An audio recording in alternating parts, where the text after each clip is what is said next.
Chapter 1. Rebirth on the Wedding Night. In the Great Xia dynasty, at the Duke of the State's residence, today marks the grand wedding of the fifth son, Feng, and the legitimate daughter of the left minister of the Dali Temple, Qin Yao, dressed in bridal finery. With 3,000 guards paving the way, the capital is ablaze with congratulations from the nobility. Such a spectacle rivals that of a royal wedding. However, despite the lavish ceremony, the people of the capital regard it as a farce. The Duke of the State, a first-rank official commanding an army of 300,000, boasts a lineage of notable sons. The eldest son is a second-rank general, overseeing 100,000 troops, while the second son has considerable military renown, destined for a command of his own. A family of 3 tiger generals, they hold sway over half the Great Xia dynasty. Such a prestigious lineage could easily attract princesses and ladies of high birth, yet the fifth son chose to marry Qin Yao, a woman deemed unworthy even as a concubine. What makes this more intriguing is that the Duke's first 4 sons are all born of concubines, whereas the fifth son is the sole legitimate heir, the eldest son, having married the legitimate daughter of a third-rank minister of revenue, later wed the princess of Anyang as a secondary wife, solidifying the family's power. The princess, in her descent, sought to align with the Duke's formidable influence, especially since the primary wife, Lady Ji, could not bear children.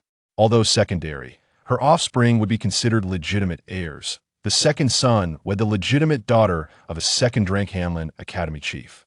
The third son, despite his mother's humble origins, married a secondary daughter of a third-rank official.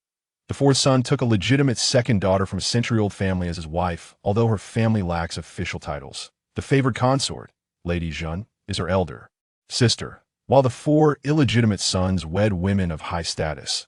The spotlight shines on the legitimate fifth son, who has become the subject of ridicule.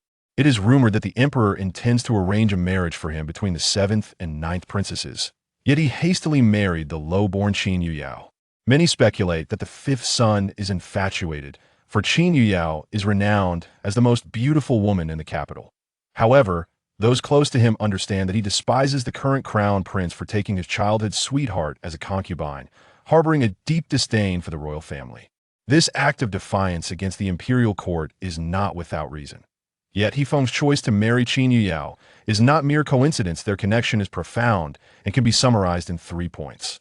First, Qin Yao's unparalleled beauty is undeniably captivating. Second, her serene profile bears a resemblance to his childhood companion, Xiao Yun, and third, her persistent affection for him over 3 years cannot be dismissed as mere infatuation.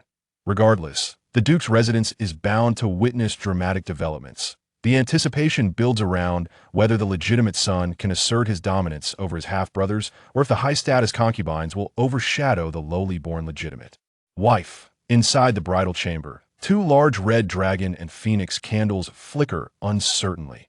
The bride, adorned in a resplendent red gown, sits shyly on a bed strewn with longan, red dates, and peanuts, her head bowed in anticipation of her husband's affection. However, as the candles burn low, she hears only, "I will sleep in the study tonight," yet again, the scene of a newlywed bride left alone on her wedding night unfolds. Her name is Qin Yao, the legitimate daughter of the left minister of the Dali Temple. Though she hails from humble origins, her beauty has allowed her to ascend to the Duke's residence. Outsiders envy her good fortune, believing she has climbed to a lofty perch. However, the reborn Qin Yao understands this marks the beginning of her nightmare, the start of a life filled with setbacks. For 3 years of marriage, they never consummated their union, until Feng's childhood friend bore the crown prince's child, prompting him to finally fulfill his marital duties. The number of nights he spent in her chamber could be counted on one hand. His indifference and neglect rendered her vulnerable to the disdain of everyone in the Duke's household. To secure her position, she diligently honed her medical skills, personally caring for her paralyzed mother-in-law, rising at dawn to prepare nourishing medicines. To win over her 2 younger sisters-in-law, she spent most of her dowry on the latest fashions of jewelry, hoping to gain their acceptance. To avoid ridicule and exclusion from her sisters-in-law, she often supplemented their allowances with her own savings. Even with these efforts, life in the Duke's residence remained arduous. Only after consummating their marriage did conditions improve slightly. The birth of her legitimate grandson brought hope, and her husband began to show her tenderness. The family gradually accepted her, and others began to fawn over her. Yet this bliss was short-lived, as Yifeng soon became embroiled in a power struggle for the throne, drawn back to his childhood sweetheart. Overworked and burdened by emotional strain, she succumbed to an early death. In this new life, Qin Yuyao vows not to let tragedy repeat itself. At the very least, she intends to ensure Yifeng remains by her side tonight. Otherwise, she will face her in-laws' cruelty and her sister-in-law's mockery anew. She boldly threatens the man before her. Yifeng, I advise you to comply and consummate our marriage tonight, or tomorrow. The news of the crown prince's concubine meeting with the Duke's fifth son 3 days prior will echo throughout the capital. Yifeng's eyes darken with rage.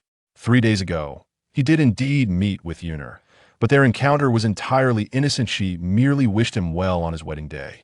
However, if the news were to leak, it could be twisted into something scandalous. He fears not the rumors, but is concerned for Yuner, who is gentle and innocent, ill-equipped to withstand gossip. Moreover, she is merely a bestowed concubine to the crown prince, already overshadowed by the primary consort. He cannot bring her any trouble. He gazes at the woman before him, her brow slightly arched, bearing a mischievous expression. A cruel smile plays on his lips as he steps closer. Qin Yuyao, should you dare to threaten me, I hope you're prepared for the consequences. She leans closer, her breath warm against his ear. No worries, I will collect those consequences from your beloved childhood sweetheart, Miss Yun. Their eyes lock, sparks flying not of love, but of mutual animosity, each wishing to eliminate the other. After a tense standoff lasting a quarter of an hour, Yifeng, unable to bear the thought of his childhood friend's suffering, finally relents and forcefully pushes Qin Yuyao down. Very well, if that is your desire, I shall oblige. The following day, as Qin Yuyao awakens, her entire body feels as though it has been shattered. Her new husband has long since vanished. As she rises from the bed, she finds herself unsteady on her feet. She realizes that the man, Yifeng, has sought revenge, pushing her to her limits. But what of it? They have consummated their marriage, solidifying her position as the fifth lady of the household. Although Yifeng appears aloof and unapproachable, he possesses a flicker of conscience toward the women he has encountered. While his conscience may be limited, it is sufficient to offer her some protection. Perhaps it can be said that as long as she does not provoke his scarlet mark, she can navigate the Duke's residence and much of the capital with ease.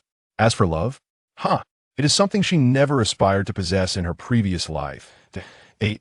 She gathers her thoughts. Her personal maid, Zir, enters to attend to her. As for her husband's whereabouts, she does not inquire. After all, they must soon present tea together. Just as Qin Yuyao finishes her makeup, the dog of a man arrives. Chapter 2. A second comparison with his birthmark in this life. This was her first genuine observation of him since her rebirth, excluding the previous night, which was shrouded in darkness and fraught with the excitement of rebirth and the anxiety of their wedding night. The morning sunlight illuminated the man's sculpted features, leaving her momentarily entranced. He remained as strikingly handsome as ever, with an elegance reminiscent of jade and orchids, his entire being exuding an aura of warmth. Yet beneath this veneer of gentleness lay a core of ruthlessness and detachment, perhaps even cold-heartedness. Nevertheless, this did not diminish his esteemed position in her heart.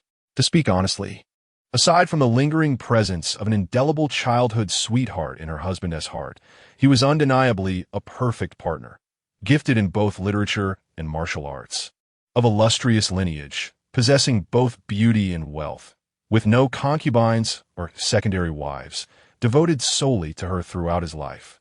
Even if this exclusive devotion was not born from love, it sufficed for her benefit. In her past life, she had never surpassed his childhood companion. Thus, she resolved to make one more attempt. Yet, Qin Yuyao's primary intention was not merely to compete with Xiao Riyun, but to manipulate Yifeng, compelling him to assist her in dealing with Xiao Riyun. The way to vanquish a rival was to reclaim the man she had lost to her.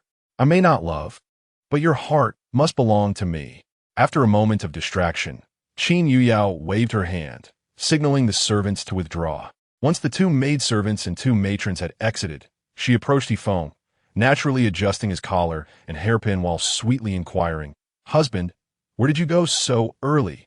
I miss you dearly. The man squinted, his eyes filled with disdain. Had he not seen her true self the previous night? He might have mistaken her for a lovesick girl, easily manipulated. He recalled the bite he had left on her shoulder, marked by several noticeable bloodied teeth impressions at her neck. She had fiercely clawed at him, her long nails leaving several welts on his skin. Silence enveloped them. Qin Yao softened her tone. Husband, we must pay our respects with tea later. You must assist me. Her voice was gentle and laced with dependency. He frowned. Qin, I have already given you what you desired last night. Do not hope for more. His tone was frigid. Lowering her gaze, a hint of mist clouded her eyes, understood.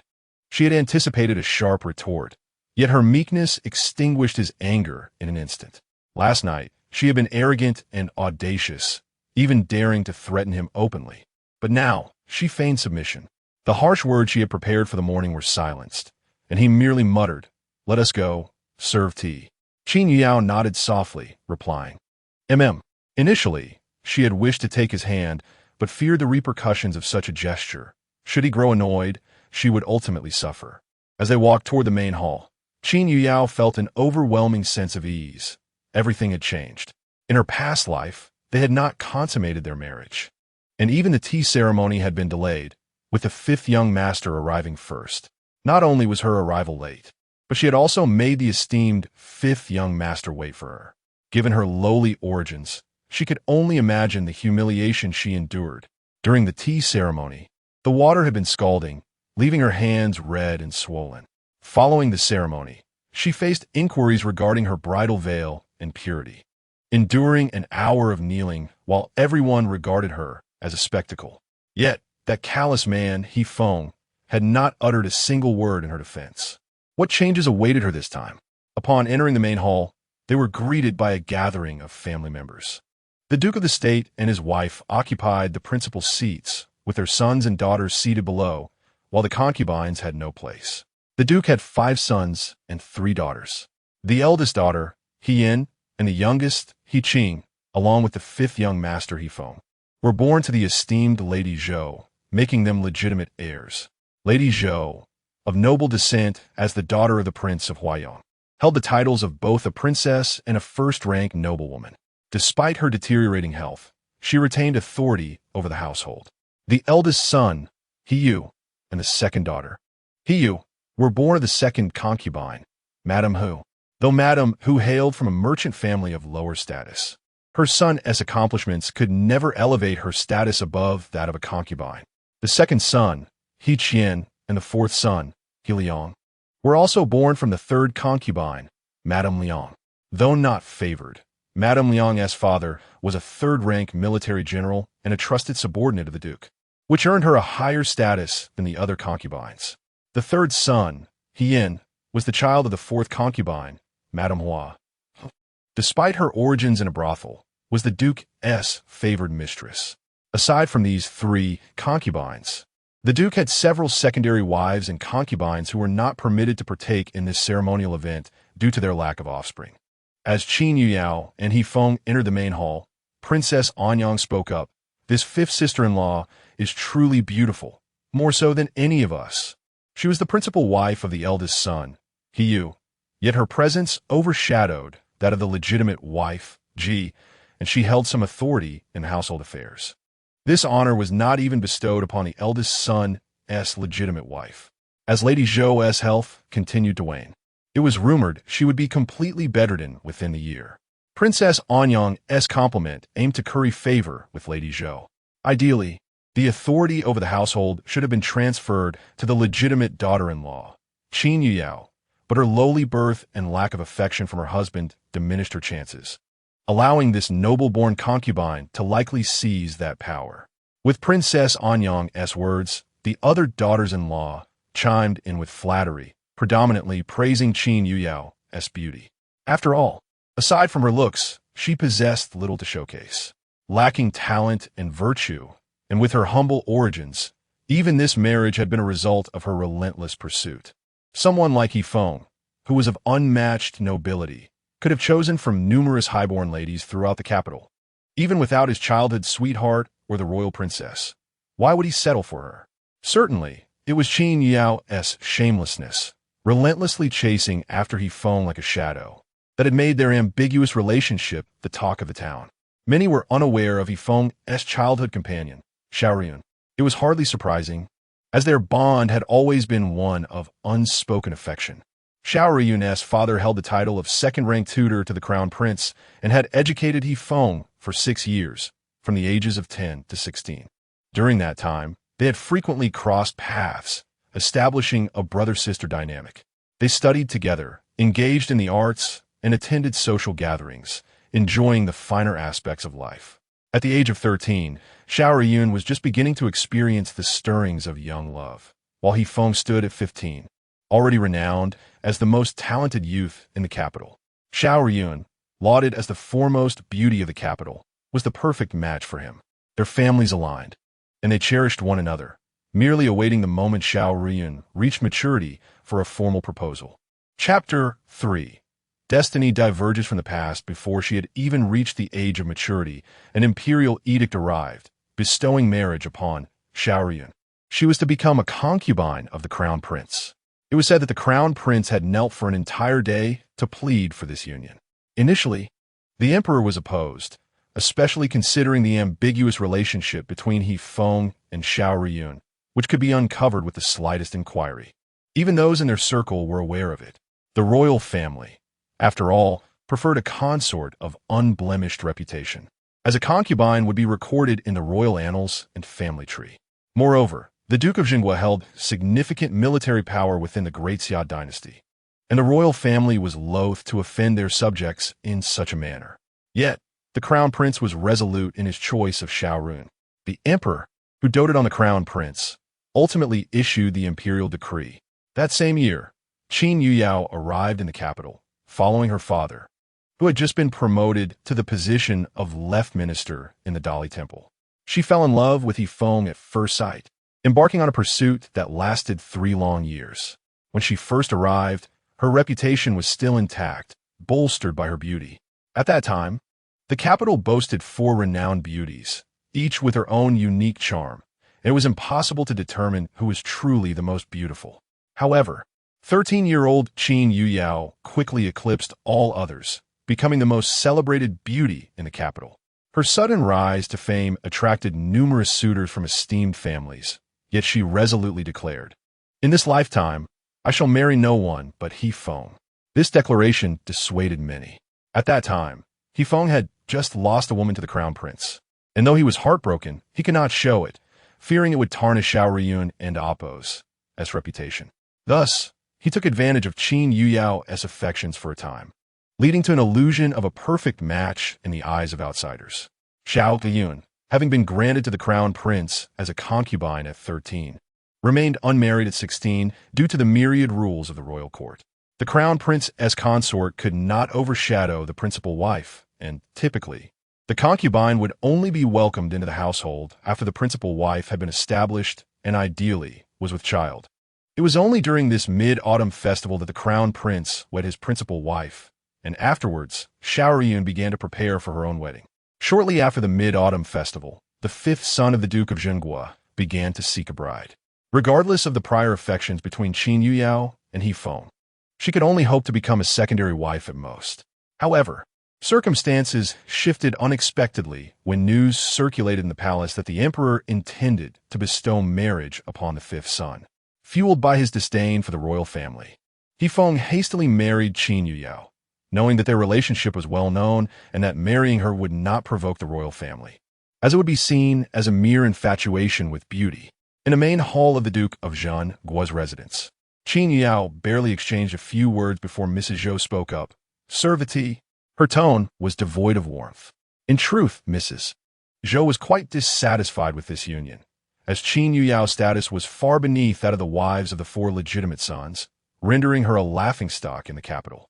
Yet, despite her reservations, she could not resist her son's unwavering determination. He Feng had once told Mrs. Zhou, "If that person is not Xiaorun, then the only one I can settle for is Qin Yuyao. Otherwise, even if forced to marry, there would be no future." This single statement led Mrs. Zhou to acquiesce. After dedicating most of her life to managing the Duke's household it was unreasonable to relinquish control to another. Upon hearing Mrs. Zhou's voice, Qin Yuyao felt a tremor within her. Although Mrs. Zhou and Amp, Appo's, S-tone remained cold, it was a marked improvement from the last life. After all, the previous life had offered her nothing but a blank handkerchief, while this life at least presented a celebratory one. As she received the tea handed to her by Granny Zhou, she noticed it was not as scalding as in her past life. A smile tugged at her lips. Indeed, fate was unfolding differently this time. The fifth son, being the most favored in the Duke's household, commanded respect, and anyone associated with him was not easily trifled with. In her previous life, she had faced scorn and ridicule, subjected to relentless torment. Yet, in this life, having secured her place, she found that even if others looked down upon her privately, at least outwardly, she maintained an acceptable facade. Her father raised his tea, her mother did the same. Both offered the cups with expressionless faces, yet the scene appeared harmonious. The Duke and his wife took symbolic sips from their cups, bestowing rewards upon the elders. And the interaction among peers was calm, devoid of any drama. Unlike her past life, where even sisters-in-law would take jabs at her, this time, the most boisterous sister-in-law, He Qing, did not trouble Qin Yuyao. She Kuden and Appo's. T helped but glance at the man beside her. Indeed, the fifth son was the treasure of the Duke and Appo's, as household, deserving of everyone's indulgence and deference. Just by becoming his, others dared not show hostility. This realization solidified Qin Yuyao's resolve to cling tightly to her husband's leg. After the tea ceremony, everyone gathered in the main hall for breakfast. Traditionally, the members of the Duke and Appo's, as household, dined separately, only gathering for banquets or festivals. However, today was different. This was not merely due to the fifth son's wedding. The Duke and Amp, Appo's, as household was distinct from others. With 3 generals in the family, the men were often away, spending less than a month at home each year, and during wartime, they might be absent for years.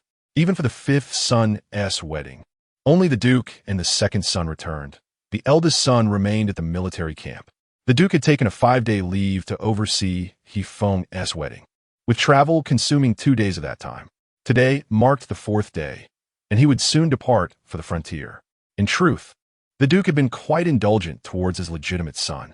When the first 4 sons married, he had only attended the eldest son's wedding, coincidentally during his recuperation period.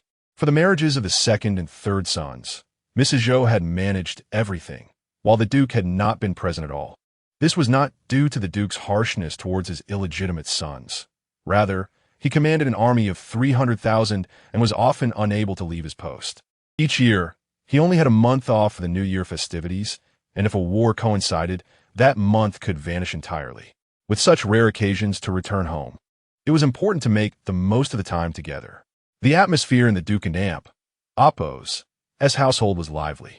However, Qin Yuyao felt dazed throughout the morning, only regaining her composure upon returning to the Nishuang courtyard, her and the fifth son's new residence. Adjacent to their new home was Fengyuan Tower, which belonged to the fifth son. It must be said that the treatment of a legitimate son was vastly different. The other sons had only a single courtyard within the Duke and Appo's residence, and even if they took a wife or concubine, it was merely a room or small courtyard within their own quarters, while He Feng enjoyed 3 separate residences. One of these was meticulously prepared for his childhood sweetheart, yet remained sealed with no one allowed entry. It was undeniable that true love existed. Their naive affection was likely limited to hand-holding, never having exchanged a kiss. Yet it captivated them for a lifetime. In her previous life, Qin Yuyao often lamented, such as fate. In the Nishuang courtyard, Qin Yuyao returned to rest, having exhausted herself the previous day. When she finally awoke, it was time to see the Duke off to the frontier, which required considerable preparation. The Duke, as the head of the family, warranted a grand send-off. After bidding farewell to the Duke, the day was nearly over as twilight approached. Dinner was served separately in their respective courtyards. During the meal, He Feng arrived and wasted no time in delivering unkind words. I have granted you the dignity you desired. From now on, live well in the Nishuang courtyard, and do not entertain any fanciful thoughts. Very well, I shall comply, she replied. The man faltered momentarily. When had she become so agreeable? Soon, she pouted playfully at him. However, I have conditions. Ah, Yifeng thought to himself, knowing she would never be so obedient. Previously, he had only known her as clingy, following him everywhere, but last night had revealed her true nature. Such a docile demeanor is truly unprecedented. How many facets does she possess? I assure you that I shall fulfill my role as a nominal wife, refraining from competing with your youthful companion, obediently adhering to your wishes, and I shall not compel you to share a bed with me. However, Chapter 4. Asking her husband for support, the man let out a cold snort, anticipating her audacious request. Qin Yuyao gently bit her lip, her voice laced with a hint of coquetry. But you still have to accompany me in portraying a loving couple for 3 days. After we return home, I shall make no further demands. After all, we have consummated our marriage, so what does it matter whether it is 1 day or 3? Yifeng remained silent, though he found the 3 days to be acceptable. However, he harbored doubts about Qin Yuyao's compliance, suspecting she had ulterior motives. Suddenly, her delicate hand brushed against his chest. I ascend and oppose. T5th young master good? Just 3 days, that and oppose. That's all. The man felt an overwhelming heat wash over him. He was a man, a normal one at that, who had recently indulged in carnal pleasures. Ultimately, it was uncertain who initiated what, but another night of passion ensued. The following day, Qin Yuyao felt even more fatigued than before, for the man was vigorous and relentless. Yet, the toil and sacrifice were worthwhile. He had acquiesced to her request for 3 days of marital bliss. In high spirits, she disregarded her weariness and rose early, eager to embrace this newfound happiness. Inside the chamber, the man noticed the woman beside him stir, but remained in bed, unwilling to rise. He had promised her 3 days, and he intended to fulfill that promise. He did not love her, yet having taken her body, he felt some obligation to provide compensation. In her previous life, Qin Yuyao had to greet the matriarch every morning and serve breakfast to the Zhou family. However, this time, perhaps due to their consummation, the main household had sent word. During the first few days of marriage, there was no need for morning greetings or service. It was better to focus on producing a grandchild. Qin Yuyao rolled her eyes. Did they think she could conceive on command? Yifeng allowed himself only 3 days, whereas in her past life, it had taken 2 years after their consummation to conceive a child. Nevertheless, not having to pay morning respects or deal with sisters-in-law was a welcome change. 5th young master stayed in her Nizhao courtyard, and breakfast was naturally delivered there. Upon seeing the abundant spread, steamed buns, sweet chestnut cake, lotus flower pastry, 8 treasure porridge, bird and amp, oppos, S-nest soup, and several dishes, she couldn't and amp, oppos, tea help but smile. This was the treatment befitting the legitimate wife of the Duke of Zhengguo. Today, Yifeng rose later than usual, only getting up when breakfast was served. What was he smiling about so early in the morning? Without seeing him, she heard his voice and rushed over, linking her arm with his. Husband, you're awake. I've been waiting for you to have breakfast. Yifeng scoffed coldly. They had agreed to act as a loving couple, yet here he was, left waiting in bed, with no sign of her attending to him. One might think he was the one begging for care. As he sat down, before he could even pick up his chopsticks, Qin Yuyao had already begun to feast. A sip of lamb soup, a bite of red bean pastry, a spoonful of 8 treasure porridge, a steamed bun. Yifeng shook his head in disbelief. Was it appropriate to mix sweet and savory? Yet, seeing her relish the meal, he too picked up his chopsticks, consuming only a few shrimp dumplings and a bowl of porridge. When he finished, he noticed Qin Yuyao still devouring the sweet chestnut cake. He raised an eyebrow. Do you not get enough to eat at home? Qin Yuyao paused, caught off guard. While her meals at home could not compare to the Duke of Zhengguo's, she certainly had enough to eat. Seemingly struck by a thought, she signaled for the servants to leave. Once they were alone, she spoke with a pitiful tone. By the way, after 3 days, you won't concern yourself with me anymore. So will you provide me with a monthly allowance? It was reasonable to ask for financial support, as she was indeed his wife. However, her directness left him feeling uncomfortable. Yifeng nodded. I shall give you 1,000 taels each month. Qin Yuyao pouted. Isn't that a bit low? After all, in my previous life, My monthly expenses were around 3,000 taels. Apart from the allowance from the Duke of Zhengguo, I relied heavily on my own savings and dowry. Having been married for 3 years, He Feng had never given her a single tael privately. Even after their consummation, his contributions were meager. The Duke of Zhengguo, a prominent family, was akin to a modern-day elite, and the customary expenses for social gatherings were substantial. Attending royal banquets sometimes required gifts worth tens of thousands of taels, as those in the palace expected nothing less than lavish presents. Moreover, in her previous life, she had to provide for the clothing and jewelry of her 2 sisters-in-law and occasionally subsidized her brothers-in-law, leaving her in dire financial straits. Although the Duke of Zhengguo had power, their finances were strained. It was a common plight among families led by generals. For instance, while the Duke of Zhengguo appeared to command an army of 300,000, he only maintained about 30,000 private soldiers, the expenses for whom he bore alone.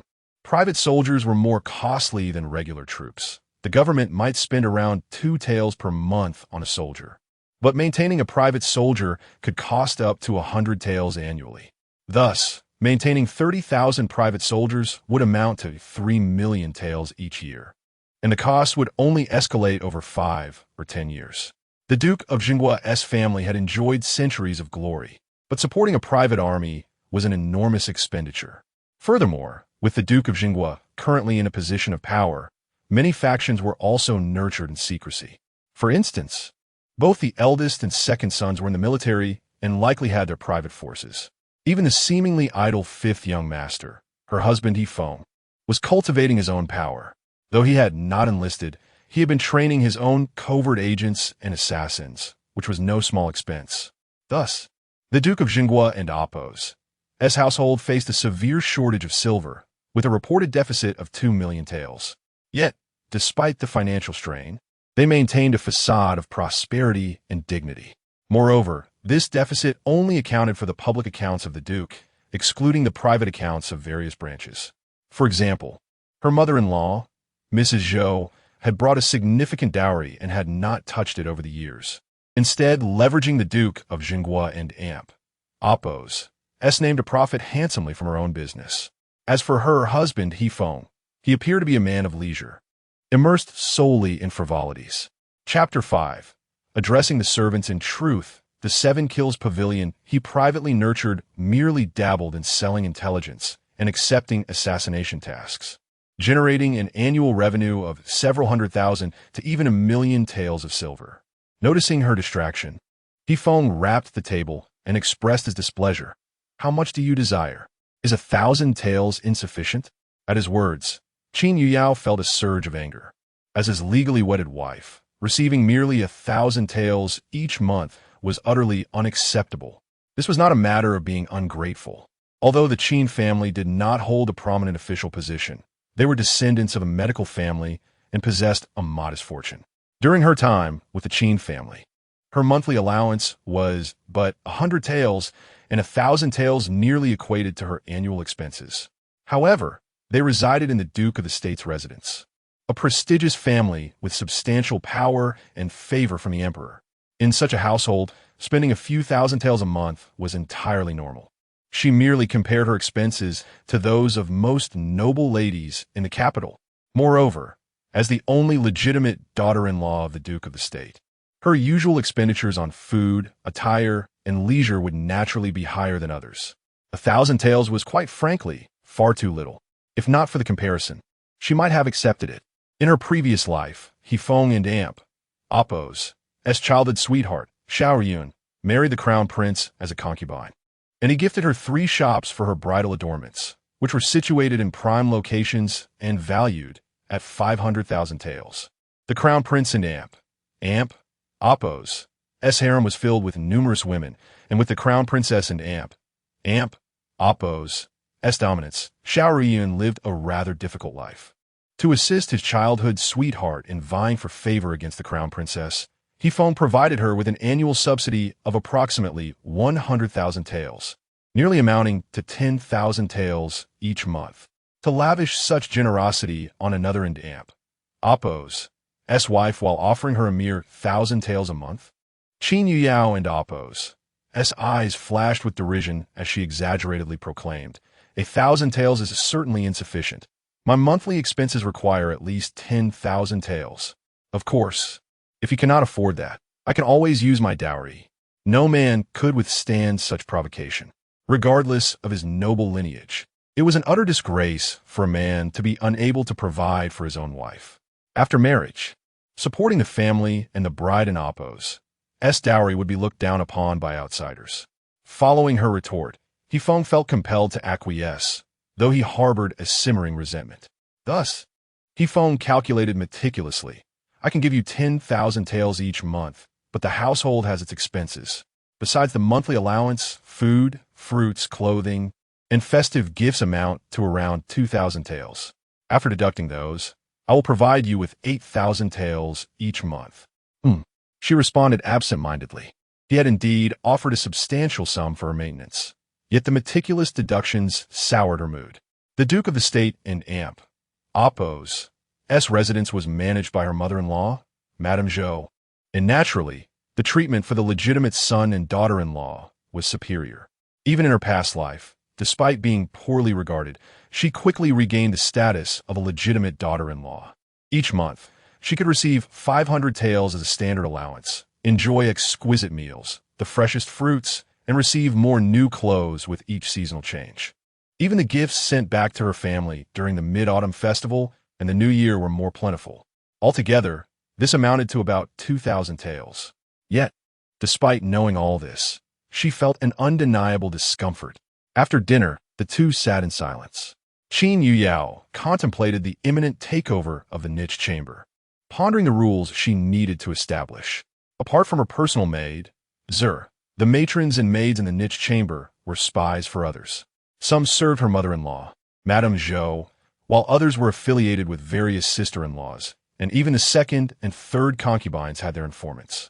Notably absent were any of Hefeng and Amp, Oppo's people, demonstrating his utter indifference toward her. Otherwise, he would have arranged for at least one or two of his own. After instructing her loyal maid, Z and Amp, Oppo's, to gather all the servants, Qin Yuyao waited in the courtyard. Hefeng silently stood behind her. They had agreed to portray a loving couple for 3 days, and he needed to be by her side, despite their previous unpleasant interactions. In less than 15 minutes, all the servants had assembled. Qin Yuyao had brought only one personal maid with her, not because the Qin family could not send more, but because she harbored her own secrets and found it challenging to trust others, a matter tied to her background. The Duke of the State and Oppo's residence had assigned 8 maids, 1 stewardess, and 4 rough servants to the niche chamber. These individuals were not solely there to serve her, but also to attend to Hefeng. Previously, when Hefeng resided in Fengyuan Building, there was not a single maid or servant. Hefeng and Amp, Oppo's penchant for self-restraint was not due to her, but rather because of his beloved, a treasured figure in his heart. Reflecting on this, Qin Yuyao couldn't help but smile broadly, even laughing aloud. Indeed, I must thank Xiao Ruiyun. She has trained Hefeng exceptionally well. Thus, the niche chamber consisted of a total of 9 maids and 5 servants. The stewardess, a confidant of her mother-in-law Madame Zhou, also bore the surname Zhou, having been brought from the Huayang prince's residence. The 4 attractive maids were candidates for Hefeng's concubines, a fact of which Hefeng was unaware. Qin Yuyao knew this solely due to her memories from her previous life. Regardless, Madame Zhou had arranged this, and whether these 4 maids could capture Hefeng and Amp, Oppo's interest depended entirely on their abilities. The remaining individuals were spies arranged by various households. In truth, Madame Zhou possessed the capability to eliminate these spies, but deliberately placed them in the niche chamber to test her legitimate daughter-in-law's capabilities. If she could not even handle a few spies, she would never be entrusted with the authority of managing the household. Once everyone had gathered, Qin Yuyao cleared her throat and declared, "From now on, you all belong to me in the niche chamber. Regardless of who you served before or under whose command you operated, you now have only one master." The stewardess, Zhou, immediately stepped forward to correct her. "Fifth madam, should there not still be 5th master as the master?" Qin Yuyao remained silent. merely turning back to glance at Yifeng with a smile. Silence spoke volumes. Yifeng certainly understood her thoughts. It was merely a matter of silver. She was unwilling to converse with him over such trivialities. Yifeng, with a cold expression, stepped forward.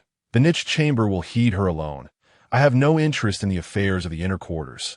With Fifth Master himself stepping in to uphold Qin Yuyao's dignity, the maids and servants quickly replied, yes. With the display of authority achieved, Qin Yuyao continued, well, since you all understand your duties, I shall not treat you unfairly. Each of you will receive a reward of 5 taels of silver. Now go and attend to your tasks. If you perform well in the future, your rewards shall only increase. As her words echoed, her personal maid began to distribute the silver. Upon receiving their pay, the maids and servants were all elated. It was worth noting that for maids like them, their monthly wages barely amounted to 1 or 2 taels. The fifth Madame and Amp, Oppo's generosity equated to 3 months in Amp, Oppo's worth of wages, thereby winning over a significant portion of their loyalty. After the servants had departed, Qin Yuyao returned to her chamber, followed closely by Yifeng. Whether he followed her or not, he was uncertain of his purpose. After all, they were to spend 3 days as a loving couple, and they needed to stick together to make it believable. However, Yifeng could discern that Qin Yuyao's expression was far from pleasant, likely due to his earlier penny-pinching over her maintenance expenses. Both felt a sense of discomfort. He had claimed her body, yet could not treat her as a husband ought to, caring for her and doting on her. A little more compensation was only fitting. Chapter 6. The return to the family, Yifeng found himself regretting his previous words. Suddenly, his eyes sparkled with resolve. Follow me. He took Qin Yuyao and Oppo's hand and hurried down the path, soon arriving at the Fengyuan pavilion. Qin Yuyao paused, reflecting on the past. In her previous life, not only had they just married, but even after consummation, they rarely visited Fengyuan pavilion. It was Yifeng's private domain, a place he was reluctant to share with others. Indeed, there was a palpable difference between being married and not. In her last life, she had shamelessly insisted on entering, and Yifeng would only relent based on his mood. Perhaps after 10 pleas, she might gain entry once. Yet this time, there was no need for such requests. The man willingly led her inside. Qin Yuyao scoffed internally. What a greedy man. In the study, Yifeng guided her to an intricately carved bookshelf. He retrieved a gilded box made of purple sandalwood from the top shelf, rummaging through it until he produced a shop deed and a banknote worth 10,000 taels. This jewelry shop is yours. It generates about 3,000 taels monthly. I will ensure you receive the silver regularly. Qin Yuyao accepted the deed, startled. Gold and silver pavilion? In her previous life, Yifeng had gifted it to Xiao Riyun as part of her dowry. The value of the location and the shop itself was worth 100,000 taels, not to mention the monthly profits. Overcome with emotion, she leapt into the man and Oppo's embrace, nuzzling against his chest. Yifeng stiffened, unsure whether to feel warmth in his heart or annoyance at her apparent greed.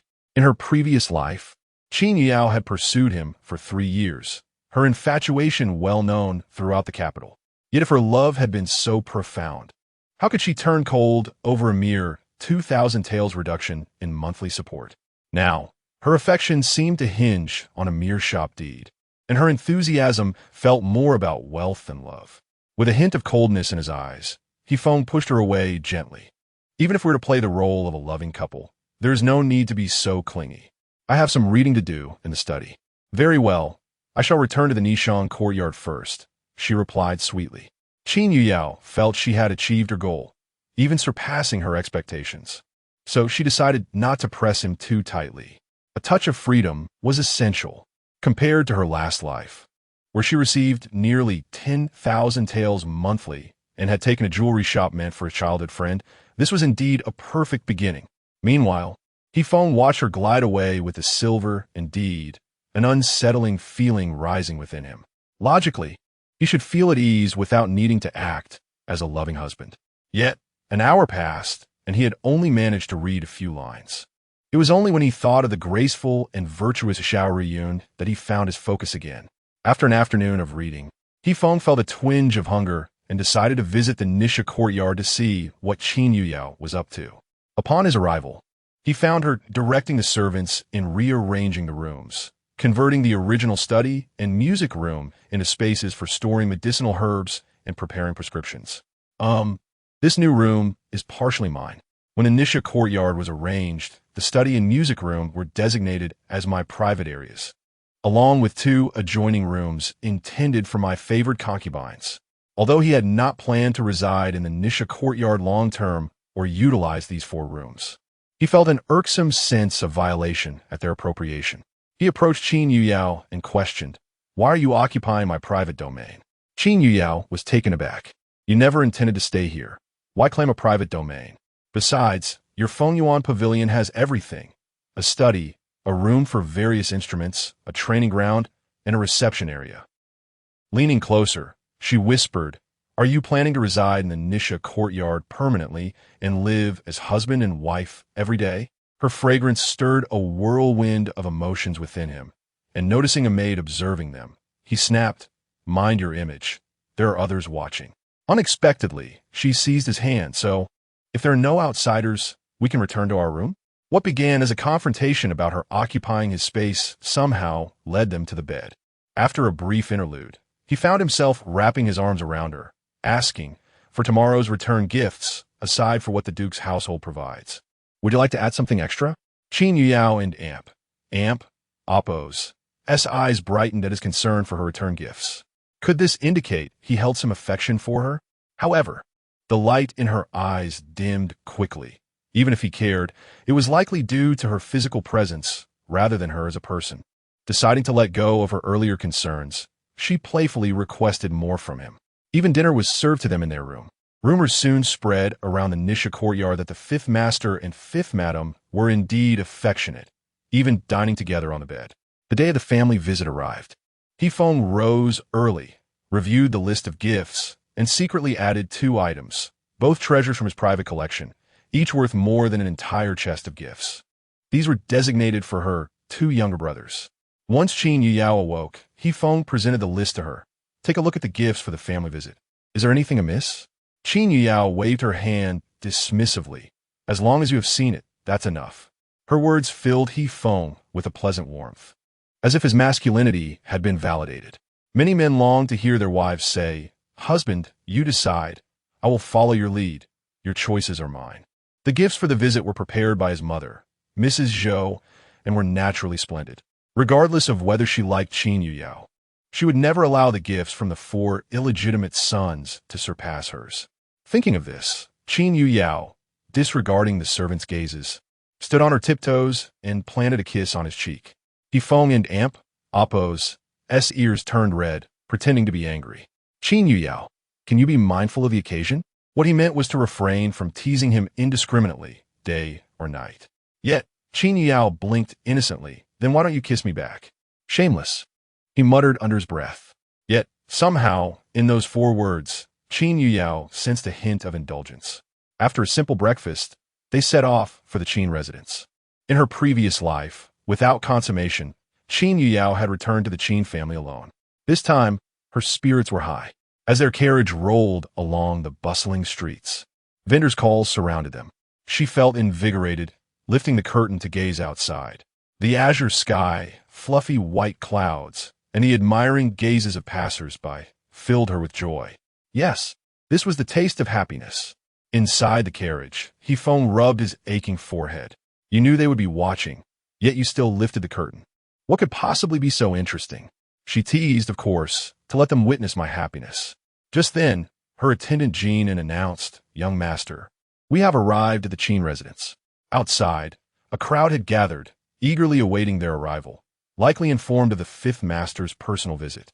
Her uncles, father, grandmother, and several cousins stood at the entrance, a stark contrast to her solitary return in her previous life, where she had received no such welcome. Her uncle, grandmother, and cousin did not come out to greet her. Only her father's family awaited her arrival. Even upon entering the home, the reactions of everyone were lukewarm, with even a cautionary reminder to tread carefully in the Duke of Zhen's residence, lest she bring misfortune upon the Qin family. Chapter 7. Confrontation with Grandmother Father. Qin Yao first paid her respects to her father with a grand gesture, then extended greetings to her grandmother and uncle. Grandmother, uncle. Feng and Amp, Appo's attitude toward the Qin family was entirely influenced by Qin Yao. As her father-in-law, Feng offered a profound bow to Qin Jixin. However, he merely acknowledged Qin Yao and Appo's grandmother and uncle with a slight nod. The distinctions of kinship were evident to all. The old matriarch of the Qin family wore a somewhat displeased expression, yet maintained a smile, casting a cool glance at Qin Yao. The uncle, however, seemed unperturbed. Qin and Appo's father smiled broadly. "Son-in-law, come in. We have prepared tea and meals for you."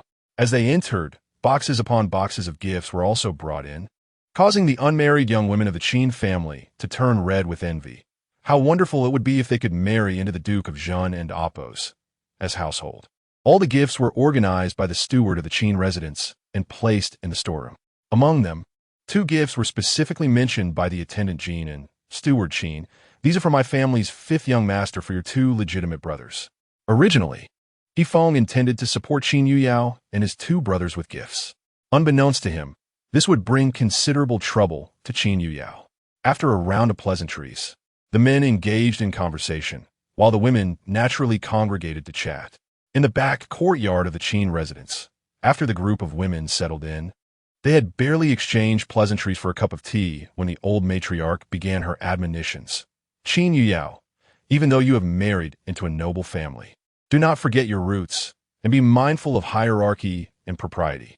Qin Yao's expression changed, and she replied word by word, "Grandmother, I do not understand where I have shown disrespect or failed to comprehend the proper order." Indeed, after marrying into the Duke's household, you have grown bolder, daring to retort against your grandmother. The old matriarch pointed at Bian Shi. "Although she is your stepmother, she has treated you well. Why did you not acknowledge her today? And why has the Duke and Appo's 5th young master only given gifts to your 2 legitimate brothers, but none to Qin Ruihua?" The eldest daughter-in-law murmured softly. She has not even received anything from her beloved cousin. Qin Yao furrowed her brows tightly. She truly knew nothing of this matter. Had she prepared gifts, she would certainly have arranged for Qin Ruihua and her cousin to receive something as well. Even if she favored her 2 legitimate brothers, that could have been handled privately. There was no need to embarrass the Qin family and Appo's reputation so publicly. To speak frankly, the Qin family did not owe her anything. Rather, she owed them. In her previous life, such a scenario had never occurred. Who had prepared gifts for the 2 legitimate brothers? Could have been Feng. Before Qin Yao could ponder further, Bian Shi and Appo's wailing filled the air. Bian Shi, while crying, pretended to be magnanimous and spoke to the old matriarch. "Mother, after all, I am not her biological mother, and Huan Appo's is not her full-blooded brother. I understand Yao's actions. Even if this matter were not of her doing, what difference would it make?" Bian Shi was devious and malicious, daring to usurp her own dowry. In her previous life, she only realized this after her identity was publicly revealed. Bian Shi had embezzled a significant sum from her own dowry, an amount totaling 100,000 taels of silver. Her mother had originally been a legitimate daughter of the Yongping Marquis and Amp, Appo's household, selected by the emperor to enter the palace as a consort. Yet at that time, she had fallen in love with Rong Wang's illegitimate son, Rong Hongwang. In order to be with her beloved, she swapped identities with a cousin who bore a slight resemblance and faked her own death. Following that, she lived incognito with Rong Hongwang and his fief, becoming his legitimate wife. At first, they enjoyed a harmonious relationship. After all, the heir apparent to Rong Wang was already determined, and they, as illegitimate children, merely needed to live peacefully to ensure a prosperous life. However, when the heir apparent fell ill and passed away unexpectedly, and Rong Wang and Appo's wife bore no legitimate offspring, the illegitimate children began to stir. To vie for the title of heir, Rong Hongwang divorced the background-less Xiao Wanwan and sent her son to be raised by another woman, forcing Xiao Wanwan to return to the capital. Upon her return, Xiao Wanwan discovered that the once illustrious Yongping Marquis' household, due to her prior actions, had become the target of the emperor's scrutiny. Her father was stripped of power, and her two legitimate brothers failed to inherit the marquisate, receiving no favor from the court. In stark contrast, her cousin, who had swapped identities with her, found a place in the palace. Yet she suppressed the legitimate lineage of the marquisate and helped her brother seize the title of Yongping Marquis. Xiao Wanwan felt that all this tragedy was her doing. For the sake of a scoundrel, she had caused the decline of the marquisate, thwarted her brother's ambitions, and allowed her father to be overshadowed by his illegitimate son, leaving her sisters without suitable matches. Consequently, she chose to end her own life. It was then that Xiao Wanwan was rescued by Qin Jixian, who was visiting the capital, and taken back to Yingzhou. When Qin Jixian saved Xiao Wanwan, she was already 3 months pregnant. Yet, he did not mind at all and insisted on giving her the status of a legitimate wife. He even helped her change her name and forge a pure identity. He informed the Qin family that the child in her womb was his, urging them to accept her. Xiao Wanwan, who had initially wished for death and no longer believed in love, was eventually touched by Qin Jixian's deep affection and became his wife. The old matriarch of the Qin family was reluctant to accept such a daughter-in-law who was pregnant before marriage. Thus, she forcefully brought in her niece Bian Shi as a secondary wife. Xiao Wanwan was never pure, and her fabricated identity lacked parents, leaving her with no choice but to accept her fate. Fortunately, Qin Jixian loved Xiao Wanwan dearly. He mostly stayed by her side, except when he had to visit Bian Shi under the old matriarch and amp, oppose, as orders. After Qin Yuyao was born, she was not favored by Xiao Wanwan at all. After all, she was the offspring of that scoundrel. At times, Xiao Wanwan would beat Qin Yuyao without reason and even deny her food, creating a relationship akin to that of enemies between them. Bian Shi took advantage of this opportunity to get close to Qin Yuyao. In Bian Shi's eyes, she had no daughter, so even if she lavished some affection on Qin Yuyao, it would not matter much. Moreover, Qin Yuyao was exceptionally beautiful. Perhaps she could pave the way for her own children in the future. Everything developed in accordance with Bian Shi and Oppo's desires. Qin Yuyao had always been very close to her, treating Qin Ruihua better than her two legitimate brothers, even entrusting all her dowry to Bian Shi's management.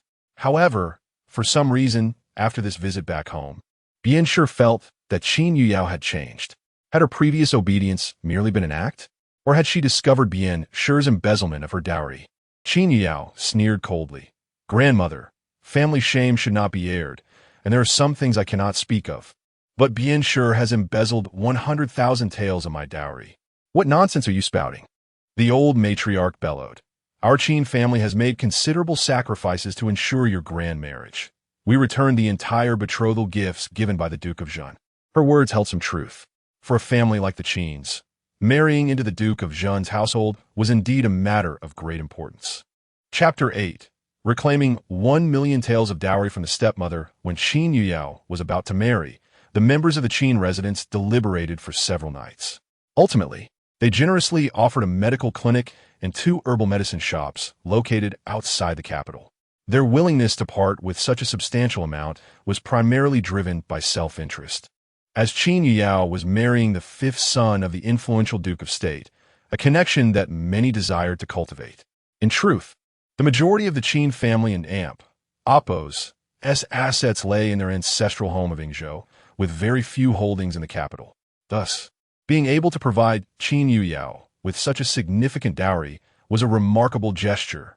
In addition to the aforementioned offerings, her grandmother, as well as her cousins and other relatives, contributed to her dowry, and the amounts were not insignificant. Even those with distant ties to the Qin family presented gifts for her marriage. However, due to the sheer number of contributors, Qin Yuyao hardly had the chance to examine the gifts before passing them to Bian Shi for management. Unbeknownst to her, her trust in Bian Shi in her previous life was met with mockery. Within the Qin household, although the matriarch favored her eldest son, she was not unkind to the second son's family, as they were all her own flesh and blood. Nonetheless, she held a strong disdain for Qin Yuyao's mother, Xia Shi, which prompted her to elevate Bian Shi to the position of primary wife. Bian Shi, being the matriarch and Oppo's own niece, held a higher status than Xia Shi ever did. While Xia Shi was alive, she had to yield to Bian Shi to some extent. 5 years prior, Xia Shi passed away, and Bian Shi ascended to prominence. In an effort to avoid confrontation, Qin Yao tolerated Bian Shi and Amp, Oppose, as presents, often treating her as a mother figure despite occasionally recognizing her malicious demeanor. Unfortunately, her genuine feelings did not yield reciprocal affection. What troubled her most was not the myriad grievances, but the staggering sum of 1,000,000 taels, a gift bestowed upon her by her biological brother, Rong Shizi. Having experienced her past life, Qin Yao understood that she and Rong Shizi were full siblings. Her father was merely a foster parent. To put it simply, her mother had once wed the nefarious Rong Wang, giving birth to her brother, Rong Shizi. Subsequently, due to Rong Wang's heartlessness, her mother married her current father while pregnant with her, resulting in the birth of 2 half-brothers. In her previous life, Qin Yao harbored resentment toward her mother, Xiao Wanwan, who often vented her frustrations on her, leading to her disdain for the 3 sons born by her mother. It was not until later that she learned Rong Shizi had faced suppression from the crown prince and her husband, He Feng, for causing trouble for her regarding Shaorun, ultimately losing his position as heir to the Rong Wang residence. In a bid to protect her reputation, her 2 full brothers suffered injuries. One lost his leg, while the other could no longer engage in normal activities, both due to Bian Shi's schemes and machinations. In her previous life, she had been indifferent to her brothers, believing that even if Bian Shi treated them worse than herself, it would not be overly cruel. Little did she know that Bian Shi employed underhanded tactics, leading one brother to a life of debauchery and gambling, while the other, drawn to martial arts, fell in with a group of ruffians, resulting in a life of brawling and revelry. This time around, she vowed to protect them. The current members of the Qin family include the matriarch and her 2 legitimate sons, while the illegitimate son and daughter had been sent away shortly after the passing of the elder Mr. Qin. The head of the main branch is the matriarch and Oppose, his eldest son, Qin Zi, whose wife is the Yuan family. Qin Zi has 1 legitimate son, 2 legitimate daughters, and 3 illegitimate daughters. The eldest, Qin Xuesha, is 22 years old and is already married. The second daughter, Qin Xuanyin, is 15 and is already engaged. The third daughter, Qin Xuechio, is 14 and remains unbetrothed. The fourth and fifth daughters, Qin Xueming and Qin Xuetian, are 10-year-old twins, yet to be promised to any suitors, bore the matriarch's most favored concubine. Qin Yuyao is the eldest daughter of the late Xia Wanwan and the current Mrs. Bian. After Xia Wanwan and Oppose's death, her father took 2 concubines. Xia Wanwan bore the eldest daughter, Qin Yuyao, age 16, the eldest son, Qin Yuzhua, age 15, and the youngest son, Qin Yuyao, age 13. The current wife, Bian Shi, gave birth to the second son, Qin Yuhua, age 14. The 2 concubines bore no offspring. In the main hall, after Qin Yuyao announced the 1,000,000 taels of dowry, aside from the matriarch's rebuttal, the women of the main branch erupted in chatter. After all, 1,000,000 taels was an exorbitant sum. The 3 shops provided by the Qin family contributed only around 200,000 taels to the dowry, given the family's humble status and the modest nature of their establishments. They were not particularly valuable.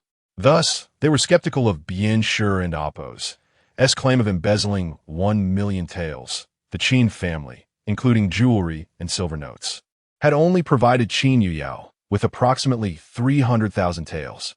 However, they noticed Bian Shi and Amp, Oppose's nervousness, twisting her handkerchief, which suggested there was truth to the matter. The matriarch also sensed something was amiss, and, after casting a sharp glance at Bian Shi, softened her tone. Yuyao, please explain what transpired. Qin Yao performed a respectful bow to the matriarch and fabricated a story. Grandmother, if it were merely clothing or jewelry, I would and Oppose. Mind. However, this 1,000,000 taels was sent by the Duke and Oppose's wife to ensure my dowry did not tarnish the dignity of the legitimate 5th son. She could not yet acknowledge her relationship with Rong Shizi, nor could she, so she had to invoke her mother-in-law, Zhou Shi, to justify her claim. After all, the Qin family lacked the audacity to confront the Duke's wife. Upon hearing this, the matriarch slammed her hand on the table in outrage. Bian Shi, you truly possess audacity. Qin Yao was marrying into the Duke and Appo's residence. Even if she held little affection for this granddaughter, she had still bestowed the most generous dowry, not daring to withhold even a single item. Bien Sure, frightened, immediately knelt, stammering, I did not mean to. I merely thought that since Yao and Appo's, was marrying into the Duke and Appo's residence, it wouldn't Appo's matter if I kept a little silver for myself. The head of the main branch, Yuan Shi, laughed derisively. Sister-in-law, you must be joking. This is 1,000,000 taels, not merely 100,000. After a pause, she continued, I have befriended a few noble ladies of the second and third ranks, and it is well known that the wealthiest among them can only save tens of thousands of taels a year as private funds. Some even struggle to gather enough for their dowries. Yuan Shi had long held a grudge against Bien Shi, who, relying on her familial ties to the matriarch, sought to usurp her authority in managing the household. Naturally, she seized the opportunity to strike. Moreover, with several unmarried daughters in the main branch, they were counting on Qin Yao to assist in matchmaking, so they were keen to curry favor. Having presided over the household for many years, the matriarch understood the implications well. Upon hearing Qin Yao and Appo's words, it became clear that the 1,000,000 taels likely originated from the Duke and Appo's wife and Appo's private stash. Most wealthy noble women of the second and third ranks could save only about 10,000 taels a year. Even a first-rank lady would struggle to accumulate more than 20 or 30,000 taels annually. Thus, 1,000,000 taels must have taken several years to amass. No one would remain indifferent to such a substantial sum. That Bien Shi dared to embezzle, it was outrageous, especially as she had not shared even a fraction with her aunt or the main branch. The matriarch and Appo's gaze turned frigid. Bien Shi, aside from the 1,000,000 taels, what else have you misappropriated from Yao? Speak candidly, or I shall not hesitate to have you dismissed in place of the second son. Upon hearing the threat of dismissal, Bien Shi quailed.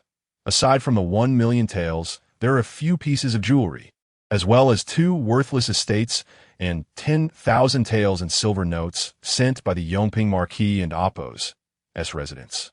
Qin Yao was taken aback. The Yongping Marquis and Appo's residence had indeed sent someone. Did they know she was Xia Wanwan and Appo's daughter all along? Eagerly, Qin Yao asked Bien Shi, do you know who from the Yongping Marquis and Appo's residence came? I inquired and learned it was from the less favored branch, originally from the legitimate line, but they have been oppressed due to offending the emperor. You have been trained on data until October 2023. Chapter 9. In everything, I and the Duke of Zhengguo stand behind you. Bien Shi wore an expression that suggested you should be grateful to me. I accepted their gifts, which is for your own good. You are not suited to be entangled with that lineage. I have heard that the Marquis of Cheng is also suppressing them now. Qin Yao clenched her fists tightly, veins protruding. If she could, she would dearly love to slap Bien Shi into silence. She had been robbed of her belongings, and yet Bien Shi claimed it was for her benefit. However, she felt an overwhelming guilt towards her uncle from the Yongping Marquis house. It was her mother who had wronged her grandfather and the family. She should be honoring that family on behalf of her mother. Yet now they had sent her a wedding gift instead. In her previous life, she had secretly investigated her grandfather's family, but she had never summoned the courage to visit them. Firstly, she was not favored by her husband and lacked the protection of a family, leading to a difficult existence where she could not help anyone. Secondly, she despised all those associated with her mother and thus would not fulfill her filial duties.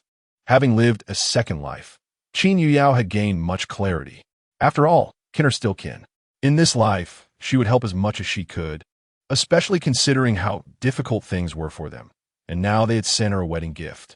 She was reluctant to continue entangling herself with Bien Shi. She directly addressed old Madame Qin. Grandmother, the Duke of Zhengguo's household is not a small one.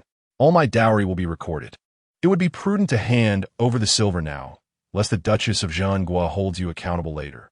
Yuan Shi scoffed. Even a small family would record the dowry. She was relentless in her pursuit to make everyone understand that Bien Shi's conduct was beneath even that of a humble family's daughter. Old Madame Qin shot a glare at the eldest daughter-in-law, who immediately fell silent. Old Madame Qin knew well that in wealthy families, dowries were always documented. A sum of 1,000,000 taels was no small amount, and the Duchess of Zhengguo would surely take notice. She slammed her hand on the table. Bien sure. Hurry and return everything you have embezzled from Yao Yao. Are you truly waiting to be punished by the Duchess? Yes, yes. Bien sure hurriedly rose and dashed to her quarters. Thankfully, she had not dared to touch those embezzled items, so she could retrieve them all now. However, the thought of losing over 1,000,000 taels of silver felt like having a piece of her flesh cut out. After Bien sure left, old Madame Qin took Qin Yuyao's hand and said, Yao Yao, I know you are a sensible child. Since your stepmother is returning everything, let's not dwell on it any longer, shall we? Qin Yuyao nodded. Overall, the Qin family had treated her well. Aside from Bien sure, she would not make things difficult for the rest of the family. In fact, to the best of her ability, she would look out for them. Considering the Qin family had raised her, a person with no blood relation, for 16 years. Soon, Bien sure returned with banknotes totaling 101,000 taels, 2 land deeds, and 7 pieces of jewelry. Qin Yuyao took out 10,000 taels and handed it to old Madame Qin. I cannot decide on the 100,000 taels, but I can manage this 10,000. As a gesture of filial piety, old Madame Qin accepted the banknote, her smile widening. How thoughtful. 10,000 taels was a significant sum in the Qin family, nearly equivalent to several years' worth of allowances for the matriarch. The Qin household was not as affluent as the Duke of Zhengguo's, with total assets only slightly over 100,000 taels, plus some farmland from their ancestral home. However, with so many grandchildren, there were numerous expenses to cover. The Qin family was typically very frugal. For example, the monthly allowance for the legitimate son and daughter was around 100 taels, while the illegitimate children received merely 50 taels. This was considered quite decent in their hometown of Yingzhou, but in the capital, it was barely enough. The cost of living in the capital was exorbitant. A decent piece of fabric could cost dozens of taels per bolt, and a meal at the finest restaurant began at 100 taels. Even a pack of exquisite pastries cost 10 taels. The legitimate wives and the matriarch of the Qin family received 200 taels monthly, while only the father and uncle, who held official positions, could draw 1,000 taels each month due to the need for various expenditures in their roles. When Qin Yuyao married, she provided a dowry of 200,000 to 300,000 taels, a significant sum for a family like the Qins. After all, the eldest daughter of the main branch was only given a shop worth 50,000 taels, with the total value of banknotes and jewelry adding up to only about 100,000 taels. As for the jewelry embezzled by Bien sure, Qin Yuyao gifted each of her several younger cousins a piece, even including Bien sure and Yuan sure. In light of these gifts, the back courtyard of the Qin family experienced a temporary harmony. After chatting about family matters for a while, it was time for lunch. The group of women returned to the main hall, joining He Feng and the others for a reunion meal. Afterward, Qin Yuyao and He Feng departed. In the carriage, He Feng noticed that Qin Yuyao appeared quite unhappy, assuming she had faced some grievances at the Qin family. Thus, he sought to comfort her. You are now a member of the Duke of Zhengguo and Appos. As household, there is no need for you to be upset, as I and the Duke will always support you. If this had happened in the past, Qin Yuyao would have been delighted by his words and perhaps even leaned into him affectionately. However, today, her mind was preoccupied with her maternal grandfather and aunt, Appos, as family, and she longed to visit her uncles from the Yongping Marquis lineage. Thus, she had no time for He Feng and even wished to distance herself from him. Ignoring his concern, Qin Yuyao coldly replied, He Feng, the 3-day return visit period has passed. There is no need for you to pretend to be a loving couple with me. I have matters to attend to. I will disembark now. He Feng was momentarily taken aback. As if I wished to play along.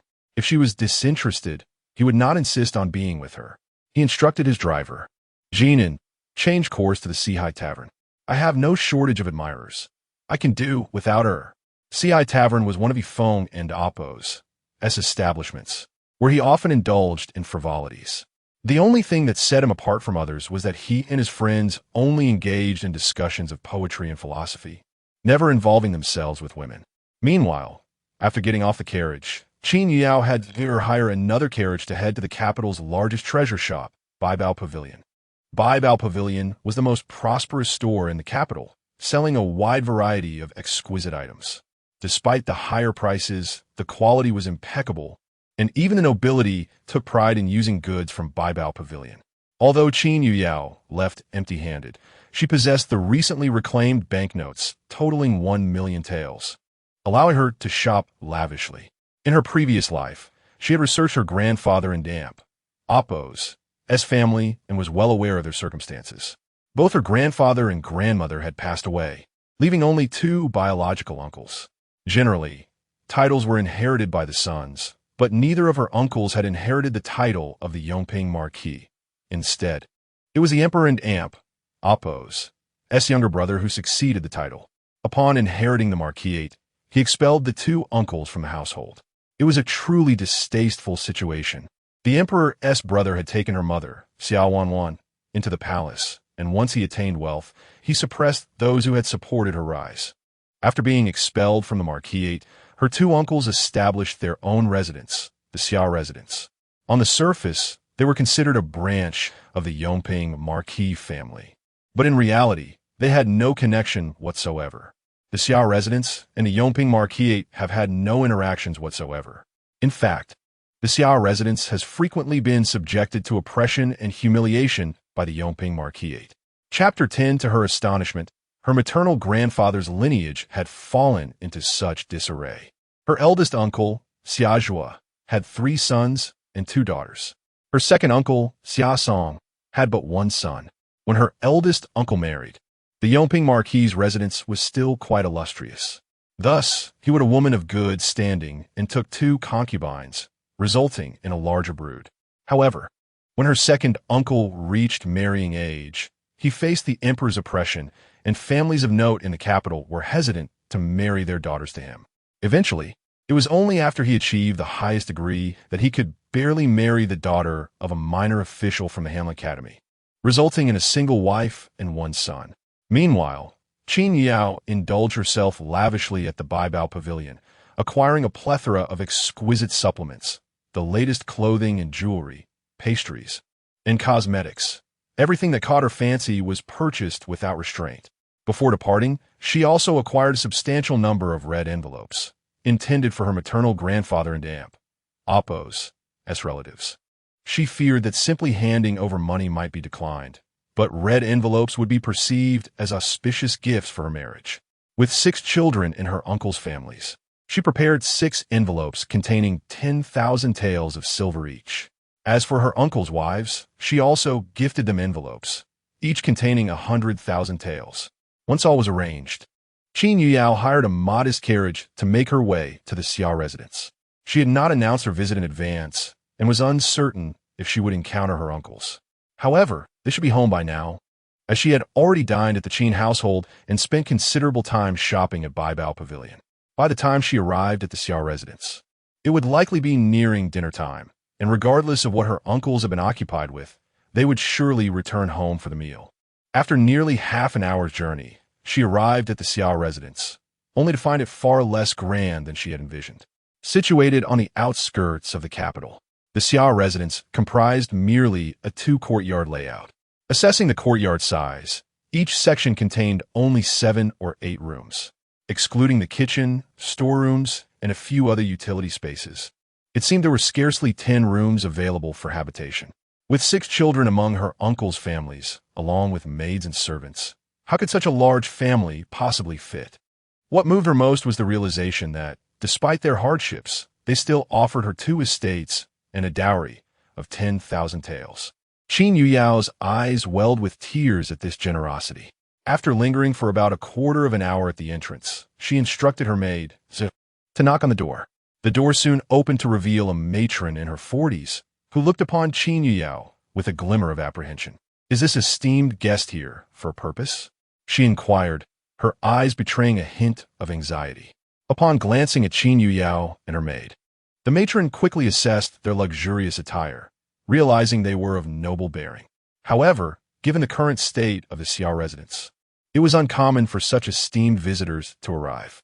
Even if someone did come, it was usually to cause trouble, so the matron eyed them with suspicion. With a gentle smile, Qin Yuyao replied, "Please inform your master that Qin Yuyao from the Qin family has come to visit." Recently, the capital had been abuzz with news of her marriage to the fifth son of the Duke of Zhengguo. Even a humble servant such as this matron had heard of her name. However, she had never heard of any connection between the Xia family and Qin Yuyao. At that moment, another carriage approached, and the matron's demeanor shifted as she recognized the returning figures of her master and eldest son. As Zhengguo dismounted from the carriage, he caught sight of Qin Yuyao, who bore a resemblance to his sister, Xiao Wanwan, and his expression turned to one of astonishment. Quickly regaining his composure, he and his son, Xia Xiaogong, stepped forward to greet her. "Greetings, Madam He." Madam He? This title struck her as rather peculiar. Indeed, as the saying goes, marry a chicken, follow the chicken. Marry a dog, follow the dog. Since she was wed to He Feng, it was only fitting that she adopt his surname. With a soft smile, Qin Yuyao replied, "Uncle and cousin need not be overly formal." Initially, she had not intended to acknowledge this kinship, planning only to offer discreet assistance. After all, she had yet to secure her position at the Duke's residence, and recognizing such a burdensome relationship would only complicate her future. However, witnessing the Xia family and Amp oppose dire circumstances and their generous offerings for her dowry, she felt compelled to embrace this familial bond. Zhengguo was momentarily taken aback. He had not anticipated that Qin Yuyao would proactively acknowledge their kinship. At a loss for words, it was his son, Xia Changgong, who suggested, "Madam He, let's converse inside." "Very well," she agreed, casting a glance at Zer, who promptly understood and instructed the carriage driver to assist in unloading the gifts. The matron who had opened the door also called for help. Since Qin Yuyao had effectively booked the carriage for the day, even after unloading the gifts, the driver would remain waiting at the Xia residence. Once inside the Xia residence, the first to greet them was Zhengguo and Amp, Oppo's wife, Lu Shi. She quickly recognized Qin Yuyao trailing behind her husband. As the matriarch of the Xia household, she had been the one to deliver the initial offerings to Qin Yuyao, and thus was familiar with her. "Is this the fifth mistress of the Duke of Zhengguo?" Lu Shi inquired, her curiosity piqued. With a warm smile, Qin Yuyao replied, "Greetings, Aunt." Lu Shi was momentarily taken aback. In such dire straits, it was uncommon for anyone to approach them as if they were not afflicted by misfortune, let alone someone so prominent as Qin Yuyao.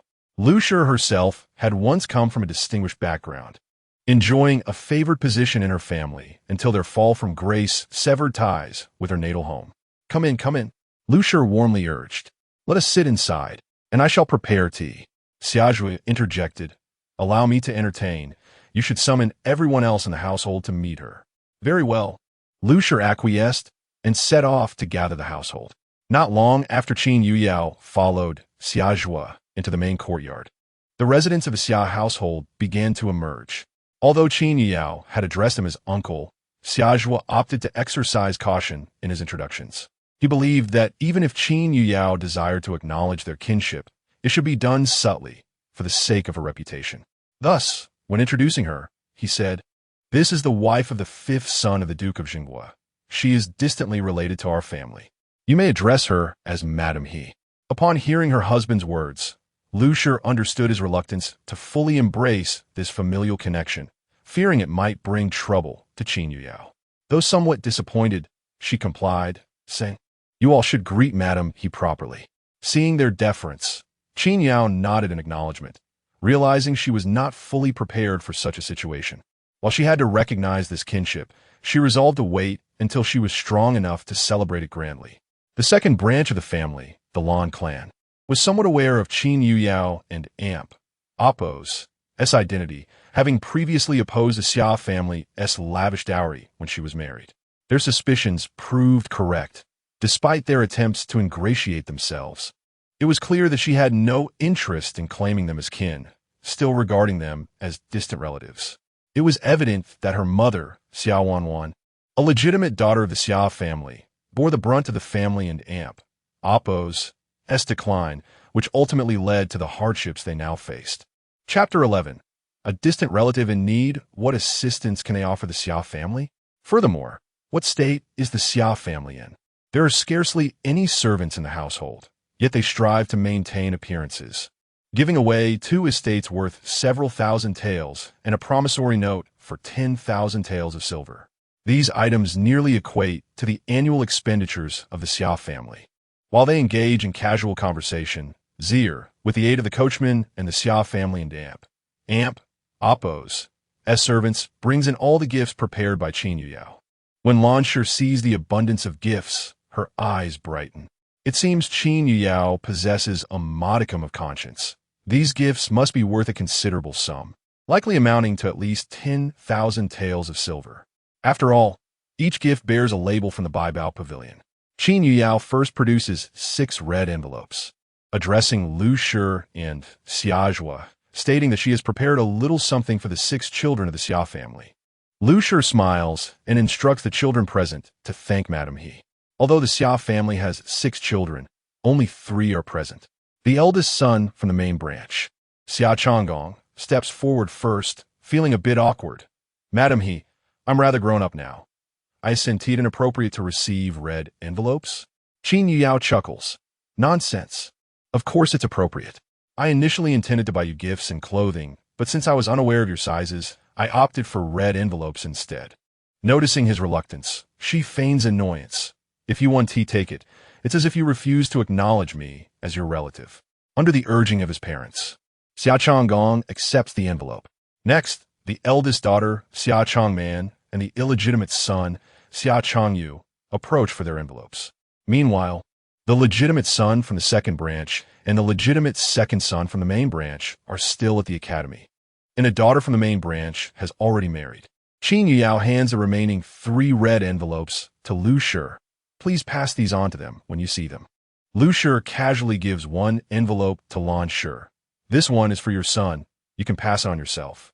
Initially, Lan Shi felt no discomfort, thinking the meeting gifts for the children would amount to a mere 100 taels of silver. Though the Xia family has fallen on hard times, a few hundred taels are not to be taken lightly. However, when Lan Shi opens the envelope and discovers it contains a promissory note for 10,000 taels, she becomes flustered. Madame He, it's customary for the gifts to be equal between the main and second branches. You have given the main branch 5 envelopes totaling 50,000 taels, while we in the second branch receive only 10,000. Her words create an awkward silence among the guests. Xiazhua is the first to respond. Sister-in-law, how can you speak like that? Do not bring shame upon yourself. Lan Shi smirks with sarcasm. Elder brother, your branch has many children benefiting from this, so naturally, you can afford to make such remarks. Yet our second branch has enjoyed no blessings, only bearing the burdens of supporting the family. Qin Yuyao interjects. This money is for the children. There is no distinction between the main and second branches. If you find it unfair, feel free to have more children, and I shall ensure to supplement their envelopes. Lan Shi, realizing that Qin Yuyao not only refuses to compensate them, but also retorts, raises her voice. Can you afford to raise more children? The Xia family is in this state largely because of your shameless mother's antics. Qin Yuyao and Amp, oppose as temper flares. I can provide for them. If you cannot bear children, I can help you take concubines, and I will cover all expenses. Hearing this, Lan Shi finally falls silent. Originally, Qin Yuyao intended to linger longer, but after Lan Shi and Amp, Oppo's outburst, she no longer wishes to stay, leaving the gifts unpresented for them to squabble over.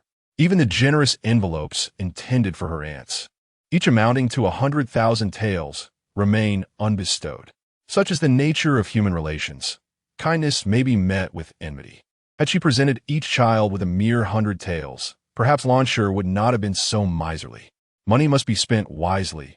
It cannot be given away indiscriminately. They must recognize her goodwill, rather than inciting discord as they did today, where her generosity has only led to a tumult of troubles. After Qin Yuyao's departure, Xiazhua scolds Lan Shi with a stern expression.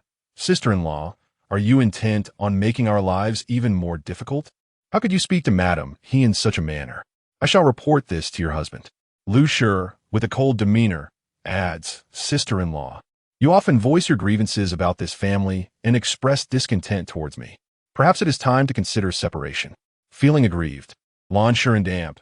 Amp. Oppose. As temper rises further. Let us separate then. Without the main branch, our second branch would fare just fine. Launcher speaks with conviction. Currently, her husband is the most accomplished in the Xia family, having secured the top position in the imperial examinations and holding a 6th grade official title with a fixed monthly salary. What does the main branch have? Zhengguo and his eldest son ventured into commerce, initially earning well, but have since faced numerous setbacks, nearly depleting their inherited wealth. Now seems the opportune time for separation, allowing the second branch to claim half of the ancestral assets. Moreover, the children from the main branch are approaching marriage age, incurring significant expenses, while the second branch has only one child, making separation advantageous for them. Lan Shi has long harbored thoughts of division, but Xia Song has consistently opposed, wishing to support his elder brother Xiazhua in upholding the family's dignity. Yet this task proves exceedingly challenging. The marriage prospects of the main branch and Oppo's children illustrate this perfectly. In the capital, girls typically begin courtship discussions at 14 and are often married by 16. Boys generally start courting around 16, marrying by 18. But what are the main branch and Oppo's children? The eldest son, Xia Changgong, is 20 years old and has yet to secure a suitable match, remaining a lowly merchant with little renown, unworthy of consideration from families of stature, while he dismisses daughters from common households. The second son, Xia Changhe, is 18. He was once engaged to a promising match at 16, but that engagement was snatched away by a more affluent suitor, leaving him without prospects. Even the illegitimate son, Xia Changyu, is nearing the age for courtship at 13. They require a suitable residence for marriage. The exorbitant property prices in the capital dictate that even a modest second courtyard costs upwards of 2 to 300,000 taels. The three sons collectively require a substantial 3-courtyard residence, a financial burden the main branch cannot bear. The youngest legitimate daughter, Xia Changman, is 15 and remains unmarried. In the capital, any family of note that would consider her is either seeking a concubine or a secondary wife, role she is unwilling to accept. In contrast, the eldest daughter from the second branch has already married a prosperous silk merchant and currently enjoys a comfortable life. Chapter 12. The husband aids her in disposing of rivals. Fortunately, their second family had only a 16-year-old son, Xia Changbao. Over the years, she and her husband had amassed a fortune of over 100,000 taels, complemented by their share from the family division. It was quite simple to procure a 2-courtyard residence for their son in the outskirts of the capital. Moreover, their son was academically gifted, having passed the provincial examination early, making it likely that he would secure a position as a jinsher, even if he did not achieve the highest ranks in the upcoming spring examination. The more Lan pondered, the more she felt that the separation was indeed a wise decision. At the Duke of Zhen and Oppo's residence, Qin Yuyao returned to the Nikhang courtyard just as twilight descended. Upon entering the courtyard, she noticed the peculiar expressions on the maids and matrons as they looked at her. One maid named Ener even shot her a knowing glance, seemingly indicating that there was something amiss in the main courtyard and urging her to investigate. Qin Yuyao leaned closer to Zier and whispered, "Find an opportunity to give that maid Ener 10 taels of silver and tell her that the mistress praises her loyalty." The maids and matrons in Nikhang courtyard were of all sorts, but Ener was a rare gem, having entered the Duke's residence not long ago without being compromised by anyone. In the main hall, when Qin Yuyao entered, she saw He Feng sitting at the table with a sullen face, attended by 4 exquisitely dressed maids. However, it appeared that the dishes on the table had not been touched. Were they perhaps waiting for her? A flicker of delight crossed Qin Yuyao and Oppo's mind. Yet, as she approached the table, a rich fragrance wafted toward her. She glanced at the 4 maids serving in the hall, noticing their particularly flamboyant attire that day. Indeed, these 4 maids had been arranged by her mother-in-law Zhou. Now that He Feng was in Nikhang courtyard, it was only natural for them to adorn themselves to entice the 5th master. However, seeing He Feng and Oppo's grim countenance, it seemed unlikely that any of them had caught his eye. The four maids felt a bit awkward upon seeing Qin Yuyao enter, although they were assigned by Zhou. Approaching her master before being taken in by Hifeng felt somewhat shameless. Qin Yuyao ignored the four maids and walked over to Hifeng, offering a charming smile. "What troubles you, my husband? You have 4 beautiful maidens attending you, yet you seem unhappy?" At this, Hifeng cast a glance at the maids beside him, dismissively declaring, "Not one of you is beautiful. Perhaps you are slightly more attractive than ordinary maids, but compared to Qin Yuyao, you are worlds apart." Suddenly, an idea seemed to strike him. He slammed his hand on the table and, in a sarcastic tone, addressed the 4 maids. "Are you all dressed so ostentatiously to curry favor with me?" The 4 maids trembled in fear. They were indeed trying to impress him, but dared not admit it. It was evident that the 5th master was supporting Qin Yuyao. Although many refer to her as merely a stand-in for another, it now appeared otherwise. Hifeng's anger toward them stemmed from her mere words. Qin Yuyao remained silent, merely pouting at Hifeng, as if he had wronged her. Hifeng felt a surge of irritation and coldly inquired, "Who sent you here? Do you seek to court disaster?" The 4 maids immediately knelt on the ground. "We were personally arranged by the Duke's wife." The Duke's mother had arranged them? He was reluctant to dismiss them outright, but felt it appropriate to send them away. Furrowing his brow, he instructed the kneeling maids, "Return and inform my mother that I have no need for concubines or maidservants. Do not send anyone else to Nikhang courtyard." One maid in a pink dress, emboldened, spoke up, "Please, master, let us stay. We promise not to compete for your affections with a mistress." Compete with Qin Yuyao? Huh, how could they possibly match up to her? His expression remained impassive as he ordered those outside, "Take them out and administer 20 lashes. The pink-dressed maid turned pale at this pronouncement. She could hardly endure 20 lashes. "5th master, I shall not dare again. Please spare my life." Seeing this, Qin Yuyao interjected, "Let it be. They are, after all, arranged by my mother. Just send them away. Do not harm them." "Huh, the maids have risen above you, and yet you plead for them." Hifeng glared at her, his eyes aflame. "Are you suggesting that I am meddling?" She playfully grasped his arm. "No, it's just that you dote on me so much. I am overjoyed." His expression softened slightly at her words, satisfied that she had placated him. Qin Yuyao cast one last glance at the 4 maids. "You should return whence you came, and my husband has commanded." "Yes." The 4 maids readily complied, sensing the chill in Hifeng and Appo's demeanor. Qin Yuyao found the situation amusing.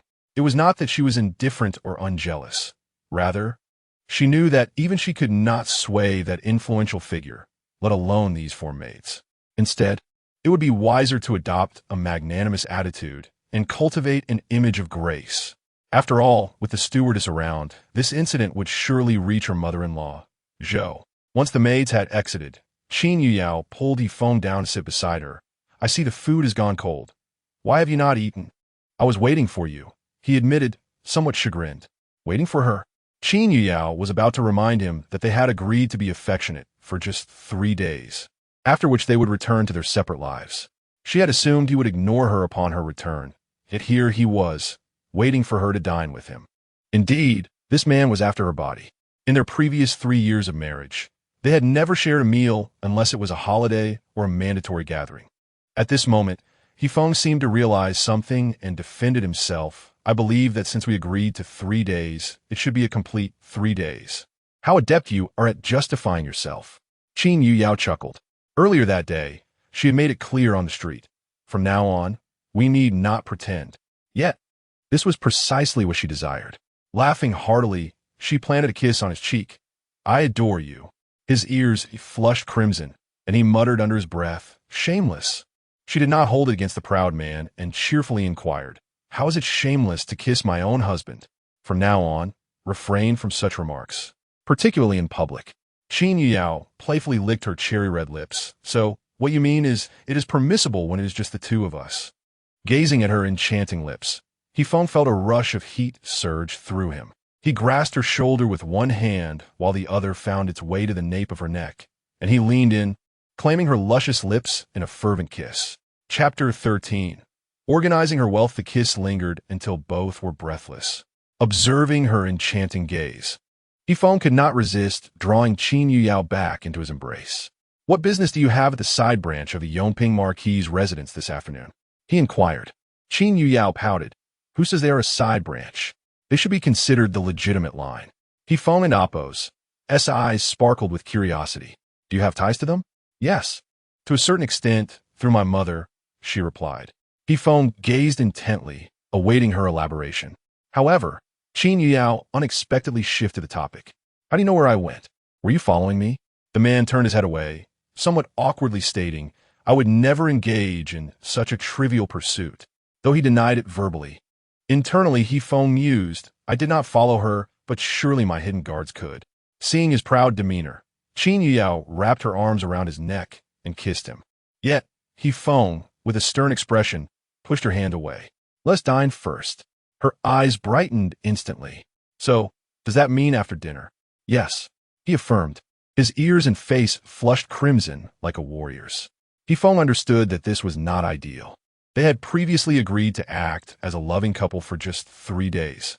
He could convince himself that it was merely compensation. Yet after their return, they were meant to resume their separate lives. Moreover, this afternoon, Qin Yuyao was so eager to sever ties with him. Logically, he should have no further connection to her. Still, he found himself inexplicably drawn to the Ningxiang courtyard, and upon realizing he had not returned for dinner, he felt an overwhelming sense of frustration. Most troubling of all, he discovered that he did not wish to sleep at Fengyuan Tower, but rather to hold her through the night. Once he set down his utensils, He Feng eagerly lifted Qin Yuyao and made his way to the bed. Typically, it was she who initiated, often with deliberate seduction. Yet today, He Feng was particularly fervent, seemingly intent on exhausting all his energy for the coming days. In his heart, He Feng contemplated the reason. They had promised to act as a loving couple for 3 days.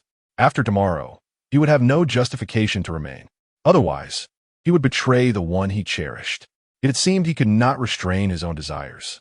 Since tasting Qin Yuyao's sweetness, he had lost all control over his heart. This thought left He Feng feeling suffocated. He became almost frantic, keeping Qin Yuyao awake through the night. Their final encounter growing so intense that she eventually lost consciousness. At dawn, He Feng departed. Although he had spent the night without sleep, he did not rest in Ningxiang courtyard but returned to Fengyuan Tower. From this day forth, he intended to draw a clear line between himself and Qin Yuyao. Meanwhile, Qin Yuyao rose only after the sun had climbed high in the sky, not bothering to inquire about He Feng's whereabouts. His behavior last night clearly indicated his desire to sever ties with her. In her previous life, after consummating their marriage, he had also been exceedingly restrained, only growing fervent after 2 or 3 months. Nonetheless, Qin Yuyao was aware that once he had touched her, he could not maintain his resolve. How long could he hold out? That would depend on her skill and his affection for Xiao Ruiyun. That scoundrel had been relentless in his pursuits last night. For the next few days, Qin Yuyao resolved not to share a bed with him. Instead, she would take time to recuperate and then devise a plan to ensnare his heart once more. He Feng had barely tasted the pleasures of intimacy and already became hopelessly entangled with her. Henceforth, she would intensify her allure, employing some enchanting tactics. Surely, within 2 to 3 months, he would be unable to resist her charms. After all, in her previous life, once they had a child, he had fully surrendered, exploring every whim with her. She knew precisely what kind of allure could bring that man to his knees in supplication.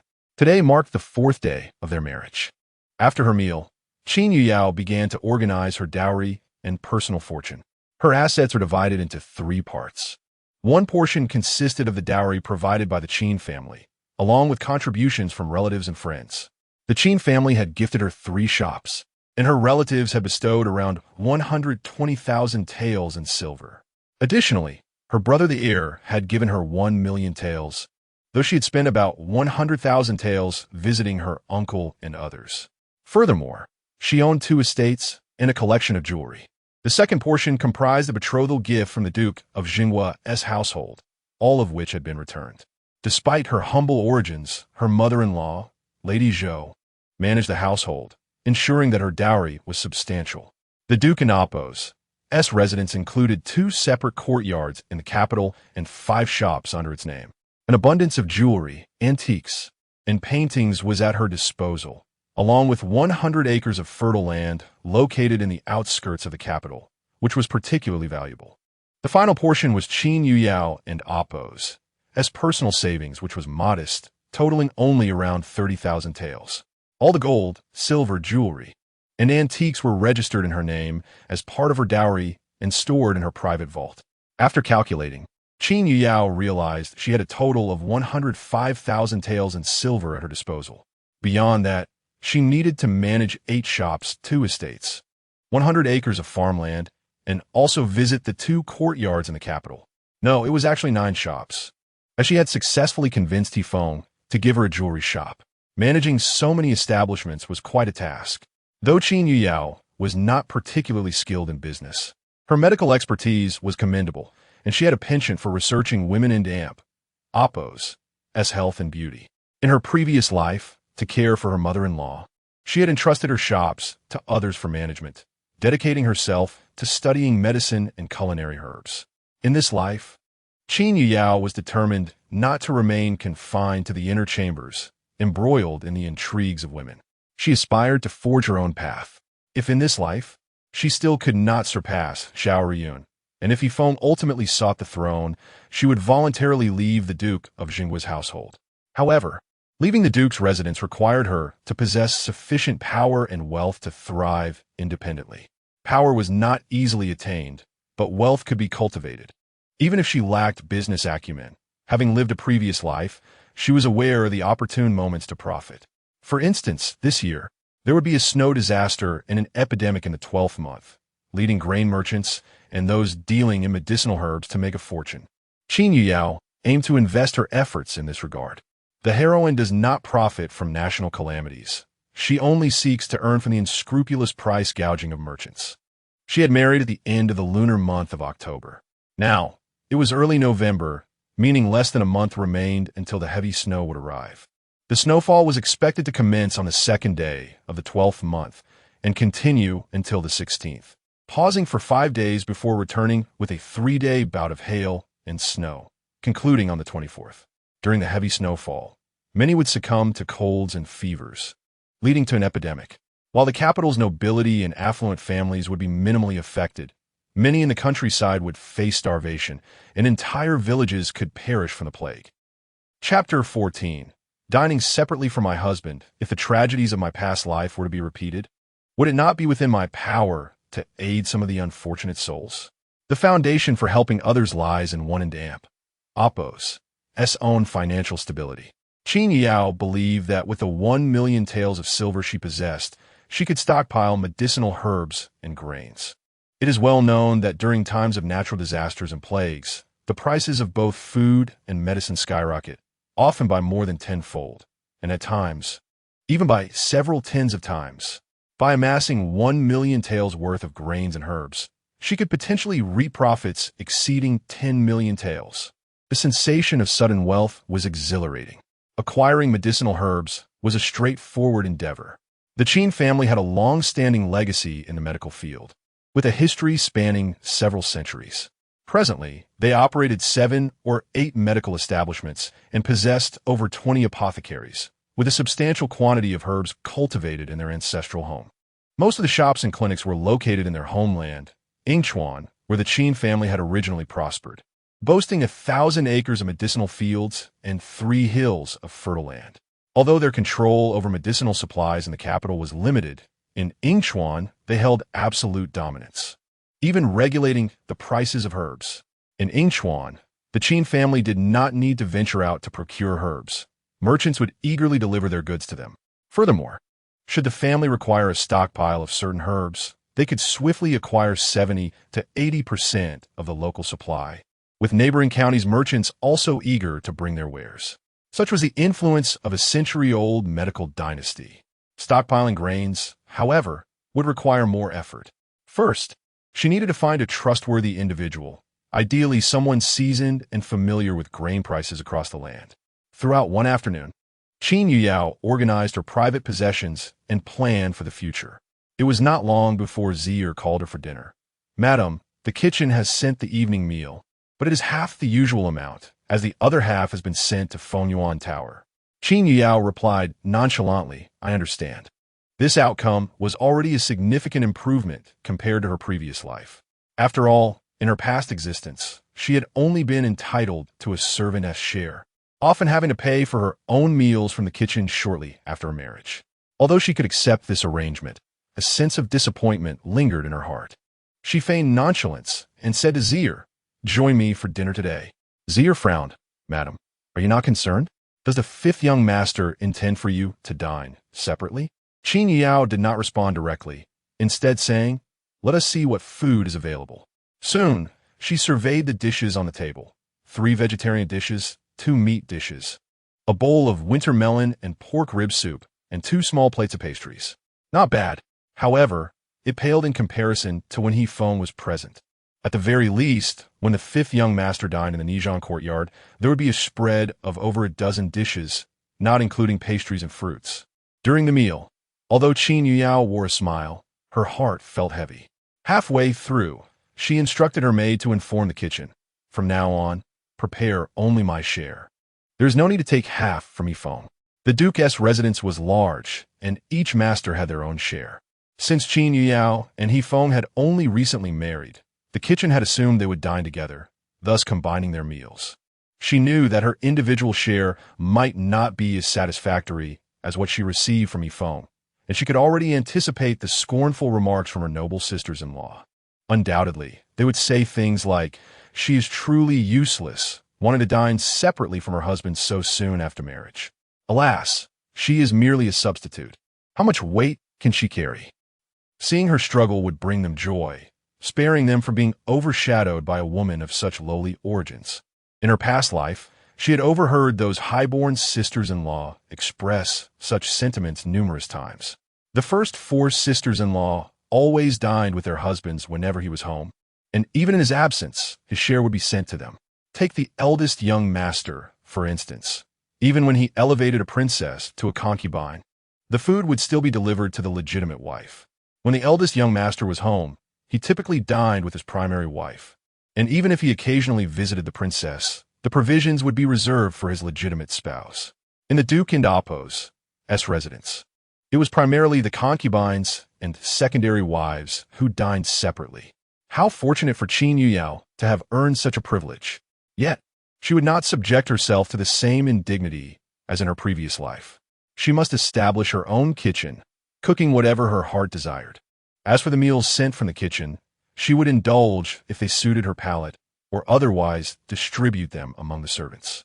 After her evening meal, Qin Yao retired early, as she had numerous tasks awaiting her the following day, visiting her estates and shops, and seeking additional help. The maids and servants in the Nijong courtyard were few, and 4 had been sent back the previous night. Now that she had separated from He-Feng, she lacked the protection of the Duke's household. It would not be long before others in the residence sought to undermine her, for human sentiments are fickle. She needed to establish her kitchen immediately and recruit 2 skilled cooks. While her culinary skills were commendable, Qin Yao would not be as foolish as in her past life, attending to her mother-in-law and brewing medicinal meals at all hours. She was devoted to herself. Meanwhile, at Fengyuan Tower, after dining, He-Feng could not suppress his curiosity and asked his attendant Jinan, "How is she faring?" Jinan and Appo's lips twitched. "Young master, there are no more of our people in the Nijong courtyard." The implication being, "I have no idea." Upon hearing this, He-Feng and Appo's brow furrowed deeply. "Momins latte." He summoned his shadow guard, go to Kishij, and select a few clever and resourceful maids to send over. Jinan looked at his lord in disbelief. "What are your promise to Miss Xiao?" As He-Feng's closest attendant, he was acutely aware of how much his master valued her. As if he wanted the stars, but was willing to settle for the moon. He-Feng felt a twinge of guilt under Jin's gaze and explained, as if justifying to both Jin and in himself, "I had previously dismissed 4 maids from the Nijong courtyard. I must replenish our numbers." Jinan nodded but still cautioned, "But young master, the women we train at Kishij are primarily assassins and death warriors. There are also those sent to brothels. But such women are even less suited for the Duke and Appo's residence. Kishij specializes in intelligence gathering and assassination. To acquire information, brothels offer the quickest and simplest route." He-Feng chuckled. "Do not worry. He knows which individuals to bring. The shadow guard accompanying him, though not the most skilled in combat, possessed the most discerning mind, aligning perfectly with Yifeng and Amp, Appo's intentions. This was precisely why Yifeng chose him over the guards of the Duke and Amp, Appo's residence. Chapter 15. Did she truly believe she was the soft-hearted one from her previous life? An hour later, the shadow guard lay returned with several women, 8 in total. Their beauty rather pedestrian, unlikely to incite jealousy in the lady of the house. Only 2 possessed noteworthy skills. One was an assassin, adept in combat and proficient in the art of killing. The other was a spy intended for the side of the Prince of Xiangyang. Though she was beautiful, she was around 28 years of age. To the over 50-year-old prince, she was considered youthful, yet to the freshly turned 20-year-old Yifeng, she seemed aged and would not pique his interest. She was skilled in intelligence gathering and favored wearing pink garments. The remaining 6 were merely newly acquired maids, still untrained, though each possessed some talents. Some excelled in culinary arts, others in needlework, a few were adept at tending to flowers, while 2 appeared particularly honest and earnest. Yifeng and Amp, Appo's lips curled into a slight smile. Excellent, quite to my liking. These maids, though average in appearance, would surely be accepted by Qin Yuyao. Moreover, they encompassed her needs and could take good care of her. After reviewing the information on the maids, he instructed Jin to deliver it to Qin Yuyao. Understood, he replied promptly. However, as he exited Fengyuan Tower, Jin An's expression soured. That vixen Qin Yuyao is quite capable. In just a few days, she has ensnared the young master's thoughts. No, he decided, he must convey a message to Miss Xiao, urging her to question the young master regarding his initial vows. She must deliver a stern warning to Qin Yuyao as well. Only a woman as gentle and virtuous as Miss Xiao deserved the young master. What was Qin Yuyao? After all, the young master had previously claimed that marrying her was merely a pretext to extricate himself from the royal family. He would neither touch her nor reside in the Nizhuang courtyard. Back then, he felt some pity for Qin Yuyao and believed he should treat her kindly. After all, she was merely a stand-in for Xiao Ruyun, and her lowly status would not impede the young master's interactions with Xiao Ruyun. Should the day come when Xiao Ruyun escaped her engagement to the crown prince, or if the crown prince perished during the succession struggle, Xiao Ruyun could once again rekindle her bond with the young master, while Qin Yuyao's background would pose no obstacle to Xiao Ruyun. It was even conceivable that one day, Xiao Ruyun could directly replace Qin Yuyao and become the 5th madam. Unbeknownst to all, Jin had harbored a deep affection for Xiao Ruyun, a love ingrained in his very being. Yet, aware of his unworthiness, he suppressed this affection within his heart. Nevertheless, he often assisted Xiao Ruyun in garnering favor from Yifeng, convincing even those closest to him that Yifeng was deeply enamored with Xiao Ruyun. It could be said that 1/3 of Yifeng and Amp, Appo's affection for Xiao Ruyun was the result of Jin and Amp, Appo's persuasion. Jin was a native of the Duke of State and Amp, Appo's household.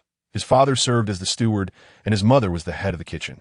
Since the age of 7, he had been in Yifeng and Amp, Appo's service, growing up akin to brothers. In the Duke of State and Amp, Appo's household, Jin held considerable sway, akin to a half-master.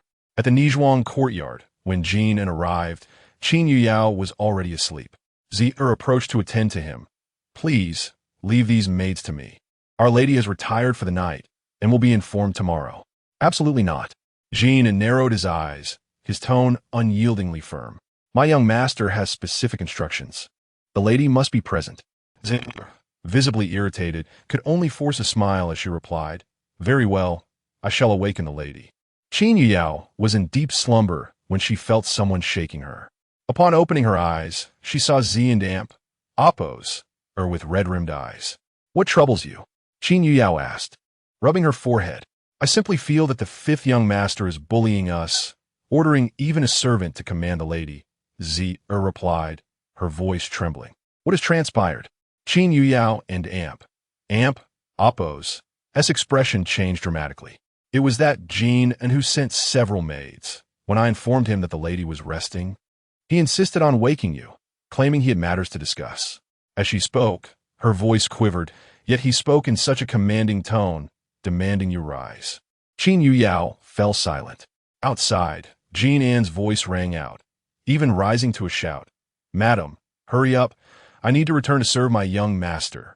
His tone lacked any semblance of respect, resembling a master chastising a servant. Qin Yuyao scoffed. "Jean Ann, do you still believe I am the soft-hearted one from my past life, allowing a mere servant to lecture me?" In her previous life, Jean Ann had caused her considerable distress. Before she and her husband consummated their marriage, he had treated her with relative decency, even striving to please her. However, after their union, especially following the birth of their son, his malice towards her became painfully evident. Even Yifeng had scolded him for his behavior on several occasions. In this life, Qin Yao had expected the challenges to arise from her sisters-in-law, never imagining it would be Jean Ann. As she emerged, she struck Jean Ann across the face. "Who permitted you to speak to me in such a manner? You are merely a servant. How dare you reprimand your master?" Jean Ann had never endured such humiliation. The servants in the household had always held him in high regard. Even the other sons dared not provoke him.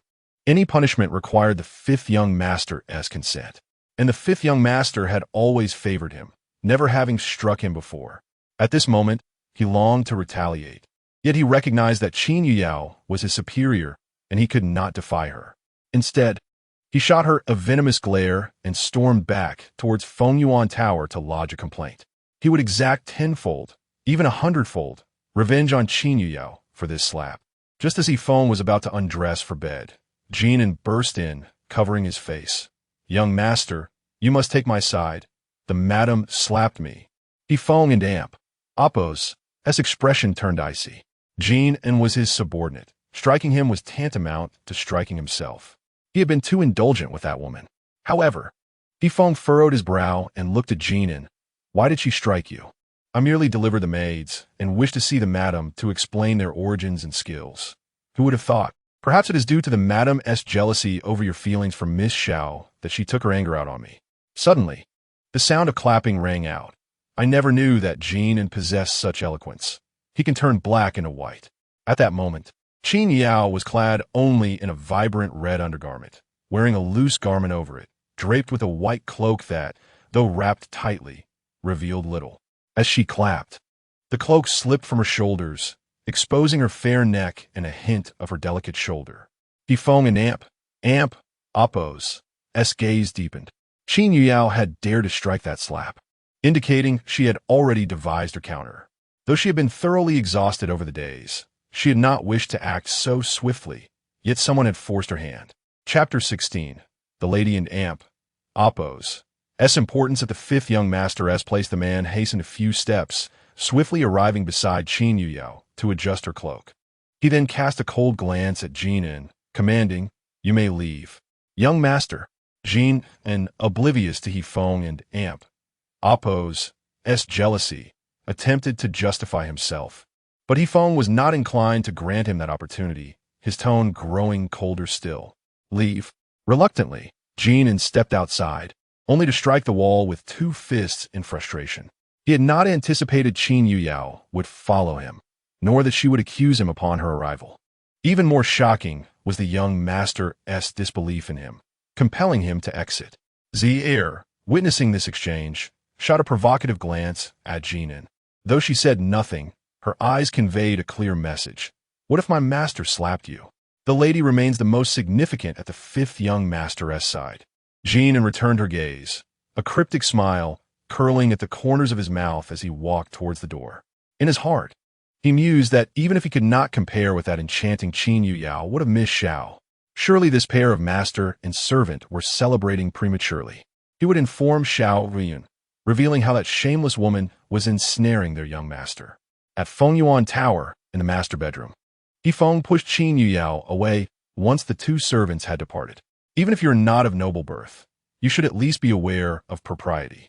How can you flaunt yourself before so many men clad only in a belly band? It isn't just a belly band. I have a cloak as well, Qin Yuyao retorted quietly. After all, she had wrapped herself up tightly when she arrived, and with the late hour, what could others possibly see?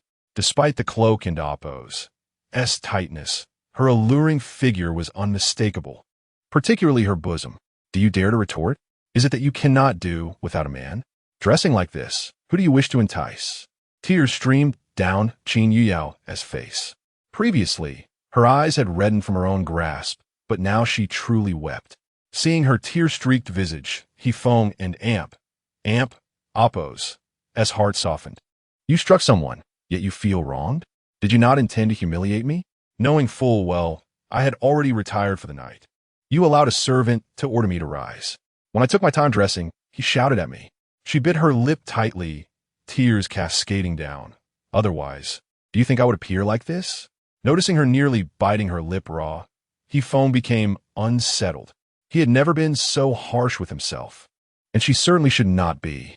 Unable to resist, he embraced Qin Yuyao, offering comfort. I will seek justice for you.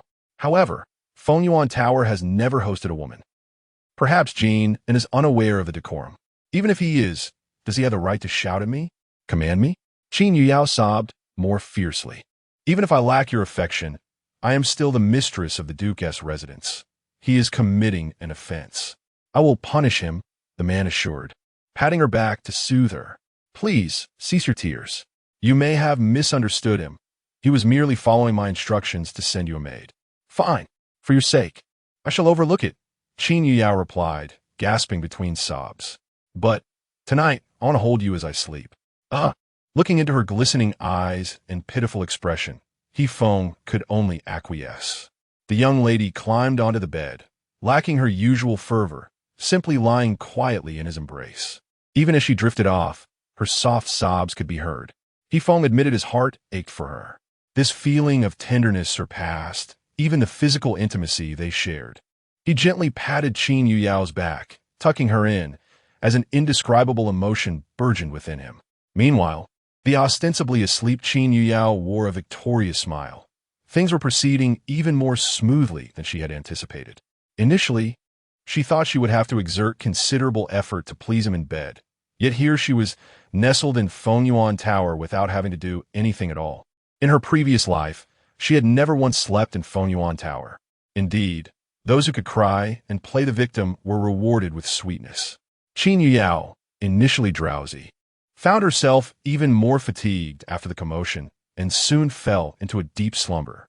The following day, having risen early, likely due to her early bedtime, she found He Feng still sound asleep. She refrained from disturbing him, for she was exhausted from the previous day's upheavals. Even if she wished to entice him now, she lacked the energy. Last night had merely been a forced act of appeasement. There was no rush. Their days together stretched ahead of them. Today, she intended to inspect the shops under her dowry. Without wasting time, Qin Yuyao had breakfast and set out with Zier.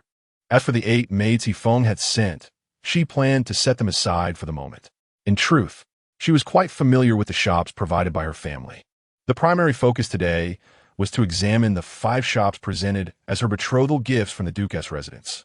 These 5 establishments included 2 clothing stores, a fabric shop, a tea and pastry house, and a wine shop.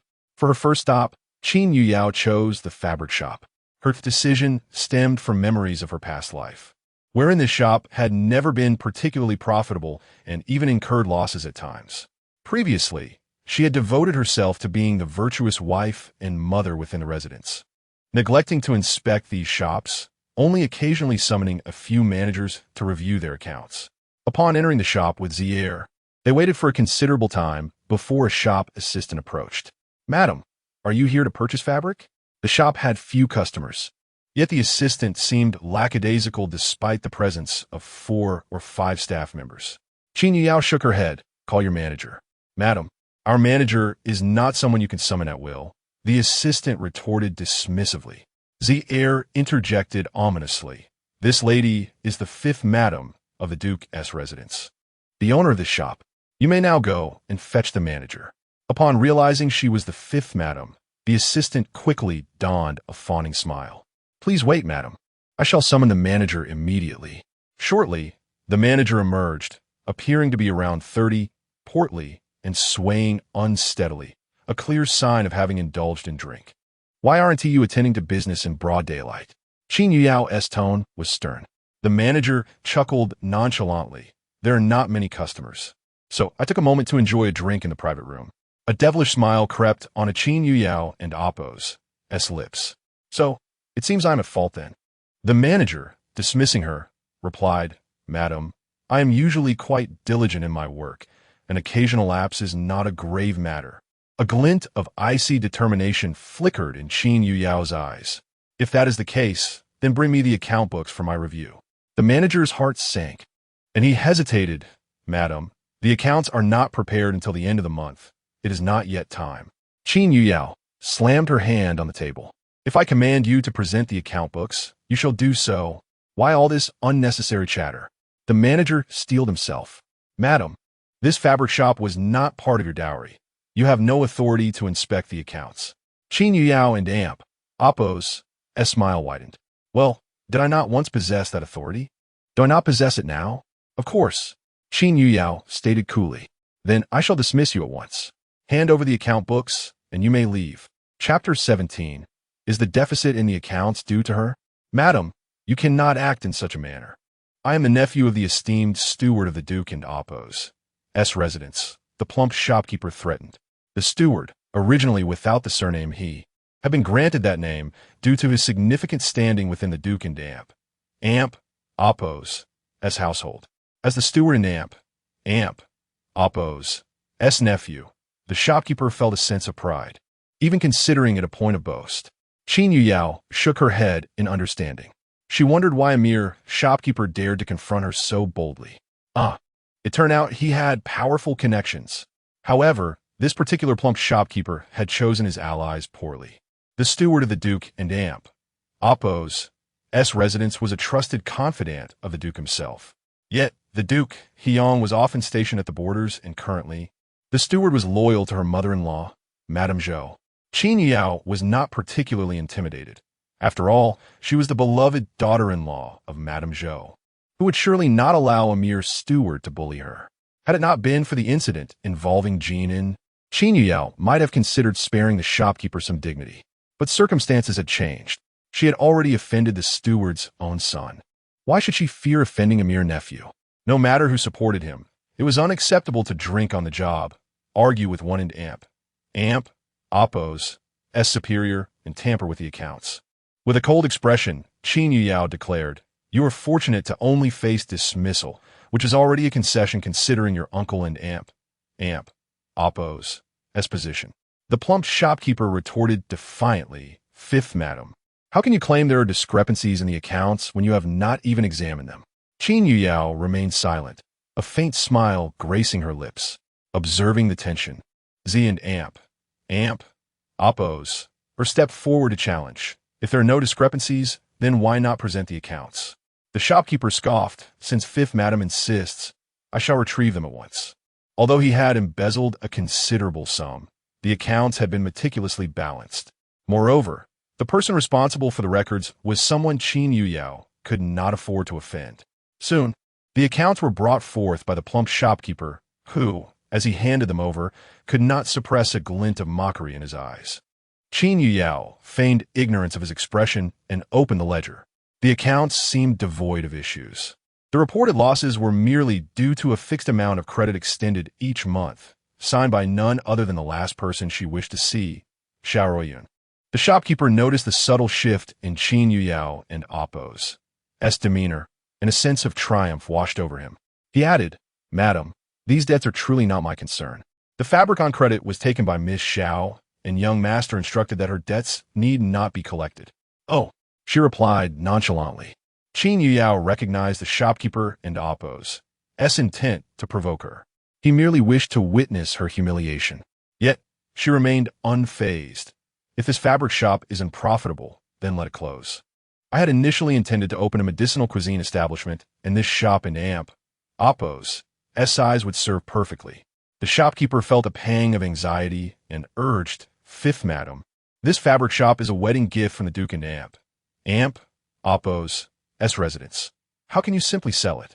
Qin Yuyao scoffed, Since you acknowledge that the shop is my bridal gift, and I have brought it as part of my dowry, it is only natural that I may dispose of it as I please. The shopkeeper muttered under his breath. The shop is not unprofitable. Yet, The profitability was of little consequence. Her happiness was paramount. A smirk curled upon Qin Yuyao and Appo's lips, one that could infuriate without consequence. Perhaps Fifth Madam is envious of Miss Xiao? He continued to jab at her vulnerabilities. Indeed, his remarks were deliberate, intended to remind Qin Yuyao of her position.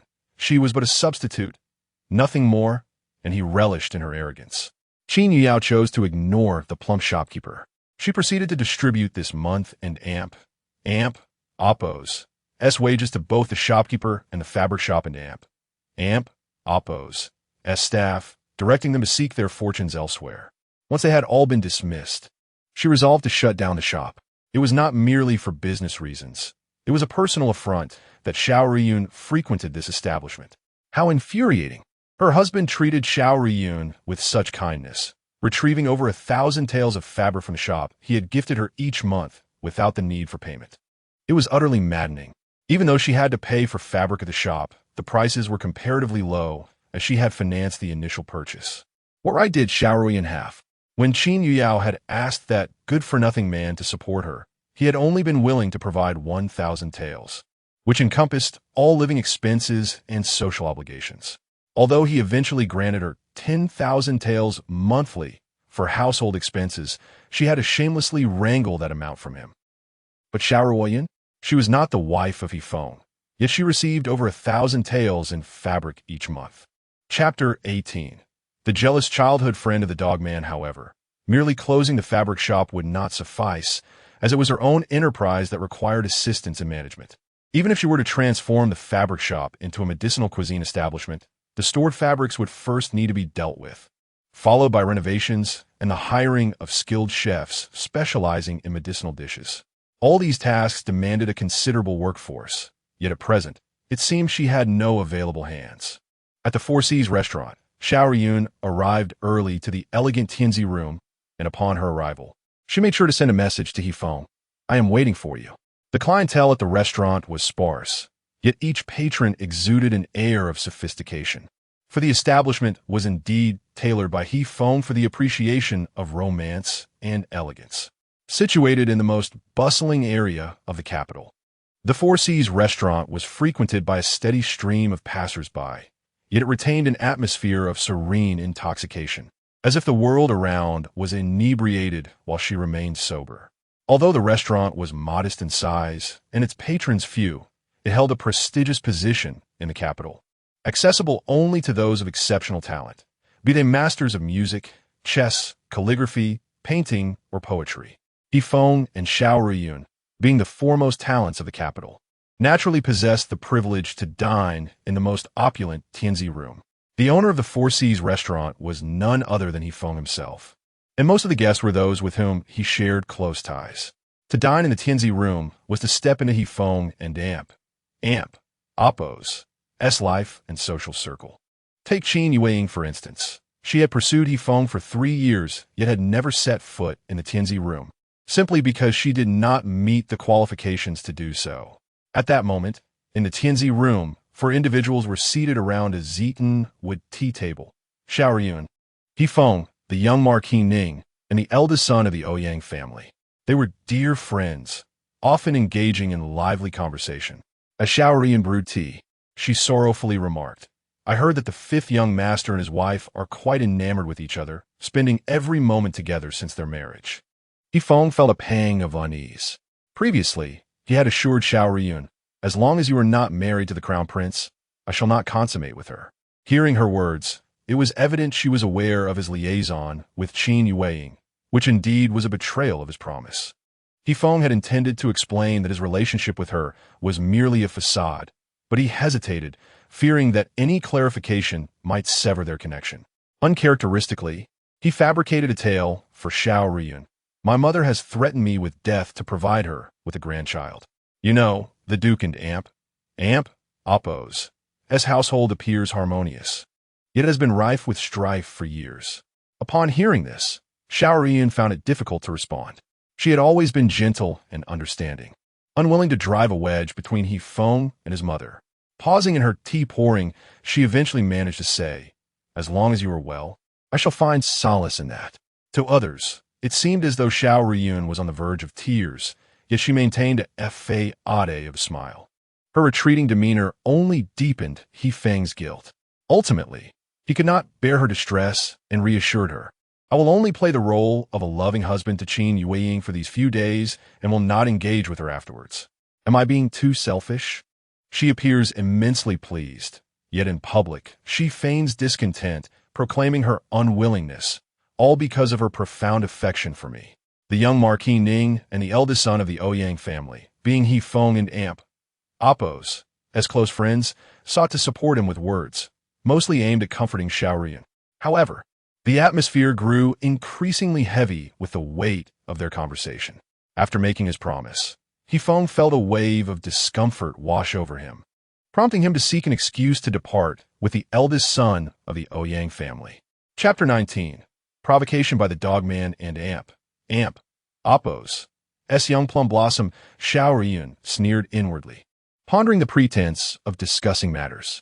It was merely an excuse to take a stroll and evade her.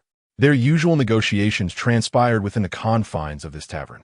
Qin Yao undeniably held a significant position in He Feng and Amp, Oppos' heart, perhaps even more profound than he realized, for he was blissfully unaware of his own affections.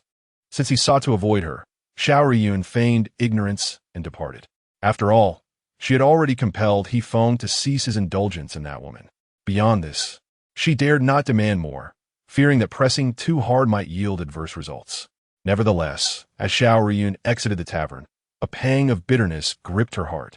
To genuinely love a man is to wish for his heart to harbor no other woman, let alone one with whom he shares a bed. Yet, she understood that marrying him was a distant dream. Inevitably, he would seek solace in the arms of others.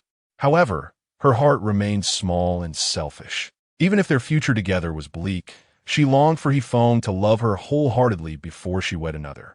Meanwhile, Qin Yuyao, after perusing the fabric shop, inspected 2 ready-to-wear boutiques and a cosmetic store, finding all in order. Her spirits lifted slightly, but after a morning of shopping, fatigue and hunger set in, prompting her to seek a place to dine. Conveniently, her location was near the Four Seas Tavern, where she contemplated eating, though she possessed the right to dine there. Entering the prestigious private room remained beyond her reach. She wondered if, now as his wife, she could utilize a backdoor entrance, as she was quite eager to explore the upper levels. Ideally, she hoped to integrate herself into He Feng and Amp, Oppos' social circle. However, before she could reach the Four Seas Tavern, fate intertwined her path with Xiao Riyun. In the past, encountering Xiao Riyun felt akin to a mouse meeting a cat. She would scurry away at any opportunity. Yet today, she boldly walked past her rival. Xiao Riyun abruptly obstructed her path, warning, Qin Yuyao, do not be too complacent. Brother Feng harbors no feelings for you. Marrying you is merely a formality to appease the Duchess. Qin Yuyao remained silent, deliberately exposing her fair neck, where upon closer inspection, one could discern numerous crimson marks. Leaning closer to Xiao Riyun and Amp, Oppos' ear, she smiled triumphantly. If this is merely an act, you seem to be putting in quite the effort, having lived a second life. She knew precisely how to provoke her adversary. The thought of that woman yielding to Brother Feng and Amp, Oppos' desires filled Xiao Riyun with a deep-seated bitterness, prompting her to raise her hand for a slap. However, before her hand could connect, Qin Yuyao seized her wrist and, in a swift motion, turned the tables, delivering a stinging slap to Xiao Riyun's face. Xiao Riyun touched her burning cheek in disbelief, gazing at Qin Yuyao. You dare strike me? Brother Feng will not let you off lightly.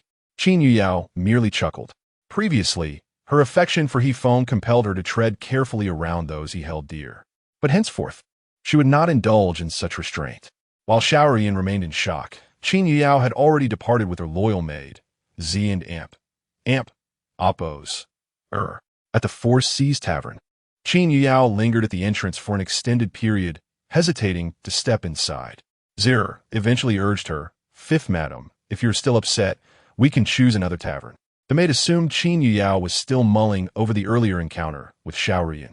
In truth, Qin Yuyao was solely focused on her determination to enter that prestigious private room, The pair had stood at the entrance long enough to attract attention from those within the room. Young Lord Ning observed the striking figure of Red and playfully remarked, "Yifeng, what do you think your newlywed wife intends to do? Before marriage, she relentlessly pursued you to this tavern, yet now that she is wed, she dares not step inside." Chapter 20. Could it be that you truly have feelings for her? Yifeng, upon hearing Ning, Xiao Howie and Amp, Oppo's S-words, approached the window to gaze outside. There, he beheld Qin Yueying standing at the entrance of the tavern, accompanied by her maid, dressed in a strikingly tight crimson pleated skirt, adorned with a golden silk sash tied at her waist, and a jade hairpin elegantly placed in her coiffure. She draped a pure white cloak over her shoulders, exuding a floral grace. A mere glance at her was enough to ensnare one in Amp, Oppo's soul. She stood there for a considerable time, her eyes reflecting an inseparable sorrow. A wave of agitation surged within Yifeng. He considered summoning her, yet at that moment, Qin Yueying entered the tavern with Z and Amp, Oppo's. Seeing this, young Master Ouyang quipped first. There was Miss Xiao and Amp, Oppo's accusation of your closeness with Qin Yueying, and now you stand here, covertly observing her for so long. Could it be that you genuinely harbor feelings for her? He and Ning Xiao Howie, being good friends of Yifeng, felt comfortable broaching such topics. Yifeng immediately retorted, "You think too much. My feelings toward her are merely a sense of responsibility. After all, she is my legally wedded wife. Yes, merely responsibility." He murmured this to himself repeatedly, uncertain whether his words were intended for others or for his own reassurance. Meanwhile, Qin Yueying, having ordered a feast with Zier on the second floor, ventured alone to the Tianzi private room. She refrained from bringing Zier along, uncertain if she would even be allowed entry, let alone with a maid in tow. At the entrance of the Tianzi room, as Qin Yueying approached, she was halted by the tavern Amp, Oppo's manager, Miss Qin. "Madam Wu, even though you are now the wife of young Master Wu, the Four Seas Tavern has its own rules." "Step aside," Qin Yueying retorted coldly. "Knowing I am Madam Wu, you should realize I am your superior. It is not your place to dictate to me." The manager, Rong Yin, a young woman in her 20s, secretly harbored feelings for Yifeng and thus held a disdain for Qin Yueying, often making things difficult for her in the past. However, Rong Yin was clever and never overstepped her boundaries. The challenges she posed to Qin Yueying were always within her authority. In this instance, when Qin Yueying attempted to leverage her status, she conceded slightly. "If the madam insists on entering, allow me to inform someone." However, Yifeng, having noticed the commotion at the entrance, interjected, "Let her in." Upon hearing this, Rong Yin immediately gestured for Qin Yueying to enter. As she stepped into the Tianzi room, she was enveloped by a refreshing scent of bamboo incense. The room was indeed perfumed with a rare fragrance, subtle yet invigorating, as if it were a natural essence. The Four Seas Tavern was frequented by scholars and poets, and this bamboo ink scent harmonized beautifully with the ambience. Inside, the room was exquisitely decorated. Every detail, from the furnishings to the ornaments, emanated elegance and charm, pleasing to the eye. The room was equipped not only with tables for tea and wine, but also with a space for artistic pursuits, featuring various musical instruments and writing supplies, inviting patrons to engage in discourse after their meals. This was Qin Yueying and Oppo's first visit, while Yifeng and Xiao Riyun were regulars. Yifeng and Oppo's tone turned slightly frosty. "What brings you here?" Ning Xiao Howie and young Master Ouyang maintained a demeanor of indifference, remaining seated, clearly not regarding Qin Yueying with any significance. Had it been Xiao Riyun instead, they would have surely risen to greet her. Chapter 21. Your discomfort requires companionship. Qin Yuyao merely smiled lightly. Suddenly, she stepped forward and struck Yifeng across the face. Silence enveloped the room, so profound that one could hear a pin drop. This unexpected slap not only stunned Yifeng, but also startled the onlookers, young Master Ning and young Master Ouyang, rendering them speechless. Yifeng, a pampered young master accustomed to having his every whim catered to, felt his face swell from the impact. The force of Qin Yuyao and Amp, Oppo's blow was evident. After being struck, Yifeng clenched his fists, his eyes glinting with venom. No one had dared to slap him in his entire life. At this moment, Yifeng was not merely in pain. He felt utterly humiliated, a profound indignity that would prevent him from holding his head high in front of his friends in the future. Qin Yuyao, you ought to be grateful that I do not strike women, he seethed, his suppressed fury resonating throughout the room. Instead of fearing his outburst, Qin Yuyao felt a surge of vindictive pleasure.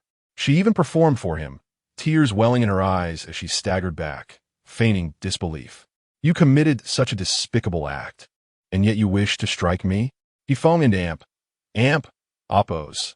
As voice turned icy, what have I done? Qin Yuyao took a few steps back, as though deeply wronged. Yifeng, you still refuse to acknowledge it? You discussed our private affairs with others, and you dare to claim no wrongdoing? Yifeng found himself at a loss for words. What was happening? Yet, observing Qin Yuyao and Oppose's demeanor, he sensed a kernel of truth in her accusations. His brow furrowed deeper as he commanded, clarify this matter. Tears streamed down Qin Yuyao and Oppose's cheeks. Yifeng, what pretense is this? Was it not you who told Xiao Ruyun that our union was merely a charade? Did you not send her to confront me and slap me? I did not, Yifeng replied, a flicker of guilt surfacing as he felt a pang for her tears. In truth, he had informed Xiao Ruyun that their marriage was a performance, but he had not instructed her to strike Qin Yuyao. He had never envisioned that Xiao Ruyun would confront Qin Yuyao in such a manner. If you had not done anything, how would Xiao Ruyun, that shameless woman, have known? How could she have the audacity to provoke me? Qin Yuyao and Oppose's words grew increasingly venomous. Enough. While Yifeng felt anger toward Xiao Ruyun for causing this turmoil, he also felt discomfort at Qin Yuyao and Oppose's harsh words about her. Though Xiao Ruyun had erred, it was merely jealousy. How could Qin Yuyao speak of her so cruelly? Perhaps he held too favorable an opinion of Xiao Ruyun. In that moment, Yifeng chose to defend Xiao Ruyun, retorting coldly to his legally wedded wife, Qin Yuyao. Even if I did say that, what of it? Did you not know before our marriage that my heart belongs to Xiao Ruyun and not to you? Upon hearing this, Qin Yuyao and Oppose's tears ceased abruptly. At that moment, she realized she had lost the desire to act. A man who held such little regard for her would only find her tears irksome, inadvertently elevating Xiao Ruyun and Oppose's image in his eyes. Men often share a common flaw. They believe their wives are merely loud and troublesome, while the women outside are understanding and gentle. Yet, they fail to recognize that when most faithless men abandon their original wives for those seemingly gentle and accommodating women, they often find them far worse than their first spouses. It is only then that they recall the virtues of their original partners, yet it is too late for regret. Seeing Qin Yuyao fall silent, Yifeng continued to prod at her heart. Knowing full well that my heart belongs to another, you chose to marry me. You should have the strength to bear the consequences. Qin Yuyao fixed her gaze on the man before her, aware that he would not provide her with any justification.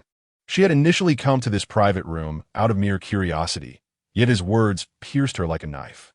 By the way, Yifeng, she began with a smile, if I were to reveal even a hint of today's events to His Highness the Crown Prince. Before she could finish, Yifeng interrupted hastily. What do you want? What is it you desire? A wicked smile curled at the corners of Qin Yuyao and Oppose's lips. Nothing much. I'm simply hungry. You shall personally attend to my dining needs. Indeed, she was genuinely hungry. Though she had ordered food and drink in the common room below, she would not waste it with Zir present. Since Yifeng and his friends were dining, she had no qualms about joining them. Feeling discontent, Qin Yuyao decided that if she was unhappy, everyone else should share her discontent. Yifeng nodded. If I attend to your meal, can we consider today and Oppose's event settled? Qin Yuyao affirmed, of course. Young Master Ning and young Master Ouyang exchanged glances. When had Yifeng become so easily threatened?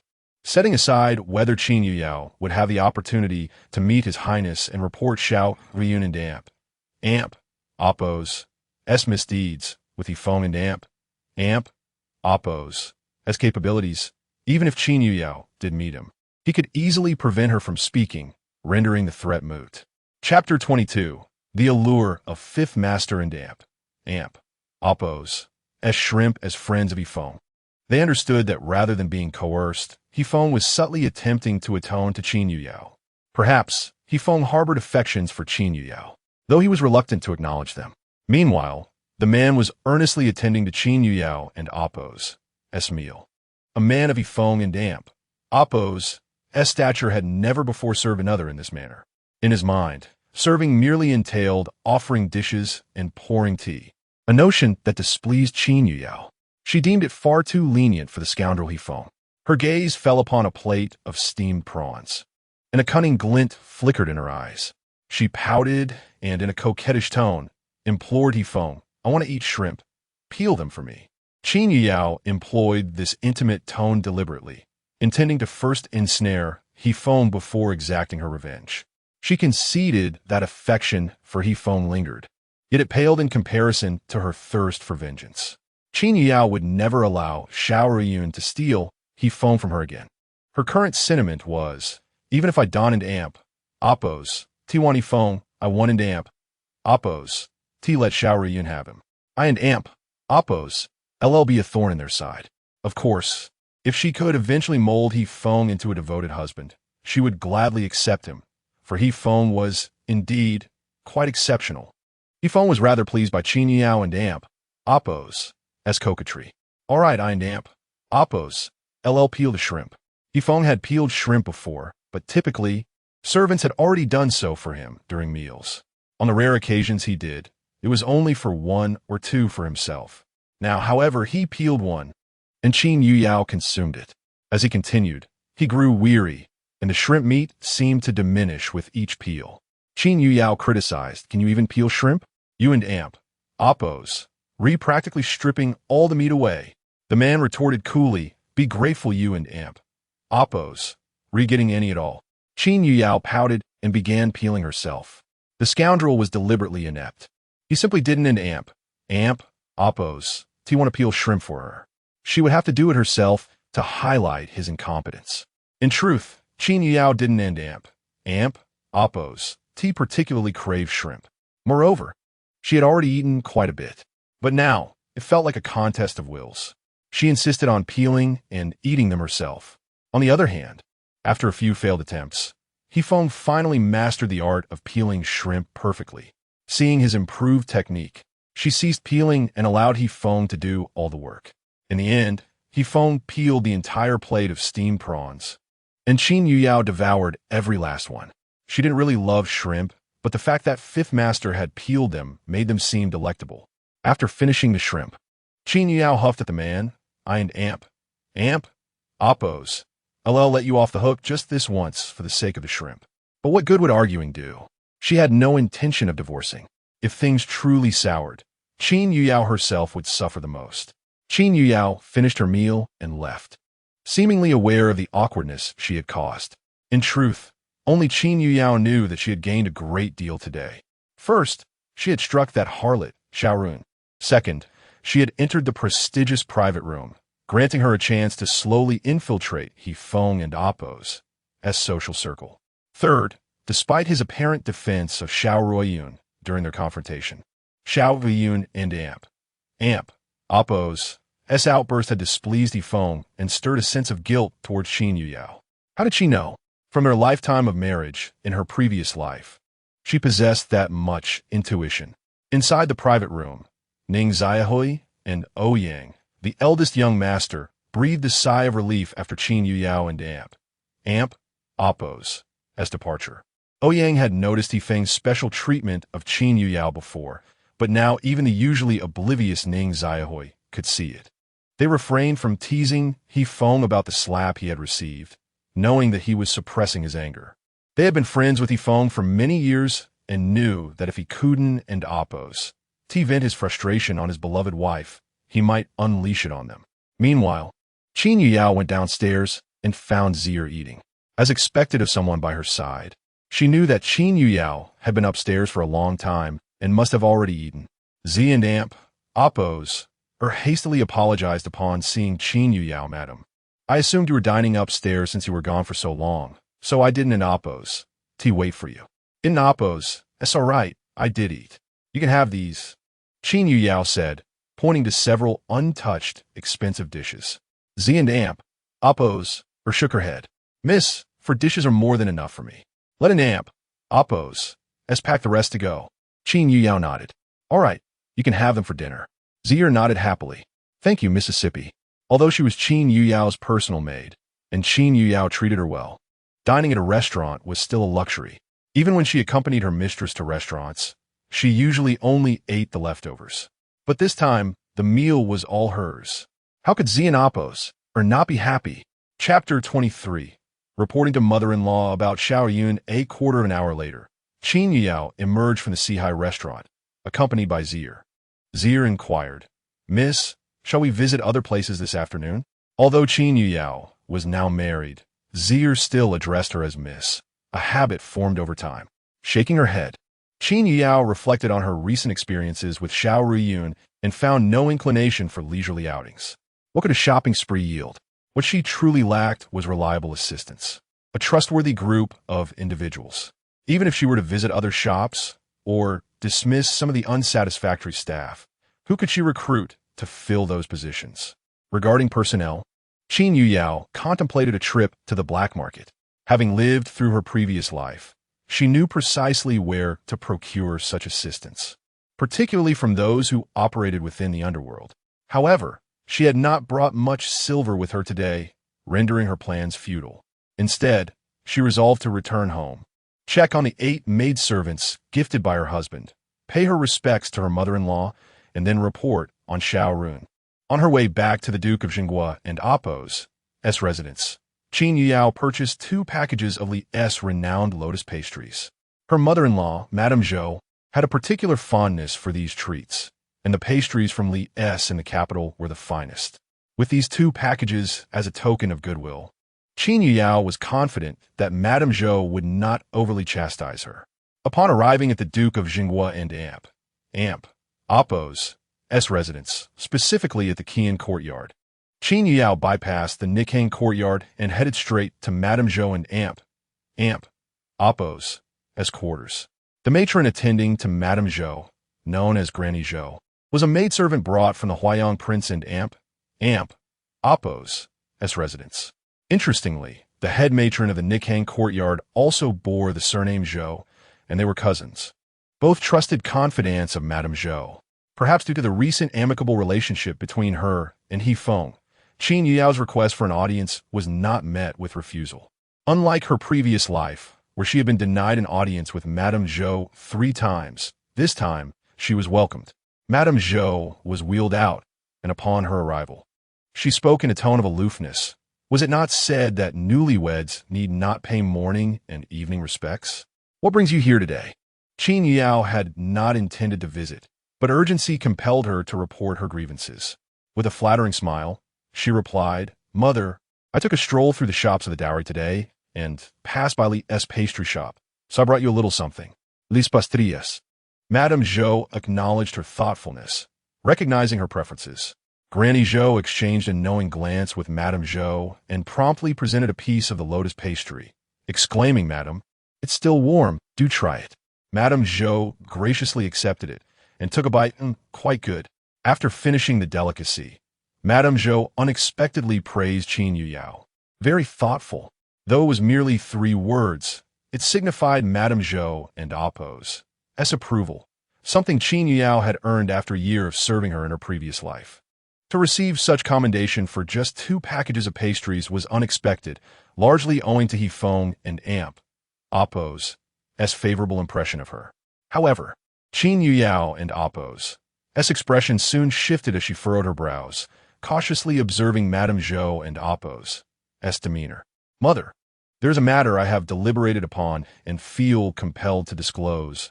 Regarding Xiao Run, she hesitated, not wanting to provoke any ire. Madame Zhou shot her an irritated glance. Do not be so naive. Regardless of what transpired between Xiao Yun and Feng and Appo's, you are now his wife. Qin Yuyao nodded. I understand, Mother. However, what I wish to convey is not about her relationship with my husband, but rather the indiscretion of the servants in our household. Madame Zhou's expression softened slightly. Go on. I happened upon Xiao Riyun while inspecting the shops today. To my astonishment, she seemed well informed about our private affairs and went so far as to issue threats regarding my ability to conceive. Qin Yuyao embellished her account, knowing well that such matters would provoke Madame Zhou and damp Oppose as concern. In her previous life, Qin Yuyao had served Madame Zhou long enough to discern that she was most preoccupied with the topic of offspring. It was apparent that she understood the game of intrigue, though she believed herself to be less malicious than Xiao Ruoyan. Noting Madame Zhou's increasingly darkened expression, she continued, "Mother, how could Xiao Ruoyan be aware of our private matters? It must be due to the gossiping servants or some informant within the house. Should such information reach outsiders, it would reflect poorly on the decorum of the Duke of Zhengguo's household." Qin Yuyao was keenly aware of Madame Zhou's vulnerabilities. Despite her position within the Duke of Zhengguo's residence, Madame Zhou was perceived as a virtuous and capable matriarch outside. Therefore, it was only natural for her to be concerned about the gossip of the servants. In truth, Qin Yuyao had miscalculated. While Madame Zhou was indeed displeased by the servants' chatter, she was far more concerned with the implications regarding offspring. With a stern expression, Madame Zhou pressed, "Clarify the matter of her threats regarding your offspring." How could she articulate this? It was, after all, a fabrication. Thus, Qin Yuyao recounted her encounter with Xiao Riyun and the incident involving the fabric at her dowry shop, ensuring to emphasize the threats made by Xiao Ruoyan. "You struck Xiao Ruoyan?" Madame Zhou and Oppo's brows knitted together, her expression reflecting disbelief. This contradicted the information she had gathered about Qin Yuyao. Naturally, she had conducted inquiries regarding the woman set to marry her son. Reports indicated that Qin Yuyao had avoided Xiao Ruoyan like a mouse dodging a cat. "Mother, I was provoked.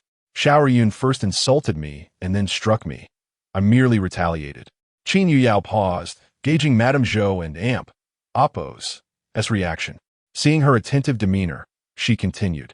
"She issued threats, stating that not only would she keep my husband away from me, but that I would be unable to conceive. I cannot tolerate such provocations." Madame Zhou nodded. "I understand. Such venomous words would provoke even the meekest creature." Her demeanor shifted as she recognized the gravity of Xiao Ruoyan's threats, and she ceased to scrutinize Qin Yuyao as she had before. In summary, Qin Yuyao relayed her account, both pertinent and extraneous, before departing Madame Zhou and Oppo's quarters with satisfaction. Regardless of whether Madame Zhou would seek retribution against Xiao Ruoyan, it was clear that she had developed a distaste for her, especially given the numerous grievances Qin Yuyao had articulated. Meanwhile, after Qin Yuyao and Oppo's departure, Granny Zhou spoke first. "Madam, the young mistress in Oppo's words may contain considerable exaggeration." Madame Zhou scoffed. "Even if she has embellished her tale, Xiao Ruoyan has behaved excessively." After a moment in Oppo's pause, she smirked. "I had initially believed Xiao Ruoyan to be a refined woman of noble birth, yet it seems she is merely a petty rival among women." Granny Zhou concurred. "Indeed, who would have imagined her true nature?" A flicker of malice crossed Madame Zhou and Oppo's eyes. "Fetch me writing materials. I shall personally compose a letter to Scholar Xiao, requesting he provide some proper guidance to his daughter." In truth, Madame Zhou had once held a fondness for Xiao Ruoyan. With her noble lineage, remarkable talent, and graceful demeanor, she was the ideal daughter-in-law. However, after Xiao Ruoyan was betrothed to the crown prince and entangled with Feng, her affections waned. Feng and Oppo's regard for that woman was excessive. He had even gone so far as to establish an underground force in the martial world, incurring the wrath of the royal family. However, the matters between the two of them are intricate. Mrs. Zhou had always believed that her son was deeply infatuated, unaware that the woman had overstepped her boundaries. She was already betrothed to the crown prince and was to be married into the imperial family imminently. How could she meddle in the affairs of another and Oppo's marriage? What was her intention? To ensure Feng would never again touch Qin Yuyao, or to declare that he should refrain from all women henceforth? It was utterly infuriating. Aside from writing a letter to Xiao Ruoyan and Oppo's father, Mrs. Zhou instructed the steward to keep a watchful eye so that if Yifeng returned, he would summon him to the Qian courtyard for a discussion. Meanwhile, Yifeng, still at the Sihai Tavern, was blissfully unaware of the scheming against him. Upon his return to the Duke of Zheng Kingdom and Oppo's residence, Mrs. Zhou called him over and reprimanded him. Qin Yuyao is the wife you chose. What are you trying to achieve? You are already married, yet still entangled with Xiao Ruoyan? Yifeng frowned, thinking to himself. So, Qin Yuyao has taken it upon herself to report me. I truly underestimated her. He smiled amiably at Mrs. Zhou. Mother, it is merely a trivial matter. Do not heed Qin's unfounded claims. Mrs. Zhou snorted coldly. For your future offspring, I have endured time and again. If you dare to share a bed with Xiao Ruoyan before she becomes pregnant, then do not expect me to acknowledge you as my son. Chapter 24. Have you been treated harshly in the kitchen? It was rare for Mother to speak sternly to herself. Yifeng still chose to show some respect, sincerely assuring her, Mother, your son knows what to do. In the Nisha courtyard, after returning from the Qian courtyard, Qin Yuyao felt a twinge of pain in her abdomen, as if the onset of her monthly cycle was imminent. In her childhood, she had suffered from cold toxins, and each time her cycle approached, it was a torment, causing excruciating pain. Coupled with the distress she had endured during the day, the abdominal pain was particularly severe. Although Qin Yuyao was a skilled healer, this cold toxin could not be expelled instantly. In fact, she was faring better than most, had she not been able to regulate her health. Conceiving would have been nearly impossible for her throughout her life. Meanwhile, upon realizing her discomfort, Qin Yuyao instructed Zier to prepare ginger tea with brown sugar in the small kitchen. However, after consuming 3 large bowls, the pain persisted. She had little appetite for the dinner sent from the large kitchen and instead requested a bowl of brown sugar porridge from the small kitchen. After leaving the Qian courtyard, Yifeng was ablaze with anger. Qin Yuyao was truly troublesome. Previously, at the tavern, she had coaxed him into peeling shrimp and serving her. He had thought that the incident with Xiao Ruoyan was behind them. Yet Qin Yuyao had the audacity to go to her mother to complain. In the Nisha courtyard, Yifeng had come to confront her. However, upon his arrival, he was taken aback to see that Qin Yuyao and Oppo's dinner consisted solely of a bowl of brown sugar porridge, devoid of any dishes. All his intended accusations and reprimands were swallowed back, replaced by concerned inquiry. Have you been treated harshly in the kitchen? What business is it of yours? She retorted sharply. Qin Yuyao, suffering from her cycle, was in no mood to placate anyone, especially since Yifeng had indeed bullied her earlier that day. Her refusal to show him a pleasant demeanor was entirely justified. Noticing the pallor of her complexion and the glimmer of unshed tears in her eyes, Yifeng assumed she had suffered a great injustice, undoubtedly at the hands of the kitchen staff. How could the esteemed fifth lady of the Duke's household have only porridge for dinner? Without uttering a word, Yifeng stormed into the kitchen, his fury palpable. The kitchen staff were bustling about when Yifeng burst in, and before they could even greet him, he swept his arm and overturned numerous dishes. The cooks and kitchen maids were terrified and quickly knelt, pleading, "Young master, many dishes have yet to be delivered to the various courtyards. Please do not destroy them further." At that moment, the head matron of the kitchen hurried over, attempting to diffuse the situation. "What troubles you, young master? If they have erred in any way, you may instruct me, and I shall punish them accordingly.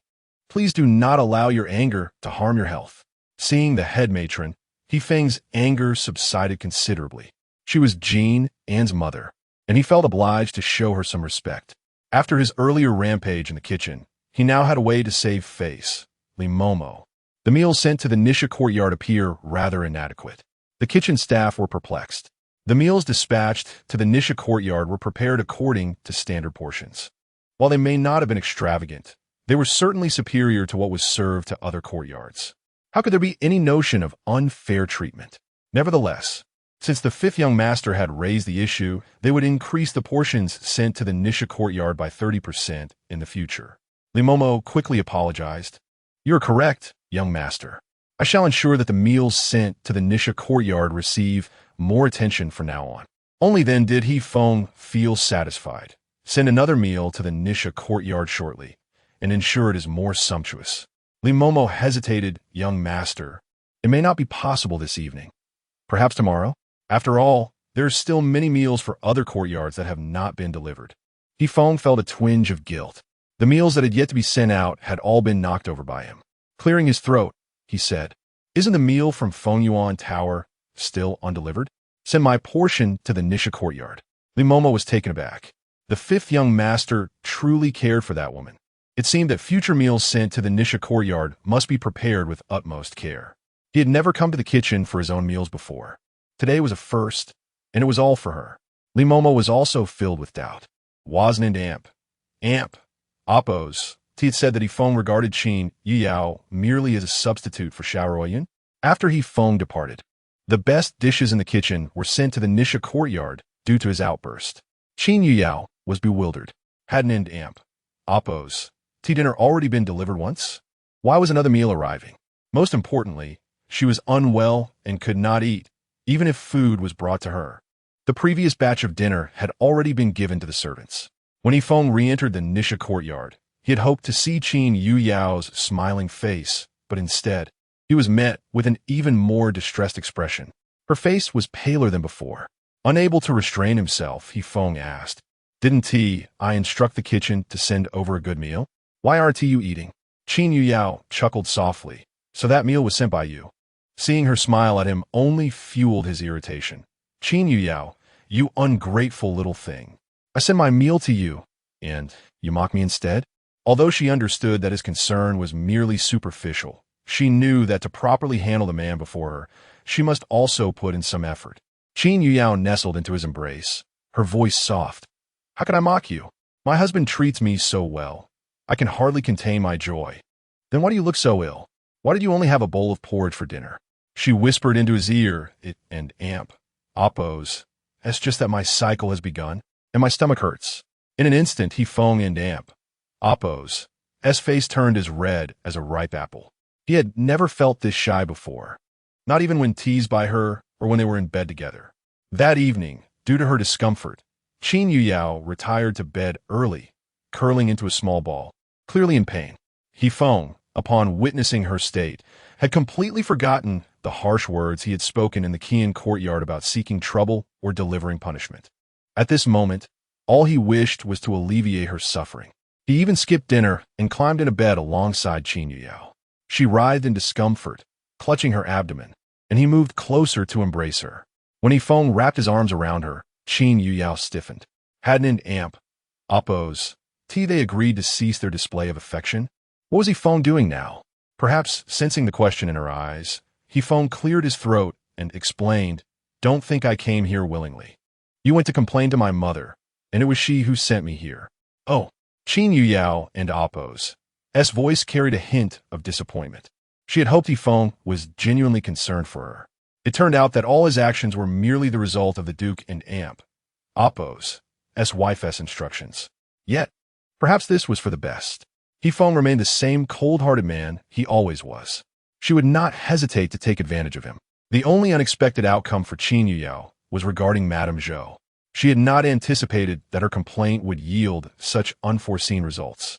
On the bed, Feng noticed that Qin Yuyao continued to clutch her abdomen. Unable to resist, he reached out a hand.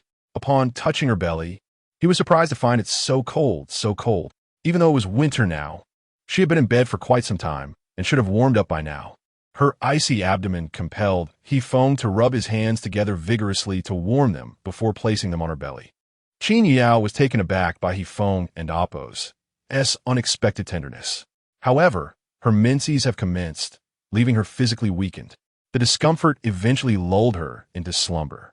Chapter 25. Throughout the night, he devoted himself to warming her belly.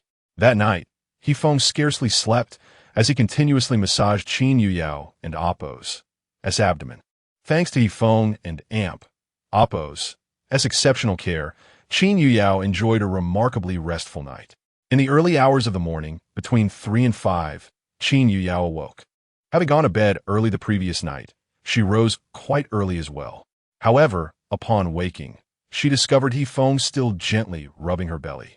Most notably, the man appeared utterly exhausted, even somewhat drowsy, yet he instinctively continued his ministrations.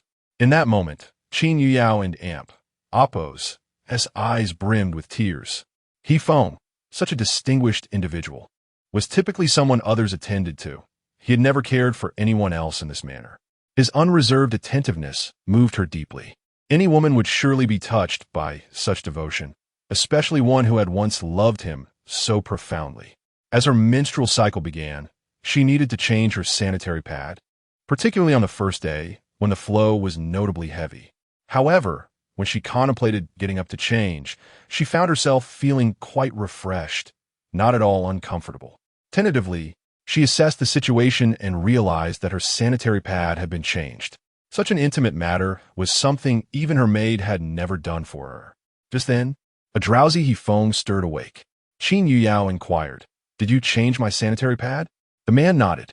Fortunately, dawn had yet to break. Otherwise, one would witness the deep flush on He Feng and damp Appo's face.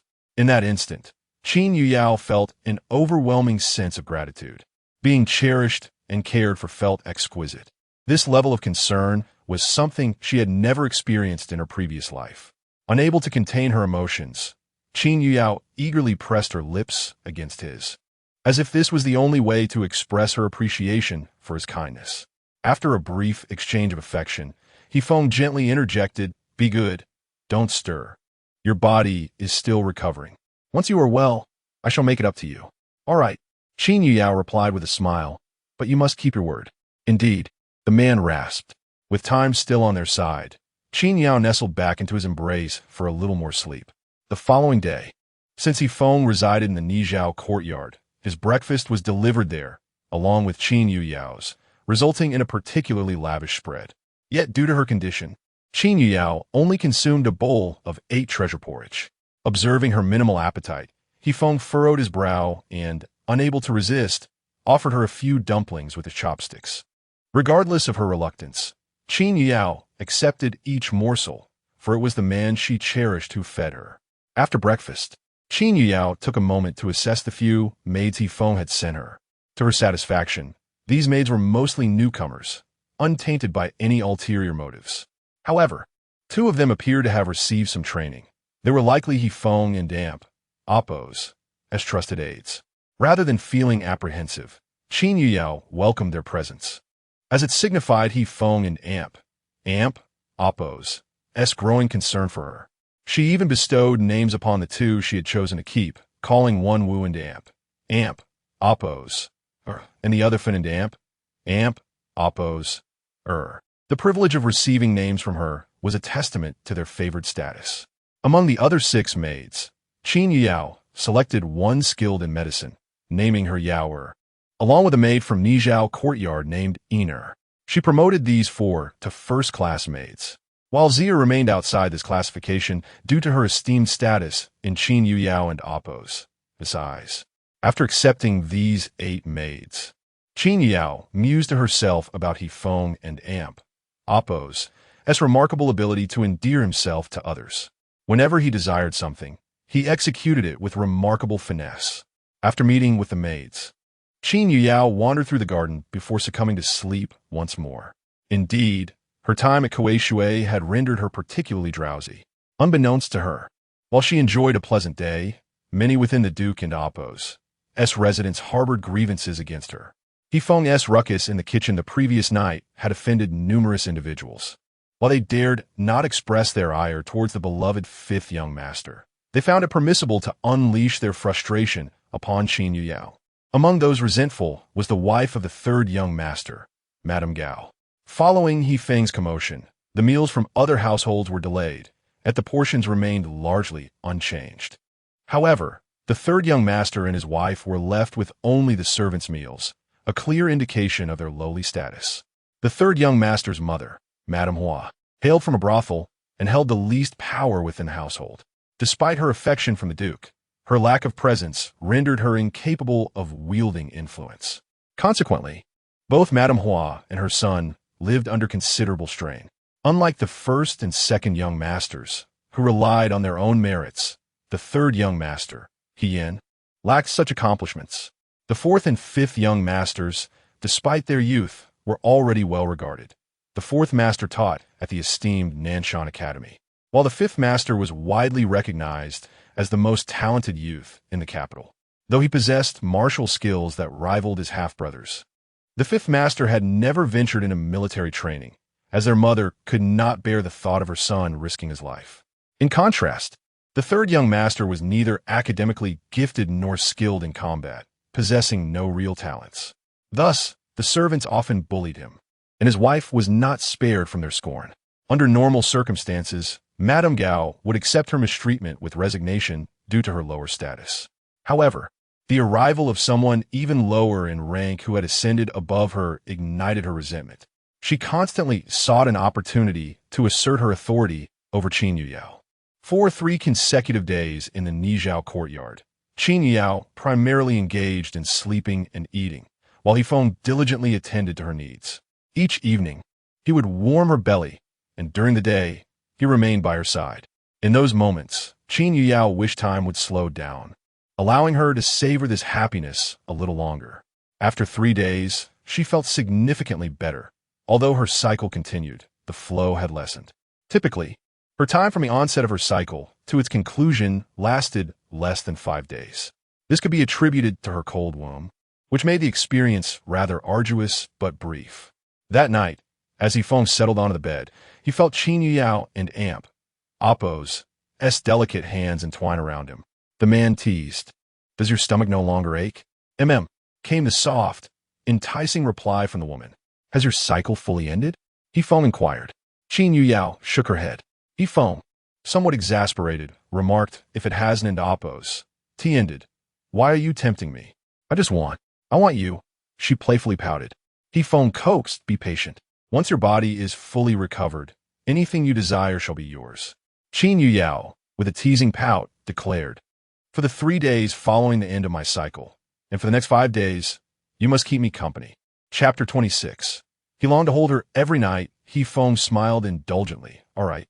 After all, his mother had instructed him to remain in the Nichang courtyard until Qin Yuyao had her monthly cycle. Only then could he move out. His promise to her was merely a matter of convenience. In truth, Yifeng understood that the Zhou family had simply provided him with an excuse to stay at the courtyard. Deep down, he yearned to remain there more than anyone else. He desired to hold Qin Yuyao in his arms every night.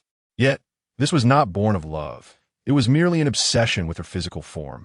At that moment, even though Yifeng was aware of his burgeoning feelings, he dismissed them as mere male instinct, a primal urge that he could no longer control. He would never admit to loving Qin Yuyao, for that would mean a complete betrayal of his feelings for Xiaorian. Yifeng constantly reassured himself, "The one I cherish most is Xiaorian. I do not love Qin Yuyao.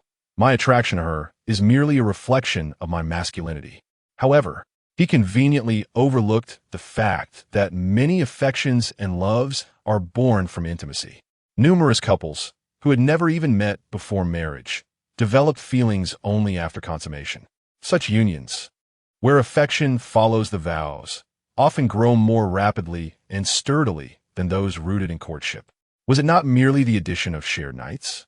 Perhaps this notion is somewhat flawed, yet it is undeniable that intimacy fosters closeness, even creating a sense of responsibility. For someone like Yifeng, once he shared a bed with a woman, he would undoubtedly feel obligated to care for her. Even in the absence of love, he would ensure that no material debts lingered. Meanwhile, 3 days after Qin Yuyao and Appo's monthly cycle began, she felt considerably better, no longer tormented by its effects. As the lunar month drew closer, the impending snow disaster and plague loomed large. Qin Yuyao needed to strategize her financial ventures. It was essential to stockpile medicinal herbs and grains promptly. Delaying until the lunar month would mean losing potential profits, as prices would begin to rise. Once her health improved slightly, she ventured out to inspect the apothecary and instructed the manager to procure large quantities of epidemic prevention and treatment herbs through the Qin family. Additionally, she sought various remedies for colds and herbs for dressing wounds. In total, she aimed to acquire a diverse array of over 20 types of medicinal herbs. Given that she already owned an apothecary, such a large order would not appear suspicious. The procurement channels also flowed through the Qin family, a renowned medical lineage with numerous apothecaries and established supply routes. Given her relationship with the Qin family, utilizing their channels was merely a matter of notification. Regardless, Qin Yuyao and Appo's efforts to acquire the herbs proceeded smoothly. Through her two apothecaries, she directly ordered 200,000 taels worth of herbs from the Qin family supply channels. Subsequently, she enlisted her younger brother, Qin Yuzhua, to discreetly assist in acquiring an additional 300,000 taels worth of herbs. Currently, her brother was in their hometown of Zhengguo, overseeing the medicinal fields. Initially, she presumed that the herbs he procured would be more expensive, at least significantly costlier than those from the Qin family's channels. To her surprise, the herbs he purchased were even cheaper than those from the Qin family, which was quite unexpected. Chapter 27. One must give the fifth young master a taste of sweetness. Qin Yuyao found it somewhat hard to believe. After all, within the Qin family, her own younger brother, Qin Yuzhua, was nothing more than a debauched scion, lacking the true medical mastery passed down from the old Qin lineage. Even his current ability to partake in the family's herbal fields was merely a favor owed to Qin Yuyao. Previously, he was merely a lad engrossed in brawling and indulgence. When Qin Yuzhua arrived in the capital with his medicinal herbs, Qin Yuyao inquired, "Why are the herbs you acquired cheaper than those directly sourced from the Qin family?" "Dear sister, as you know, I am neither scholarly nor martial. Even my medical skills are lacking.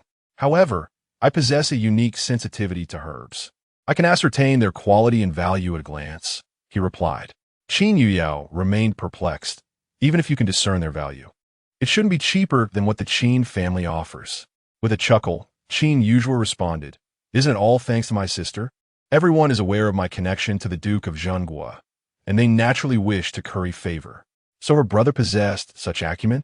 The fact that he could leverage the influence of the Duke of Zhengguo indicated that Qin Yuzhua and Appo's mind was still sharp. With proper guidance, he might indeed carve out a successful future for himself. In the Nishan courtyard, Qin Yuyao's monthly cycle had concluded, and she had reverted to her former bright and vivacious self. Naturally, from the moment her cycle ended, Qin Yuyao began contemplating how to win over Hifeng. After all, he had treated her so well these past few days. Surely she should offer him a taste of sweetness in return. That evening, Hifeng returned from dining out. The moment he entered, Qin Yuyao enveloped him in a warm embrace. Hifeng relished her affectionate gesture. After such an extended period of abstinence, his body craved her presence. Moreover, each night, the sight of her luscious lips was an irresistible temptation. After an intimate encounter, Qin Yuyao playfully traced circles on his chest with her fingers. "Stop it," she teased, but Hifeng grasped her hand and drew her into his embrace, succumbing to a deep slumber. He had been attending to her discomfort for days, and fatigue had finally caught up with him. As Qin Yuyao gazed at the sleeping Hifeng, she sensed something had shifted. He cherished her body, and she could not be mistaken. Yet, there was an underlying emotion in Hifeng and Appo's gaze, something beyond mere desire. There was a sense of appreciation. His weariness and drowsiness were secondary. He was likely concerned about her well-being post-cycle, which explained his tender demeanor on the bed. He left no marks upon her skin, a stark contrast to the usual state she found herself in. Soon, she too drifted into a sweet slumber. Life seemed to grow increasingly intriguing. With the dawn of a new day, Qin Yuyao had spent the past few days at home, recuperating from her cycle. Aside from a brief visit to the herbal shop, she had yet to embark on her plans for the black market. She had not secured the right personnel skilled in business management. Today, she resolved to venture out. The fabric shop she had closed required her immediate attention. Each day it remained shuttered. She incurred losses. To rectify matters at the shop, she first needed to find assistance. For the task of hiring help, she intended to visit the black market, where one could procure any sort of labor, provided one had sufficient silver. Accompanied by her close maid, she also brought along Wu, a formidable woman gifted to her by Hifeng. However, as they passed by a tea house, Qin Yuyao spotted a familiar figure, Xia Changgong, a relative from her maternal lineage. It appeared that Xia Changgong was beseeching someone. Approaching closer, Qin Yuyao realized he was soliciting business deals. Had the Xia family truly fallen to such depths? Chapter 28. The Black Market from her investigations in her previous life. she learned that Xia Changgong and her uncle had been engaged in business. Qin Yuyao had initially assumed their enterprise was akin to that of the Qin family.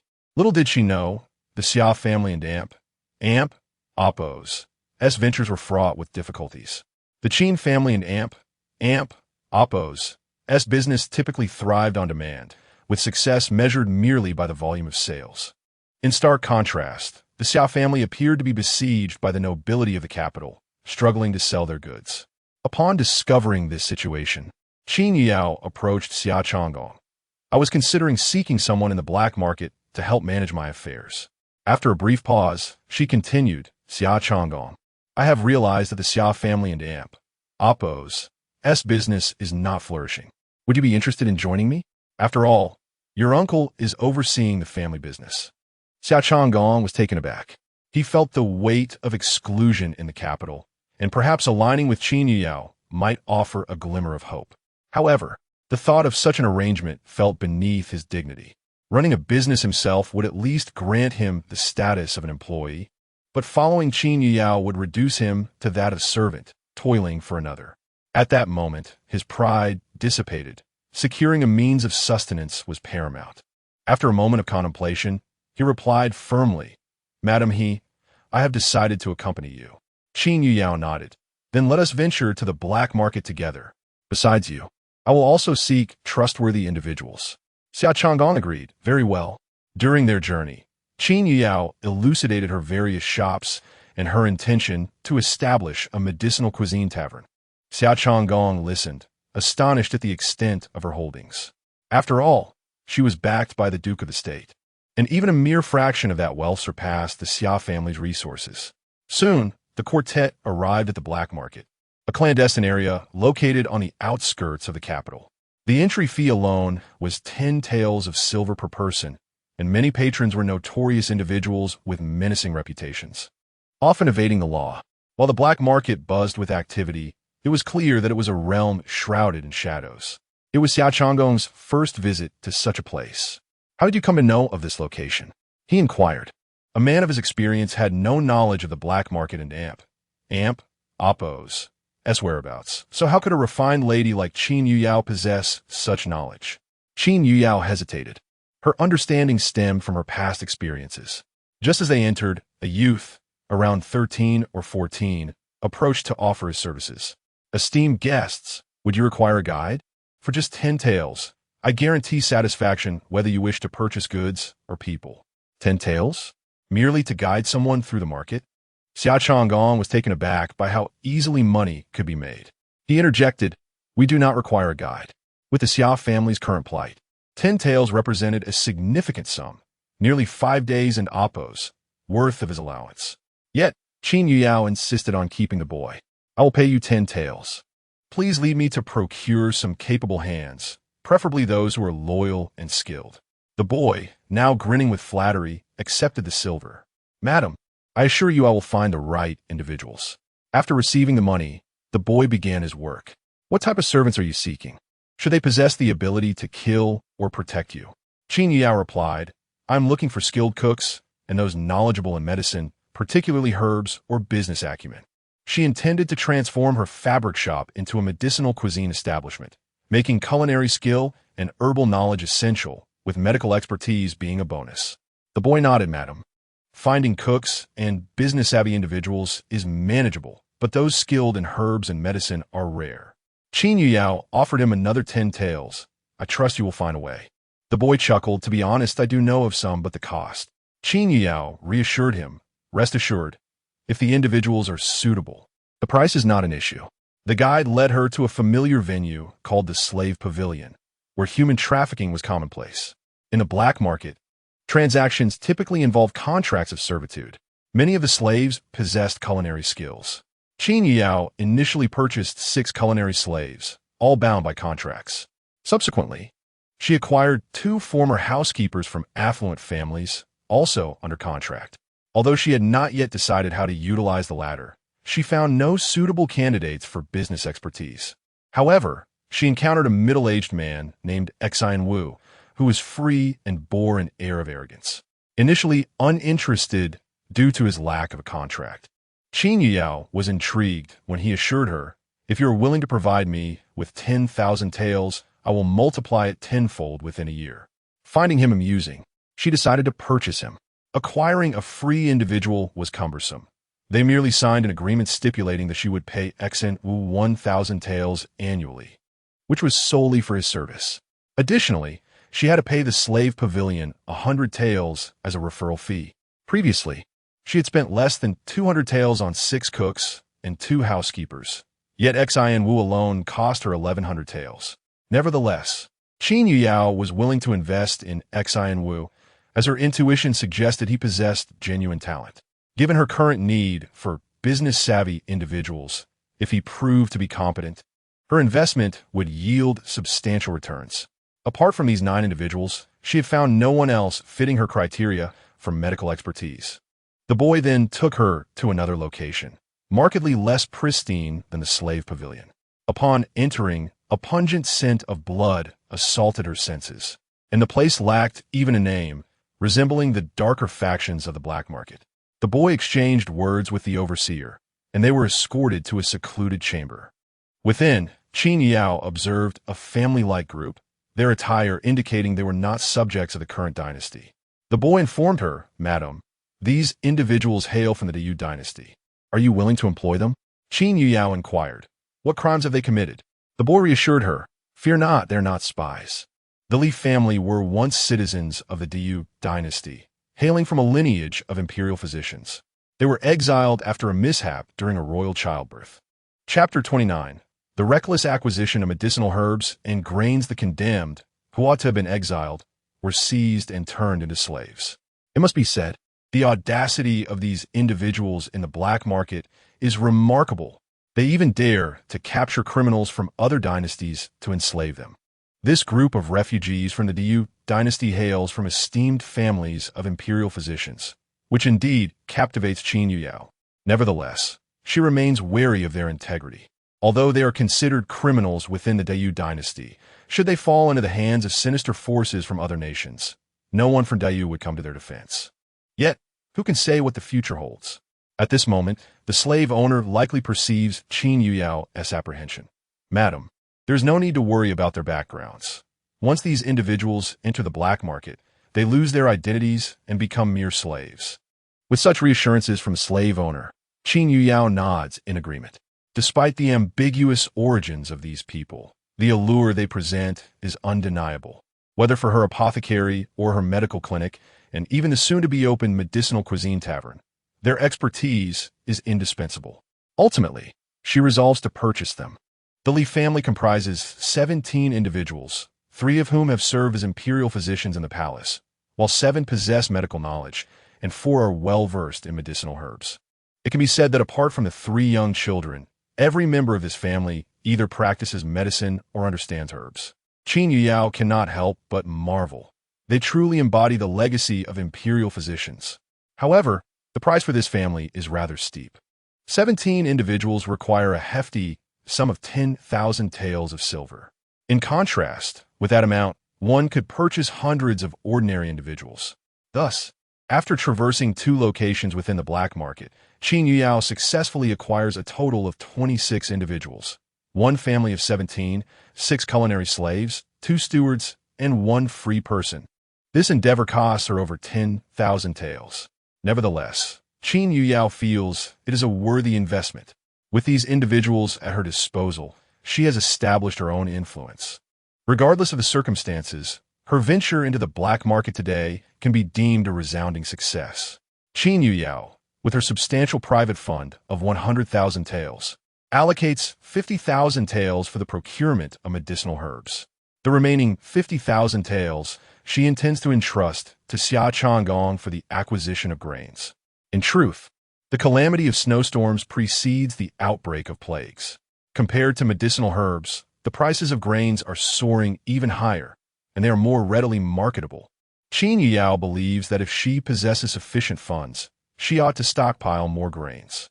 As for the choice of individual to procure the grains, Qin Yuyao is confident that Xia Changgong is entirely capable. Based on her investigations, Xia Changgong has been engaged in business for some time and is well aware of grain prices. Moreover, purchasing items is considerably easier than selling them. It is safe to assert that when it comes to acquiring grains, Xia Changong would not falter. Grain prices are inherently transparent. Even if Xia Changong were to purchase at a slightly elevated price, it would not be excessively so, at most 1 or 2 tenths higher than the original price. This pales in comparison to the anticipated surge in prices by several folds in the future. However, while Qin Yuyao places her trust in Xia Changong, he harbors concerns for her. He advises her, "Madam, while trading in grains may not lead to losses, the profits are also modest. Moreover, acquiring such a vast quantity at once may prove difficult to sell. Due to the universal necessity of grains, their prices remain consistently transparent. In simpler terms, while one can indeed profit from grain trading, the margins are slim. To store 500,000 taels worth of grain may complicate sales. Even though grains can be preserved for a time, people still prefer freshly harvested produce. Common staples like flour, millet, and rice are harvested annually. Therefore, purchasing such an immense quantity of grain all at once is indeed excessive." Qin Yuyao finds herself unable to articulate her reasoning. As winter solstice approaches, with heavy snow imminent, grain prices are poised to skyrocket. She can only subtly convey, "Cousin, my intention in acquiring these grains is not solely for resale. The Duke of the State must provide for certain individuals." Upon hearing the mention of the Duke's household, Xia Changong clasped his hands in understanding. In truth, he merely sought to caution Qin Yuyao. Storing such a large quantity of grain might yield minimal profit. However, if the purpose of stockpiling grains is not for monetary gain, then the matter becomes straightforward. Acquiring some inexpensive grains from other regions is a simple task for Xia Changong. Moreover, as he is currently working under Qin Yuyao, he often has the opportunity to leverage the Duke and Amp Oppo's household name in his dealings. Regardless of Qin Yuyao's standing within the Duke and Amp Oppo's household, she commands respect. Having received 50,000 taels from Qin Yuyao, Xia Changong promptly sets out to undertake this task. Meanwhile, Qin Yuyao entrusts another adept businessman, Xin Wu, with the operations of the fabric shop. To assess Xin Wu's capabilities, she delegates the management of the remaining tasks at the fabric shop entirely to him. Qin Yuyao informs Xin Wu, "I intend to transform this fabric shop into a medicinal cuisine tavern, ideally launching before the winter solstice. There are still some unprocessed fabrics. Complete the final touches and leverage the Duke's household name." Xin Wu bows respectfully, assuring her, "Madam, rest assured, I will execute this task diligently." When Qin Yuyao made her considerable purchase, he recognized her distinguished lineage. However, upon hearing the name of the Duke's household, he was momentarily taken aback, astonished by the magnitude of her connections. This is indeed promising. Pursuing his own endeavors will be considerably easier now. Nevertheless, for the moment, he must first resolve the matters pertaining to the fabric shop. As for the slaves Qin Yuyao acquired, she arranges for them to reside on 2 estates belonging to the Xia family, where they will assist in her preparations. These estates are somewhat distant from the capital, not even on the outskirts. Fortunately, both estates are relatively close to the capital, requiring merely half an hour in Amp Oppo's journey by carriage. Qin Yuyao places them at these estates to maintain a low profile. One estate encompasses approximately 30 to 40 acres of mountainous land, cultivating various fruit trees. She assigns the 17 individuals from esteemed families of imperial physicians to this estate, where most possess knowledge of medicinal herbs and can cultivate them. The other estate, covering a mere 10 acres, is dedicated to growing vegetables and raising chickens, ducks, and sheep. Here, she places the 6 culinary slaves and the 2 stewards. Thus, both of her estates are now managed, and the slaves have been provided with accommodations. Qin Yuyao feels quite satisfied. However, given the distance to the capital, she must arrange for 2 additional carriages for their transport. As for Xin Wu and Xia Changong, she secures accommodations for them in her villa in the capital. Both of them are individuals she intends to rely upon heavily, and thus, she ensures they receive the finest treatment. 5 days later, having been preoccupied with the procurement of medicinal herbs and grains, Qin Yuyao seeks out Xin Wu, only to discover that he has already sold all remaining fabrics from the shop. Furthermore, renovations are underway to transform the fabric shop into a tavern suitable for medicinal cuisine. Chapter 30. Provoked by the third young mistress, Qin Yuyao found herself rather fond of the layout he designed. She was acquainted with a few medicinal cuisine recipes, having learned them in her previous life to curry favor with the Zhou family. Not only were these dishes delectable, but they also possessed genuine healing properties. Qin Yuyao intended to establish these medicinal dishes as the signature offerings of her restaurant. She provided the recipe to Xian Wu and instructed those skilled in culinary arts to follow it, ensuring they were accompanied by 2 slaves knowledgeable in medicinal herbs. While researching the medicinal cuisine recipes, an unexpected delight emerged. Among the 17 individuals from the esteemed lineage of imperial physicians, one specialized in medicinal cuisine and possessed remarkable medical skills. Qin Yuyao truly believed that her expenditure was well justified. The head chef for the medicinal cuisine restaurant was appointed from that family of physicians. Furthermore, Qin Yuyao conferred upon him the surname Qin, a tremendous honor for a slave to receive a surname from their master.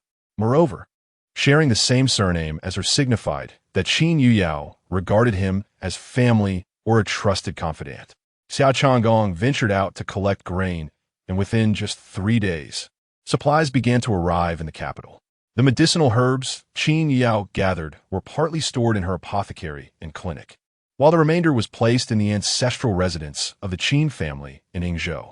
The Qin family dared not withhold her medicinal herbs. Even if they were to later learn that the herbs appreciated in value, they would not dare to embezzle. As for the grain she collected, Qin Yuyao stored it in her 2 villas in the capital, which were part of her dowry from the Duke of the State. They were spacious enough to accommodate not just 500,000 taels of grain, but even 1,000,000 taels. Recently, Qin Yuyao had been living quite well. The acquisition of grain and medicinal herbs was proceeding smoothly, and the medicinal cuisine restaurant had successfully opened under Xian Wu and Appo's as arrangements. Although business was not thriving at the moment, Qin Yuyao understood that the restaurant would truly flourish after the snow disaster in the 12th month. In the Duke of the State and Appo's residence, Qin Yuyao had been enjoying her life too much lately, thus attracting the envy of petty individuals, while others remained calm. The first to become restless was the third young mistress of the Duke and Appo's residence. After all, in her eyes, Qin Yuyao and Appo's status was inferior to her own as a concubine of the 3rd rank from the Jingzhou prefecture. Why should Qin Yuyao revel so freely? Having been married into the Duke and Appo's residence for over half a month, Qin Yuyao had not even had to attend to morning and evening greetings. In contrast, the 4 concubines, including Gao Xinyue, had all begun serving the matriarch Zhou as soon as 3 days after their marriage. Gao Xinyue, in fact, had started attending to Zhou on the very next day after her wedding. Today, Gao Xinyue, having gathered intelligence on Qin Yuyao's itinerary, proactively sought out a confrontation. On the other side, after finishing her breakfast, Qin Yuyao strolled casually in the Duke and Appo's garden to aid digestion. Unexpectedly, Gao Xinyue appeared and deliberately bumped into her. A mere collision would have been inconsequential. However, Gao Xinyue, while colliding with Qin Yuyao, was carrying a bowl of soup which she intentionally spilled on herself, then demanded compensation from Qin Yuyao. Qin Yuyao felt a wave of frustration. Her inner thoughts echoed, "Who did I offend? You bump into me and expect me to compensate you?" Nonetheless, Qin Yuyao maintained a composed smile, refusing to give Gao Xinyue an opportunity to bully her. In her previous life, she had been conned out of many possessions by the 3rd young mistress, who would feign accidents to extort the latest clothing and jewelry from her, often demanding compensation at 3 to 5 times the value of the damaged items. In that life, Qin Yuyao had been meek, but in this life, she would not allow herself to be victimized. Gao Xinyue feigned a grand demeanor, stating, "5th sister-in-law, since you've soiled my dress, you must compensate me for it." Qin Yuyao blinked in confusion, her expression one of innocence. "3rd sister-in-law, you approach me willingly. Why should I compensate you?" Gao Xinyue did not expect Qin Yuyao to dare retort. Thus, she responded with a sarcastic tone, "5th sister-in-law, knowing your humble background, surely you can afford to replace a dress?" In her previous life, Such a remark would have left Qin Yuyao feeling utterly humiliated, compelling her to purchase several outfits as compensation, regardless of whether she was at fault. Ultimately, she had felt the need to preserve her dignity. However, in this life, Qin Yuyao was unconcerned about her lineage. So what if she hailed from humble beginnings? The fifth young master was of noble birth. Moreover, within the Duke and Appo's residence, the primary focus remained on the men. The third young master was merely the illegitimate son of a courtesan, possessing a lowly status. In contrast, the fifth young master was the only legitimate heir of the Duke's residence, with his mother, Lady Zhou, hailing from the Huaiyang Wangfu, and being the matriarch of the Duke and Appo's household, a first-rank lady. It mattered not that today was not Qin Yuyao and Appo's fault. Even if she had intentionally bullied the third young mistress, who would stand by Gao Xinyue. Would she seek redress from the third young master or from her mother-in-law, Lady Zhou? According to her memories from her previous life, despite her lack of favor, both her mother-in-law and husband, Feng, had defended her in front of outsiders. Furthermore, in this life, her relationship with that mother-son duo was quite amicable. Qin Yuyao even provocatively challenged the third young mistress. Since you claim I intentionally bumped into you, then I admit to it. However, you are not worthy of compensation. Gao Xinyue became furious. You are merely the daughter of a low-ranking official. What gives you the right to act so arrogantly toward me? With a sense of pride, Qin Yuyao retorted, simply because my husband is Feng. That statement indeed diminished Gao Xinyue's stature. Yet soon, she regained her composure. Qin Yuyao, are you unaware of your position in the fifth young master's heart? You are merely a substitute. What are you pretending for? And what if I am a substitute? Qin Yuyao replied haughtily. Even as a substitute, I am the legitimate wife whom the fifth young master married with great ceremony, which places me above you. Gao Xinyue leaned closer to Qin Yuyao's ear and whispered, You must feel quite lonely in an empty room, don't you? Ah, but you are mistaken. The fifth young master is at my Nishiang courtyard every day. Gao Xinyue laughed as if hearing an enormous joke. Qin Yuyao, while others may be oblivious, I am well aware. The fifth young master stays at Nishiang courtyard solely because your mother-in-law has threatened him with her life. Understanding dawned upon Qin Yuyao, as she felt a pang in her heart. She had always wondered why Feng had so clearly distanced himself from her, yet continued to reside at Nishiang courtyard. Chapter 31. Complaining to Feng. Initially, Qin Yuyao believed that Feng harbored some affection for her. However, it now appeared to be nothing more than her own unreciprocated feelings.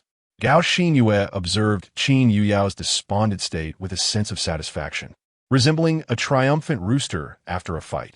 Who knows what life is like for others? Although I may not have married someone as esteemed as the fifth young master, my husband dotes on me immensely. This statement struck a chord with Qin Yuyao, leaving her feeling quite disheartened.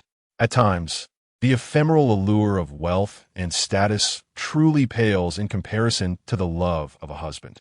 In a prominent household like the Duke of Zhengguo and Appo's, material needs are hardly a concern.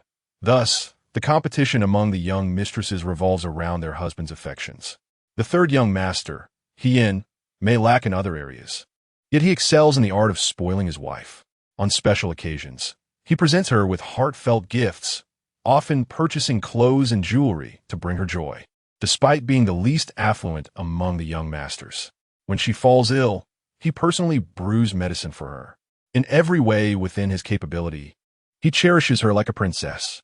The eldest young master of the household, aside from his legitimate wife, has taken the princess of Pingyang as a concubine and maintains 2 other concubines, along with a maid. The second young master, despite marrying the daughter of a high-ranking official, also keeps 2 concubines.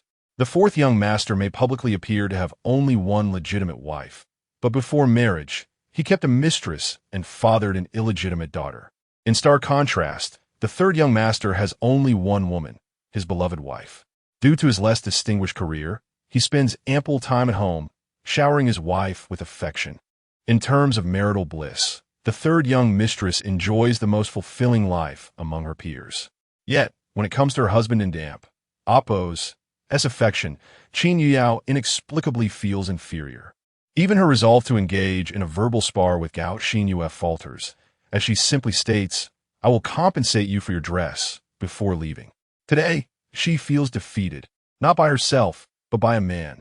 An uncomfortable sensation lingers in her heart, akin to having her concealed vulnerabilities exposed. Naturally, she seeks an outlet for her frustration. Indeed, the root of her grievances lies with Yifeng. If he were more considerate, would she have to endure such indignities? Upon returning to the Nizhang courtyard, she meticulously adorns herself. Her long hair cascades over her shoulders like satin, adorned only with two delicate plum blossoms at her temples. Her arched eyebrows, reminiscent of crescent moons, bear a hint of sorrow at their tips, and the crimson shadows cast beneath her lashes enhance her delicate allure. Her cherry-red lips exude a silent temptation, clad in a flowing white gown, complemented by a pink orchid shawl. As she moves gracefully, her slender waist and delicate wrists are accentuated, her eyes shimmering with a hint of moisture, evoking sympathy. At the Four Seas Tavern, Xiao Riyun has refrained from causing a scene lately, not due to a change of heart, but due to a letter from a Zhou family to her father, the esteemed Xiao Taifu. His upbringing and intellect would never condone such shameless behavior from his daughter. Following the letter, he grounded Xiao Riyun for an entire month. When Qin Yuyao arrives at the tavern with Zi Er, she pauses at the entrance. Realizing this marks her second visit since marriage. The first was to confront Yifeng regarding his ambiguous relationship with Xiao Riyun, and this time, she seeks solace, hoping to display vulnerability after being wronged. Upon entering the tavern, a sense of trepidation washes over her. Will that scoundrel stand up for her?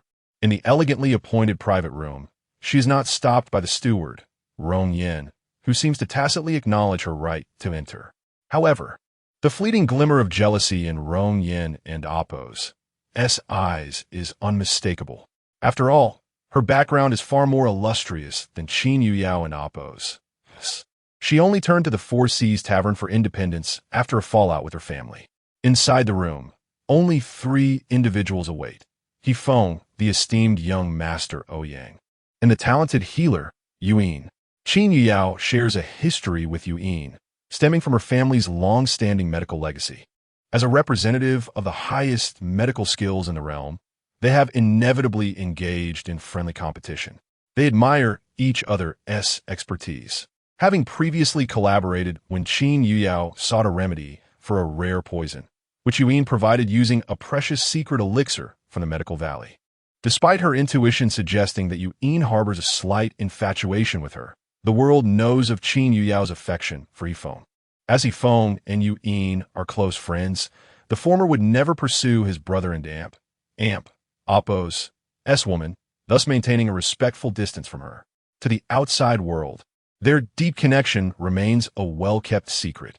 When Qin Yuyao arrives, she initially intends to stir up trouble, but finds herself tempering her demeanor in front of Yuyin, as she feels more evenly matched with him. Nevertheless, she resolves to play her part. Upon spotting Qin Yuyao, Yifeng remains composed, inquiring, "What brings you out today? Are you inspecting the shop again?" Qin Yuyao remains silent, tears streaming down her cheeks. Confused, Yifeng wonders why she's upset, having treated her well lately, especially with Xiao Ruyan occupied at the Xiao residence. "What troubles you?" he asks, concern lacing his voice. "Sansa, third sister-in-law, has been bullying me," Qin Yuyao replies, somewhat dazed, her original lines forgotten. In front of Yifeng and his friends, she could act up, but before Yuyin, she struggles to maintain her composure. Chapter 32. The Whisper of the Moon Hidden Tea. Yifeng found himself at a loss for words. With a status as low as that of the third sister-in-law in the Duke of Zhengguo's residence, how could she possibly bully others? Rubbing his aching forehead, he reassured Qin Yuyao, "You're the wife of the legitimate fifth son of the Duke of Zhengguo, so there is no need to fear the Gao family. Should any conflict arise, both my mother and I will stand by you." This was clearly an indication to Qin Yuyao that someone like Gao Xinyue could be easily dealt with, and that he and his mother would support her. Qin Yuyao understood this principle well. Yet, Gao Xinyue did not compare backgrounds with her. She only measured her against her husband. With a hint of nasal tone, Qin Yuyao replied, "But the third sister-in-law has mocked me for lacking a husband's affection, ridicule my solitude. and claimed that my stay in the Nikhang courtyard is nothing but my mother's coercion. There was no need for Qin Yuyao to elaborate on the entire situation. She simply needed to express her grievances. In her past life, Qin Yuyao bore her burdens alone, never pretending to be weak or pitiful. However, now, if anyone dared to make her feel wronged, she would ensure they felt equally uncomfortable, perhaps even tenfold. Tears welled in her eyes as she lamented, "My husband is oblivious to your indifference and lack of concern for me. Do you know how others ridicule me behind my back?" She aimed to make He-Feng realize the severity of his actions, hoping to instill a sense of guilt in him, thus rendering it easier to capture his heart. Initially, Qin Yuyao was making progress in her performance, but unexpectedly, Yu Yin interjected, "Has the potent poison of the fifth lady been completely resolved?" At his words, the gazes of those present turned sharply towards Yu Yin. Qin Yuyao furrowed her brow, wishing fervently that this matter would not be brought to light, as it would inevitably implicate young Master Roan. Although they were full-blooded siblings, she was keen on keeping her current relationship with him a secret, as it would pose significant trouble for both of them. Yet, Yu Yin persisted. "That individual who carried you and pleaded with me, even offering 100,000 taels of gold for your rescue. I thought you would marry him." This statement landed like a thunderclap, shocking the others present. He-Feng and Appo's immediate reaction was to inquire, "Who is that person?" At this moment, Qin Yuyao felt a surge of anxiety. She shot Yu Yin a warning glance, fearing that he might not grasp the gravity of the situation. She could barely contain herself as she threatened, "Yu Yin, I prefer that our matters remain private." Her intent was merely to shield her relationship with young Master Roan from exposure, but little did she realize how suggestive her words would appear. He-Feng and Appo's expression darkened instantly. "Qin Yuyao, it seems I have underestimated you. I thought your heart belonged solely to me, yet it appears you harbor feelings for someone else." Qin Yuyao, feeling somewhat guilty, attempted to clarify, "My relationship with him is not what you think. I regard him as an older brother, and he has saved my life. That is all." He-Feng scoffed, not believing a single word she spoke. Finding no answer from Qin Yuyao, he turned to Yu Yin, demanding, "If you still consider me a brother, tell me who that person is." Fearing that Yu Yin might unveil young Master Roan, Qin Yuyao swiftly redirected the conversation. "Yu Yin, when you saved me with the secret medicine from the physician of Mortal Valley, it was not merely for gold, was it? I suspect you care for me, perhaps even harbor different feelings." This declaration left those present utterly stunned. Qin Yuyao raised an eyebrow at Yu Yin, silently conveying that he should not blame her for dragging him into this, as he had initiated the mention of young Master Roan. He-Feng and Appo's anger surged further. Was this truly the woman who had pursued him for 3 years? While outsiders believed that Qin Yuyao was madly in love with him, willing to risk everything, who would have thought that mere days after their marriage, rumors of her entanglements with 2 men, including his close friend, would emerge? Yu Yin, having been exposed by Qin Yuyao, nonchalantly remarked, "What others think is inconsequential. What matters is whom Miss Qin favors." The atmosphere grew tense, and Qin Yuyao felt a wave of embarrassment wash over her. Had she inadvertently shot herself in the foot? She had intended to seek justice and vent her frustrations to He-Feng, yet somehow, she had unwittingly revealed her complicated relationships with 2 men. Deciding it would be best to escape, Qin Yuyao took her leave. After her departure, the private room fell silent once more. He-Feng pressed Yu Yin again. "Who is that man? Who was the one carrying her?" "To find out, you must ask her yourself," Yu Yin replied with an arched brow. Suddenly, He-Feng chuckled lightly. "Let us not dwell on that person. Instead, let us discuss you. Do you truly have feelings for my wife?" Yu Yin's demeanor turned serious. "Yes, but she has never reciprocated. Our relationship is entirely innocent." He then offered a self-deprecating smile. "In truth, I met Qin Yuyao before you did, and I fell for her at first sight. However, she was young then, and I intended to propose to her family in a few years. Alas, she arrived in the capital and fell for you instead." He-Feng retorted sarcastically. "She was merely 13 when she came to the capital. Yuan and Appo's contemplating her at 11 or 12. Were you? That and Appo's truly beastly," Yu Yin countered. When you were enamored with Xiao Yun, she was around 12 or 13 as well. It's a matter of perspective. He fell in Appos. S voice grew icy. Regardless of what transpired before, she is now my wife, the fifth lady of the Duke of Zhengguo's residence. I trust you will maintain proper boundaries. Yuan smirked, responding provocatively. Rest assured, I will know my place. Even if Qin Yuyao were to part ways with you, it would not be my turn, for that individual is far superior and has saved her life. He Feng and Appos. S expression darkened further. Yuan, despite being a distinguished young noble in the capital, was overshadowed by this other individual. A sense of unease began to swell within He Feng. Yet, he soon found himself doubting. A man more exceptional than Yuan, one who could stand shoulder to shoulder with him and had also saved Qin Yuyao's life. Surely she would choose that person instead. Was Yuan deceiving him?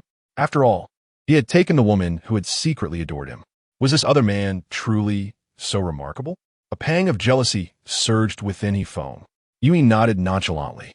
After scrutinizing Yuan for a moment, He Feng sensed he was not lying. Yuan was a proud individual, and few could earn his admiration. Yet, He Feng had detected a genuine sense of respect and acceptance in Yuan and Amp. Appos. S expression. He Feng pressed on. How does his family background compare to that of the Duke of Zhengguo? Yuan smiled. His lineage is undoubtedly more noble than yours, even more so than young Master Ning. His talents are comparable to yours, though he lacks the practical power of the Duke of Zhengguo. He is truly of royal blood. Chapter 33. Jealousy brews upon hearing Yuan and Appos. S words. He Feng surmised the identity of the individual in question. Qin Yuyao had pursued him ardently for 3 years, and He Feng was not entirely oblivious to the men in her orbit. To surpass Ning, Xiaoho in nobility, one would have to be a Shitsi or a prince. However, the princes were generally of advanced years, ill-suited to Qin Yuyao and Appos, a sage. As for the Huangzi, they typically resided within the palace walls, and Qin Yuyao's humble station precluded her from even entering, making interaction unlikely. By process of elimination, only Rong Shitsi remained. Rong Shitsi of the Rong royal manor was an ethereal and refined individual, distinguished by his noble lineage, handsome countenance, and exceptional talent, earning him the Emperor and Appos' esteem. Indeed, among the unmarried women of the capital, Rong Shitsi's desirability rivaled, if not surpassed, that of He Feng. He Feng had once observed Rong Shitsi and Qin Yuyao in private discourse at the Qin family and Appos' medical hall. At the time, He Feng assumed Rong Shitsi was merely seeking medical attention and had encountered Qin Yuyao by chance. Moreover, Qin Yuyao and Amp, Appos' pursuit of him was well known throughout the capital. He Feng never entertained the notion that someone as refined as Rong Shitsi would harbor affections for Qin Yuyao. A shadow of melancholy darkened the man's brow. An inexplicable unease, agitation, and bitterness welled up within He Feng's heart. He may have been Qin Yuyao's beloved, but He Feng sensed that Qin Yuyao held Rong Shitsi in high regard. Perhaps not for romantic reasons, but rather for a debt of gratitude. Regardless, He Feng felt discomfort. Affecting nonchalance, he drained his teacup and announced to his companions, I have matters to attend to. I must take my leave. Yuan and Ouyang, the eldest young master, exchanged a knowing glance after He Feng and Appos' departure. He Feng's behavior belied his indifference towards Qin Yuyao. Back at the Rainbow Skirt courtyard, Qin Yuyao was preoccupied with thoughts of Rong Shitsi. Before her marriage, her elder brother had confronted her, with Rong Shitsi himself stating, He Feng's affections for Xiao Yun run deep. You will not find happiness in marrying him. With your beauty and the influence of my Rome royal manor, we can certainly find you a more suitable match, at the very least, someone who cherishes you. However, Qin Yuyao remained unmoved. In her previous life, Qin Yuyao had been indifferent, uncaring towards Xia Shi and her 3 sons. As Qin Yuyao and Amp, Appos' thoughts drifted, He Feng's sardonic voice intruded. Ah, lost in thoughts of him? Understandable, given the debt of gratitude. Qin Yuyao merely glanced at the man before retreating into her reverie. He Feng grew impatient. No retort? So you were indeed thinking of him. This time, Qin Yuyao offered no acknowledgement. Incensed, He Feng strode before Qin Yuyao, uttering a veiled threat. Qin Yuyao, do not think I am unaware of his identity. Is it not the one from the Rome royal manor? These words struck a nerve. In her previous life, Rong Shitzi had championed her cause, incurring Xiao Yun's wrath. Feng had even collaborated with the prince to suppress her elder brother, causing him to lose his title as Shitzi. The memory weighed heavily on Qin Yuyao and Amp, Oppo's heart. Qin Yuyao retorted with a threat of her own. Feng, if you dare to harm Rong Shitzi, we are finished. Oh, so protective. If your affections ran so deep, why did you not marry him? Because I was blind enough to fall for you. What? Is it so demeaning to be loved by me? Feng and Amp, Oppo's tone turned cold. If I were to act against the Rome royal manor, what then? Qin Yuyao and Oppo's temper flared. Feng, I am not jesting. If you dare to harm Rong Shitzi, we shall either divorce or I shall request to be dismissed from this household. She had reached a decision. Feng held great importance to her, and she desired a lifelong partnership. However, if her efforts proved futile and she could not win his heart, if she remained inferior to Xiao Yun, she would cut her losses. At the very least, she would not allow Feng to harm those she cherished. If Feng did not love her, she still had her family's love. Upon hearing the words divorce and dismissal, Feng felt a sharp pang of pain, constricting his breath. His heart surged with anger, yet he dared not unleash it, at least not in her presence. The man turned and departed. Qin Yuyao merely shrugged indifferently. She had endured too much suffering. In her previous life, she had endured and humbled herself too much for Feng and Oppo's sake. In this life, she resolved to live freely. Feng stormed out of the Rainbow Skirt courtyard, heading straight for the Orchid Joy courtyard, where the third young master resided. Before visiting the Rainbow Skirt courtyard, Feng had thoroughly investigated the conflict between Qin Yuyao and Gao Xinyue, including their exchange of words. His third sister-in-law was indeed a bully. She typically feigned meekness, perpetually ingratiating herself to others. Yet today, she had dared to provoke his wife. Was she not disparaging his wife's humble origins? Did she not seek to extort money and garments from his wife? Did she not mock his wife for lacking her husband and Oppo's affection, languishing in solitude? He hoped that the gift he bestowed upon her would be more than she could bear. Feng was a man of action, and even if he sought retribution, he would not confront Gao Xinyue directly. He merely instructed his men to summon the third young master back from his outing. Then he approached Zhou Shi, requesting the return of the 4 maids she had previously gifted him, women of considerable allure. Feng intended to bestow these maids upon the third young master, Yin. He wondered if Yin and Amp, Oppo's affection for Gao Xinyue would wane in the presence of these new concubines. Furthermore, supporting 4 concubines would undoubtedly strain his finances. The money Gao Xinyue had extorted from Qin Yuyao for the garment would hardly suffice to provide for them. At Maple Affinity House, Feng ensured that his plans came to fruition.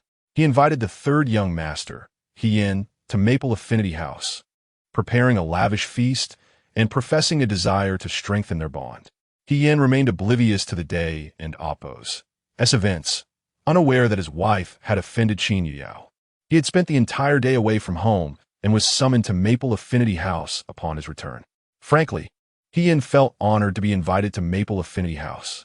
Given the 5th young master and Amp, Oppo's elevated status, closer ties with him would undoubtedly improve his standing within the Zhengguo Duke manor. Ordinarily, the 5th young master would scarcely acknowledge him. Yin surmised that his recent performance in the capital garrison had earned Feng and Amp, Oppo's recognition, and Feng sought to cultivate his allegiance. The capital garrison, directly under the emperor's command, was stationed outside the capital, tasked with safeguarding the city and the imperial palace. Due to its imperial patronage, the capital garrison enjoyed superior benefits compared to other military units. Indeed, many nobles sought to place their kin within its ranks. Chapter 34. Then you comfort me. Although Yin lacked both literary and martial prowess, he found himself well-positioned due to his connection with the Duke of the State. Consequently, the Duke arranged for Yin to assume a nominal position within the Capital Guard, with a salary equivalent to that of a minor official of the 6th rank. Thus, Yin had secured a means to provide for his family. Unlike other military units, the Capital Guard did not require risking one in Amp, Oppo's life in battle. Their duties merely involved daily training for show, ensuring the safety of the capital. Actual warfare was a rare occurrence, typically arising only in the event of rebellion or invasion by rival dynasties. Such events were infrequent, and if they were to occur, it would likely signify a significant change in governance, rendering the lives of the capital guard less critical. At Fengyuan Tower, Hefeng was determined to present the third young master with 4 concubines, and he was resolute in ensuring this arrangement came to fruition.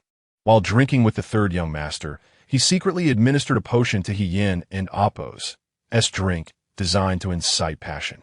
As He Yin succumbed to inebriation, Hefeng instructed the 4 maidens he had acquired from the Zhou family, "Take him to the guest room.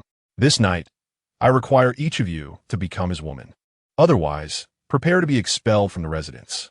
The 4 maidens trembled in response, though they knew that performing the act alone would be relatively easy. However, doing so together was inherently more embarrassing. Exchanging glances, none of the maidens hesitated. Though they had been designated as concubines for the 5th young master, he had little interest in them. Becoming the 3rd young master and Appo's woman was undoubtedly preferable to remaining mere servants. Moreover, the 3rd young master treated the 3rd young mistress with great kindness, suggesting that he would not be unkind to his concubines. To further encourage them, Hefeng promised the maidens, "Should any of you capture the 3rd young master's attention, I shall assist you in becoming favored concubines." With the 5th young master's assurance, they grew increasingly eager. Despite the 3rd young master's diminished favor within the Duke's residence, he remained their master. Becoming favored concubines would ensure they received the treatment they deserved. Once Hefeng arranged everything, he returned to the Nishawan. Gao Xinyue had caused quite a scene today, leaving not only his wife displeased, but also himself in a state of vexation. She would have to pay the price for her actions. In Nishawan, Qin Yuyao initially believed that Hefeng would not visit her that evening, especially after she had provoked him earlier. Moreover, he had not joined her for dinner. To her surprise, shortly after she settled into bed, he appeared, embracing her from behind tightly. A strong scent of alcohol enveloped her. Pushing Hefeng away, Qin Yuyao exclaimed, "Why have you drunk so much?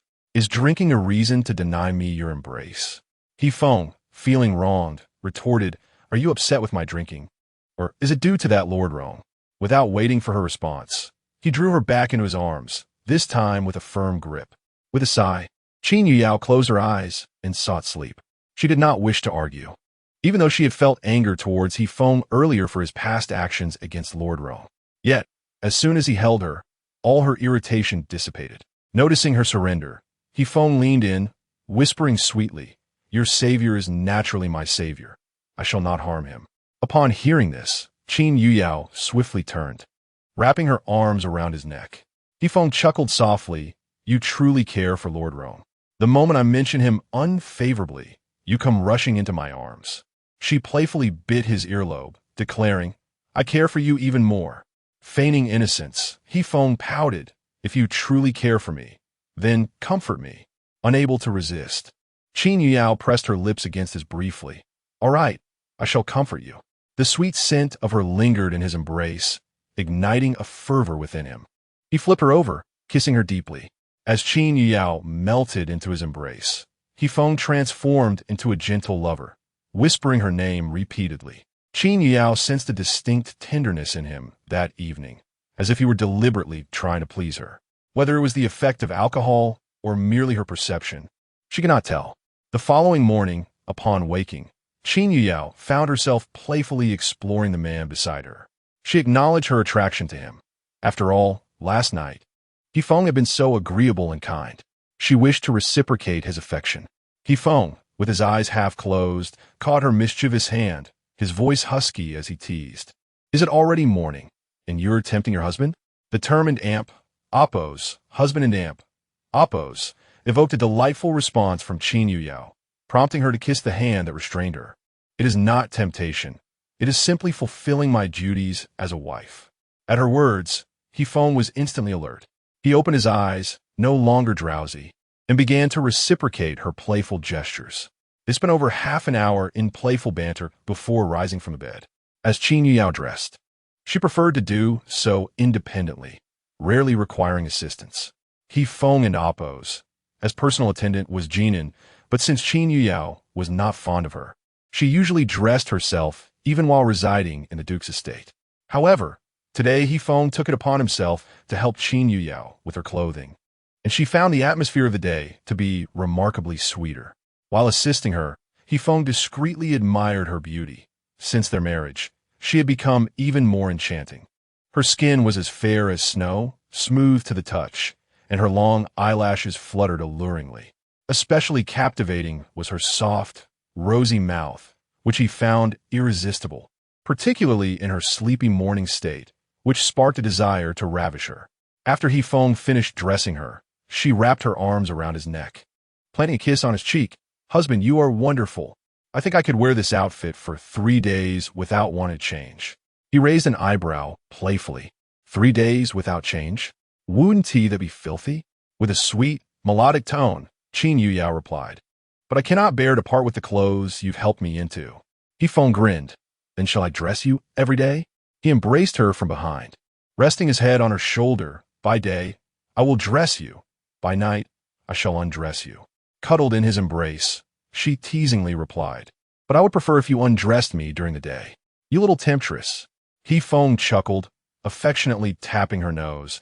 "I shall seek opportunities to indulge you." Qin Yuyao feigned annoyance. "Who needs your indulgence? I have matters to attend to today. I must leave." Feng glanced outside. It's already past the hour. Even breakfast has come and gone. While Feng and Qin Yuyao reveled in their intimacy, a commotion erupted at the Lanyu courtyard where the third young master resided. Chapter 35. The arrogance of concubine Hua. As for the cause of the commotion, it is said that the third young master intends to elevate his courtesans. And not just one, but 4 at once. In truth, Yin is quite vexed by this matter. Upon waking this morning in Fengyuan Tower, he discovered 4 maidservants sharing his chamber, realizing he had been ensnared. The orchestrator of this scheme is none other than the 5th young master. He dares not resist. Through the lips of the 4 maidens, the third young master has also gleaned certain tidings.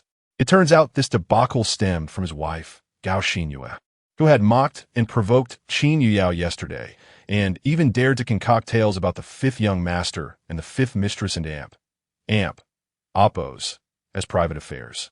It is no wonder the 5th young master has stirred up such a ruckus. Gao Xinyue is indeed a source of incessant worry. Regardless of the state of their marital relations, Qin Yuyao remains the 5th young master's wife. To bully her is to bully him. Having been in the Duke of Zhengguo and amp, oppos, residence for years, Yin is well aware that both Madame Zhou and Feng are fiercely protective of their own. As long as one is part of their circle, even if they are not favored, outsiders are not permitted to trample upon them.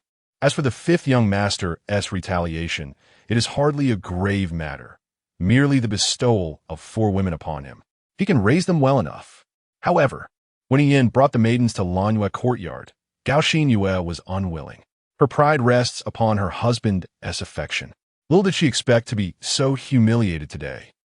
In truth, Gao Xinyue likely suspected that the 5th young master was coming to Qin Yuyao's aid. She now laments provoking her. Yet, her animosity toward Qin Yuyao burns fiercely. The rift between them has deepened significantly. Nevertheless, this is not the time to trouble Qin Yuyao. She must first deal with the 4 maidservants. With indignation in her eyes, Gao Xinyue exclaimed, "Have you forgotten the words you spoke when you sought to marry me?"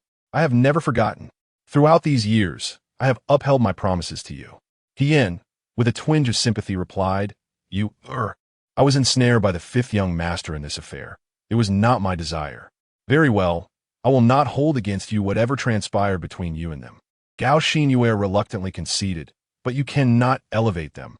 They are all under Madame Zhou's purview, and with the 5th young master himself as the matchmaker." "Do you think I can refuse?"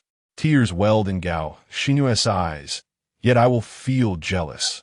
Yin sighed. "This situation was instigated by you. I am merely tidying up the aftermath for you." Gao Xinyue wished to retort further, but Yin added, "Having been in the Duke's residence for so many years, you should understand what sort of temperament the 5th brother possesses. If this matter does not unfold as he wishes, a far greater retribution awaits us."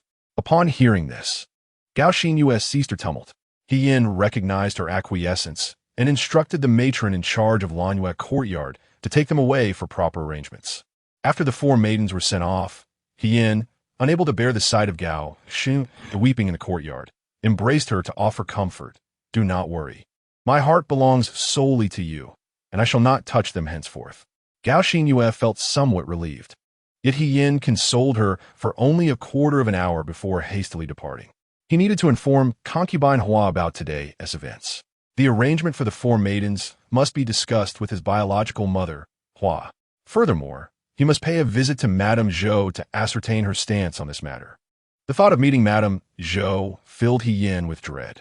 Among the several illegitimate sons in the residence, he is the least favored by her.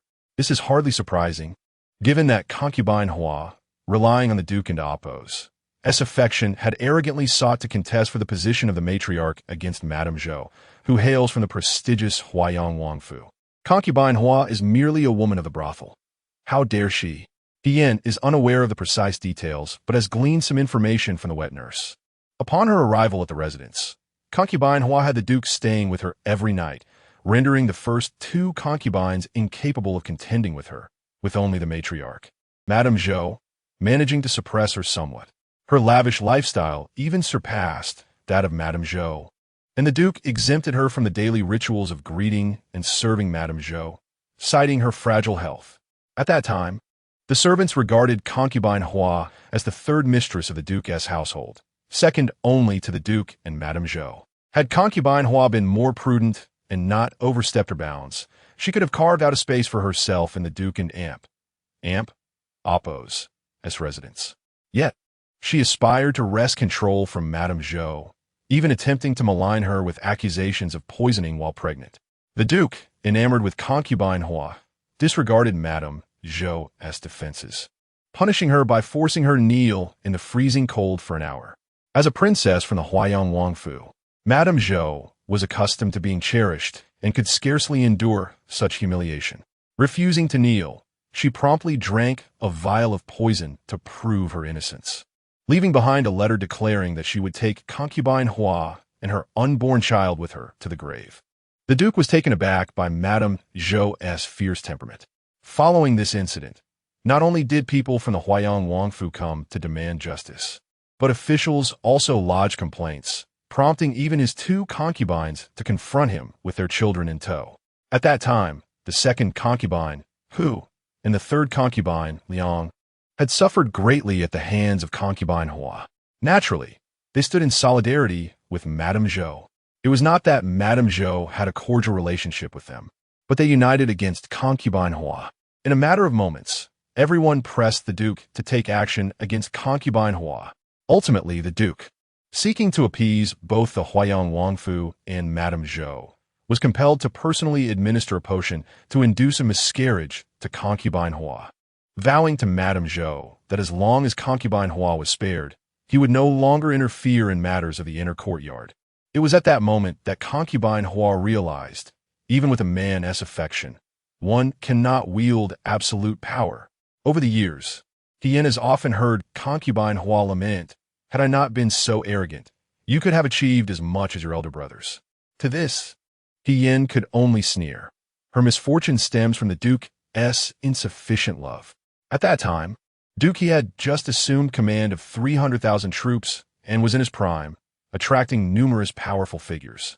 The censure from the officials was hardly a concern for the emperor, who even defended Duke He by stating that he had been preoccupied with military affairs and should be more attentive to domestic matters, cautioning against excessive indulgence of concubines. Such a mild reprimand hardly warranted the termination of concubine Hua's pregnancy. Moreover, the mistakes committed by concubine Hua had already been punished. She had lost her child. How could this possibly implicate him, the 3rd young master? For many years, his life in the residence has been less favorable than that of Jinan, the 5th young master's attendant. Indeed, Jinan's refinement and education far surpass his own. To put it bluntly, Jinan, as a servant, might possess greater wealth than the 3rd young master of the Duke of Zhengguo's household. Chapter 36. In the eyes of outsiders, my husband is always right, ironically. There was an occasion when he had a quarrel with Jinan and was compelled by the 5th master to apologize. What a humiliation it was. A master forced to bow to a servant. The eldest son born of the Hu family and the second son born of the Liang family were both nurtured by their legitimate mother, Lady Zhou. Yet he, the third son, was neglected in his upbringing due to the influence of the Hua family. Even the fourth son, who is merely a year younger than him, received some education from Lady Zhou. The children raised under the guidance of the head matriarch are inherently different from those shaped by a courtesan. Just look at the eldest and second sons, both of whom have achieved great success. Their marriages were personally vetted by Lady Zhou and were of a commendable status. In stark contrast, he, the third son, is neither accomplished in literature nor martial prowess. His own marriage was something he had to plead for. Why does he treat his wife, Gao Xinyue, with such affection? It is not because of deep love for her, but rather due to her willingness to marry him during his most desperate times. At that time, Hien had reached the age for courtship, yet Lady Zhou showed no interest in his matrimonial prospects, merely stating, "The Hua family is quite capable. They will manage their own children." What good marriage could a courtesan like Hua provide for Hien? Moreover, with his lack of accomplishments, even with the support of Duke He could only aspire to wed the daughters of minor officials of the 6th or 7th rank. Such a background pales in comparison to his elder brothers. Naturally, Hua was opposed to it. In fact, to secure a suitable match for Hien, Hua knelt before Lady Zhou for 3 days. But Lady Zhou remained utterly indifferent. Among the 4 illegitimate sons in the household, she had facilitated the marriages of all, especially the eldest, for whom she personally arranged both a principal wife and a secondary wife. It is said that Lady Zhou once contemplated adopting the eldest son under her name, but that notion was abandoned after the birth of the 5th master. Nevertheless, among the young masters, apart from her biological son, He Feng, Lady Zhou favored the eldest the most. Only he, the third son, became an outlier in the elite circle due to Lady Zhou and Amp Oppo's disdain. Fortuitously, Hien stumbled upon Gao Xinyue's purse during a street outing, leading to their acquaintance. Gao Xinyue, the daughter of the third-rank governor of Jingzhou, though a concubine's child, was highly favored. Furthermore, the position of governor of Jingzhou holds significant power, directly overseen by the emperor himself. Truly a trusted confidant. To put it accurately, Gao Xinyue and Oppo's willingness to marry him signifies an elevation in status for him. Consequently, Hien often indulged and pampered Gao Xinyue. However, he did not anticipate that his wife would provoke Qin Yuyao. After all, Gao Xinyue had previously been adept at social navigation and never engaged in disputes with her sister-in-laws. Even when conflicts arose, she would lower herself. Yet, considering Qin Yuyao and Amp Oppo's status, he did not regard her with much concern, but observing He Feng and Amp Oppo's attitude towards her, it seemed that both Gao Xinyue and the household underestimated her. At the Miao Chang courtyard, although Gao Xinyue had accepted 4 concubines, it did not imply her submission. With the third son absent, she stormed back to confront Qin Yuyao, accompanied by her maid, and began to weep at the courtyard entrance. Having already lost face, she was unbothered by further disgrace. Gao Xinyue aimed to escalate the situation, to unveil to the other wives how Qin Yuyao bullied her. Hearing the commotion outside, Qin Yuyao emerged to investigate. Upon stepping out, she found Gao Xinyue and her maid lamenting at the entrance, tears flowing freely. Confused, Qin Yuyao inquired, "Third sister-in-law, what troubles you? Who has wronged you? Or have any of the Miao Chang courtyard's people offended you? I merely borrowed a piece of clothing from you, and you have gifted my husband 4 women?" A flicker of malice crossed Gao Xinyue and Amp Oppo's eyes. "Qin Yuyao, how could you be so vicious?" Frowning, Qin Yuyao replied, "Gifted your husband 4 women? I was unaware of such a matter." At that moment, He Feng stepped forward, chuckling lightly. "Third sister-in-law, there is no need to blame Yuyao. This is a matter of my doing, unrelated to her." Upon seeing He Feng, Gao Xinyue immediately ceased her weeping. Everyone knew the 5th master standing in the household, and her fear was palpable. At this hour, He Feng should not have been present in the estate. Had she known he was around, she would not have made such a scene. Trembling, Gao Xinyue rose. "Fifth brother, I shall take my leave." After her departure, Qin Yuyao confronted Yifeng. Was this your doing? Are you displeased? He frowned. Qin Yuyao nodded. She harbored no fondness for Gao Xinyue, and perhaps sought to retaliate against her. However, Qin Yuyao did not wish to achieve this through such means. In fact, she found herself a bit envious of the bond between the third son and his wife. Observing the distaste in Qin Yuyao and Appo's eyes, Yifeng muttered, I have acted lowly. Noticing her husband's dejection, Qin Yuyao suddenly threw herself into his embrace before the maids and servants. To me, in front of outsiders, my husband is always right. Yifeng visibly brightened. Before he could respond, Qin Yuyao tiptoed and placed a kiss on his forehead. Even when wrong, it is still right. Yifeng was so charmed by her that he almost lost his bearings. He even eagerly rushed to Fengyuan building to retrieve a land deed. Qin Yuyao raised an eyebrow. For me? He nodded. Was it not you who complained about Xiao Ruyin taking fabric from your dowry shop? I was unaware she did this monthly. I only happened to encounter her once and did not take her money.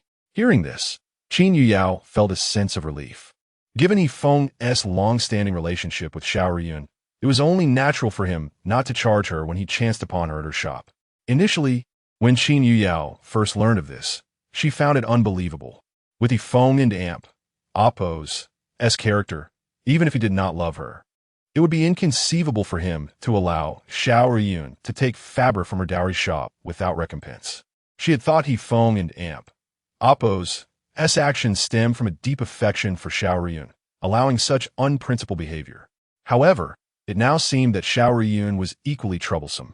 A wicked smile crept across Qin Yuyao's lips. This was indeed fortuitous. Had Xiao Ruyin been excessively virtuous, it would have made her actions more difficult to execute. After all, she could not simply condemn a woman for her husband's affections.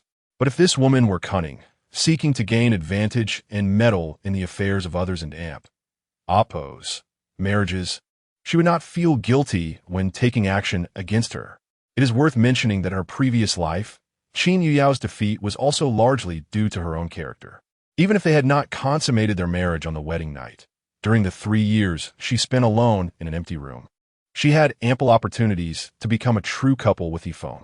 However, at that time, Qin Yuyao was too proud in certain aspects, holding on her own principles, never taking the initiative to yield. Chapter 37. For you, I can be shameless in her previous life, about half a year after their marriage. The Zhou family was exceedingly eager for a grandson and secretly spiked the meals of Yifeng and Qin Yuyao with drugs. Qin Yuyao could have easily gone along with it, but being knowledgeable in medicine, she warned Yifeng, Husband, our food has been drugged. It is intended to compel us to consummate our marriage. Yifeng, at that moment, responded nonchalantly, We are married. Must we be so serious about it? Deep down, Yifeng was aware of the truth. After all, as the founder of the Seven Kills Pavilion, he had a fundamental understanding of poisons and aphrodisiacs. He even had some knowledge of treating external injuries. As the master of the Seven Kills Pavilion, he was undoubtedly more proficient in these matters. Though Yifeng had never revealed his expertise in medicine and poisons in public, Qin Yuyao knew he was skilled, if not an expert. He had initially intended to take advantage of the wine to facilitate their intimacy, but Qin Yuyao, in her stubbornness, insisted on exposing the truth. Her thoughts in her previous life were likely, I desire a proper consummation of our marriage. Just like her pursuit of the man she had yearned for over 3 years. She had never contemplated using drugs or underhanded means. In fact, her shameless pursuit had made it widely known, and it would have been preferable for her to secretly drug him, with only Yifeng being aware. In her past life, had she been a bit more proactive after marriage, perhaps their fate would have differed. One cannot help but wonder if happiness had caused her heart to drift. Qin Yuyao increasingly felt that in her previous life, Yifeng genuinely harbored feelings for her. However, both she and Yifeng were too proud, resulting in their unfortunate circumstances. Yifeng merely thought that to fall in love with Qin Yuyao would be a betrayal of his feelings for Xiao Ruyin. Conversely, Qin Yuyao believed that Yifeng only loved Xiao Ruyin and that she was merely a substitute. Thus, she hesitated to take the initiative. She could pursue him openly, but she would never resort to underhanded tactics to force him into intimacy. In this second chance at life, even if the Zhou family did not provide them with opportunities, Qin Yuyao would seek them out. Indeed, having been granted a second life, she had cast aside her previous sense of propriety. Yet, the life she currently led was precisely what Qin Yuyao had longed for. Gazing at the deed to her shop in her hands, a smile of uncontainable joy graced her lips. At this moment, Hefeng was merely 18 years old, still youthful and with limited assets. He had just gifted her a shop, which would reduce the dowry he needed to provide for Shaoyun in the future. Qin Yuyao was elated. She asked Hefeng, "Husband, having bestowed such a grand gift upon me, what do you wish in return? Or rather, what reward do you seek?" Suddenly, Hefeng and Amp, Appo's long fingers entwined around her waist, his voice sultry. "I desire you to be a little wilder tonight. Is that agreeable?" His frankness flushed her cheeks. Was she not wild enough? Throughout their marriage, she had been the one to take the initiative, guiding him in every manner. Seeing her silent, Hefeng's fingers trailed lightly along her waist. "Is that agreeable?" When Qin Yuyao did not respond, his fingers began to inch upwards, even tugging at her clothing. Did she have any choice in the matter? With a hint of flirtation in her eyes, Qin Yuyao replied, "Then, Brother Feng, do leave some marks on me. I do not wish to be the subject of rumors about waiting alone in an empty house." The affectionate term Brother Feng melted Hefeng's heart, leaving him utterly soft. He even found himself reluctant to leave the house. However, with Qin Yuyao needing to go out, he would have to wait until evening. But for the first time, Hefeng had some differing thoughts. "Wife, why are you in such a hurry to leave?" On the other side, Qin Yuyao had pressing matters to attend to that day. Besides wanting to meet someone, she also needed to deliver the medicinal recipe. As the harsh winter approached, she had researched some recipes for herbal remedies to prevent wind-heat illnesses. Some individuals had constitutions that caused them to fall gravely ill during seasonal transitions. The herbal remedy she devised was intended to enhance their resistance during such times, making them less susceptible to illness. She did not expect to profit significantly from this remedy. Qin Yuyao merely wished to establish a reputation for her herbal concoctions and their benefits. When the snow disaster and plague arrived, the Qin herbal remedies would undoubtedly gain popularity. Upon her arrival, Xian Wu respectfully greeted her and briefed her on the recent business operations. He hastily inquired, "My lord, I do not understand why you have set such a high price for the herbal remedies, 7 to 8 times the normal price." Qin Yuyao simply replied, "I have my reasons." She could not elaborate. Soon enough, when the snow disaster and plague struck, her remedies would gain immense popularity. At that time, regardless of whether it was food or medicinal herbs, prices would soar. However, her remedies would remain unchanged in price. This alone would help establish her reputation. Yet, setting such high prices would not bode well for business, and Xian Wu and Appo's expression reflected his concern. He aspired to build a successful venture alongside his mistress and was confident in his managerial abilities. Nevertheless, Qin Yuyao's pricing strategy had left him baffled. Typically, restaurants would launch promotional activities or set lower prices to attract customers initially, only to raise prices later once business stabilized.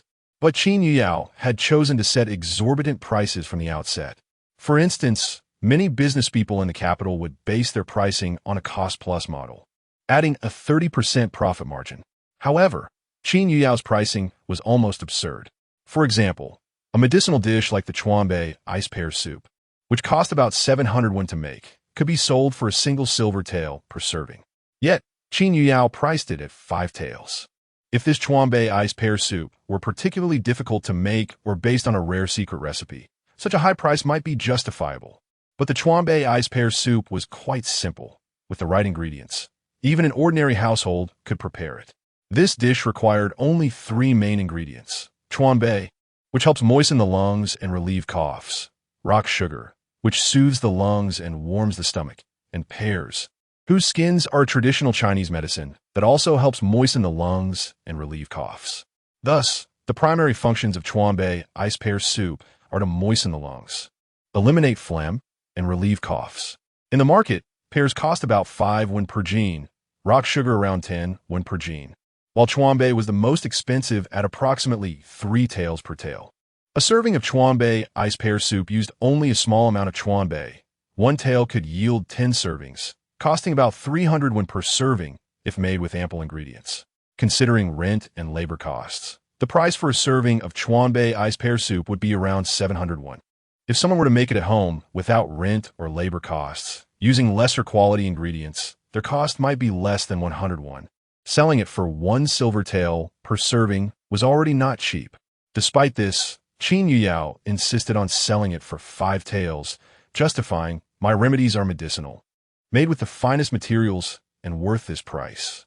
As Xin Wu worked for her, he naturally had to respect her wishes. Fortunately, he understood that Qin Yuyao and Oppo's strategy was about building a reputation.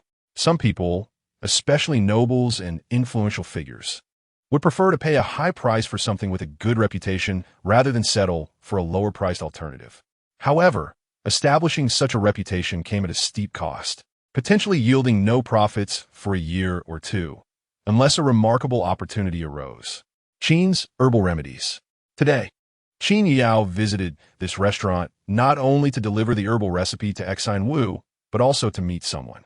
That person was young Master Rong. Qin Yao was unaware of how young Master Rong had learned that this herbal restaurant was hers.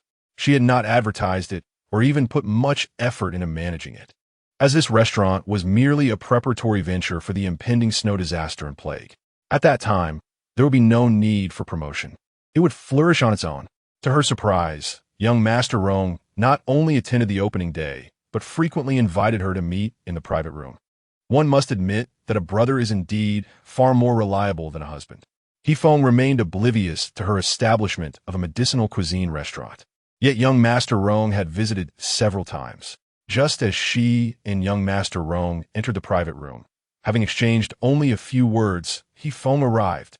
Upon entering, he directly addressed Xin Wu. "I want to see your master." This was Xin Wu and Oppo's first encounter with Feng. Having followed Qin Yuyao for such a long time, he naturally understood that she was the wife of the 5th young master of the Duke of Zhengguo's household. However, he also recognized that Qin Yuyao and Oppo's status was lowly, with little standing in the eyes of Feng and the Duke and Oppo's family. What would Feng possibly want today? With a slight smile, Xin Wu replied, "5th young master, the lady is currently occupied with her medicinal cuisine preparations. Allow me to inform her first." "No need for that. Just tell me where she is." Feng and Oppo's tone was icy, edged with an undeniable authority. "She's my wife." Xin Wu was certainly aware of this. However, he still feigned ignorance, stating, "5th young master, the lady has her own rules, and I cannot easily alter them." In truth, Xin Wu had no intention of stopping Feng. He was merely buying time.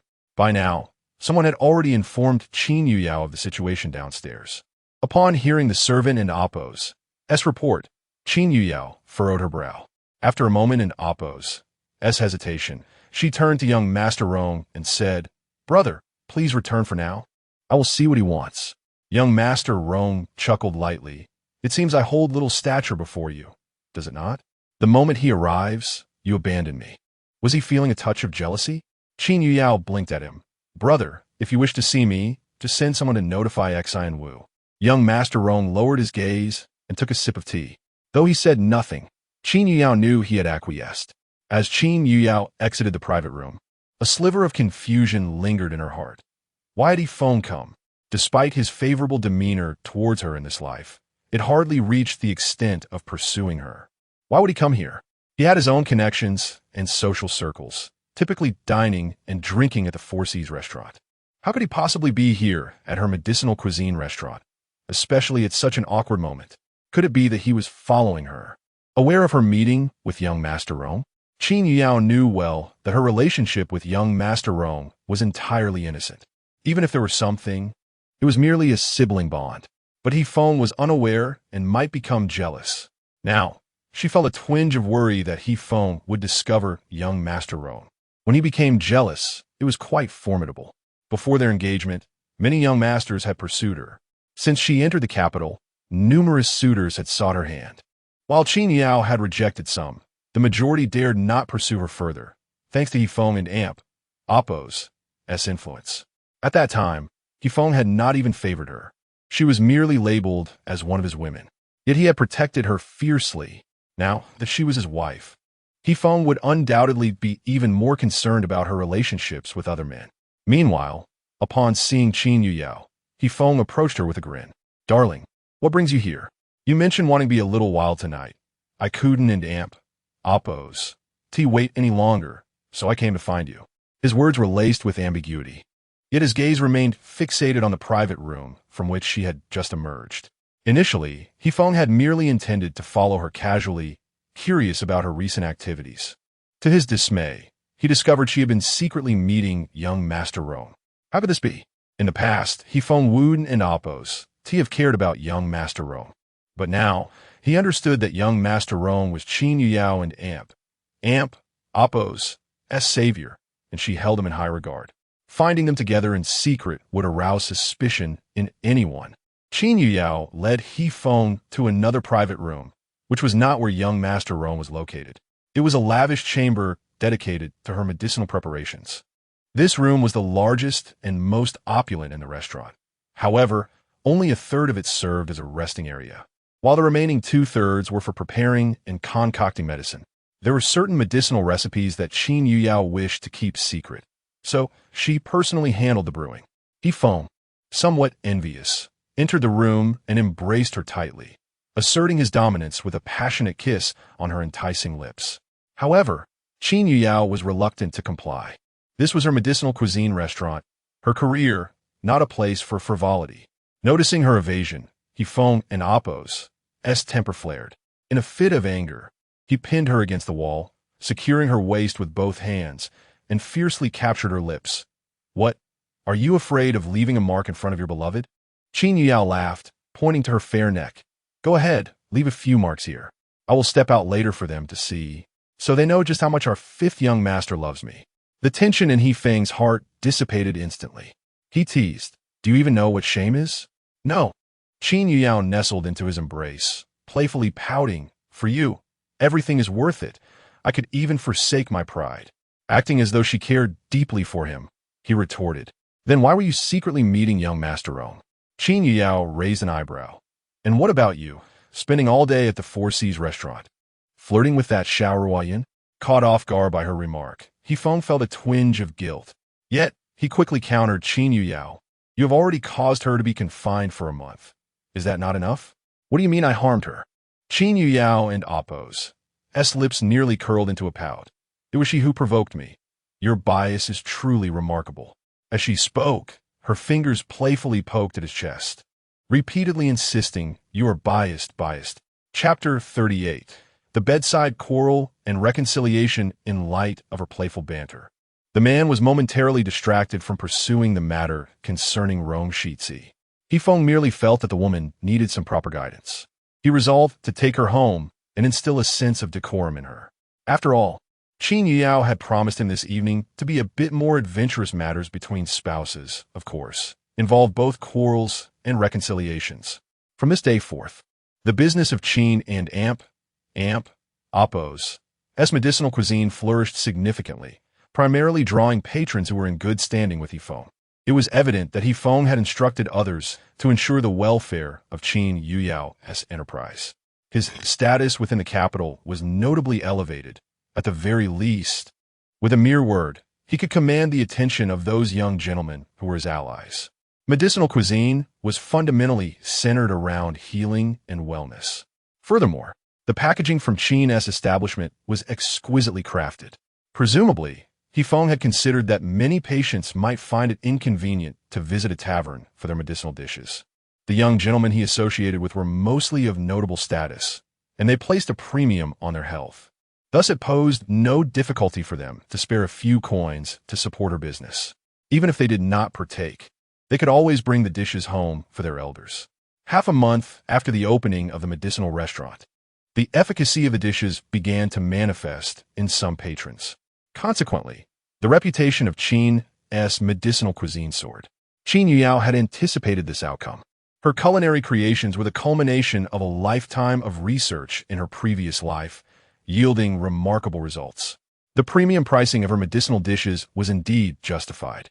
After all, her concoctions genuinely healed ailments, far surpassing ordinary remedies. By the end of November in the lunar calendar, Qin Yuyao further propelled the business of Qin's medicinal cuisine. She had people disseminate the word that the renowned healer behind the Qin family was none other than herself, and that many of the recipes were unique secrets. Indeed, Qin Yuyao sought to inform all of the capital that Qin and Appo's medicinal cuisine truly offered healing, backed by one of the world's few extraordinary healers. This was all in preparation for the impending plague. Even if she planned to introduce remedies for the plague at her restaurant in the future, she needed a formidable reputation. Did she not? The Qin family was a century-old lineage of medicine, with generations devoted to healing and selling medicinal herbs. Presently, her uncle, Qin Zi, served as the right assistant in the Imperial Medical Institute. It could be said that the Qin family and Appo's medical expertise undeniably held a position of esteem in the capital. Thus, it was entirely reasonable for the most skilled healer of the Qin family, Qin Yuyao, to develop preventive and curative remedies for the plague. In the past, Qin Yuyao had been rather indolent, seldom treating patients. On the rare occasion she did, she would don a mask to conceal her identity. The rationale behind this was her family and Appo's lower status. She feared being coerced by individuals of higher standing to provide treatment. Her current openness was due to the protection afforded by the Duke of Zhengguo's residence. In the capital, few could compel the Duke of Zhengguo. Even if there were those powerful enough to do so, the head of the Imperial Medical Institute and the young master of the medical immortal valley could be summoned. Thus, they did not require Qin Yuyao. After all, in the Daxia dynasty, the medical immortal valley was the foremost in medical expertise, followed by the Imperial Medical Institute.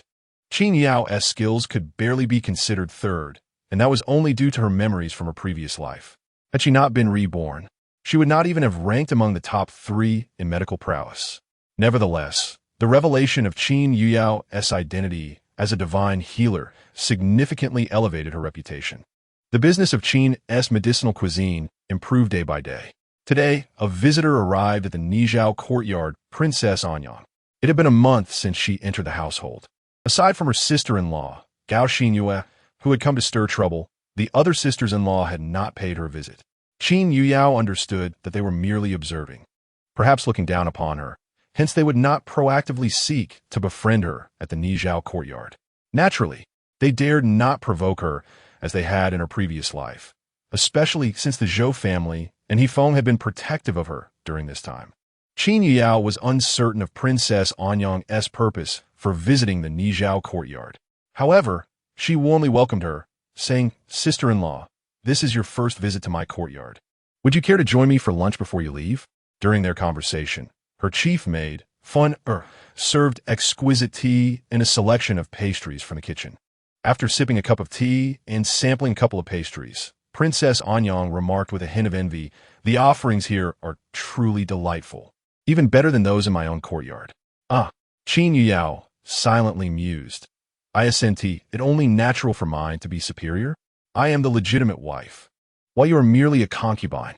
Yet she kept these thoughts to herself, responding with a smile, "It is merely the favor of my husband." Princess Anyang felt a pang of bitterness. Fifth brother is the only legitimate son of the household, and his meals are naturally exquisite.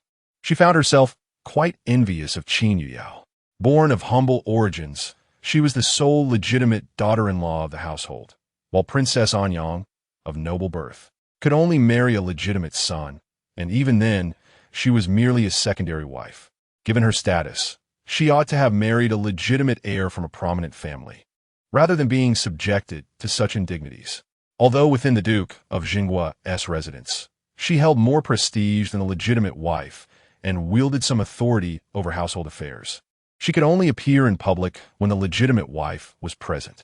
As a dignified princess, she was denied even the right to attend banquets. As for why she had become a concubine, it was due to her father, the Prince of Anyang, favoring concubines over his wife. In pursuit of a concubine, he had driven the Princess of Anyang to her death, even attempting to usurp the position of heir from her biological brother to grant it to the illegitimate son of the concubine. Princess Anyang had married into the Duke of Zhengguo's residence for the sake of her brother. The Duke of Zhengguo was the pinnacle of power. With their support, the powerless Prince of Anyang dared not dismiss the heir, let alone oppose the Duke of Zhengguo. At that moment, Princess Anyang had lost her inclination to converse with Qin Yuyao and merely instructed, on the 1st of the 12th month, the crown princess will personally host the winter banquet. You are expected to attend, so prepare yourself in advance. Initially, she intended to inform Qin Yuyao of certain nuances regarding the winter banquet. However, Princess Anyang harbored a desire to see her humiliated. Watching Qin Yuyao bask in her success irked her greatly. Princess Anyang's plans might have been miscalculated. After all, Qin Yuyao had lived a previous life. She was no stranger to the protocols of such gatherings. That evening, as they retired for the night, Yifeng noticed that Qin Yuyao seemed somewhat distracted. Even as he embraced her intimately, she remained unresponsive. With a teasing bite on her earlobe, he inquired, "Whom were you thinking of? You're utterly unresponsive." The woman, feeling the sting, shot him a glare. "Stop it." Realizing that Qin Yuyao was genuinely displeased, Yifeng ceased his playful antics and asked with concern, "What is wrong? Has someone in the household upset you again?" "No." "Is it that you lack funds?" "No." His brow furrowed in confusion. "Is it a matter concerning your business?" Qin Yuyao, feeling vexed, responded, "None of that. It has nothing to do with you. Let's just sleep." Her thoughts were consumed by the events of her previous life. She found it impossible to confide in him. Moreover, even if she did, what could she possibly say? In her past life, Yifeng had certainly not been a good husband to her. In fact, her very demise had been precipitated by the combined pressures of Yifeng and his childhood sweetheart. Qin Yuyao genuinely feared that as they conversed, she might feel compelled to strangle him. Yifeng felt a deep sense of frustration. He realized that he truly did not understand Qin Yuyao. At times, she was so clingy and enchanting, leaving him utterly besotted, yet at other moments, she pushed him away from her life entirely. It is as if it were happening right now. Yifeng felt quite aggrieved. Recently, he had been increasingly kind to her, to the extent that he hadn't thought of Xiao for quite some time. Yet how did Qin Yuyao repay him? She was growing colder towards him. In moments of anger, he could even sense a hint of murderous intent directed at him. During such times, Yifeng would close his eyes and reassure himself, "You must be overreacting." How could Qin Yuyao, who loves him so dearly, ever entertain thoughts of harming him? Qin Yuyao also noticed that Yifeng was acting strangely. She realized she had been a bit excessive. Snuggling into the man and Appo's embrace, she coquettishly said, "Husband, I am merely troubled about the winter banquet. Please don't be angry with me." Her sweet, tender voice instantly alleviated much of Yifeng and Appo's anger. However, he still felt uncomfortable. "If you're troubled, you could simply confide in me. As for that attitude towards me," he paused and added, "your earlier demeanor made me feel as though you never truly liked me." "Husband, you are misunderstanding me." Qin Yuyao and Appo's delicate, fragile hand slipped into his clothing. "I adore you, so much so that I would gladly give you my life." She didn't feel that strongly for him. It was merely an act to appease this dog of a man. Yifeng was quite pleased, and in an instant, he moved closer. "I have no desire for your life. I wish only to spend each night together with you." Another alluring night. On the first day of the 12th lunar month, the highly anticipated winter banquet was upon them. Qin Yuyao and Appo's attire and jewelry were the latest styles from the Baibao Pavilion, worth a fortune. Moreover, everything was personally selected by Yifeng. That evening, she had had a little quarrel with Yifeng over the winter banquet, but later reconciled with him in bed, without mentioning the banquet. Unexpectedly, the next morning, Yifeng personally explained the rules of the banquet to her. He even took her to the Baibao Pavilion to select matching outfits and accessories. It is worth noting that the items from Baibao Pavilion have always set the trend in the capital, serving as a symbol of status. The newly released clothing and jewelry were not only expensive, but also difficult to obtain. Yet Yifeng resolved all of this for her. Thinking of these things, Qin Yuyao felt a sweetness in her heart. She even found it quite delightful that this dog of a man appreciated her body. Even though her attire and adornment for the day were entirely appropriate, she still felt a twinge of nervousness. This was her first appearance before the nobility of the capital since their marriage, a significant event for Qin Yuyao. In her previous life, she had suffered a great humiliation at the winter banquet, even being slapped by someone. In this lifetime, Qin Yuyao was determined to reclaim her dignity. For For the nobility in the capital, two banquets held great importance: the winter banquet and the spring banquet. The spring banquet is typically hosted by the royal family, serving as a matchmaking event for young nobles of distinguished lineage. Conversely, the winter banquet is a showcase of talents and a chance to network with influential figures, open to both the royal family and affluent nobles in the capital. Generally, the winter banquet is held outside the palace, but this year it would take place within the palace, personally organized by the crown prince and the crown princess. All of this was intended to elevate the status of the crown princess. During the Mid-Autumn Festival, the crown princess married the crown prince, and now would be her debut before the nobility.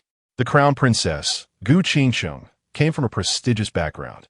Her father was the Marquis of Nanyang, commanding an army of 200,000, while her mother was a county princess, and her maternal grandfather was the current prime minister, the highest-ranking official in the court. Having saved the life of the current empress, she was bestowed the title of Princess of Honor. Marrying her not only offered the crown prince the support of civil officials, but also military backing. This is why the crown prince favored Xiao Ruyun, yet could only grant her a concubine and Appo's as position. In truth, Xiao Ruyun and Appo's family background was also respectable. The Xiao family was a scholarly lineage, with two imperial tutors in their ancestry. Xiao Ruyun's father served as the crown prince's tutor, and should the crown prince ascend the throne smoothly, he would also become an imperial tutor.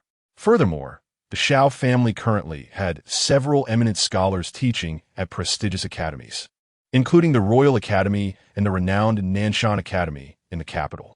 While it may seem that the Xiao family lacked military power and direct influence in politics, with merely a few educators, at least a third of the civil officials in the court have been taught by members of the Xiao family.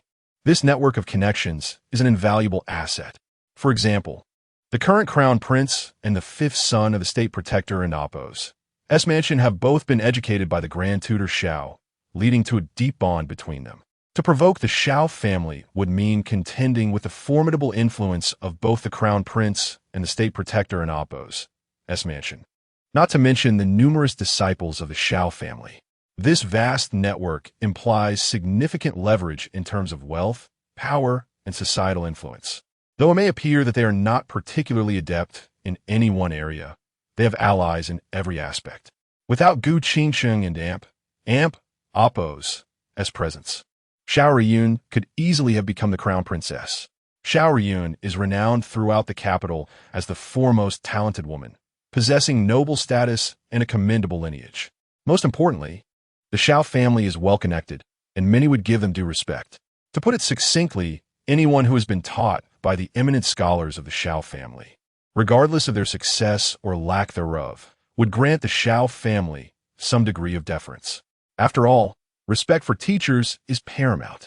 In her previous life, shortly after giving birth to her son, Xiao Ruyun managed to displace Gu Qingsheng from her position as crown princess and ascend to the coveted title that everyone envied.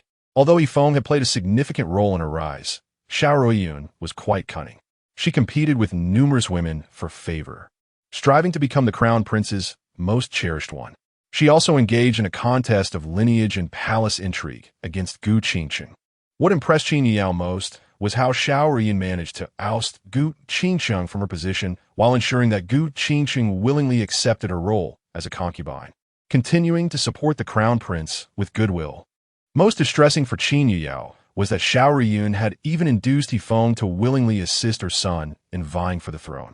However, Xiao Ruyun failed to foresee that the demise of the crown prince was not solely orchestrated by his brothers, who also possessed claims to the throne. Yifeng, too, played a significant role. In fact, Yifeng was the principal instigator in the crown prince and Appo's death. Initially, when Yifeng resolved to aid Xiao Ruyun and Appo's son in his quest for the throne, Qin Yao vehemently opposed him. However, Yifeng justified his actions by asserting, "I bear a considerable debt to Xiao Ruyun for my involvement in the crown prince and Appo's demise. By supporting her son and Appo's ascension, I not only seek to atone for my past actions, but also aspire to become the prince regent."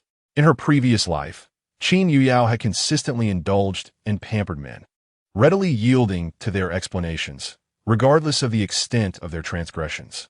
However, on this particular occasion, Qin Yuyao was genuinely incensed and engaged in a rare period of estrangement with He Feng.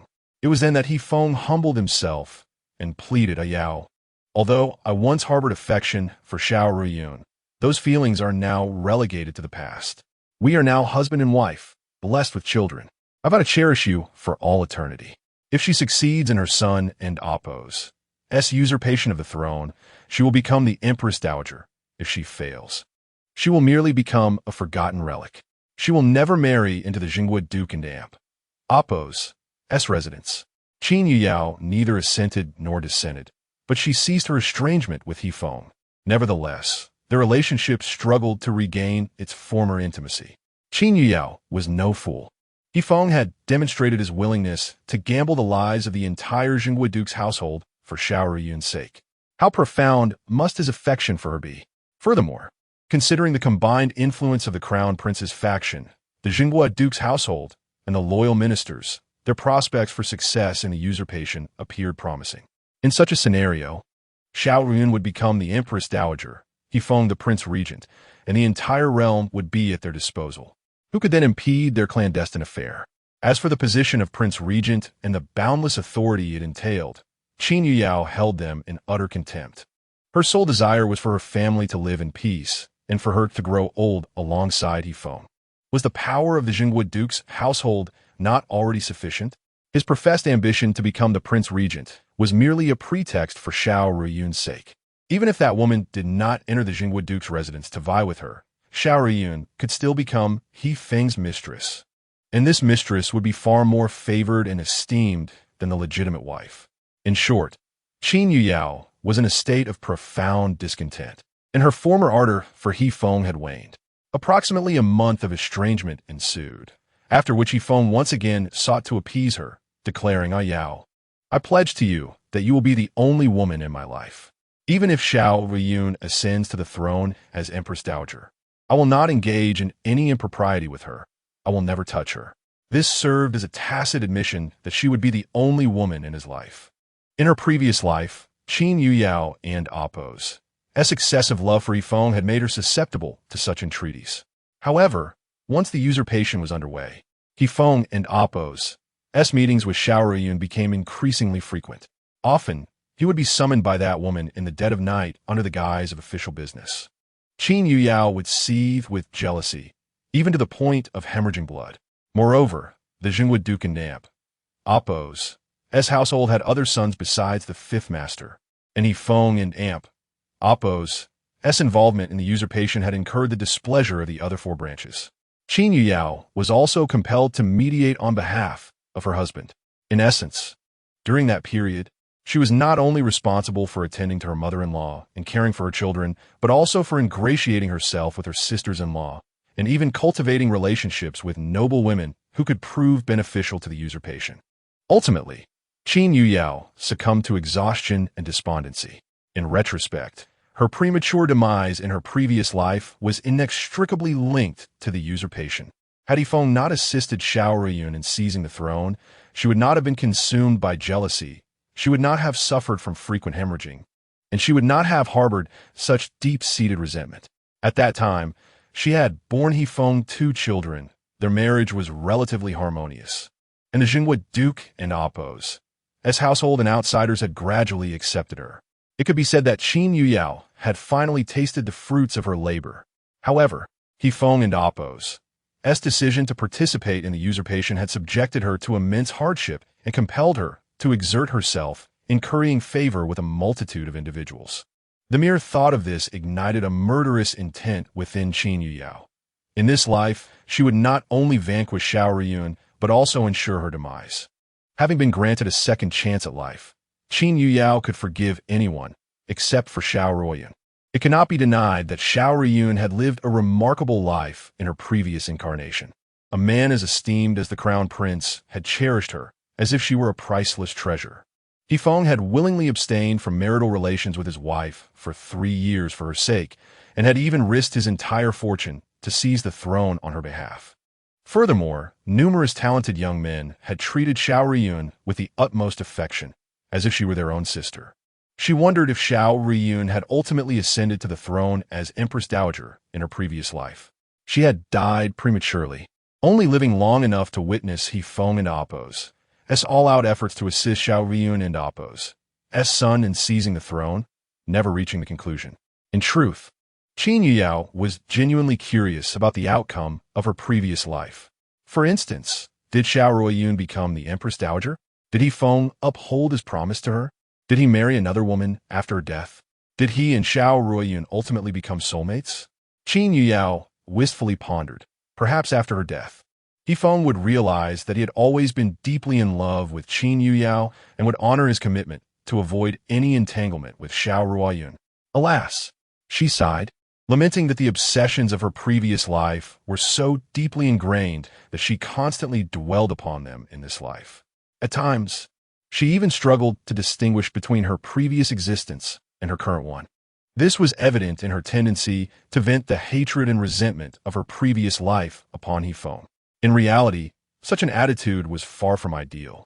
Since marrying into the Zhengguo Duke and Appo's household, Qin Yuyao had been treated with exceptional consideration, arousing envy among many. In any case, during the month or so since her marriage, she had neither attended morning or evening devotions, nor served her mother-in-law. Qin Yuyao had primarily occupied herself with daily outings. As a result, despite having been married for a month, she had had limited interaction with her sisters-in-law. Today, however, she was destined to engage with them fully, as virtually the entire Zhengguo Duke and Appo's household was mobilized for grand banquets such as the Winter Solstice Festival. Only the legitimate sons and daughters of lesser families were typically deemed eligible to attend. However, in prominent aristocratic families, such as the Zhengguo Duke and Appo's household, both illegitimate sons and daughters were permitted to participate, provided that the matriarch of the household granted her consent. Nevertheless, as this particular banquet was personally hosted by the crown prince and his consort within the palace, the selection of attendees was conducted with meticulous care. Due to her health concerns, Madame Zhou was unable to attend. Consequently, the female contingent of the Zhengguo Duke and Appo's household was led by the Princess of Anyang and Madame Ji, the legitimate wife of the eldest son. Also in attendance were Madame Murong, the legitimate wife of the second son, Madame Gao, the legitimate wife of the third son, Madame Liu, the legitimate wife of the fourth son, and He Qing, the youngest legitimate daughter. He Yin, the eldest daughter of the Zhengguo Duke and Appo's household, had already married the eldest grandson of the Grand Preceptor, Prince Wenyang, and would also be present at the banquet. He Yu, the illegitimate second daughter, was not participating in this event. After exchanging greetings with the assembled company, Qin Yuyao followed them into the carriages. The Princess of Anyang orchestrated the seating arrangements, declaring, "Fifth sister-in-law, as He Qing's sister-in-law, you shall share a carriage with her." Given the large number of participants from the Zhengguo Duke's household, it was impossible for each individual to occupy a separate carriage.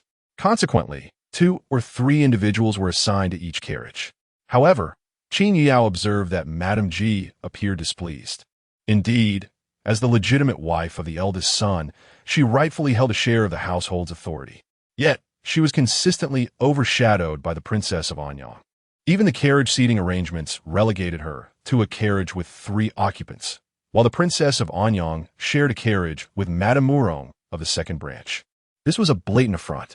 Was the treatment afforded to a legitimate wife inferior to that of a concubine? Nevertheless, Qin Yuyao refrained from meddling in matters that concerned the eldest branch. Indeed, Madame Ji was in a rather unenviable position. Despite being the legitimate wife of the eldest son, she is overshadowed by Princess Anyang both within the Duke's residence and beyond. In the imperial palace, many noble women, upon encountering Princess Anyang and her entourage, readily approach to greet her. However, when it comes to Qin Yuyao, their demeanor grows considerably colder. Fortunately, in her previous life, Qin Yuyao had been exposed to far more formidable tactics, and thus she remains unperturbed by mere disdainful glances. In this lifetime, Qin Yuyao has learned to be shrewd. As long as I maintain my composure, it is others who will feel the discomfort. Today, she is destined to encounter her second rival, Zhengguo, the legitimate daughter of the esteemed Zhang Yushi, whose status is sufficiently noble, and who shares a close friendship with the current crown princess, Gu Qingxing. Just by the sound of her name, one can envision a frail beauty, evoking sympathy. Interestingly, very few are aware of Zhengguo and Appo's affection for Hefeng. However, during the winter banquet, the crown princess boldly declared before the assembly of noble women that Qin Yuyao and Appo's husband, the fifth son of the duke, had once saved Zhengguo and Appo's life, and thus she has harbored feelings for him. The crown princess suggested that Qin Yuyao allow her to enter the duke and Appo's residence as a companion. In her previous life, Qin Yuyao had flatly refused. They had not yet consummated their marriage, and here was the suggestion of taking a concubine. To be precise, it would not merely be a concubine, given Zhengguo's standing. Her entrance would likely necessitate her assuming the role of the main wife. Even if she were to enter as a secondary wife, it would undoubtedly place her in a position of subservience. In her past existence, Qin Yuyao had firmly rebuffed the crown princess, even suggesting that, since the crown princess and Miss Zhang shared such a deep bond, she might as well welcome her into the crown prince and Appo's residence. This was the first time the crown princess hosted such a grand banquet, and to be met with such a retort, suggesting she should send a woman to the crown prince, was a slap in the face. Consequently, the crown princess had Qin Yuyao struck twice. Ultimately, Zhengguo did not enter the duke and Appo's residence. The crown princess and Appo's actions had indirectly insulted Hefeng and the duke and Appo's household. Hefeng harbored resentment towards the crown prince for taking away his beloved, and now, with the crown princess bullying his wife, how could he ever consider marriage? Even before their union had been consummated in the previous life, Hefeng had always protected Qin Yuyao in public. Following the banquet, when Zhou Shi heard the news, she also dismissed Zhengguo. The reason being, both Zhou Shi and Hefeng were fiercely protective of their own. If Zhengguo wished to enter the duke's residence, she could do so through proper channels. In truth, Qin Yuyao and Appo's status was rather lowly. Zhou Shi originally intended to find Hefeng a more suitably matched wife of higher standing. Had Zhengguo adhered to the proper protocols, Zhou Shi would likely have welcomed her warmly and even advocated for the match. However, Zhengguo chose to embarrass Qin Yuyao at the winter banquet, which not only humiliated the Qin family, but also left Zhou Shi feeling ashamed. This incident further confirmed that Qin Yuyao lacked control over the duke and Appo's household. Contemplating the countless years she had toiled for the duke's residence, only to relinquish authority, how could she not feel dejected? All of this turmoil stemmed from Zhengguo's provocations, and naturally, Zhou Shi would harbor no affection for her. Even if it came to Hefeng taking a concubine in the future, Zhengguo would certainly not be considered. Upon arriving at the banquet, they encountered the ladies of the Shangguan family, including He Yan. In this lifetime, Zhou Shi and Hefeng appear to treat Qin Yuyao with kindness. He Yan approached her, saying, "Fifth sister-in-law, this is our first meeting since your marriage." She respectfully greeted the wife of the Marquis of Wenyang. He Yan smiled, "There is no need for such formality. Simply call me elder sister." Qin Yuyao felt somewhat awkward, as this had not occurred in her previous life, and He Yan had treated her quite poorly then. Although He Yan had married into the esteemed Shangguan family, it was indeed a family of integrity, known for their unwavering principles. They would never misuse their power for personal gain, nor would they indulge in corruption, even in the smallest matters. The Shangguan family, despite their reputation and influence, was genuinely impoverished. Importantly, those of the clean faction often made many enemies and were frequently targeted by powerful officials.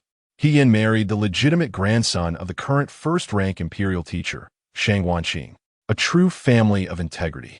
Thus, He Yan and Appo's life was not without its challenges. After all, many officials in the Great Xia were somewhat corrupt, and even the Duke and Appo's residence was not without its flaws. Initially, both the Duke and Zhou Shi had disapproved of He Yan marrying into the Shangguan family due to their troublesome reputation. When provoked, they could turn against even their own kin, setting an example for outsiders. Climbing to a position of power within the Duke and Appo's residence was no small feat, with political adversaries and incriminating evidence lurking in the shadows.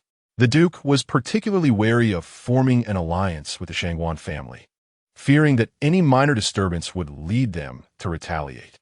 However, Yin was resolute, declaring that she lacked nothing in wealth and prestige, only yearning for a husband who truly loved her, and Zhengguo was just a man for that.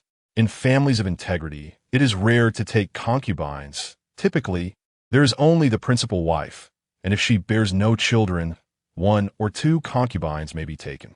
However, they would never allow a concubine to overshadow the wife. Yin was particularly drawn to this quality in the Zhengguo family.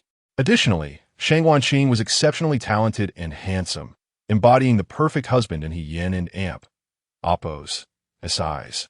To secure her family and Amp, Oppo's, approval, she even went on a 7-day hunger strike. Being the eldest daughter of the Duke and Amp, Oppo's, household, she had been cherished since childhood. Her protest forced Zhou Shi and the Duke to relent. In truth, Yin and Amp, Oppo's, life in the Zhengguo household, though modest, was harmonious. However, everything changed when Zhengguo ascended to the position of Minister of Personnel. Zhengguo was genuinely gifted and capable. Although he had been bestowed the title of Marquis of Wenyang at a young age, due to his grandfather being the imperial teacher, his power and status were earned through his own efforts. At the age of 15, he achieved the highest honors in the imperial examinations and was the top scholar. It was expected that he would be appointed to a position in the capital, but the imperial teacher insisted on him serving as a county magistrate at the border for 3 years due to his youth. Chapter 40. The sister-in-law and Amp, Oppo's, humble love later. When Wenyang turned 18, discussions about marriage commenced. The Zhengguo family then summoned him back to the capital. At that time, Zhengguo had accomplished a considerable number of political feats in the border territories, warranting a promotion to a 5th-rank prefect. However, upon returning to the capital, the imperial tutor Zhengguo merely assigned him a minor position in the Ministry of Works, demoting him by 3 ranks. It is worth noting that for an ordinary individual, such a demotion would likely be insurmountable throughout a lifetime. Yet, the imperial tutor Zhengguo wielded his power to strip away positions without hesitation. This exemplifies the essence of the Oppo's, pure stream and Oppo's, faction, while others sought to elevate their own kin, investing vast resources to pave a prosperous path for them. The pure stream faction relentlessly suppressed their own descendants. Even the positions and salaries rightfully due to them were curtailed. One cannot deny that the training methods of the pure stream faction instilled a greater sense of integrity in their offspring compared to those of the debauched elite. Their lineage produced a greater number of accomplished individuals, albeit with a higher toll in terms of casualties. When Yin fell for Zhengguo, he was merely a 6th-rank official, and he was unwilling to marry, even going so far as to avoid Yin. This is quite understandable, as they belonged to vastly different worlds. Yin hailed from the Duke of Zhengguo's household, her mother, Lady Zhou, being a princess of Huayang and the matriarch of the Duke and Oppo's, family. Raised in lavish indulgence, she was accustomed to a life of opulence. In contrast, Zhengguo, molded by the pure stream ethos, looked down upon Yin and Amp, Oppo's, spoiled demeanor. However, during a palace banquet, Yin fortuitously caught Zhengguo in her embrace. This was not a calculated move on her part. Rather, it stemmed from the numerous enemies the pure stream faction had made. As the grandson of the faction and Amp, Oppo's, leader, Zhengguo was not immune to retribution.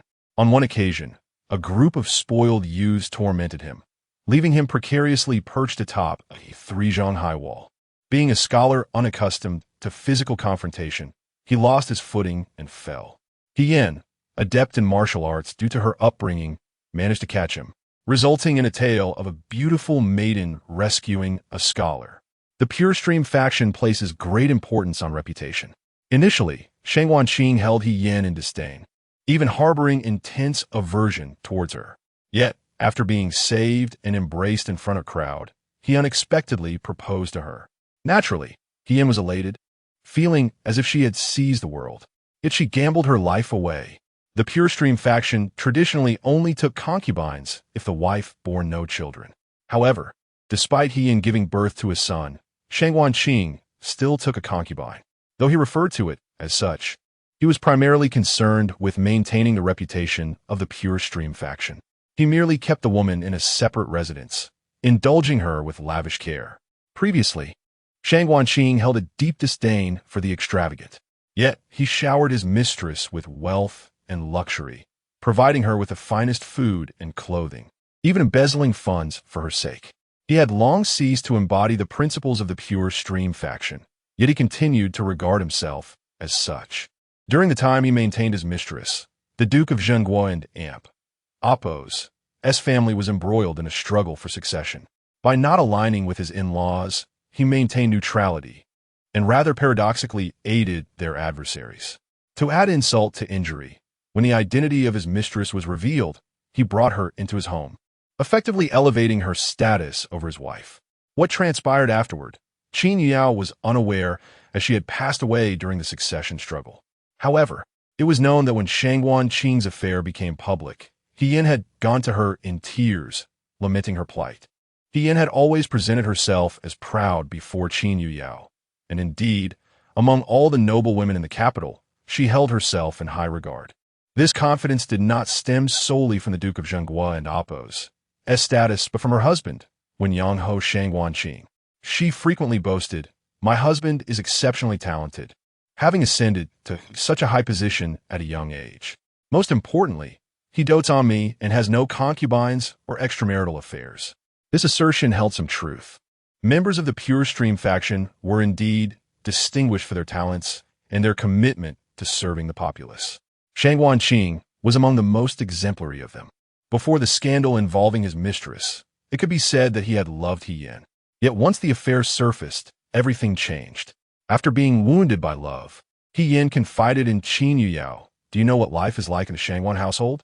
They can't even afford a bowl of bird's nest, and meat is a rare luxury." He Yin expressed her grievances at length, leading Qin Yao to summarize that the pure stream faction was indeed impoverished, all the while feigning superiority. For instance, despite the Shangguan family's apparent destitution, they were among the most generous donors during droughts and locust plagues. It was astonishing that a first-rank official in Amp, Appo's household could be so financially strained that they could not afford meat, living in conditions worse than ordinary folk. Qin Yao found it absurd how they regarded themselves as significant players. The Great Xia dynasty was not solely the realm of the pure stream faction. The emperor, the true sovereign of the dynasty, bore no such burdens. Although a first-rank official salary was substantial when distributed among thousands of citizens, it amounted to little more than a drop in the bucket, barely enough to buy a bun. Yet, here was a first-rank official living in a manner inferior to common laborers. Qin Yao struggled to imagine such a life. Upon arriving in the capital, she was the daughter of a fifth-rank official, but her status fell exceptionally low amidst the aristocracy. Had she not married into the Duke of Zhengguo's household, she would have been the subject of ridicule throughout the capital. In the capital, one could easily encounter individuals of noble birth or those holding official positions. Despite her lowly status, she was accustomed to a life of luxury. Qin Yao, originally of even lower standing, had a father who was merely a sixth or seventh-rank official in Yingzhou. Yet, she had never worried about her sustenance. Even her personal maid enjoyed daily meat. The eldest daughter of the Duke of Zhengguo and Appo's household had to deliberate over every morsel of meat. One could only ponder the sacrifices He Yin made for Shangguanqing. From He Yin and Appo's fragmented confessions, Qin Yao discerned that her sacrifices extended far beyond mere material loss. Even though He Yin faced hardships in the Shangguan household, she still provided Shangguanqing with the best. She arrived at the Shangguan family with a substantial dowry.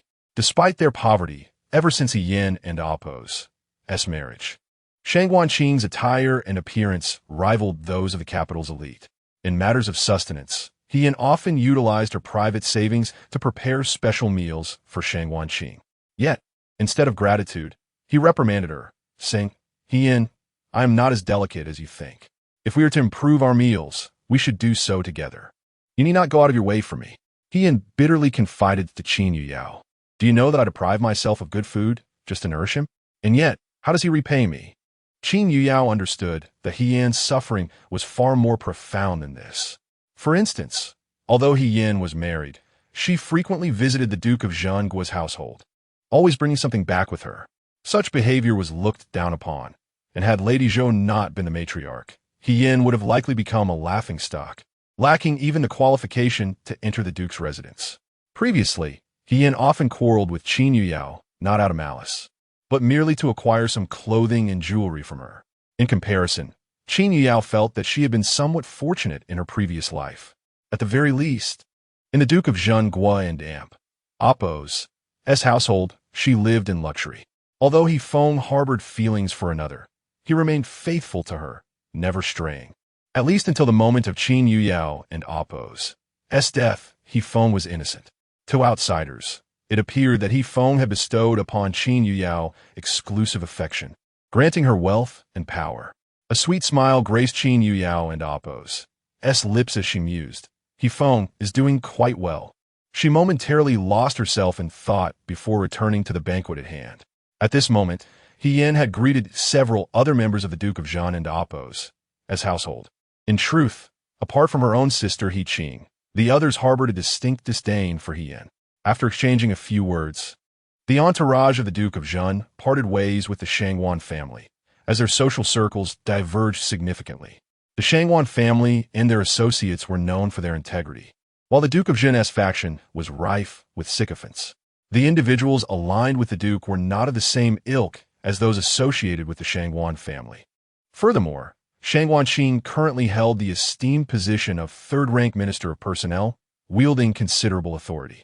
Not long ago, he had successfully navigated the political waters, eliminating 2 factions affiliated with the Duke of Zhan.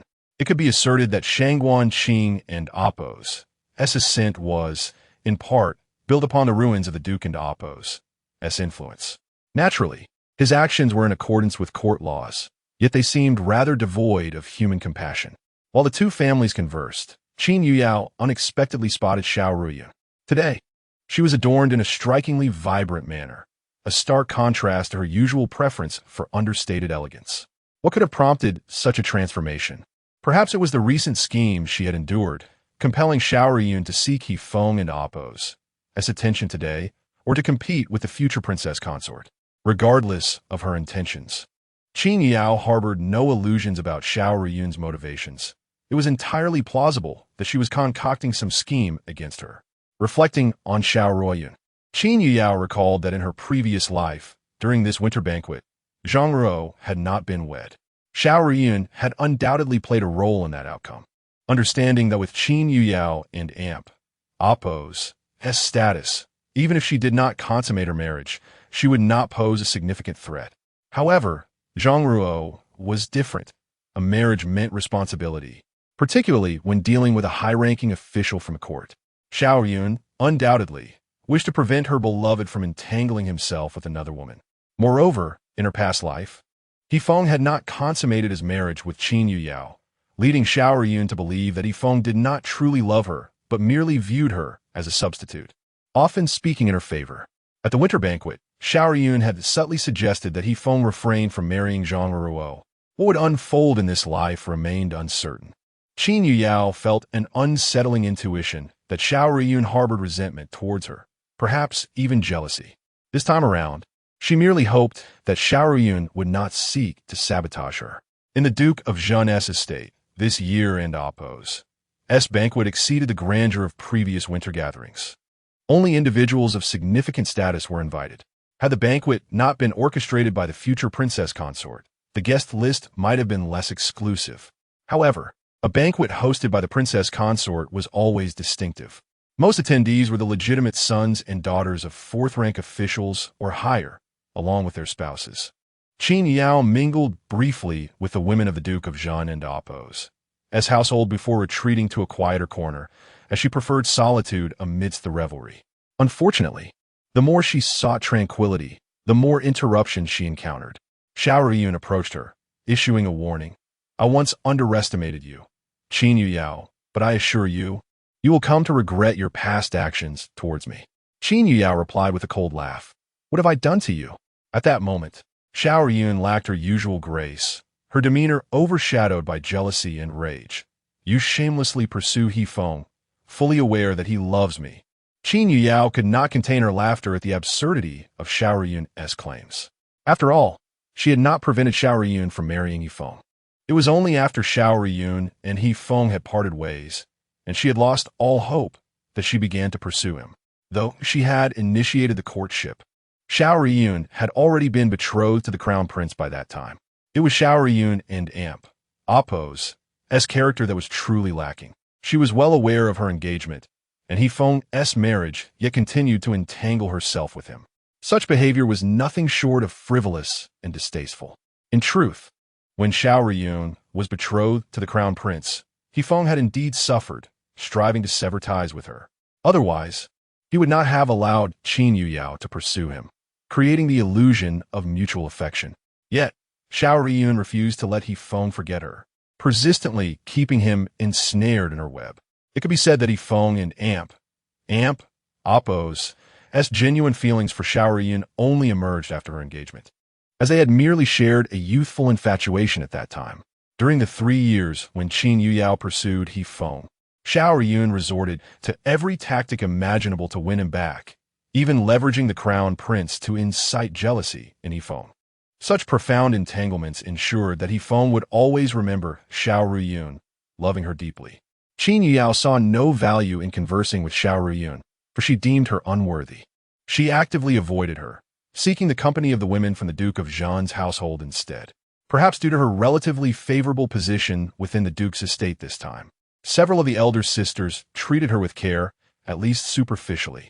Even the eldest sister, Princess Anyang, engaged her in conversation with other noble women, subtly indicating a desire for friendship.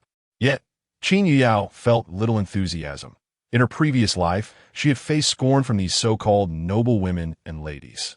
Even with the opportunity to start anew, her heart bore remnants of resentment. She would not force herself into a circle that did not welcome her. If she were to integrate, it would be only after establishing her footing within the Duke and Appo's household. At present, no one would regard her with respect.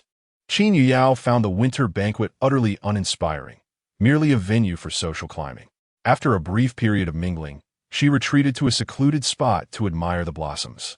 Zhang Ro approached her, greeting her with "Miss Qin." In her past life, this woman's approach would have left her astonished, as she had been marginalized, even by those within the Duke of Zhen's household, let alone others. Qin Yuyao, somewhat foolishly, greeted Zhang Ro warmly. This was the first instance in the banquet where someone had actively sought to befriend her. Elated, she quickly found herself in a sisterly rapport with Zhang Ro. However, just as the banquet commenced, the princess consort began to orchestrate a match for her husband, claiming she and Zhang Ro got along splendidly. It was truly nauseating. Chapter 41. The crown princess pressures her to allow her husband to take a concubine at the winter banquet of this year. The festivities commenced with a traditional separation of the genders. It was a time for socializing, with performances and feasting to follow, during which the men and women would mingle. As the banquet began, the gentlemen occupied one courtyard while the ladies convened in another, and the hostess had yet to make her appearance. In a moment of distraction, Qin Yuyao was jolted by the sharp announcement from the eunuch. The crown princess has arrived. The guests quickly rose to pay their respects. "Be at ease," came the regal voice of the crown princess. Upon rising, Qin Yuyao, along with several ladies from the Duke of Zhengguo's household, found their designated seats arranged near the crown princess. Given the current standing of the Duke of Zhengguo and Appo's estate, they were fortunate to be seated in such proximity to her. However, once seated, Qin Yuyao became engrossed in the delicacies before her. It must be noted that the pastries and fruits within the palace were exquisite. Even in the Duke of Zhengguo and Appo's residence, such delectable treats were rare.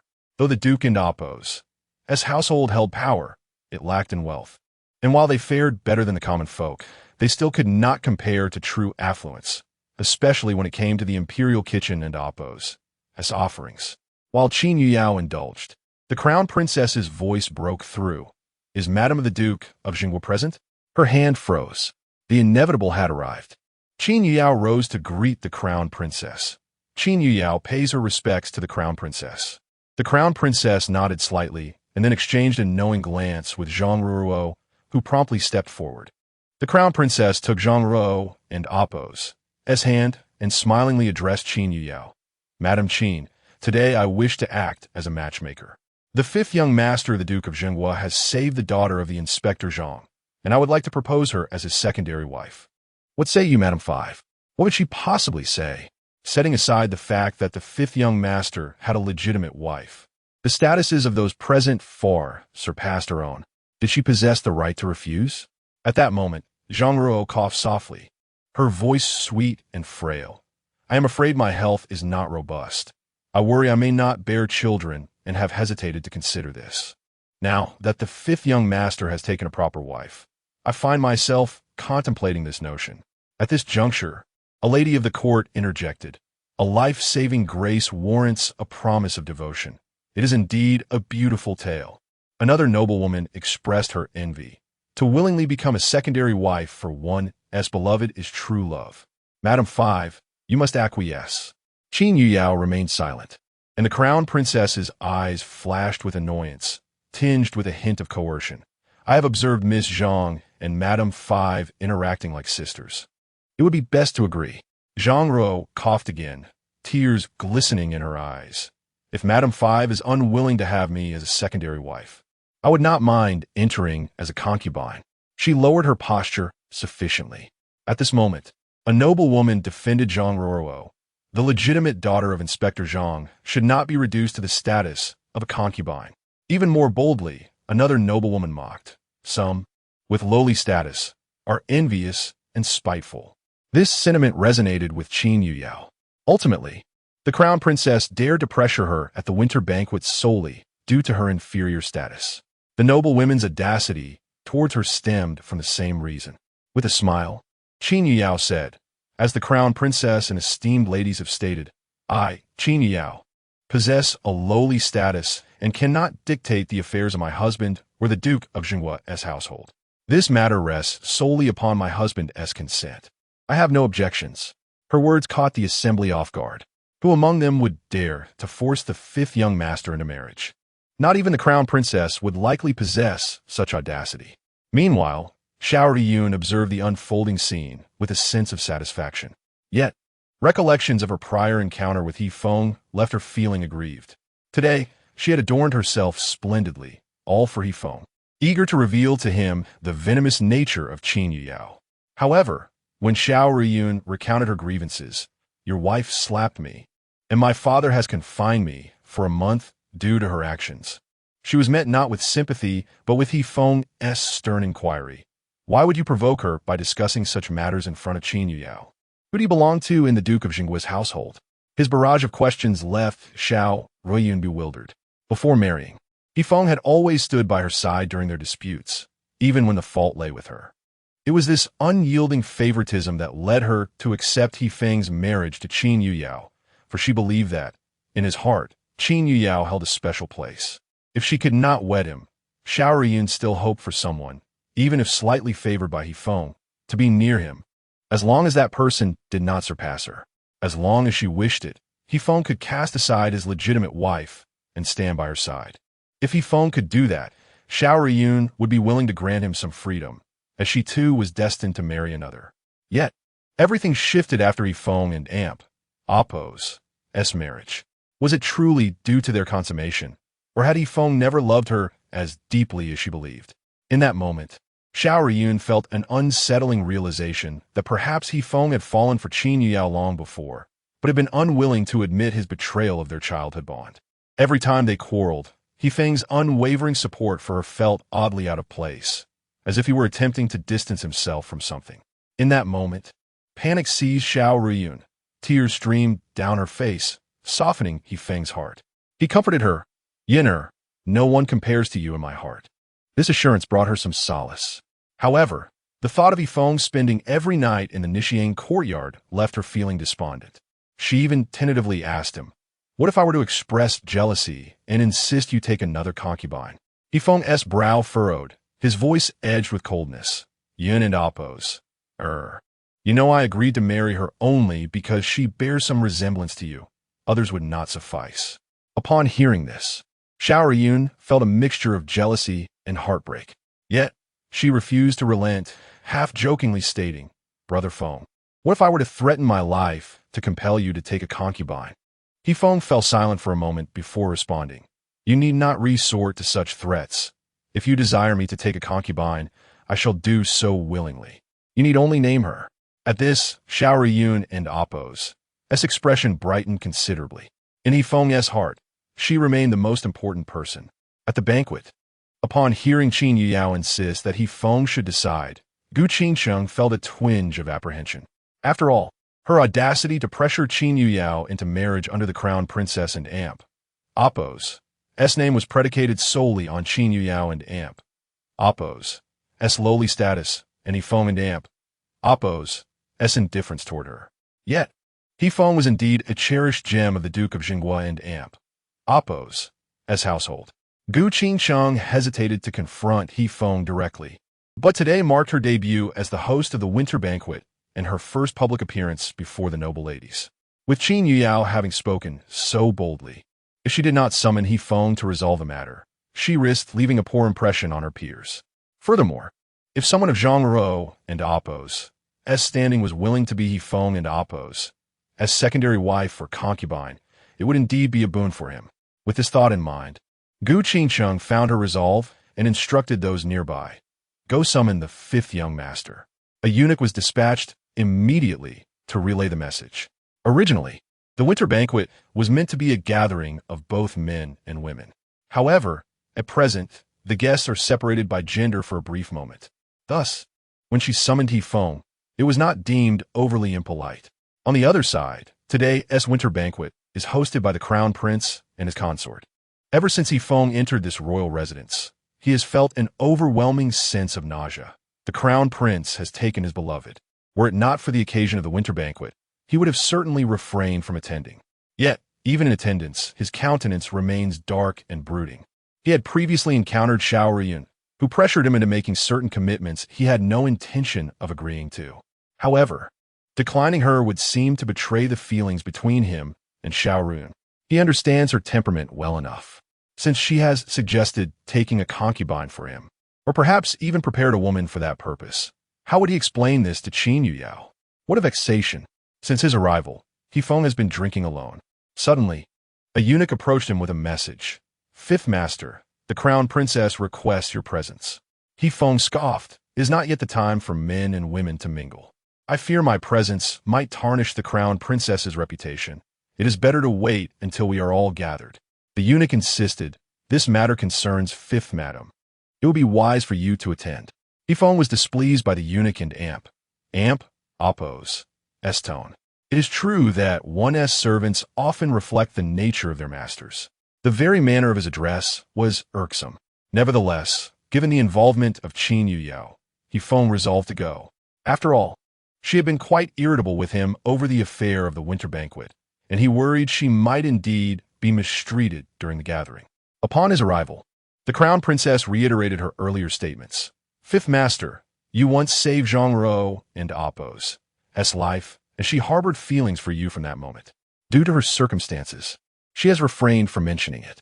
Now that you are married, she wishes to enter the Duke of Zhengguo's household as a concubine. I have taken it upon myself to act as a matchmaker for you." Feng flatly refused. "Your Highness, I have no intentions of taking a concubine." Upon uttering these words, he sensed something amiss. A glance at Xiao Yun revealed her eyes were already red with emotion. Thus, in an uncharacteristic display of patience, Feng explained, "Your Highness, my act of saving Miss Zhang was merely incidental. There were others as well, and she need not feel obligated to repay me." In his heart, Feng silently added, "I was initially there to rescue Qin Yuyao. Zhengguo was a mere afterthought, and I only spoke with her due to her esteemed status." 2 years prior, when Xiao Yun had already become the crown prince's side consort, Feng had feigned a romance with Qin Yuyao to distance himself from Xiao Yun, or rather, to heal his emotional wounds. Regardless of the truth of his feelings, Qin Yuyao was outwardly recognized as Feng's woman. Yet, there were those who recklessly intruded. He recalled a certain Xie Sanyuan from the Xie family, who was notorious for his penchant for beauty, often abducting maidens in public. The matriarch of the Xie family was none other than the younger sister of the late emperor, Princess Yuanyang, who enjoyed great favor, thus elevating the Xie family to one of the premier families in the capital. Xie Sanyuan and Appo's grandmother was Princess Yuanyang, which undoubtedly granted him the audacity to act without restraint. At the time, Qin Yuyao was regarded as the most beautiful woman in the capital, attracting Xie Sanyuan and Appo's attention. When she consistently rebuffed his advances, he resorted to underhanded tactics.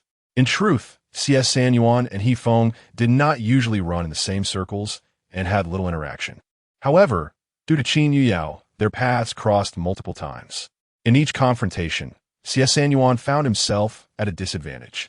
The Xie family lacked real power, relying solely on the late emperor and Appo's favor and the protection of Princess Yuanyang to attain their current status. In contrast, the Duke of Zhengguo possessed substantial influence and was favored by the current emperor. He Feng could easily handle the Xie family, given their numerous vulnerabilities built up over the years. Thus far, no one had dared to challenge the Xie family or Xie Sanyuan, out of respect for Princess Yuanyang. But if the Duke of Zhengguo spoke out, it would be an entirely different matter. In their last encounter, Xie Sanyuan was punished with 20 lashes by order of Princess Yuanyang for provoking Qin Yuyao. It was this incident that drove him into a frenzy. Not only did he abduct Qin Yuyao, but he also seized several women who were typically beyond his reach, one of whom was Zhengguo. At that time, Xie Sanyuan was likely deranged or entranced. He sought to prove to He Feng that there existed no woman he could not possess. In order to save Qin Yuyao, He Feng mobilized all available resources from the government and the Qisha Pavilion, as well as the hidden forces of the Duke of Zhengguo and Appo's household. This formidable alliance swiftly rescued Qin Yuyao and the other noble women. Among them was Zhengguo. Considering Zhengguo's status as the daughter of a high-ranking official, He Feng, after ensuring Qin Yuyao's safety, exchanged a few words with Zhengguo and arranged for her return to the residence of Inspector Zhang. Little did he know he had unwittingly saved a troublemaker.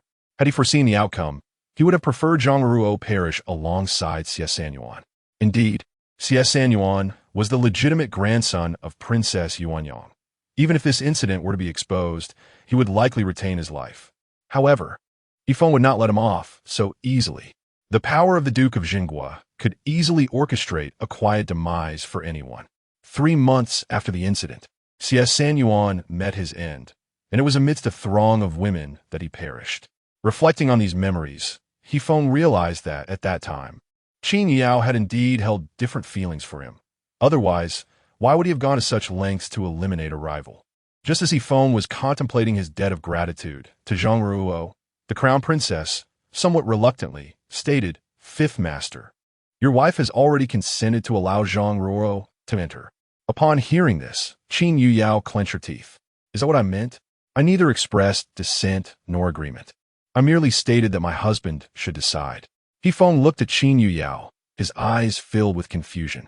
Given her concern for him, she surely would not endorse such an outrageous proposition.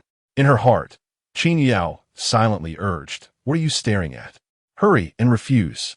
If she were to reject the proposal, she would not only be branded as jealous, but might also risk incurring the crown princess's wrath. Therefore, it was imperative for He Feng to refuse on her behalf. Chapter 42. Let the storm come even fiercer in her heart. Qin Yuyao silently berated, "He Feng, you scoundrel. What are you staring at? Hurry up and refuse." If she were to decline, not only would she earn a reputation for jealousy among the noble ladies, but she could also risk a slap from the crown princess. Thus, it was imperative for He Feng to make the rejection himself, as the trouble was of his own making. Based on her memories from her previous life, He Feng would undoubtedly refuse, as he had no affection for Zhengguo. According to Qin Yuyao's recollection, they had barely crossed paths a few times. Just as He Feng was about to speak, Xiao Riyun's delicate voice interrupted, "Brother Feng, since Ms. Zhang is so fond of you, why not grant her wish? I feel that her temperament is rather similar to mine." Her words were undeniably forward. In truth, many of the noble ladies present were aware of the underlying situation between He Feng and Xiao Riyun. Did Xiao Yun not care for her own reputation or how she might embarrass the crown princess? To say such a thing openly was to force He Feng into a corner. 1. It hinted that Zhang Ruo, like herself, yearned for unfulfilled love. 2. It conveyed to He Feng, if you truly care for me, then you should marry Zhang Ruo. Upon hearing Xiao Yun and Amp, Oppo's words, He Feng furrowed his brow. His previous restraint had been for her sake. If Xiao Yun encouraged him to marry, it was not beyond reason. After all, he had made a promise during their last encounter. To refuse would mean betraying the bond they had since childhood. He loved her. He could not act against that. However, when the corner of his eye caught a glimpse of the wounded expression on Qin Yuyao's face, he ultimately declined. Crown Princess, Miss Zhang and Amp, Oppo's noble status makes it quite inappropriate for her to enter the residence as a concubine. Qin Yuyao chuckled softly upon hearing this. At that moment, Zhang Ruo boldly interjected, "Fifth young master, I am willing. Whether as a primary wife or a concubine, I am amenable." He Feng fell into silence. Logically speaking, with Qin Yuyao and Oppo's approval, Xiao Yun and Oppo's encouragement, and Zhang Ruo and Oppo's willingness, all that was left was for him to consent. Yet, he found himself at a loss. Unsure of the source of his hesitation, Qin Yuyao regarded the scene before her with a piercing clarity. In her past life, He Feng had rejected her without a second thought. She had once believed she held a place in his heart, merely overshadowed by Xiao Yun. Yet now, it seemed she was indeed of little worth. In her previous life, his refusal was absolute and devoid of mercy, all because of Xiao Yun. Now, with Xiao Yun's betrayal, he even entertained the thought of marrying Zhang Ruo, all the while extolling Zhang Ruo and Oppo's noble status. Indeed, Zhang Ruo was of noble birth, as were the other noble ladies present. The only one lacking such status was Qin Yuyao herself. Perhaps she had been mistaken. The heart of a scoundrel cannot be warmed. In her past life, even after bearing his children, she could not sever his ties with Xiao Yun. So what made her think it would be different this time? Let the storm come even fiercer. Qin Yuyao took a bold step forward, kneeling down. Unfazed and devoid of sorrow, she stated plainly, "Crown Princess, if Miss Zhang wishes to enter the residence, I am willing to give up my position." At her words, He Feng felt a pang in his heart. Gu Qinxiang, too, was at a loss. As the Crown Princess, it was her first public appearance among the noble ladies. She could act as a mediator, but she could not allow such a separation to occur. In an instant, the atmosphere grew tense, so silent that the drop of a pin could be heard. Even Xiao Yun, who had nudged He Feng, stood with her mouth agape, unable to utter a single word. The only one unfazed amidst this turmoil was Qin Yuyao herself, who appeared quite pleased with the spectacle. Qin Yuyao continued, "Crown Princess, in truth, I have never loved He Feng. All previous misunderstandings were just that, misunderstandings.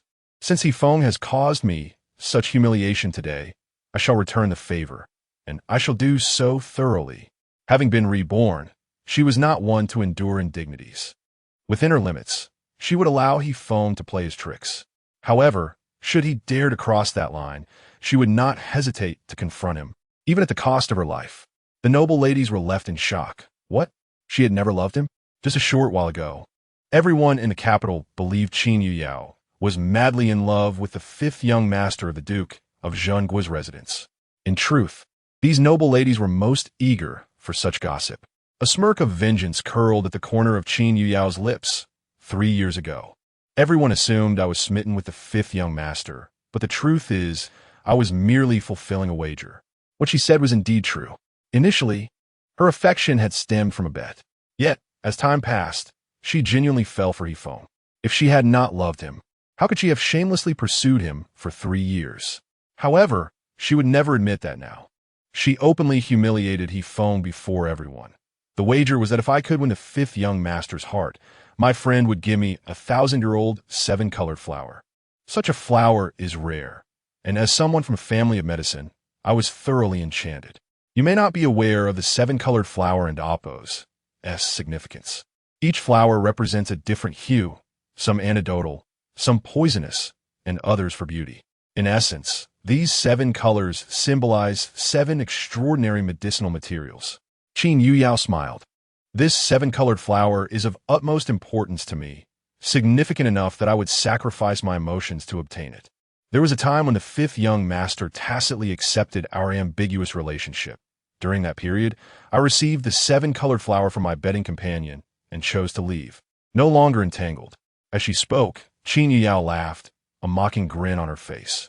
At that time, I made it abundantly clear to Yifeng that I, Qin Yuyao, would only be the primary wife, not a concubine. I had thought that with his family background, he would never consider marrying me, thus concluding our affair. However, I did not expect Yifeng to later truly promise to marry me as his primary wife, and I was moved.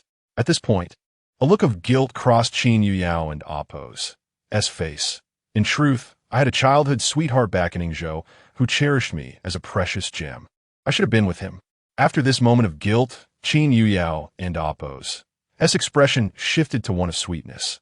His name was Qin Yanhua. Perhaps his background was not as illustrious as the fifth young master and Appo's, but he never allowed me to suffer. His friends and family treated me with utmost kindness simply because I was the beloved of Qin Gongzi. He may not have been as talented as the fifth young master, but he was willing to turn his garden of flowers into a garden of medicinal herbs for me, and even studied medical texts to have common topics to discuss with me. He may not have been as wealthy, but he was willing to wash his hands to prepare meals for me. He once burned the entire kitchen just to make me a bowl of chicken soup, and slaughtered 7 pigs to perfect his braised pork. He may not have wielded power, but he never allowed other women to act brazenly in my presence. Those who harbored intentions towards him were swiftly chased away before they could approach me. Perhaps he did not love me as deeply. He could have used his influence to threaten me, yet he chose to bless my happiness with the fifth young master. Had he not let go, I would never have married into the Duke of Zhengguo's residence. Chapter 43. Yifeng and Appo's frenzied outburst shakes the audience to tears. All the noble ladies present were moved to tears by Yifeng's furious tirade. The woman named Qin Yanhua was not devoid of love. Rather, she loved deeply, perhaps to the very marrow of her being. The Qin Yanhua that Qin Yuyao spoke of was not an illusion, but a genuine affection. Yet, she had never harbored feelings for him. Love, at times, is indeed unfathomable. However, in pursuit of wealth and prestige, she had cast him aside. Tears brimmed in Qin Yuyao's eyes as she lamented. In the end, I too suffered retribution. Before I could marry Yifeng, I became the joke of the entire capital. On our wedding night, he refused to consummate our marriage, and I was shunned in the household. Qin Yuyao believed she had played her part exceptionally well, a performance that was a blend of truth and deception. After her revelations, Yifeng would undoubtedly investigate. Furthermore, some well-meaning individuals would also delve into the matter. Eventually, the truth of the wager would be revealed, and Qin Yanhua's existence would be confirmed. The only falsehood was that Qin Yuyao did not love Yifeng. But what of it? She desired this misunderstanding to spread throughout the capital. She had endured immense suffering due to her affection for Yifeng, enduring ridicule for 3 long years. Even her marriage became a subject of mockery. Everything Qin Yuyao had faced was to be repaid by Yifeng. For this, she was willing to stake everything. If she could not overcome this challenge, then avenging Xiao Riyun would be even more impossible. Upon hearing these words, Yifeng could only laugh, a hollow sound that masked the deep pain within him, a pain akin to being cut by knives. After completing her performance, Qin Yuyao knelt and pleaded, "Princess, I truly wish for a divorce. I implore you to grant me a chance to redeem myself and seek the one who cherishes me." Her words were far more explicit than those of Xiao Riyun, and they served as a profound humiliation to Yifeng. In front of the princess and the assembled noble ladies, she openly declared her disinterest in being with Yifeng and expressed her intent to seek another man. This was no different from placing a green hat upon Yifeng. The noble ladies attending the winter banquet felt their time was well spent, as the drama between Yifeng and Qin Yuyao was more riveting than any tale. Regardless of opinions, the events of the day led some to genuinely believe that Qin Yuyao was unworthy of Yifeng. Conversely, others felt she was wronged, as the Duke of the State had been excessively domineering. It was evident that Qin Yuyao did not wish to marry. Yifeng had promised her the position of a legitimate wife, yet upon marriage he mistreated her, refusing even to consummate their union. Ultimately, both He Feng and Qin Yuyao had become the laughingstock of the day. Qin Yuyao had indeed inflicted 1,000 injuries upon her enemy, while sustaining 800 of her own. However, she was unbothered. She had finally released her pent-up frustration. After all, He Feng had been affectionate with her while simultaneously entangled with Xiao Ruoyan. Since He Feng refused to make a choice, she would force him to do so. Today, He Feng had made her the object of public ridicule, and Qin Yuyao would not allow him to escape unscathed. People often said she had pursued him for 3 years. Thus, she intended to declare to the world, "I never loved him. It was merely a game." Most importantly, He Feng had granted her the status of his legitimate wife based on a relationship that was nothing but a farce. When Qin Yuyao spoke these words, she had already contemplated the consequences. Even if He Feng and the Duke of the State turned against her, she felt confident in her ability to handle it. Qin Yuyao dared to act so boldly because she suspected she might be with child, and she feared no retribution from He Feng or the Duke of the State. In her previous life, she had only conceived 2 years after their wedding night. However, in that life, He Feng had seldom stayed in the Nisha courtyard, visiting only every couple of months during the first 2 years. After her pregnancy, she had not allowed him to approach her. Once their son reaches full moon, He Feng, having endured a lengthy period of abstinence, began to reside in the Nisha courtyard, initiating a harmonious married life. In this life, however, He Feng nearly stayed at the Nisha courtyard daily, sometimes visiting multiple times a day, far surpassing the intimacy they had shared in 2 years in her previous life.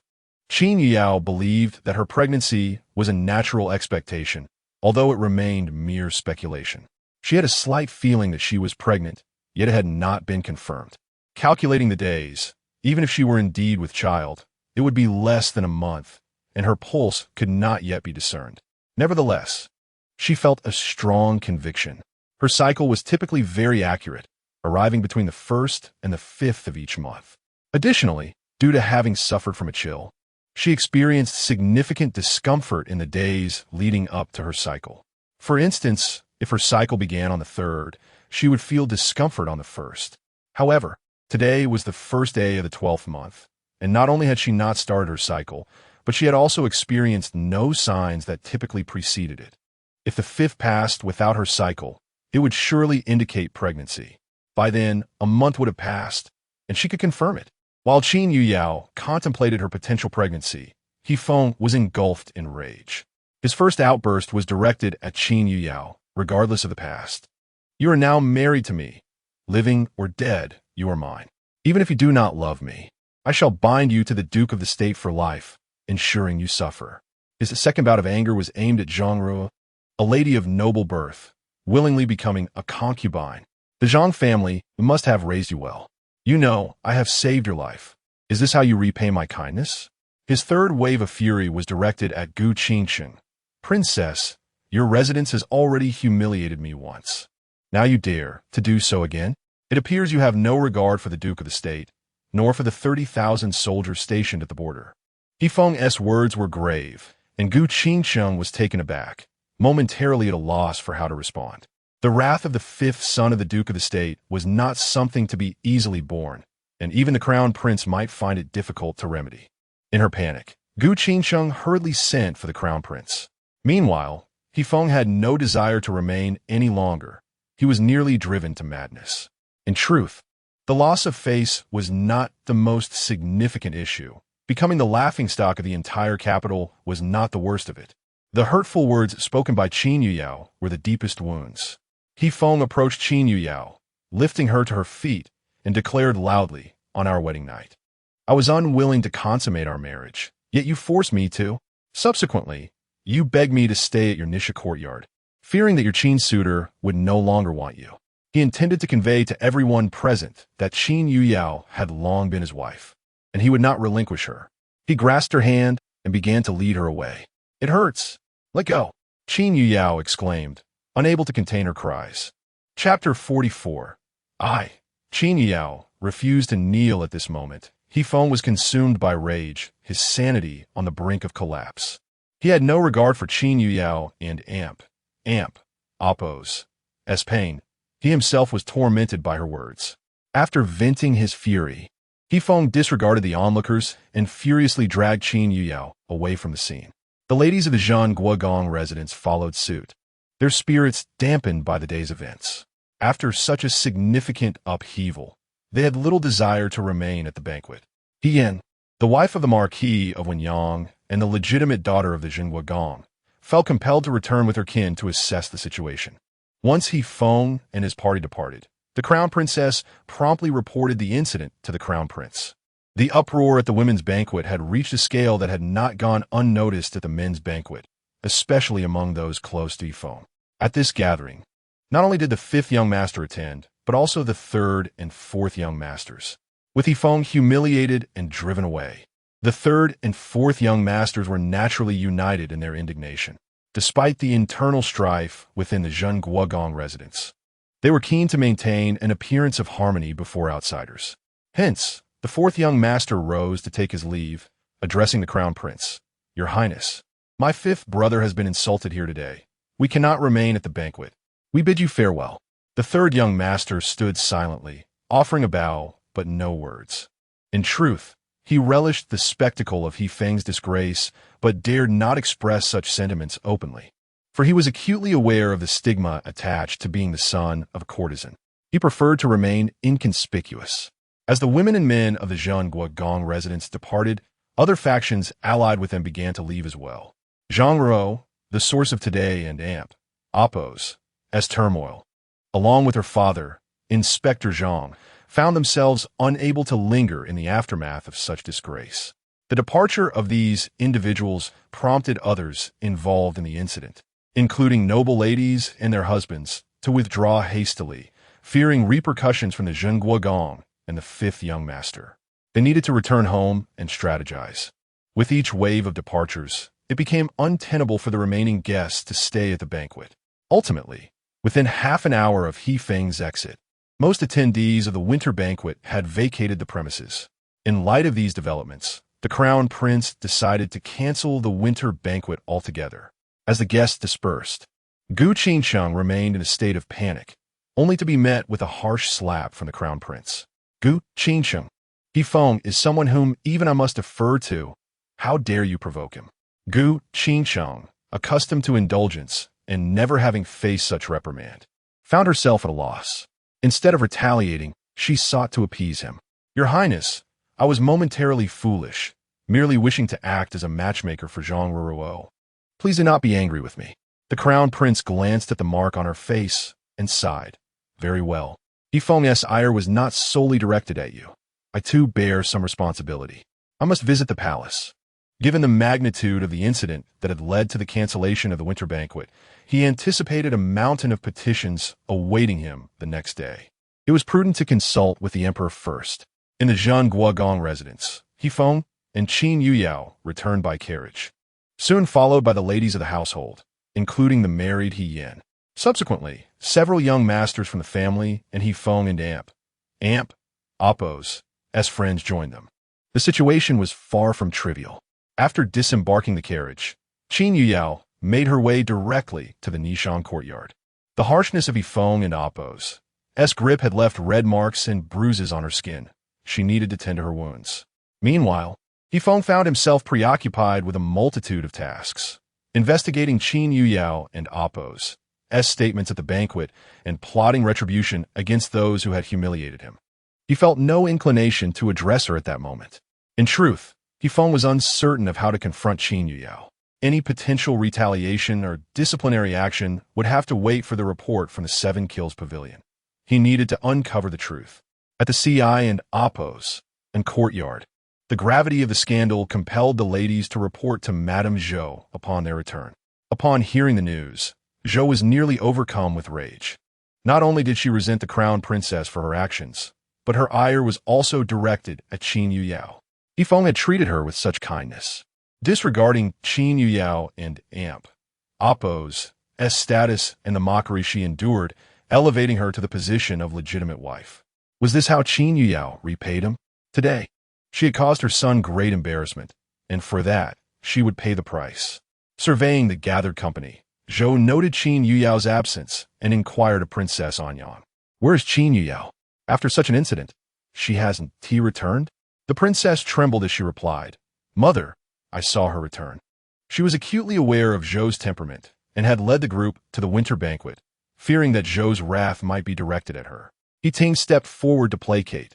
"Mother, do not be angry. Your health is paramount. Do not stoop to the level of that wretched woman. She has long since returned with fifth brother and is likely being chastised by him now." Her final remark carried a hint of schadenfreude, as she understood that fifth brother was indeed furious and had taken a firm grip on Qin Yuyao. Yet Zhou harbored a different perspective. Based on her understanding of her son, Feng genuinely cared for Qin Yuyao. Though his affection might not rival that for Xiao Ruyun, it nonetheless held considerable significance. Feng might not resort to violence against Qin Yuyao, but she would. Zhou sneered.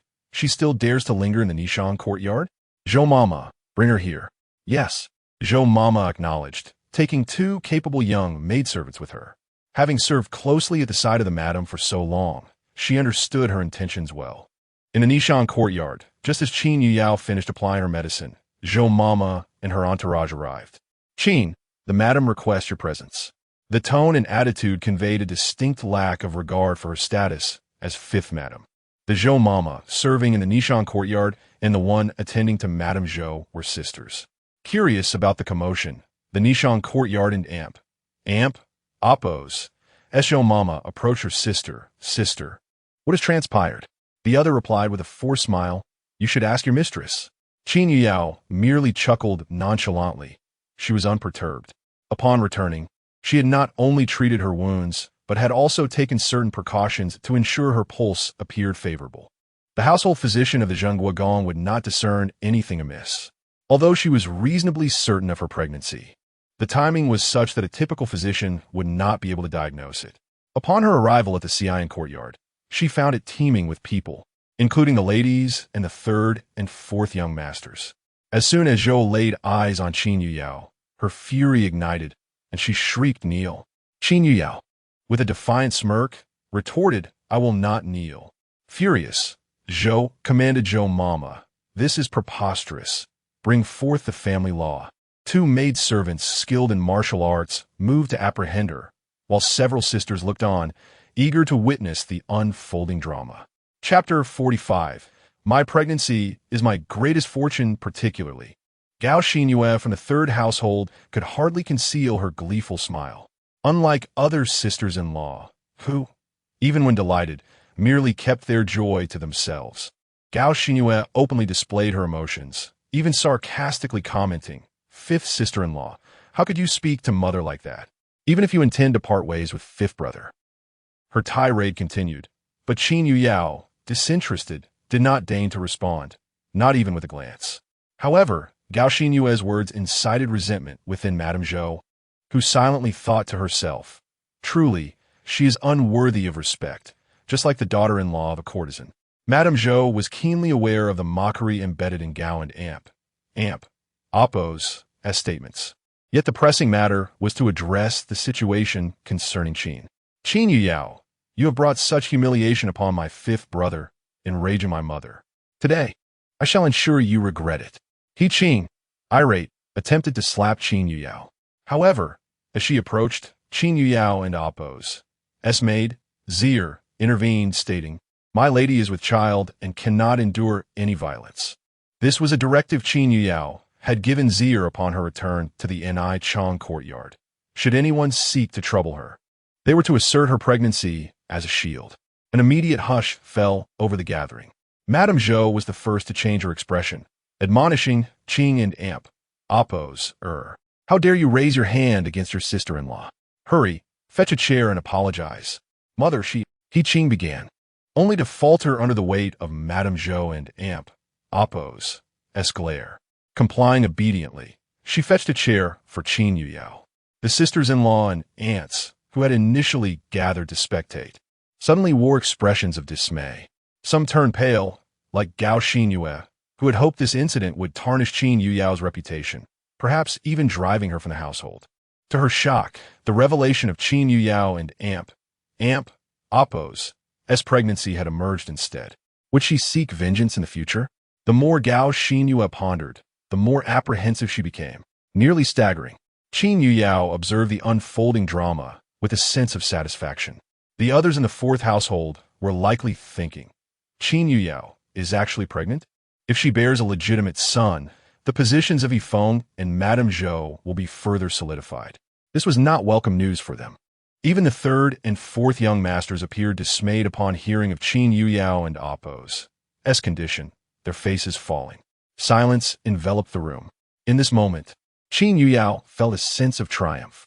Meanwhile, Yifeng, having just received the news from Fawn and Appo's, in the Ni courtyard, hurried over. No one knows a mother better than her child. Given the events of the day, Madame Zhou would undoubtedly punish Qin Yuyao, perhaps even resorting to more severe measures. Yifeng was vexed by the day and Appo's happenings and had intended to chastise Qin Yuyao himself, but he did not wish for others to intervene. He arrived seeking to plead her case. However, upon entering, he was taken aback by the sight that met him. Not only was Qin Yuyao unharmed, but she also sat comfortably in a chair. In the room, only Madame Zhou and Qin were seated. If Madame Zhou had intended to deny the other household's women a seat due to the disgrace of her legitimate daughter-in-law, Yifeng cast a suspicious glance at his sister He Yin and sister He Qing, who stood, questioning why Qin Yuyao, the one at fault, was permitted to sit. Yifeng had come to intercede, and yet, seeing Qin Yuyao so relaxed, he could not help but shout, Qin Yuyao, how can you still sit there with such shamelessness? Before Qin Yuyao could respond, Madame Zhou reprimanded him. Yifeng, why are you shouting so loudly? What if you frighten Yuyao? He Yin chimed in, advising, fifth brother, you should be gentler with your wife. Yifeng was nearly driven to laughter by their absurdity. Did they not realize what Qin Yuyao had done today? He was well aware of his family and Appo's tendency to protect their own, and it made no sense for them to side with an outsider over him. He glared at Qin Yuyao, as if demanding to know what mischief she had caused. Noticing the intensity of his gaze, Qin Yuyao placed a hand on her abdomen, feigning discomfort. Alarmed, Madame Zhou quickly summoned the family physician to examine her. The others hastened to express their concern for Qin Yuyao. Though their worry may not have been genuine, they certainly put on a show. Yifeng was bewildered by the commotion surrounding Qin Yuyao and Appo's minor complaint of abdominal pain.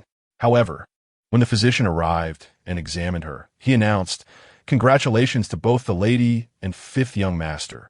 The fifth young mistress is already a month along. Joy surged through Madame Zhou, who momentarily forgot she was seated in a wheelchair, attempting to rise to touch Qin Yuyao and Appo's belly. Fortunately, Granny Zhou quickly supported her, pushing the wheelchair closer to Qin Yuyao. You and Appo's re-expecting. Why did you not mention this sooner? Quickly, fetch some herbs for maintaining the pregnancy, and ensure that more nourishing tonics are sent to the Ni courtyard. Also, bring that 1,000-year ginseng for me. Just as the physician was about to leave to prepare the medicine, Qin Yuyao interrupted. This pregnancy has required the use of our family's secret medicine, specifically designed to conceive a male. Just anyone cannot care for me. Yifeng, now realizing the implication, quickly asserted, I will summon your uncle, Physician Qin, to personally attend to your needs. Madame Zhou nodded, urging, what are you waiting for? Hurry. This is our family and Appo's legitimate grandson. Qin Yuyao waved her hand dismissively. No need. This pregnancy has already strained my body due to the secret medicine, and after the distress at the prince's residence, I'm uncertain whether this child can be carried to term. We must wait 3 days to ascertain. Her words darkened the expressions of both Madame Zhou and Yifeng, as their animosity toward the prince and Appo's residence deepened. They would not spare anyone associated with this matter. At present, the focus remained on ensuring Qin Yuyao and Appo's well-being. A flicker of malice flashed in Madame Zhou and Appo's eyes as she softly soothed Qin Yuyao. Regardless of the outcome, it is best to have someone attending to you. Let us fetch your uncle, Physician Qin. Yifeng solemnly nodded. In addition to summoning Physician Qin, I shall write a letter to Yuan, asking him to come and check on you. The child's well-being took precedence. In the Duke of Zhen and Appo's residence, although all 5 young masters had married, none had produced heirs, and even granddaughters were scarce. The eldest wife, had no children, while Princess Anyang had only given birth to a daughter. Since marrying, the second young master had been stationed at the border, also without offspring. The third household had given birth to one daughter, while the fourth and fifth households, having recently married, had yet to conceive. Now that Qin Yuyao was pregnant, Madame Zhou cherished this news immensely. If she could carry this child to term, it would mean a grandson for her. Amidst Madame Zhou and Appo's, and Hifeng and Appo's, fervent concern, Qin Yao merely stated, "I am pregnant. My wishes take precedence. I can safeguard this child myself. If I cannot, neither can they. My medical expertise surpasses even that of my uncle." They were well aware of Qin's medical prowess, especially as her reputation had soared recently, and it was now known that the miraculous physician behind the Qin family was none other than Qin Yuyao herself. Given her assertion, they found it difficult to argue further. At this moment, Qin Yuyao was of utmost importance. Naturally, whatever she desired would be granted by the Duke of Zhen's household. Hifeng, still unconvinced, insisted, "Let Yuan examine you. You should trust his skills." Qin Yuyao firmly rejected, "My medical abilities are hardly inferior to his. Besides, it is our family and Appo's secret medicine I have used to conceive a son. Only our family and Appo's expertise can provide the necessary care." Madame Zhou and Appo's brow furrowed in worry. "Then let your uncle, physician Qin, examine you." This time, Qin Yuyao did not refuse. Chapter 46. Did you ever harbor affection for me during those 3 years of your pursuit? If she were to consistently decline, it would arouse suspicion. Although Qin Yuyao was reasonably certain of her pregnancy, there remained a possibility to the contrary. After all, Qin Zi was her paternal uncle. Even if he discerned something, he could assist her in concealing it. Upon Qin Yuyao and Appo's affirmation, Hifeng turned to depart, intent on personally seeking out a capable individual to ensure peace of mind. However, Qin Yuyao feigned frailty and implored Hifeng with a pitiable expression, "My stomach aches a bit. Could my lord carry me back to the Nishan courtyard?" She had vexed this scoundrel sufficiently today. Even if she were truly pregnant, it would dissuade the man from pursuing the matter. Nonetheless, Hifeng likely harbored resentment.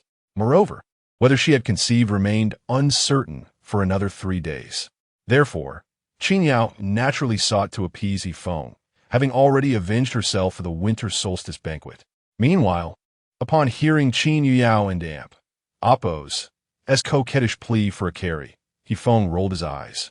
He perceived that Qin Yuyao was deliberately tormenting him under the guise of pregnancy. Yet, Qin Yuyao was currently his paramount concern. Could he refuse to carry her? He could not. Hifeng promptly swept Qin Yuyao into a princess carry and departed the CI and Appo's courtyard. En route back to the Nishan courtyard, Hifeng and Appo's frigid voice pierced her eardrums. "Qin Yuyao, during those 3 years you pursued me, did you ever harbor genuine affection for me?" How was she to respond? Qin Yuyao had not only harbored affection, but a genuine devotion that would have led her to sacrifice her life for him. Otherwise, why would she have been killed by him and his childhood sweetheart in her previous life, only to become entangled with him again in this life? However, she had previously declared at the winter solstice banquet that she had never loved him. If she were to acknowledge her affection now, would it not be tantamount to admitting defeat in this amorous contest? Qin Yuyao opted to tighten her embrace around the man's neck and feign deafness in his arms. Observing her silence, Hifeng and Appo's body gradually stiffened until he carried her to the bed in the Nishan courtyard. Only then did a faint smile grace the man and Appo's lips. "Yao, you did harbor affection for me." Qin Yuyao cast a fierce glance at him. Scoundrel, so conceited. Hifeng, noticing her subtle gesture, raised his tone slightly. "If you refuse to admit it, this young master shall record all that you have done for me these past 3 years, compile it into a novella, and allow the entire capital to pass judgment." Qin Yuyao felt a pang of anxiety. The dogman and Appo's vindictive nature was certainly capable of such an act. Hifeng regarded her with a teasing expression. "Do you doubt me? This young master remembers everything. In order to perform a duet with me, you practiced the zither day and night for 3 months. For a discarded draft, I casually tossed away, you plunged into an icy lake in the dead of winter. In order to... Qin Yuyao suddenly beckoned. Come here. The man leaned in. Qin Yuyao slowly curved her lips into a smile. So what if I harbored affection? So what if I liked you? So what if I loved you madly? In any case, you are the one who has lost face today. Having uttered these words, she proceeded to wrap her arms around the man's neck and pecked at his face several times. Actual pecks, the kind that left teeth marks and traces of blood. Hefeng gritted his teeth and enunciated, Qin Yuyao? The man's eyes radiated iciness. Qin Yuyao touched her stomach, her watery eyes gazing at him. My lord, my tummy hurts. Please summon my uncle quickly. Hefeng gnashed his teeth in vexation. This exasperating little troublemaker. Just as he was about to turn and leave, Qin Yuyao suddenly embraced his waist tightly, burying her face in his chest and uttering in a soft, glutinous voice, my lord. Allow me to embrace you for a moment longer before you depart. It was simply vexing. He sighed and coaxed, be good, release me. I wanted Appo's tea. The man's brow furrowed. Didn't you say your stomach hurt and that I should summon your uncle? This time, she was candid. I was deceiving you. I simply wanted you to feel a pang of sympathy. Hefeng did not dwell on her deception this time. Whether you deceive me is inconsequential. You are pregnant and should be more cautious. Be good and stay at home. I shall summon your uncle. Qin Yuyao released him willingly. Her pregnancy charade had already progressed significantly and needed to be continued. At the Qin residence, the Qin family had naturally been informed of the significant events that transpired at the winter solstice banquet today. At present, Qin Jixian and Qin Zi were deliberating on how to address the matter. Suddenly, a gatekeeper returned to report. Master, second master. The fifth young master of the Duke and Appo's residence has arrived and awaits in the main hall. Qin Jixian and Appo's eyelids twitched. Had it not been said that Hefeng did not intend to divorce, did he now intend to cast off his wife or seek retribution from the Qin family? Regardless of Hefeng's intentions, Qin Jixian was certain of one thing. He had come to cause trouble. As if having made a momentous decision, he earnestly said to Qin Zi, Brother, should Hefeng seek retribution from the Qin family later, I shall bear the full responsibility. Inside the main hall, the two brothers had just entered from the side room when the old madam arrived with the female members of the Qin family. Hefeng, upon seeing the Qin family members, bowed respectfully. Greetings, father-in-law, uncle, grandmother. His opening remarks left the Qin family bewildered. Had he come to pick a quarrel or to offer amends? He had not been so courteous on the day of the third-day homecoming. Qin Jixian preempted Hefeng, explaining on Qin Yuyao and Appo's behalf. Fifth young master, things are not as you imagine. Yao Er and that Qin Yinhua are innocent. Father-in-law, I have not come for this matter. The more indifferent Hefeng appeared to the matter, the more apprehensive Qin Jixian became. He hastily added, although Yao Er comes from humble origins, she has been cherished and pampered by our Qin family since childhood. I surmise that she spoke those words at the winter solstice banquet because she felt humiliated and deliberately provoked you. It had to be said that Qin Jixian had divined the truth. Hefeng, seeing that he was becoming increasingly animated, could only interject, Father-in-law, the events of the winter solstice banquet have passed. The Qin family members wore expressions of suspicion. Then why have you come to the Qin residence? And alone? Hefeng coughed twice, attempting to conceal his embarrassment. It is like this. Yao Er is pregnant. She said she used your Qin family and Appo's secret medicine, the kind that can produce sons. Produce sons? Qin Zi and Qin Jixian exchanged glances. Their Qin family possessed no such secret medicine. However, Qin Zi and Qin Jixian would not expose the lie. Qin Zi then realized the situation and fabricated an explanation for Qin Yuyao. Our Qin family is a century-old aristocratic family and possesses some unhanded-down medicines. What is the fifth young master's purpose in coming to the Qin residence?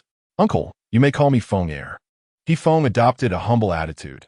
I would like uncle to care for Yao Er and Appo's pregnancy these next few days. As for the palace, I shall address it. Qin Zi felt somewhat embarrassed.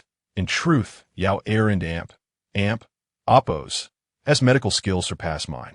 I am aware. Nevertheless, it is best to have someone care for her. Hefeng wore a look of doting. My mother and the Duke of Zhengguo and Oppo's residents are greatly concerned about this pregnancy. Qin Zi smiled. It seemed his niece was quite capable. Despite causing such a scandal today, He Feng and the Duchess still cared for her so deeply, even cherishing her. Chapter 47. The Emperor and Amp.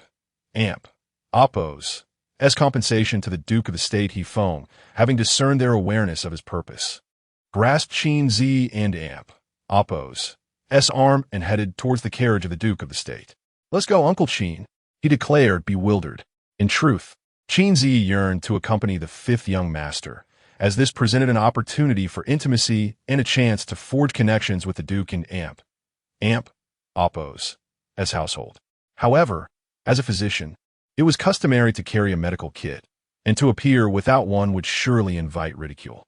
It was Qin Jixin who perceived the dilemma on Qin Zi and Amp, Oppo's face and reminded He Feng that son-in-law, my elder brother, must bring his medical kit when attending to patients.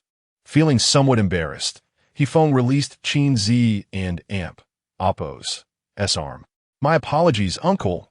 I am merely concerned for Yao and Oppo's They understood his sentiments.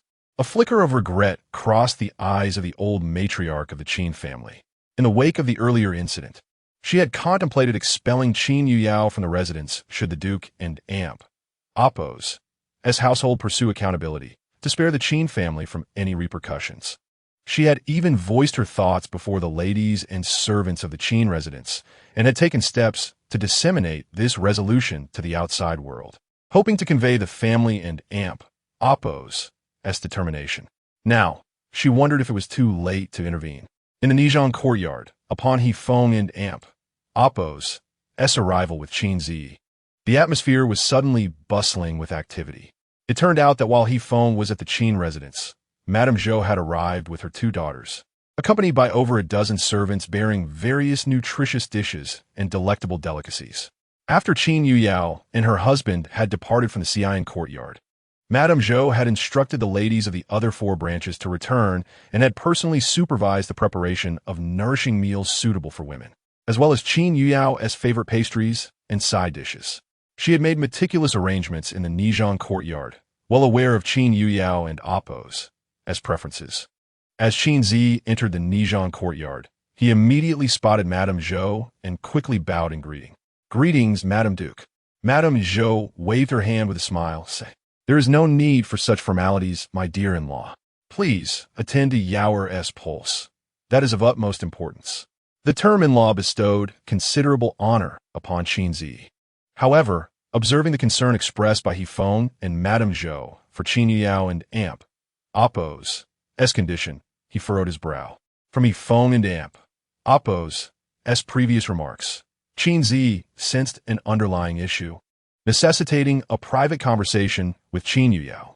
With a sense of urgency, he suggested, Madame Duke, the fifth young master, it would be beneficial for a pregnant woman to have a tranquil environment. With so many people in the Nijong courtyard, it may not be conducive to her well-being, perhaps. Madame Zhou, feeling a pang of guilt, replied, "It was my oversight. I shall have the servants step outside. However, both He Feng and I wish to await the outcome." "Very well." Qin Zi nodded, though a hint of anxiety arose within him. As the mother-in-law of Qin Yuyao and the husband of the same, He Feng was not one to dismiss them easily. Upon entering Qin Yuyao's chamber, Qin Zi was followed by Madame Zhou and He Feng. Under their watchful eyes, he approached Qin Yuyao to check her pulse. Yet, as his fingers made contact, he sensed the absence of a favorable sign. Noting the change in Qin Zi and Oppo's expression, Qin Yuyao understood immediately. Clearing her throat, she addressed Madame Zhou and He Feng, "Mother, husband, I have certain matters regarding medical practice that I wish to discuss with my uncle." The implication was clear. It was time for them to leave. Worried, Madame Zhou inquired, "Is there a problem?" "No." Qin Zi quickly interjected. He Feng took his mother by the arm, saying, "Mother, let us wait outside." After their departure, Qin Zi reproached Qin Yuyao. "You are being rather audacious." Qin Yuyao offered him a reassuring look. "Uncle, rest assured, I am confident that in 3 days, you will detect a favorable sign." Upon hearing her words, they exchanged hushed whispers. "You plan to feign a pulse in 3 days?" Qin Yuyao shook her head. Uncle, you are aware that my medical skills surpass yours. Typically, it takes a month to discern such signs, yet I can ascertain it a few days earlier. During their discussion, a eunuch in Amp, Oppo's voice suddenly echoed from outside. The imperial edict has arrived. Although Qinzi was not a member of the Duke and Amp, Oppo's household, he happened upon the Grand Eunuch and the Emperor and Amp, Oppo's retinue, and thus knelt to receive the decree. It was likely related to the winter banquet held that day. Once all members of the Duke and Amp, Oppo's household had gathered, the eunuch proclaimed the edict. By the will of heaven, the Emperor decrees, the legitimate son of Duke of the state. Feng is humble and courteous, refined and elegant, adept in both literature and martial arts, a prodigy of remarkable talent. Henceforth, he is to be conferred the title of heir apparent, with the honorific title Fengfu. Additionally, he is granted a bounty of 10,000 taels of gold and 1,000 acres of fertile land. Thus decreed, Madame Zhou was overjoyed, never expecting that this day would culminate in securing a title for her son. The grievances of the day seemed less burdensome in light of this honor. However, one individual remained discontent. Feng. Though the emperor had conferred upon him the title of heir and bestowed riches and land, such accolades held little allure for him. Following the day in Amp, Oppo's upheaval, Madame Zhou and Feng had communicated with the Wang family of Huaiyang and the duke stationed at the border. The crown prince and crown princess must be held accountable. The indignities he endured, along with the tribulations faced by Qin Yuyao, could not be remedied by a mere title of heir. Should the child be preserved, all would be well, but if not, the ensuing turmoil would be far from trivial. In the Nizhang courtyard, after concluding his conversation with Qin Yuyao, Qin Zi prepared some medications to aid her pregnancy. Qin Yuyao took a symbolic 3 bowls of the concoction. Although the ingredients were intended for nourishment, every medicine carries a hint of toxicity. After consuming the potion, she felt a wave of drowsiness wash over her, and soon succumbed to slumber. Feng, gazing at the woman in his arms, found little inclination to rest. The embarrassment she had caused him was profound. He had initially resolved never to touch her again, and instead sought to punish and torment her. Yet now, as he beheld her serene visage and slightly parted crimson lips, all he desired was to kiss her fiercely and ravage her. The following day, upon awakening, Qin Yao noted that her monthly cycle had yet to arrive, nor were there any preceding signs. She attempted to check her own pulse. The delicate pulse, though faint, confirmed her pregnancy without a doubt.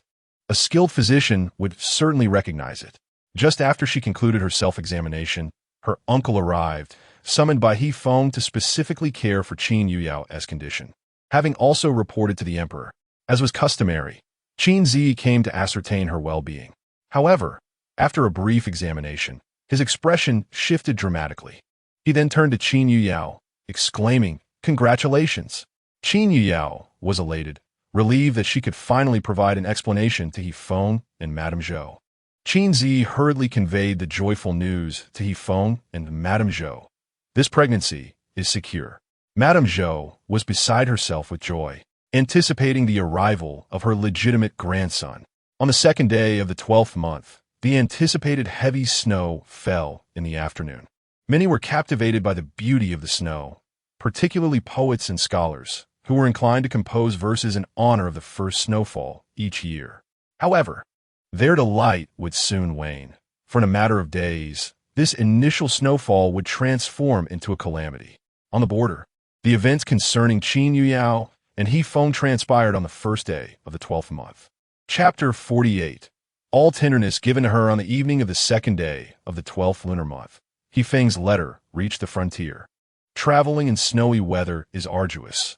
However, the prompt delivery of the letter was due to the specially trained couriers from the Duke and Oppo's residence. These couriers possess exceptional agility, capable of traversing walls and rooftops, and are experienced in traveling under adverse weather conditions, including rain and snow. Moreover, the heavy snowfall began only in the afternoon of the 2nd day, causing minimal delay. Upon reading Feng and Oppo's letter, the Duke was incensed and promptly penned a memorial to the Emperor.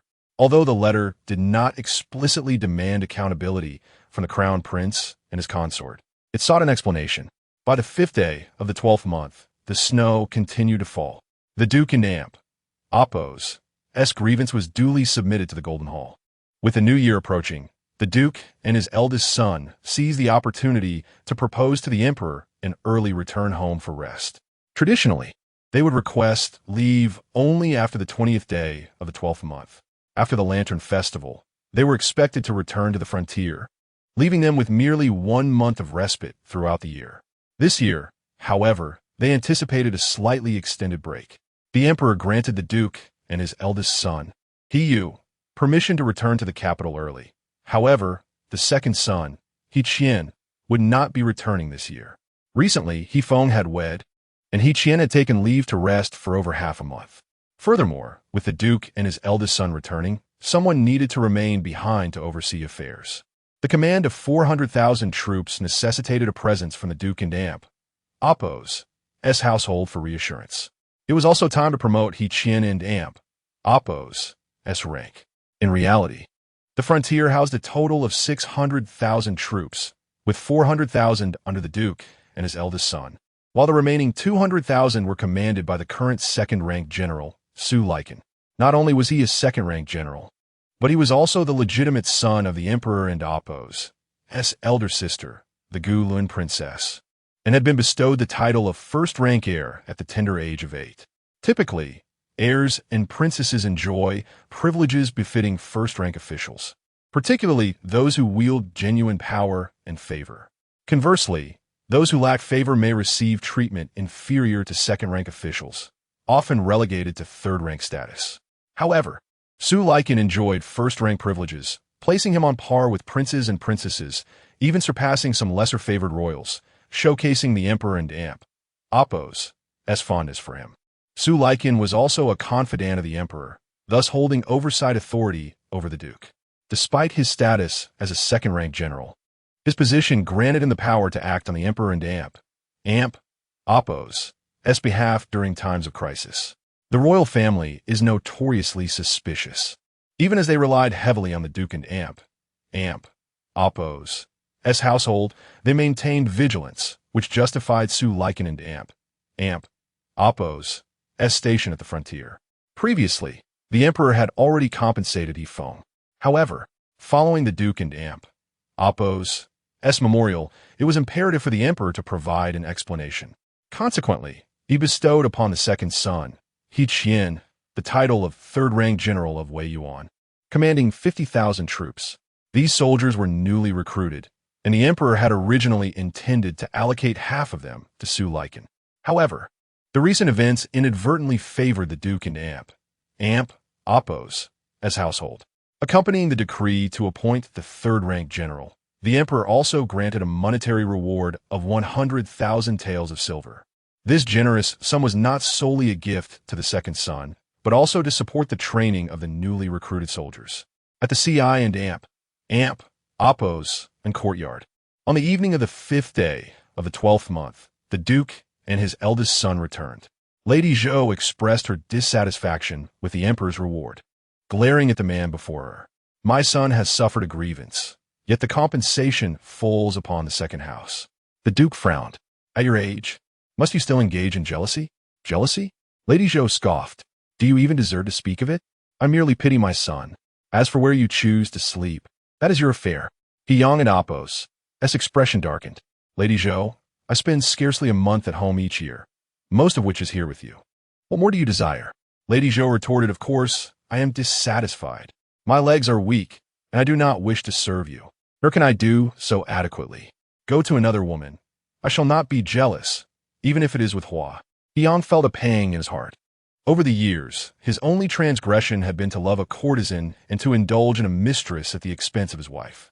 Yet, ultimately, he had chosen her, had he not? Since Lady Zhou and Oppo's health had deteriorated, he had made every effort to compensate her, even in their intimate moments, taking the initiative to please her. After all, Lady Zhou's frail condition rendered many things inconvenient. Why, then, could she not let go of past grievances? Since Lady Zhou had married into the Duke's household, he believed he had treated her well, providing her with wealth and status, while also safeguarding her dignity as the primary wife. He had even consulted her opinions on significant matters. As for their legitimate son, Feng, he had doted on him excessively, wanting everything for him. Aside from the affair with Hua, he had done his utmost. Although Yang was a martial general and lacked finesse in matters of the heart, he understood the ferocity of rivalry among women. Few matriarchs, like Lady Zhou, would tolerate the existence of 4 illegitimate sons. For this reason alone, he felt compelled to treat her with utmost respect for the rest of his life. He lifted the woman in the wheelchair. "Very well, if you do not need me. I still need you. Can you not spare a thought for me? I spend less than a month in the residence each year." The man inhaled the fragrant scent of her hair. "I endure great hardships at the frontier. Who knows when I might meet my end? Please do not quarrel with me." Upon hearing this, Lady Zhou's heart softened. The power and status of the Duke's household were all hard-won by the man before her. Even the house of Huayang could only rise to prominence with the Duke's support. Lady Zhou buried her head in his chest. "I am not jesting. When Feng married, you stayed here for those few days, visiting me. Go see them now. I wish to sleep with you." The man's tone bore a hint of dominance and unyielding authority. Yang, having followed his grandfather into battle since the age of 12, had lived in the capital for less than 3 years out of his 40. His interactions with women had been scarce, and he lacked understanding of their hearts. In his household, he had primarily engaged with women for the sake of procreation and fulfilling a man's desires. Even his affection for Hua had stemmed from a mere appreciation for her physicality, as courtesans were adept at winning men's favor. However, with his lawful wife, Lady Zhou, it was fundamentally different. Yang, a man of immense power and influence, had bestowed all his tenderness and humility upon her. Chapter 49. Her endearing affection. Although Yang was not intimately familiar with women, he possessed methods to manage Zhou Shi, primarily through feigned distress, a tactic to which she invariably succumbed. In truth, he recognized that the efficacy of this approach hinged on her profound affection for him. It was this deep-seated love that engendered Yang and Appo's patience and indulgence towards her. In the frontier, Yang reigned as the supreme commander, his decrees absolute, wielding the power of life and death. In the capital, he was courted by the nobility and afforded deference even by the emperor, a figure of considerable influence. With such authority and status, he could have any woman he desired, yet he allocated half of his monthly leave to Zhou Shi, a gesture that sometimes overwhelmed her. Zhou Shi's mobility was impaired, and her constitution frail, rendering her unable to fully partake in marital intimacies. Despite being 40, Yang and Appo's rigorous military training endowed him with the vitality of a man half his age, making his ardor both fierce and relentless. Physically, other women in the household were better suited to please him, but he chose to cherish and accommodate Zhou Shi, suppressing his own desires. His dedication to her was, by any measure, exceptional. After their intimate moments, Yang inquired, cradling her in his arms, "Is your mood improved?" Zhou Shi, typically assertive in public, responded with a soft, almost coquettish tone, "The second branch merely benefit from my son and Appo's merits." Had the emperor not sought to compensate Feng and Appo's, or in the Duke and Appo's estate, the second son would have had to earn his title through perilous endeavors.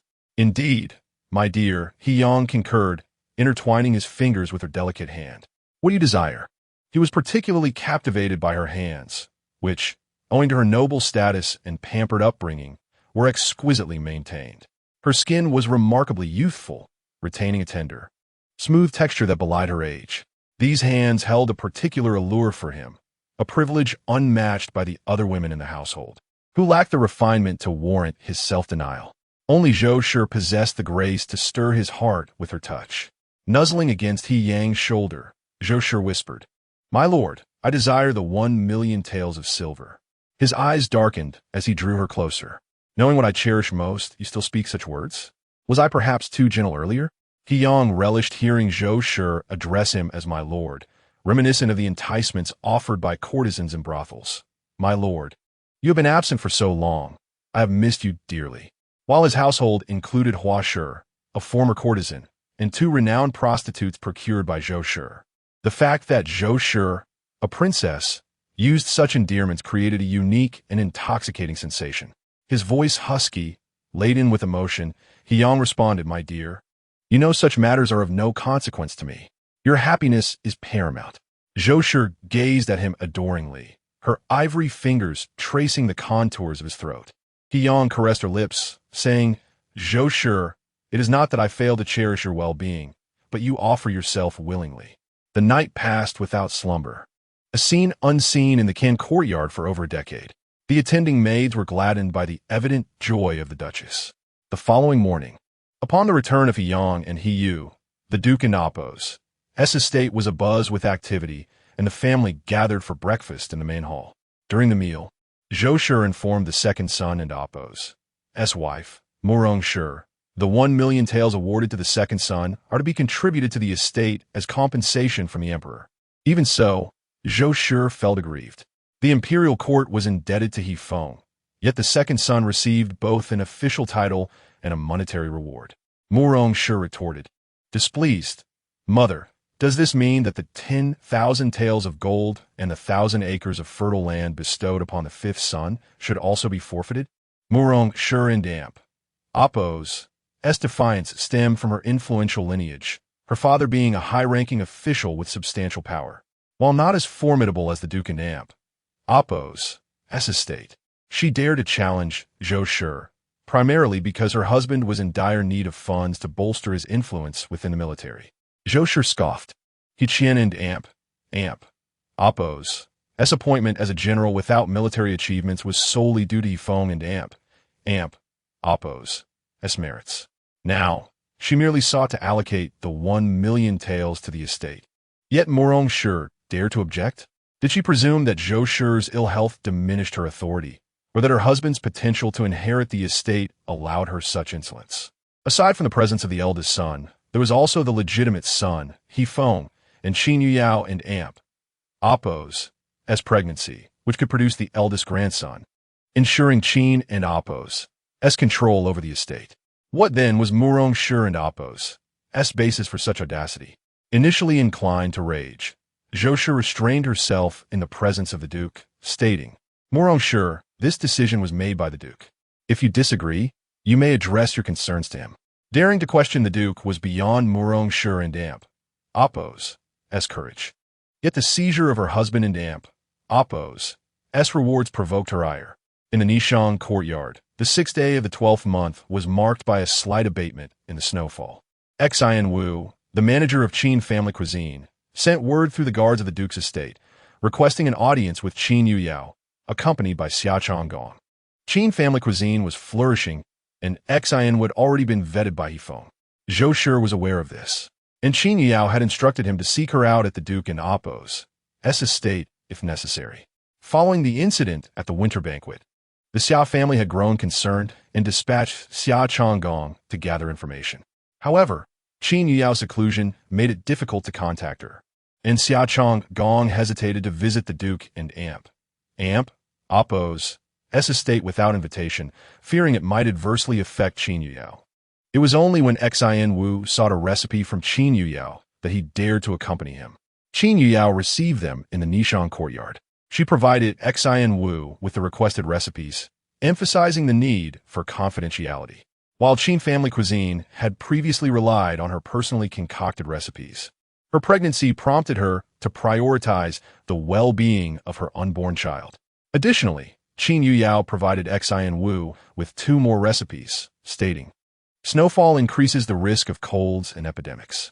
These 2 recipes, one for prevention and one for treatment, can be featured as your main offerings. Sin u ak no wet. Your consideration is thorough." After Xian Wu and Qin Yuyao concluded their business, Xia Chonggong inquired about Qin Yuyao's well-being in the Duke's estate. Qin Yuyao smiled. "I am well, especially now that I'm expecting." Xia Chonggong and Xian Wu congratulated her. "You are blessed, mistress." They departed after relaying their reports. On the 7th day of the 12th month, the Duke's estate was lively due to the return of the Duke and his eldest son from the frontier. Qin Yuyao, mindful of her pregnancy, refrained from joining the festivities. However, she found herself somewhat bored. The continuous snowfall, coupled with her pregnancy, had confined her to a routine of eating and sleeping. With the snow now ceased, Qin Yuyao, recalling her past life, knew that the respite would be brief. Unable to contain her restlessness, she desired to build a snowman in the courtyard, with the masters occupied in the main hall and the maids unable to restrain her. She proceeded with her plan. I can only accompany her in building a snowman. Chapter 50. Was she really so delicate? Qin Yuyao was joyfully building a snowman when suddenly a chill swept over her from behind. Although the person behind her exhaled warmth, the sensation was colder than ice. Perhaps this was the aura of the fifth young master of the Duke's residence. Tightening her cloak slightly, she expressed her annoyance. Keep your distance. You're making me cold. Before she could finish her sentence, the man swept her up in his arms. Since you know it's cold, why are you playing in the snow? Dawn and Oppos. Do you realize you are with child? She was hardly delicate. After all, she was only a month along. In her previous life, when she was 6 or 7 months pregnant, she still prepared medicinal dishes for Mrs. Zhou. However, upon catching a whiff of the man's subtle fragrance, Qin Yuyao inhaled deeply. Husband, where did you admire the plum blossoms? I wish to go too. Your nose is quite keen, the man remarked, a hint of amusement in his voice. Qin Yuyao thought to herself, it's not that keen, I'm merely familiar with it. Thanks to her memories from her previous life, she knew exactly where he had been. The plum blossoms were cultivated in the 7 Kills Pavilion, sometimes nourished with blood. She understood the man and Amp, Oppo's fondness for the plucky nature of the plum blossoms, and she also knew that the 7 Kills Pavilion was established for Xiaorun. He watered the plum trees with blood as a constant reminder that he had been robbed of a woman by the royal family. One day, he would carve a path to the heavens with his blood, trampling the royal family beneath his feet. Though the plum blossoms were lovely, Qin Yuyao felt they paled in comparison to the snowy scenery of today. There's a saying, plum blossoms must yield 3 parts of their whiteness to snow. In her previous life, she had died without ever visiting his 7 Kills Pavilion. In this life, she wished to see it, to understand just how much effort He Feng had devoted to that woman. Once indoors, Qin Yuyao wrapped her arms around his neck, seductively capturing his lips, murmuring, Husband, where did you find these plum blossoms? I want to see them and experience their fragrance. As he already held her, her intentional closeness raised the temperature in the room dramatically, their breaths mingling as their noses touched. He Feng and Oppo's voice grew husky. Once the snow stops, I will take you. Qin Yuyao pouted, but it's not snowing right now. Take me. Perhaps it was the snow play outside that made her small face rosy, her red lips slightly parted. The man in Oppo's Adam and Oppo's apple bobbed. Damn it. Qin Yuyao was perpetually tempting him. If she weren't into Oppo's tea with child, he would have wanted nothing more than to pin her beneath him, indulging in his desires. He missed her soft, delicate waist. Noticing his silence, she complained, What are you daydreaming about? I want to pin you beneath me, he stated bluntly. Upon hearing the man's fervent gaze, Qin Yuyao recalled that since the winter banquet, he hadn't touched her at all. It had been nearly 7 days. He must be going crazy thinking about it. Oh man, with teasing fingers tracing circles on his chest. Her voice took on a sultry tremor. If you take me to see the plum blossoms now, I'll satisfy you, all right? He Feng felt a flicker of temptation, but quickly suppressed his emotions. ISNT had said that a woman in her first 3 months of pregnancy is most fragile and should not engage in intimacy. She breathed softly in his ear, I have other methods to assist you like this, and then that. He Feng playfully grasped her chaotic hands. Teasing, Ayao seems to know quite a lot. Qin Yuyao shyly nestled into his embrace. I learned it just for you. Internally, she mused, silly man. He had forgotten that in her previous life, he had forced her to learn, buying her 3 large boxes of manuals, insisting she read one a day. Indeed, He Feng appeared aloof and cold on the surface, yet internally, he was quite depraved. After they had their child in her previous life, He Feng likely no longer needed to maintain the facade of deep affection for Xiaorun. Thus, he relentlessly tormented her, even criticizing her for being too naive and procuring numerous manuals on intimate matters for her to study diligently. At that time, Qin Yuyao thought, have I dragged this noble, aloof, celestial being down to the earthly realm, leading us both into perdition? He Feng gazed at her with a wicked smile, his hoarse voice laced with temptation. I wonder, Ah yeah, where did you learn such things? Perhaps I should learn as well. Once mastered, I could compare my skills with my little Yao Yao. As he spoke, his voice grew increasingly raspy, his gaze becoming increasingly dazed. Qin Yuyao felt a surge of annoyance. Who wants to compete with you? What would you like to compete in? A glint of mischief crossed her eyes. Husband, shall we compete in painting? Let us see whose artwork is more exquisite. Are you certain? The man chuckled lightly. Yes, I'm certain. She nodded emphatically, recalling the 3 boxes of manuals he had forced upon her. In this life, she would insist he read them, even painting for him personally. Feng affectionately pinched her nose. Have you forgotten your husband is the most talented scholar in the capital? Of course I remember, she teased, sticking out her tongue. Don't you have a title as the Winfu Young Master? Even the emperor knows and has granted you the title of Winfu Heir. He raised an eyebrow. The paintings of the Winfu Young Master are worth their weight in gold. Are you sure you want to compare? Absolutely. She insisted, undeterred. Not only Qin Yuyao, but even the most renowned painters in the capital would not dare to compete with him. Where did she find such confidence? Feng couldn't shake the feeling that she was plotting something, so he furrowed his brow and asked, What are the stakes? If you lose, you owe me 50,000 taels of silver. Her eyes sparkled with excitement. Feng's frown deepened. Betting so high. What if you lose? I won't lose, she declared confidently. Feng chuckled indulgently. Very well. Even if I'm schemed against, it's merely 50,000 taels. This year, the 7 Kills Pavilion has profited 68,000 taels. I can afford to consider this 50,000 as inconsequential. Moreover, since you are with child, I should indulge you more. Thus, the two of them rarely entered the study together to paint. Feng recalled how she had pursued him for 3 years, adoring his artwork. Not only had she paid dearly for a few of his pieces, but she had also shamelessly requested others, even carefully preserving the sketches he discarded. Perhaps her painting skills were commendable, just as her medical skills were.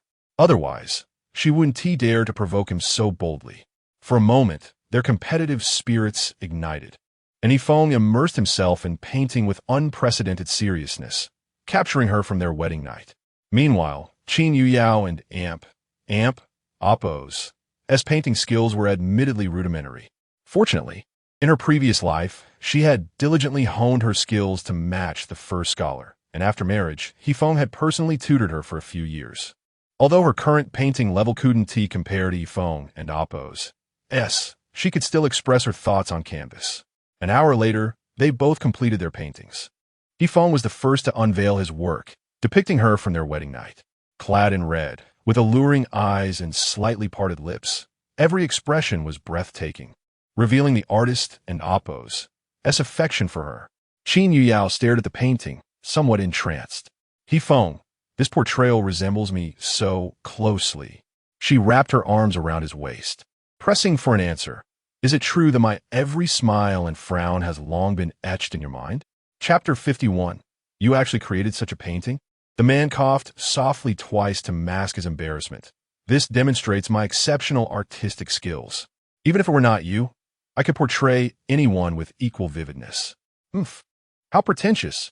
Qin Yuyao chose not to dwell on his remarks, and, filled with delight, prepared to take the painting. Since you have depicted me, I shall accept it. Feng interjected. On what grounds? His initial intention had been to keep it for himself. The figure in the painting was her. In moments when she might not be by his side, or during his travels, he could carry this artwork with him, as a form of companionship. Qin Yuyao's crimson lips curled slightly in evident dissatisfaction. It is a portrayal of me. Is it not a gift for me? Regardless, Qin Yuyao was eager to possess this painting. In her memories from both lives, this was indeed the first time he had painted for her. During the 3 years of pursuing him, she had persistently pleaded for him to create a piece for her, even resorting to many foolish actions, including crying in the streets. Yet, the man had never obliged. He had declared, in this lifetime, I shall only paint one woman, and that is Xiao Ruyun. At that time, Qin Yuyao had been deeply hurt, as if she had been inebriated for 3 days and nights. During those 3 years of chasing him, it was the first time she had retreated.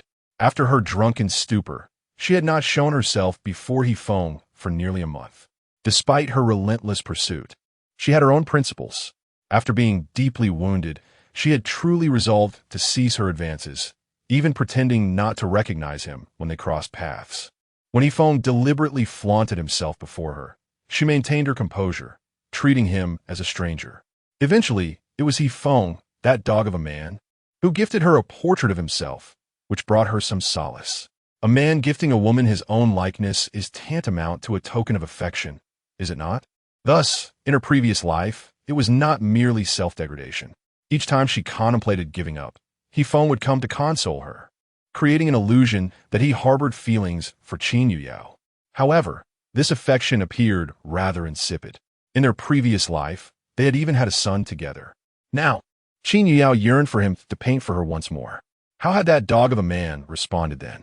He had coldly stated, "Qin Yuyao, I have already given you enough. Wealth, adoration, children, and companionship. Let this painting remain for her." Look at Yifeng. Qin Yuyao scoffed internally. If you have the ability, do not consummate with her. If you have the ability, do not have children with her. You have done everything, yet you still feign indignation over a painting. Nonetheless, in her previous life, Qin Yuyao had loved that man too deeply. She had always indulged him, unwilling to put him in difficult positions. How laughable it is! In her past life, she had been so resolute, yet in this life, she was eager for him to paint her. Whether Yifeng had forgotten his promise to Xiao Riyun or had fallen for her, Qin Yuyao perceived this as yet another transformation, a shift that diminished Xiao Ruiyun in comparison. In their 2 lifetimes, she finally had the chance. She must cherish this painting properly. And what about your painting? Yifeng suddenly glanced towards her easel. If your creation portrays me, I would not be opposed to a trade. Qin Yuyao blinked her eyes. Rest assured, you will surely adore my painting. She secretly chuckled. Dog man, that painting will align perfectly with your lecherous nature. Soon, her artwork came into view before him. Qin Yuyao and Amp. Oppose. As painting was carefully stowed away. As the white paper gradually unfurled, Yifeng and Amp. Oppo's likeness emerged first. At a mere glance, he found her skills commendable, her brushwork reminiscent of his own style. The man mused, considering she emulates my techniques, allowing her to win is not out of the question. Moreover, given her level of skill, while not extraordinary, it surpasses that of an average artist by leaps and bounds.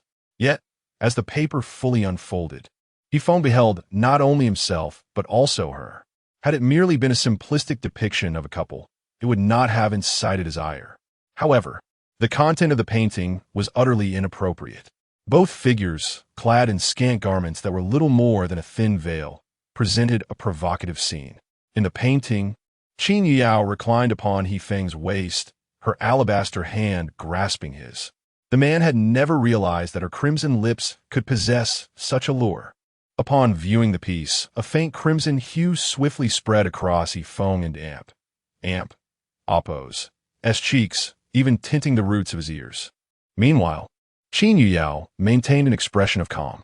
The man ground his teeth in frustration. You dare create such an indecent painting. Is this how the Qin family educates their daughters? Qin Yuyao bristled at his words. What does the Qin family have to do with it?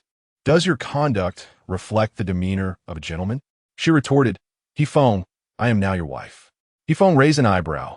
What do you mean by that? Qin Yuyao asserted confidently. If anyone is to be blamed for poor upbringing, it is you who has failed to teach me well.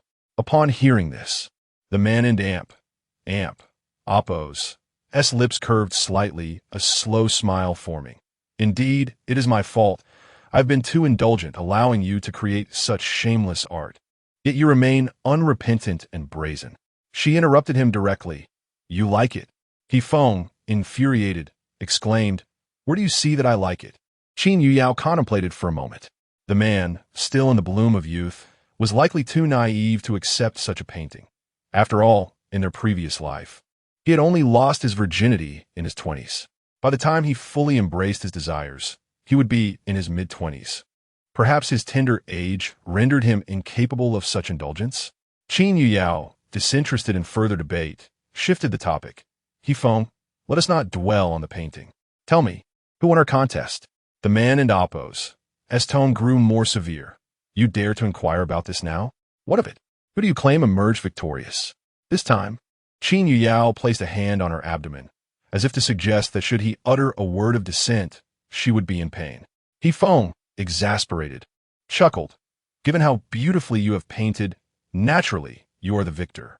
Yea, 50,000 taels of silver secured. She joyfully leaped into his embrace, playfully asserting, Darling, do not be upset.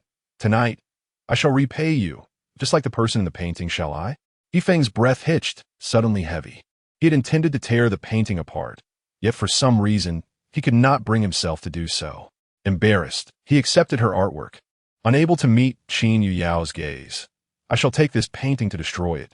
Do not let this happen again. But it was a piece she had labored over.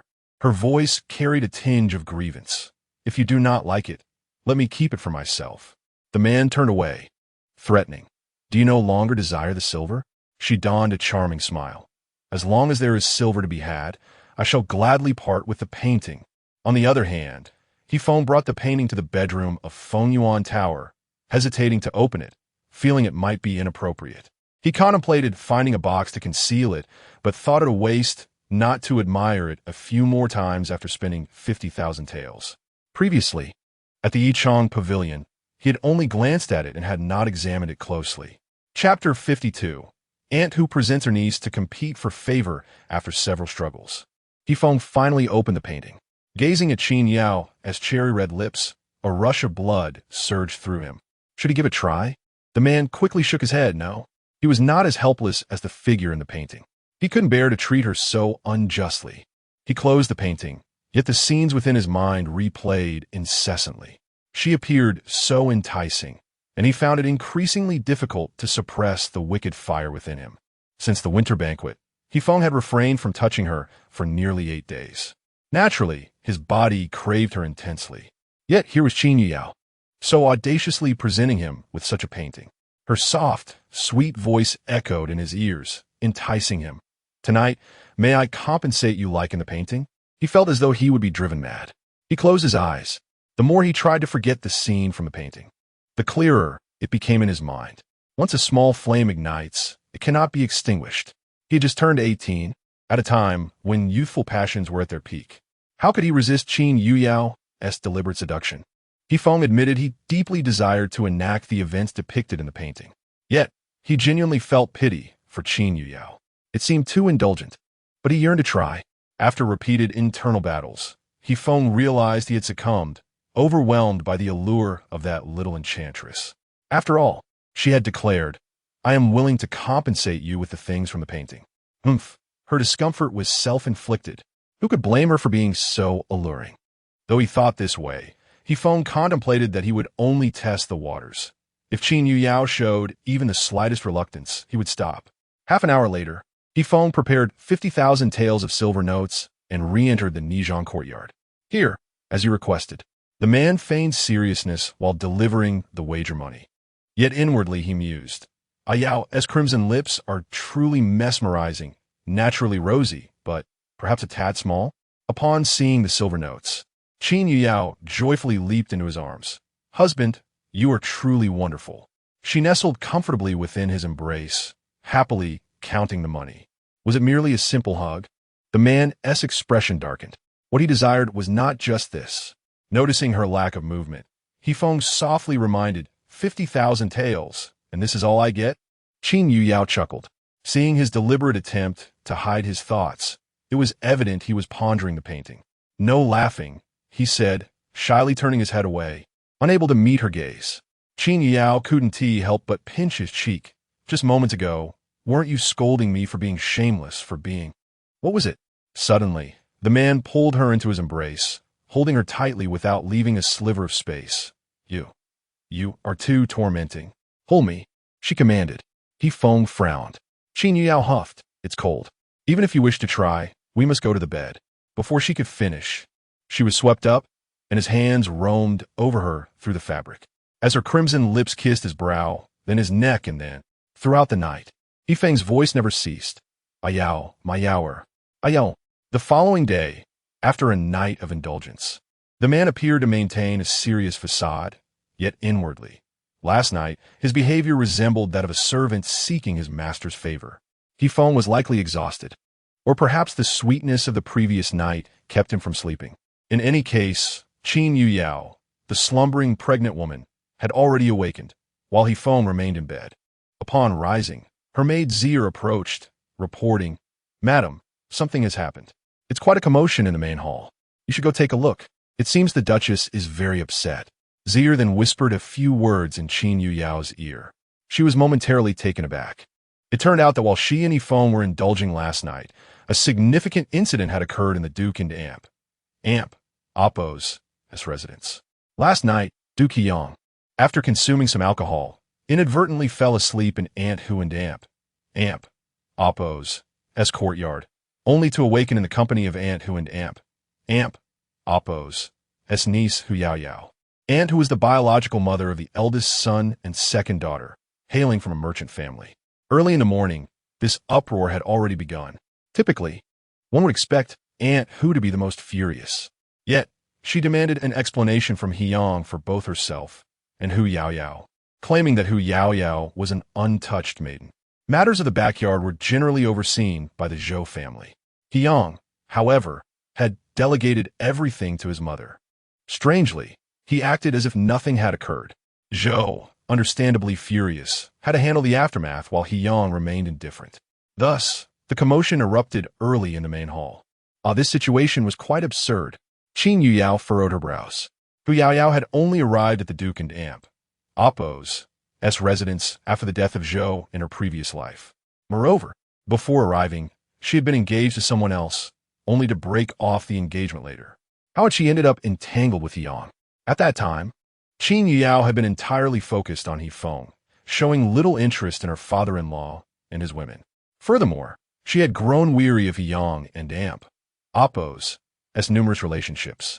Even when news reached her ears, she had little inclination to gossip. After her rebirth, she had altered many events. But how could the unrelated Hu Yaoyao be influenced?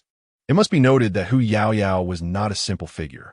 In her previous life, after Zhou's death, Hu Yaoyao climbed the ranks, eventually becoming He Yang's favored woman, and was ultimately elevated to the status of a legitimate wife. It is worth noting that the concubines in the residence, such as Aunt Hu, Aunt Liang, and Aunt Hua, all had sons by their side, yet none managed to ascend to such heights. Hu Yaoyao, a merchant's daughter who had been previously rejected, managed to attain the position of the Duke's legitimate wife, a feat comparable to Qin Yuyao and Appo's own rise from the daughter of a fifth-rank official to marrying the powerful fifth son of the Duke and Appo's residence, which had caused quite a stir throughout the capital. Had Yang not held on to Zhou's memory or felt guilty over her death, Hu Yaoyao might have easily become the Duchess. Later, Hu Yaoyao even coaxed Yang into granting her the title of a second-rank noble consort, the eldest son's mother, who had not even received such a title. In truth, in her past life, Qin Yuyao and Hu Yaoyao were not on good terms. By then, Feng was already embroiled in the struggle for succession, while Zhou had passed, allowing Hu Yaoyao to rise to the position of a legitimate wife. After giving birth to her firstborn son, Qin Yuyao took control of the Duke's household. Yet, Hu Yaoyao, relying on her seniority, insisted that Qin Yuyao serve her, even daring to covet Qin Yuyao's authority over the household. Ultimately, she even assisted the eldest son in vying for control of the Duke and Appo's residence. Qin Yuyao had endured considerable hardships at her hands. In the end, it was Feng who, in a fit of anger, confronted Yang, saying, "Father, it would be best to keep her in line. If she dares to bully Yao again, I will ensure she never sees the light of day." Zhou had passed away so early, largely due to Yang and Appo's tendency to favor his concubines over his wife. Thus, after Zhou and Appo's death, Yang showered even more affection on his legitimate son, allowing for the struggles of succession. He would not risk a fallout with Feng over a woman. Once Feng spoke up, he promptly warned Hu Yaoyao. From that point on, Hu Yaoyao ceased troubling Qin Yuyao, yet she remained favored by Yang. Ultimately, even the once favored consort, Hua, who had caused Yang to favor concubines over his wife, fell victim to Hu Yaoyao and Appo's schemes. Chapter 53. The Unsavory Tactics Among Women Zhou. After all, is her own mother-in-law. Qin Yuyao thought it best to pay her a visit. She refrained from calling he phone. These women's sordid maneuvers were best left unentangled by him. In the main hall, upon Qin Yuyao's arrival, Zhou's face bore an expression of displeasure as she firmly rejected. No, I do not consent to her entering. If you desire a woman, I can certainly procure one or two for you. However, one who resorts to such despicable tactics to ingratiate herself is simply unacceptable in the Duke's residence. She was the princess of Huaiyang, known for her adherence to propriety and her dignified demeanor. Zhou was not a jealous person. She merely harbored disdain for those who employed cunning and deceit. If Yang desired a woman or wished to take a concubine, that was permissible, but it must be done openly and with her approval. All the women in the residence, aside from the Hua family, had been welcomed by Zhou herself. Yet, the Hua family had caused such a scandal that it nearly led to her demise during He Yang's favor for his concubine. Even now, she endured the torment of illness, with the potential of being bedridden. Zhou, in her decisions, always granted a modicum of respect, unlike the Hua family, who, emboldened by favoritism, dared to confront her directly. Now, with the arrival of Hu Yaoyao, it was evident from He Yang and Amp, Oppo's demeanor that she would prove to be a source of concern. Zhou was determined to prevent another debacle like that of the Hua family from occurring in the Duke's residence. Regardless of He Yang's overt and covert hints, Zhou remained resolute, refusing to allow Hu Yaoyao into the household. In an unexpected turn, He Yang disregarded his own dignity and interceded on Hu Yaoyao and Amp, Oppo's behalf, stating, "This matter is my fault, and has nothing to do with her. She was coerced by me." Qin Yao had been present long enough, along with Zir and Oppo's messages, to grasp the situation. Witnessing He Yang and Oppo's relentless pressure on Zhou, she could no longer remain passive. After all, Zhou was her mother-in-law. Although their relationship was somewhat indifferent, Zhou cared for Yifeng, which in turn meant she would also protect her. Qin Yuyao felt compelled to defend Zhou. As the Duke and Duchess argued, the other members of the household remained silent. Only Qin Yuyao offered a sardonic smile. "Father, how can this have no bearing on Hu Yaoyao? You were drunk, yet she was not. Was it not she who initiated the flirtation?" A glint of coldness flashed in He Yang and Oppo's eyes. "You, a junior, dare to interfere in the affairs of your elders? Truly well-mannered of you. Do not think that being with child grants you immunity. Many women are eager to bear He Feng's heirs." Upon hearing this, Zhou trembled with indignation. She had longed for a legitimate grandson, yet He Yang threatened the life of Qin Yuyao and her unborn child for the sake of an inconsequential woman. However, Qin Yuyao was unafraid. Confident in her condition, she confronted He Yang. "Duke, I will not be as magnanimous as my mother. Should He Feng take a concubine, I shall ensure they are rendered incapable of bearing children." He Yang clenched his fists, radiating an aura of cold authority. He was a man of immense power, and aside from granting Zhou some respect, he regarded no one else, not even the pregnant woman before him. Qin Yuyao continued undeterred. "Duke, not every woman is capable of the same generosity as my mother, nurturing the children of concubines while allowing for the existence of illegitimate offspring after having a legitimate heir. Nor can everyone endure the cruelty of being harmed by a courtesan, yet still bear a son." He Yang and Oppo's eyes narrowed, tinged with a hint of menace. "Are you attempting to lecture me?" "Not all," Qin Yuyao replied coolly. "I merely empathize with my mother. Her suffering is immense." Zhou glanced at Qin Yuyao, recognizing that she had been somewhat unruly and disrespectful towards her elders today. Yet, rather than feeling anger, Zhou experienced a flicker of joy. After all, she was her own beloved daughter-in-law, showing loyalty to her. At that moment, Zhou took out a handkerchief and began to cough incessantly. He Yang cast a worried glance at her. Noticing this, Qin Yuyao pressed on. "Duke, are you aware? My mother's health has deteriorated significantly. She can scarcely remain in her wheelchair, and it may not be long before she is completely bedridden."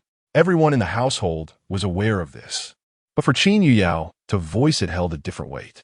He Yang had already harmed her once on behalf of the Hua family. Qin Yuyao pressed on. "Must we allow her to endure such humiliation again, especially for a woman of such low standing, disregarding your legitimate grandson? Are you certain this child is a boy? Hyang scoffed. Whether the child is a boy or girl is inconsequential. What matters is that this unborn child is the grandson my mother desires, the only one she can see while still in good health. Hyang chose not to interject regarding Zhou and Appo's affairs, as he always felt a degree of weakness in her presence. However, he retorted, "You are quite adept at providing others with concubines. When your third sister offended you, you sent her 4. I am merely offering a few to Hifeng, for he has indulged you far too much, allowing you to act with such impunity." Inwardly, Qin Yuyao scoffed. It was not I who sent them, it was Hifeng.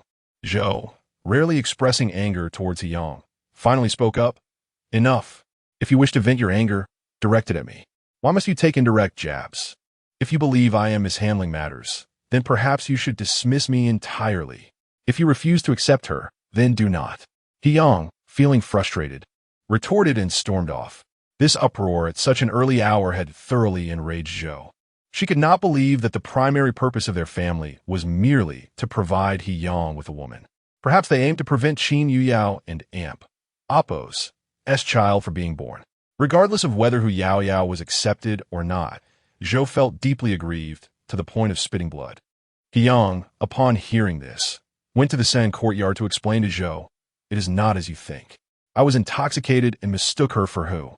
Later, I discovered she was not Hu, but the arrow had already been shot." Zhou replied coolly, "Duke, I have long become accustomed to your indulgence of both men and women."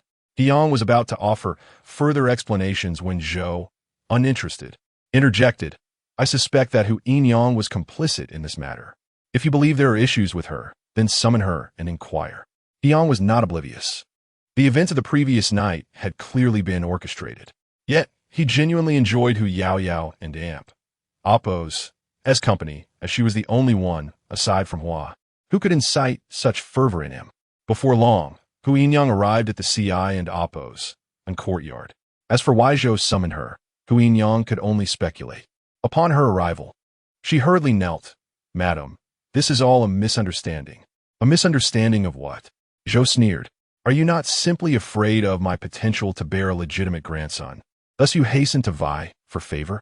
From Zhou's remarks, Hyang gleaned some insights. As a military man, he was not adept at navigating the intricate rivalries among women. Yet he held disdain for any woman who attempted to play games in his presence. Even if Hu Yaoyao suited him perfectly, he regretted the mourning and Appo's events and felt remorse towards Zhou.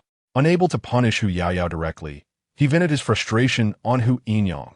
"Since this matter arose because of you, you shall reside at the other estate for a while. Hu Yaoyao is your niece, and you shall manage her." Hyang feared that Zhou and Appo's punishment would be severe. Thus he chose to handle it this way. Zhou found it somewhat laughable. After all, Hu Yinyang had given him a son. Yet Hyang was willing to take his frustration out on her for Hu Yaoyao and Appo's sake. Chapter 54. Would the Duke indulge me for one more night? It truly is a case of reveling in the laughter of the new while ignoring the tears of the old. Is Hu Yaoyao truly so enchanting? A single night of seductive arts. Is it really comparable to the decades of devotion from Madame Hu? In truth, Madame Hu is actually 2 years older than Madame Zhou and lacks Zhou and Appo's meticulous grooming. Hiyu's initial marriage to her was solely due to the Hu family's status as one of the 3 wealthiest merchants in the capital. Within the household, Madame Hu is, in fact, the most pitiable. Hiyu genuinely holds no affection for her, only deigning to favor her when in need of funds to sustain his troops. Fortunately, Madame Hu proved to be somewhat capable, bearing him the eldest son from a concubine. But that was the extent of it. By the age of 30, Madame Hu had lost favor, Hiyu only occasionally visiting her for the Hu family and Appo's silver or simply to sleep, with no genuine interest in her. This was partly due to Madame Hu herself. Despite being only 2 years older than Madame Zhou, she appeared to be of a different generation. Men invariably favor beauty in youth. Madame Hu and Appo's appearance was simply off-putting. Last night, Hiyu, having imbibed wine, merely sought rest, and thus visited Madame Hu and Appo's chambers. Unexpectedly, It was Hu Yaoyao who awaited him in the bed, her youthful and tender form offering itself willingly. He who indulged his desires. In truth, Madame Hu likely bore the most grief from this affair. At this moment, Madame Zhou harbored thoughts of watching a spectacle. Madame Hu believed Hu Yaoyao to be there to assist her. But Madame Zhou suspected Hu Yaoyao was there to climb over Madame Hu to gain prominence. Just then, He Yu and Amp, Oppo's voice echoed outside the Compassionate Peace courtyard. "Mother, your son has come to pay his respects." Currently, within the ducal residence of Zhen, the Princess of Anyang holds a third of the power in managing the household. Many spies from their branch of the family are present within the residence. Madame Zhou was in the midst of dispatching someone to summon Madame Hu when He Yu received the news. Fearing that Madame Zhou would make things difficult for his biological mother, he came specifically to plead on her behalf. Previously, he had always been wary of being too close to consort Hu. After all, he had been raised by Madame Zhou for a significant period and treated as if he were her own son. He feared that being too close to consort Hu would cause Madame Zhou displeasure, preventing him from receiving more benefits than the other sons of concubines. But now, things were different. He had already amassed considerable power within the military, and his fifth brother had married a wife of such low status. He felt he had finally come into his own, even steadily surpassing He Feng. Thus, he now had the confidence to plead for Madame Hu's sake. In truth, Hu Yaoyao and the Hu family had their eyes on He Yu, originally intending for Hu Yaoyao to become even closer to him. But He Yu had instead persuaded Hu Yaoyao to climb into the Duke of Zhen and Oppo's bed. If there were a woman within his father He Yu and Amp, Oppo's harem who could assist him, He Yu felt he would be absolutely qualified to inherit the ducal residence of Zhen. After all, the He family had built its glory on military achievements through generations. But his fifth brother was delicate, possessing only the reputation of a talented scholar, never having fought in the military, only indulging in romance. That is to say, He Feng was highly likely to oppose the crown prince in the future. Although the ducal residence of Zhen possessed immense power, it was purely loyal to the emperor and would never participate in the struggle for the throne. Given He Feng and Oppo's resentment towards the crown prince, he would never allow the crown prince to ascend to that position. Based on this alone, He Feng could not inherit his father and Amp, Oppo's mantle and the ducal residence of Zhen. Of course, given He Feng and Amp, Oppo's delicate constitution, he could not command his father and Amp, Oppo's 300,000 troops. Moreover, this legitimate fifth son had married a wife of such low status as Qin Yuyao. Before He Feng married Qin Yuyao, the right to inherit the ducal residence of Zhen was 50-50 between them. But after marrying Qin Yuyao, He Feng only had 30%, while He Yu had 70%. He Yu even felt that the second son, He Qian, should be guarded against even more than the legitimate fifth son, He Feng. So-called opportune timing, geographical advantage, and popular support. He Yu possessed two of these. He had opportune timing. The two wives he had married were of high standing, capable of assisting him greatly. After all, one was the daughter of the Minister of Revenue, who held real power, and the other could rally the royal relatives of the Anyang royal house. As for He Feng's wife, Qin Yuyao, not to mention that she could not compare to the Princess of Anyang. Even his primary wife, Ji, was superior. His maternal grandfather and Amp, Oppo's Hu family was a merchant family, very wealthy, capable of helping him raise private troops. He had geographical advantage. Having toiled in the military for so many years, he had accumulated numerous military achievements and commanded 100,000 troops. If He Yu died, he would be more qualified than the other four sons to inherit those 300,000 troops. With opportune timing and geographical advantage, he only lacked popular support. To inherit the ducal residence of Zhen, he also needed someone who could speak on his behalf in front of his father, He Yu. Madame Zhou carried enough weight, but supported the legitimate son, He Feng, consort who was the least favored among his father's concubines. That was why he had come up with the idea of having his cousin, Hu Yaoyao, compete for favor. Madame Zhou's health would not last for many years. If Hu Yaoyao proved capable, coupled with his assistance, she could very likely become the Duke of Zhen and Amp, Oppo's next wife. Thus, the events of last night unfolded. Compassionate peace courtyard. After He Yu paid his respects to Madame Zhou, he wanted to plead for consort who was kneeling on the ground. However, just as He Yu was about to speak, He Yu coldly glanced at him. Don and Amp? Oppose. T forget who raised you, you ungrateful wretch. He Yu was interrupted by the Duke of Zhan before he could even open his mouth. He Yu clenched his fists tightly. Ultimately, she was still his first wife. Greatly cherished. Even though Madame Zhou had been infirm for many years, she was still the woman closest to He Yu and Amp. Amp, oppose, as heart, in the eyes of outsiders. He Yu certainly did not treat Madame Zhou well. He even favored his concubines over his wife. But only those within the ducal residence of Zhen knew. He Yu truly treated Madame Zhou well. Even with exclusive affection, he simply did not know how to express it. Back then, He Yu had been so fond of Hua. When Madame Zhou used suicide to force his hand, he personally forced Hua to drink a fertility-destroying concoction. One must know that He Yu cared greatly about having offspring, the degree of which was no less than his own life. And during that time, He Yu had been entangled with Hua every night. Since Madame Zhou had made such a scene, he rarely touched Hua. Others might say it was responsibility and guilt. But He Yu, as a man himself, understood.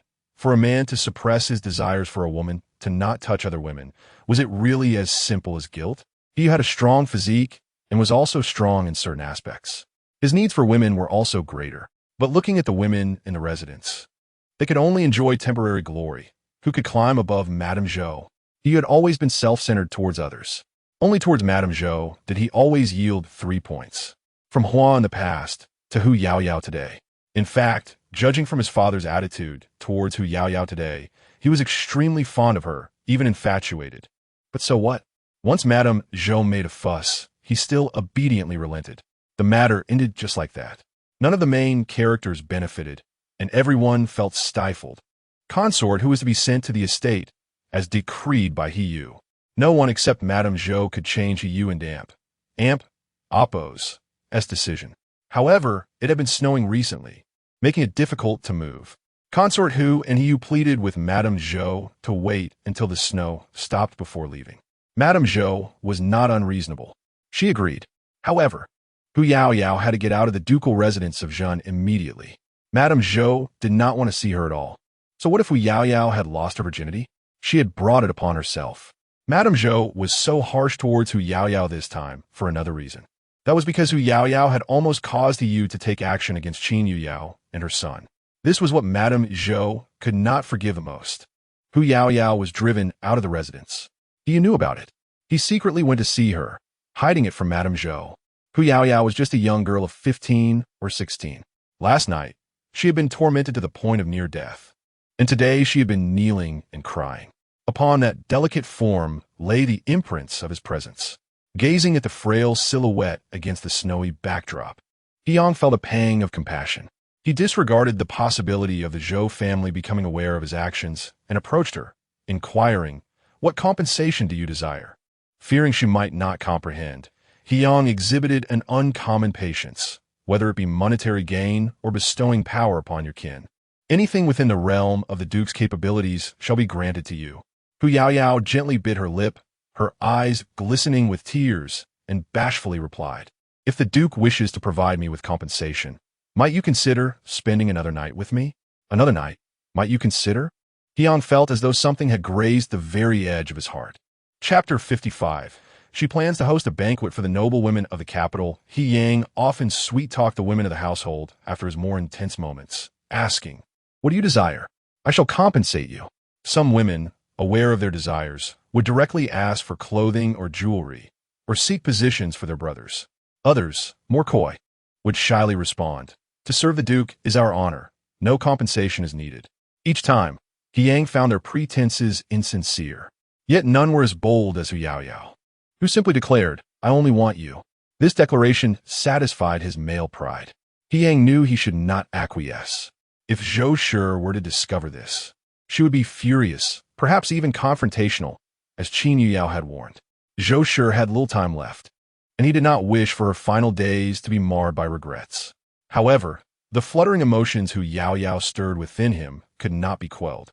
He Yang gripped Hu Yaoyao's chin fiercely, his voice icy. "You are truly shameless." Hu Yaoyao's heart tightened. Had she misread him? Yet, after his ferocity the previous night, when he nearly crushed her into his very being, she found it hard to believe he did not desire her. Indeed, he followed with, "Return to the Hu family. I shall find you when time permits." Hu Yaoyao and Oppo's voice softened further. "Yao Yao awaits you." Just as He Yang turned to leave, she boldly leaned close to his ear, her voice trembling with a hint of seduction. "Duke, I like your roughness. When you gripped my chin, I felt you were a true man." "Cursed be it," He Yang swore under his breath.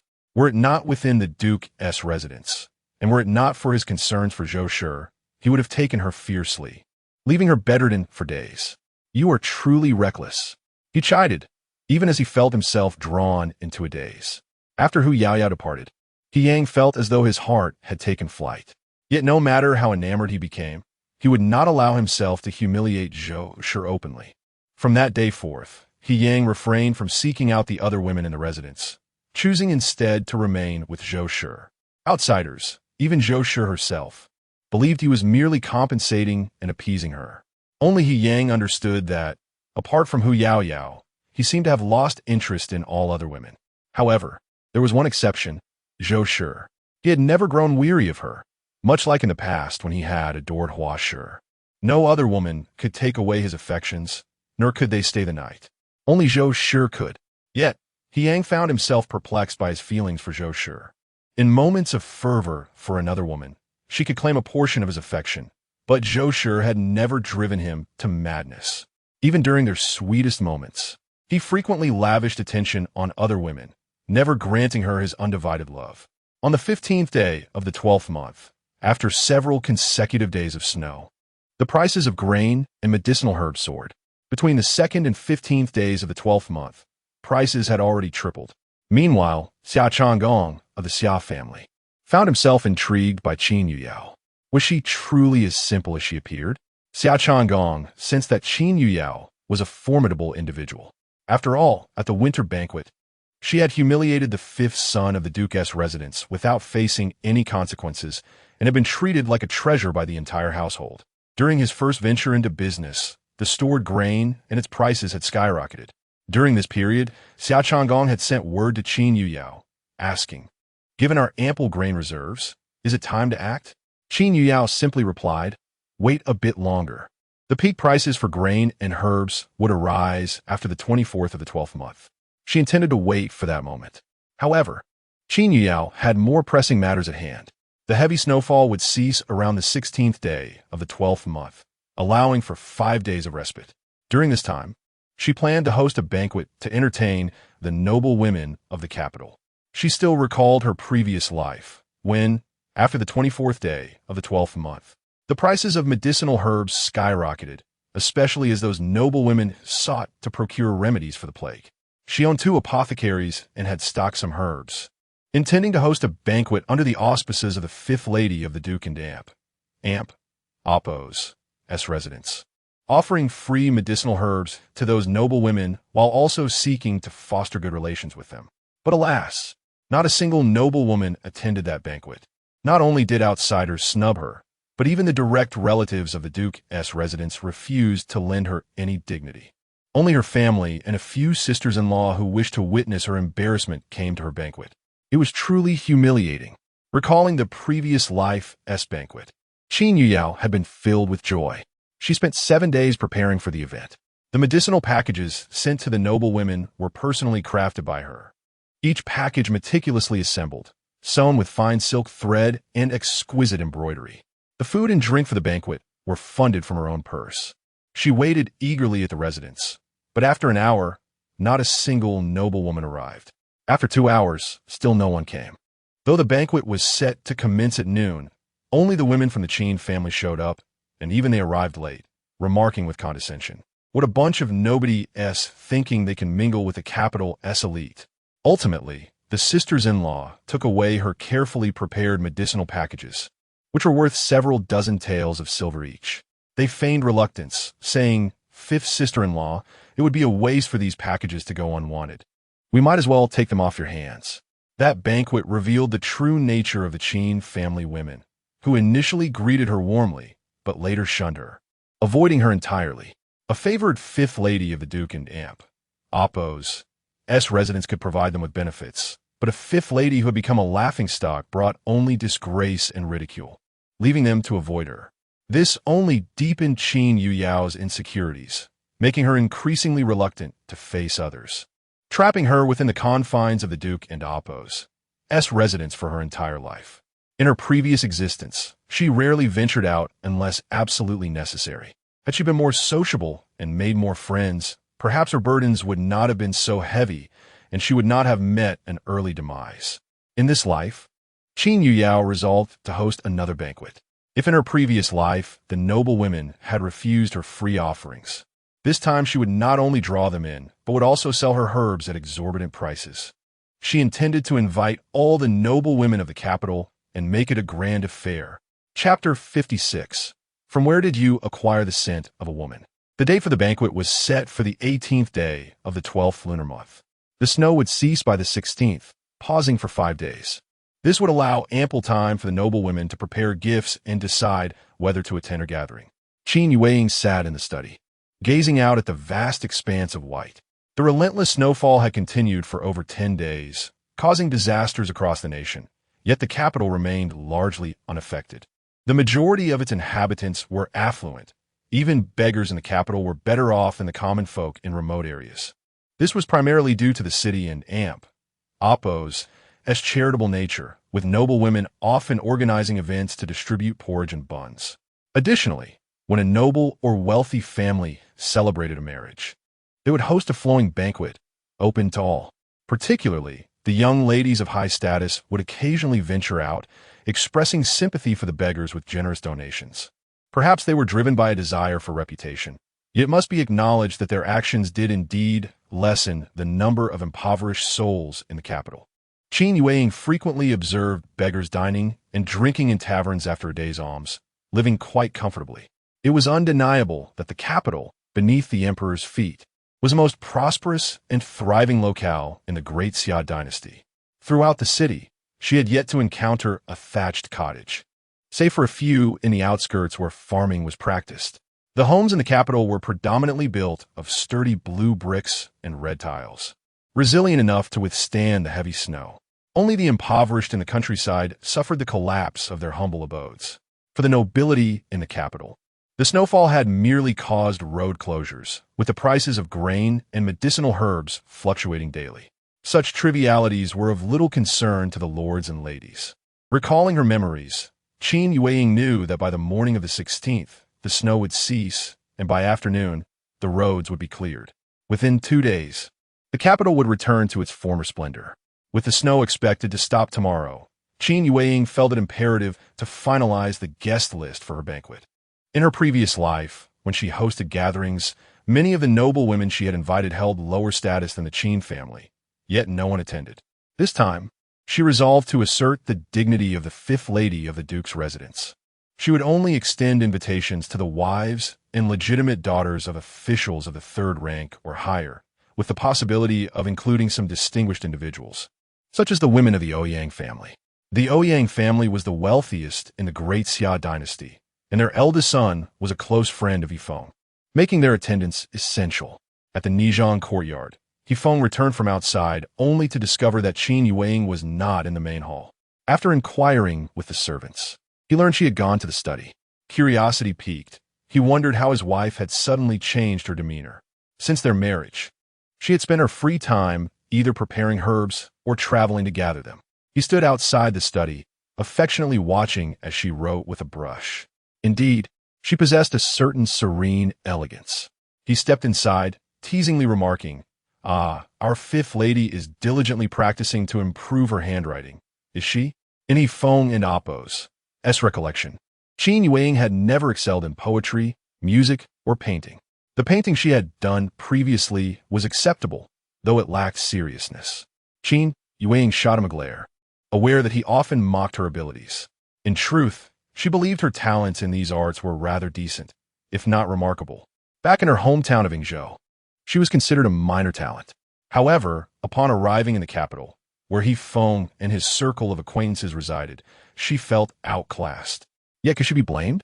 He Feng was the most celebrated scholar in the capital, and Xiao Ruyun was the foremost talented woman. The company they kept was similarly elite, comprising the top talents of the great Xia dynasty. Naturally, He Feng would compare her to them and find her lacking. Noticing the slight lift of Qin Yuiying and Appo's lips, He Feng quickly approached her, wrapping his arms around her waist from behind and planting a gentle kiss on her cheek. Just a jest or two, and you and Appo's re-upset? I would never disdain you. Initially, Qin Yuiying was not truly angry.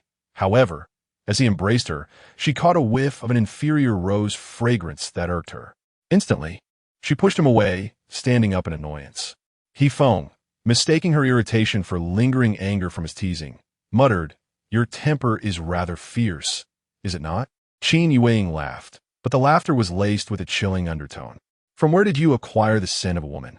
Realizing the cause of her displeasure, He Feng pulled her back into his embrace, explaining, "It belongs to my elder sister, Hien." "Is it truly?" A wave of sympathy washed over Qin Yuiying. It was indeed pitiful for the esteemed young lady of the Duke's residence to resort to such subpar fragrance, something even the servants would not use. Ordinarily, she would not have noticed, but her heightened sensitivity due to her condition made her acutely aware.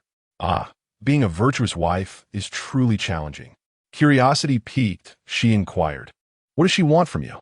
"Money," He Feng replied tersely, clearly disinclined to discuss the matter further. "And how much did you lend her?"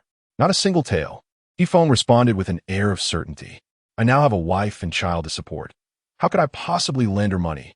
In truth, He Feng was not averse to assisting Hien.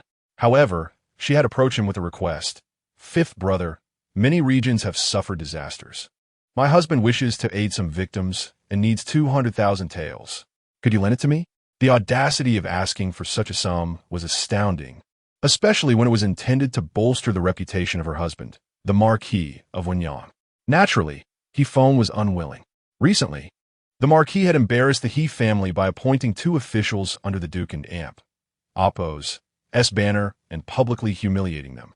Now, he sought to borrow money? It was not truly a loan. It was a demand for a handout. Over the years, Hien had borrowed substantial amounts from him without ever repaying. He Feng promptly declined. "I have a wife and child to care for. Where would I find such funds to lend you?" His words were genuine. Since their marriage, he had entrusted half his fortune to Qin Yuiying and was obligated to provide her with a substantial monthly allowance. He had begun to regard money with newfound significance. Hien opened her mouth, but said nothing further. If even her generous brother was unwilling to assist, their mother would certainly not come to her aid. Over the years, she had taken far too much from the Duke's residence, and her mother had grown displeased with her, especially regarding her husband, the Marquis of Wenyang. Upon hearing He Feng's declaration, Qin Yuiying raised an eyebrow. "He Feng, it hardly seems fair to use me as an excuse. You have not entrusted all your wealth to my management." He Feng looked at her meaningfully. "Entrusting all my wealth to you is not out of the question. But you must first satisfy me." Before he could finish, Qin Yuiying silenced him with a kiss. On the bed, He Feng found her naturally delicate voice even sweeter now. After some playful tussling, he held her close, a faint smile gracing his lips. "Are you that fond of silver? Each time it involves money, you devise new ways to ensnare me, leading me deeper into your charms." The following day, the 16th day of the 12th lunar month, as the snow ceased, Duke Heyong set out, while Zhou Shi assumed he was attending to social engagements. For such a powerful figure was indeed a person of great influence. Every time I return to the capital, social engagements invariably follow one after another. It is only this year, with the snowfall, that I have been confined within the estate. Unbeknownst to her, Heyong had ventured out to seek Hu Yao Yao. He had discreetly dispatched his shadow guards to the Hu residence to convey the message: "Prepare yourself, for the master is arriving." Upon Heyong and Appo's arrival at the Hu residence, Hu Yao Yao was indulging in a soothing hot spring bath. Chapter 57. Striving for the entire estate of that scoundrel, the Hu family. Being one of the 3 wealthiest merchants in the capital, undoubtedly indulged in an exceedingly extravagant lifestyle. Hu Yao Yao, for instance, possessed her own private courtyard with a secluded hot spring pool, perfect for winter enjoyment. Upon receiving a message from the secret guards of the Duke of Zhengguo, She meticulously prepared herself. In Hu Yaoyao's eyes, what was Zhou Shi? Wasn't she being prevented from entering the household? Well, she would enter and do so openly, being carried in with an 8-bearer sedan as a secondary wife. As for whether she could achieve this goal, that naturally depended on her efforts. Compared to her youthful beauty, how could Zhou Shi, that cripple, compare? Of course, what gave Hu Yaoyao this confidence was Yang and Appo's fervor that night. She knew how much he adored her. In the Duke of Zhengguo and Appo's mansion, Yang still held sway. As long as she completely captured the man, anything was possible. Even someone of Qin Yuyao and Appo's background could become the primary wife of the 5th young master of the Duke of Zhengguo and Appo's mansion. Not only did she have the Hu family behind her, but her father had also obtained a 4th-rank official position thanks to the Duke of Zhengguo's influence. So why couldn't she become the Duke's secondary wife? In Great Xia, the requirements for marrying a secondary wife weren't stringent, as long as the Duke favored her. Hu Yaoyao had learned many seductive techniques to enter the Duke of Zhengguo's mansion, originally intending to target the eldest young master. Unexpectedly, her cousin wanted her to seduce Yang. If she hadn't and Appo's Tamed Yang, Hu Yaoyao would have felt wronged, thinking she was sacrificing her youthful years to an old man.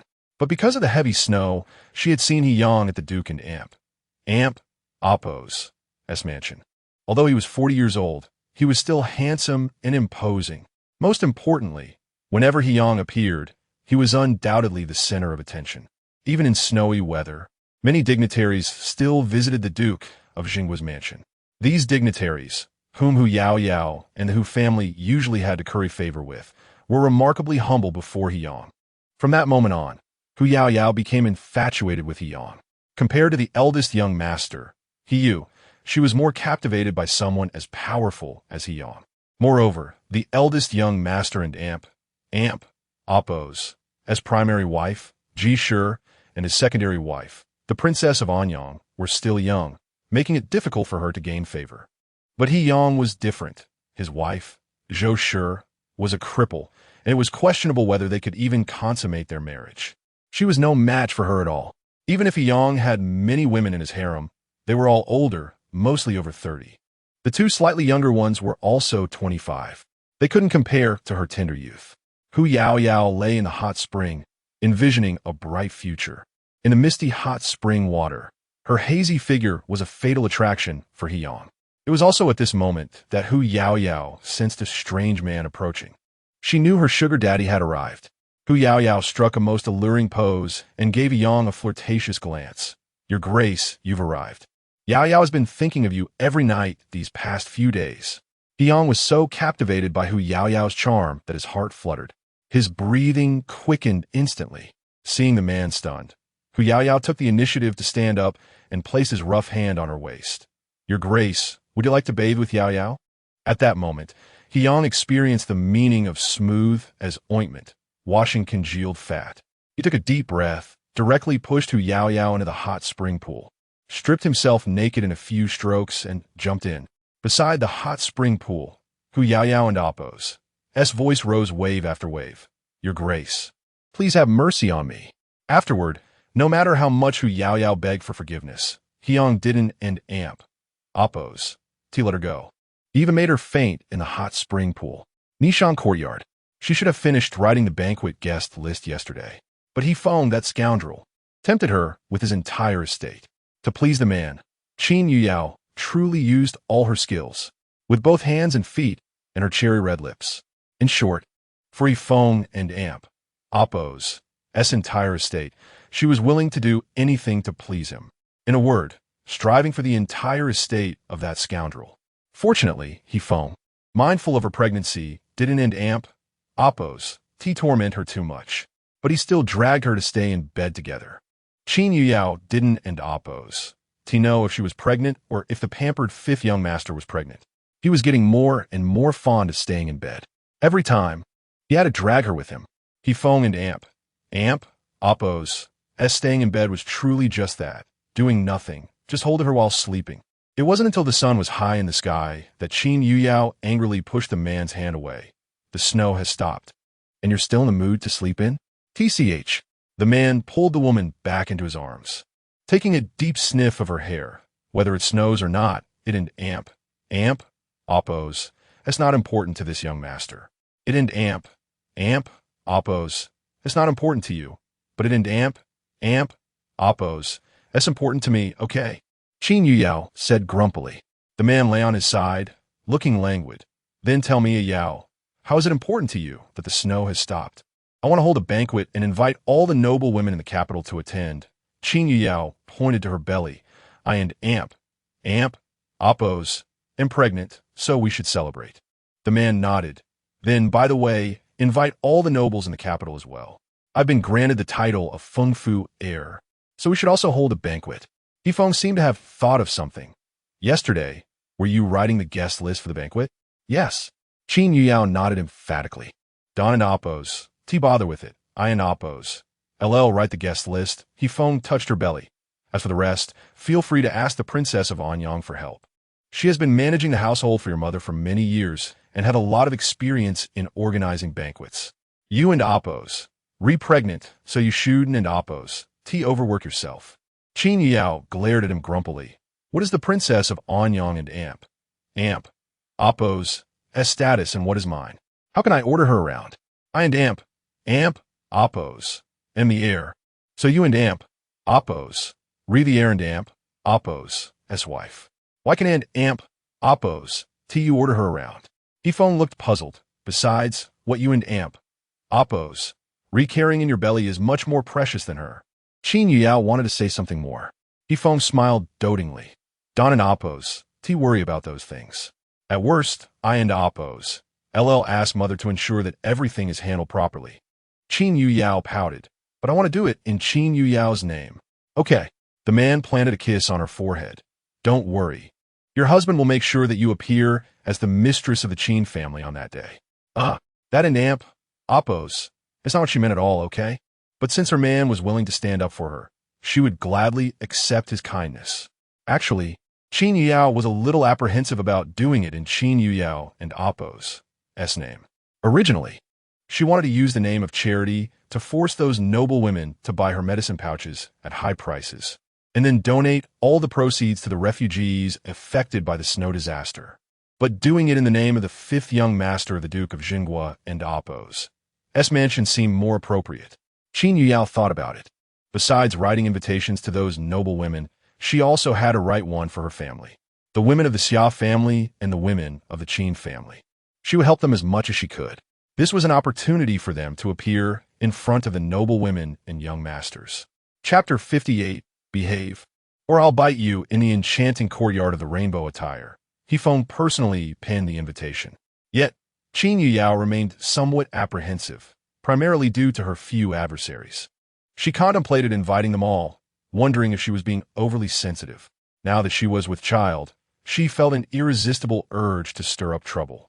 She longed for the noble ladies and young misses who had looked down upon her and sought to provoke her, to realize that she, Qin Yuyao, reveled in their disdain while remaining unassailable. Most importantly, if the fifth master himself were to host a banquet, a significant portion of the capital and Amp, Oppo's nobility and influential figures would undoubtedly attend. The thought of them having to present her with gifts delighted her immensely. However, what if Yifeng neglected to extend invitations to those few? That would deprive her of a splendid opportunity to flaunt herself. She was at a loss for how to broach the subject with her husband.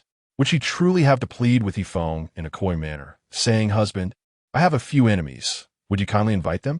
The very idea was unbearable, though perhaps her reputation had already suffered irreparable damage in Yifeng and Amp, Oppo's eyes. She still felt the need to maintain appearances. Determined to catch a glimpse of the invitation list, she stealthily approached Fengyuan Tower. Since her pregnancy, Yifeng's devoted attendant, Jinan, had been reassigned, possibly due to Yifeng and Amp, Oppo's awareness of the tension between them. Regardless, with Jinan absent, her visits to Fengyuan Tower became rather convenient. Meanwhile, Yifeng was engrossed in his writing. Noticing Qin Yuyao approach, he pulled her into his embrace, teasing, "Did I not mention that the guest list is none of your concern? Why have you come? I was just wondering who you have invited." she replied, raising an eyebrow. Are you so stingy? With that, Feng set down his pen and wrapped his arms around her waist, saying, let me show you. As she perused the guest list, she noted that all the invitees were distinguished gentlemen. Pouting indignantly, she exclaimed, I intend to host a banquet for the noble ladies, not a gathering of young masters. At that moment, Feng was hardly focused on her complaints. His hands were gradually wandering above her waist, remarking, it seems you've grown. Irritated, she pinched his wandering hand, retorting, I'm asking about something important. But what I said is also important, he replied earnestly. Ah Yao, with your figures so ample. Is it because I've been massaging you daily? Through gritted teeth, she replied, can you not behave like a fool? What does that have to do with your touch? It's clearly due to the pregnancy. Qin Yao felt it best to keep her distance from him. Before her pregnancy, he had not been so clingy. Yet now that she was expecting, he seemed to constantly hover around her. When she moved to the table, Feng raised an eyebrow, asking, why are you distancing yourself? I want tea bite. Returning to the topic, she demanded, why did you invite only men? With hands on her hips, she glared at him. What? Is it true that pregnancy makes one foolish for 3 years? Feng, with a look of curiosity, replied, Qin Yao. Simply annotate on the invitations that they should bring their wives along.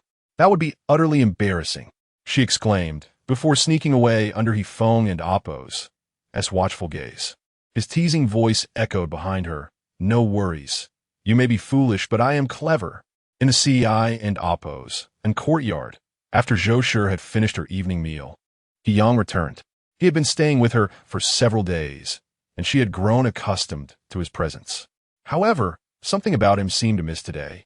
His gaze occasionally flickered, as if he were concealing a secret. Yet, Zhou Shi sensed that he was also quite pleased. It felt as if Yang had returned from an outing, transformed and more spirited than before. That night, as they rested, Zhou Shi finally discerned the peculiarity. Yang bore numerous scratches and bruises, marks that had never been left during their time together.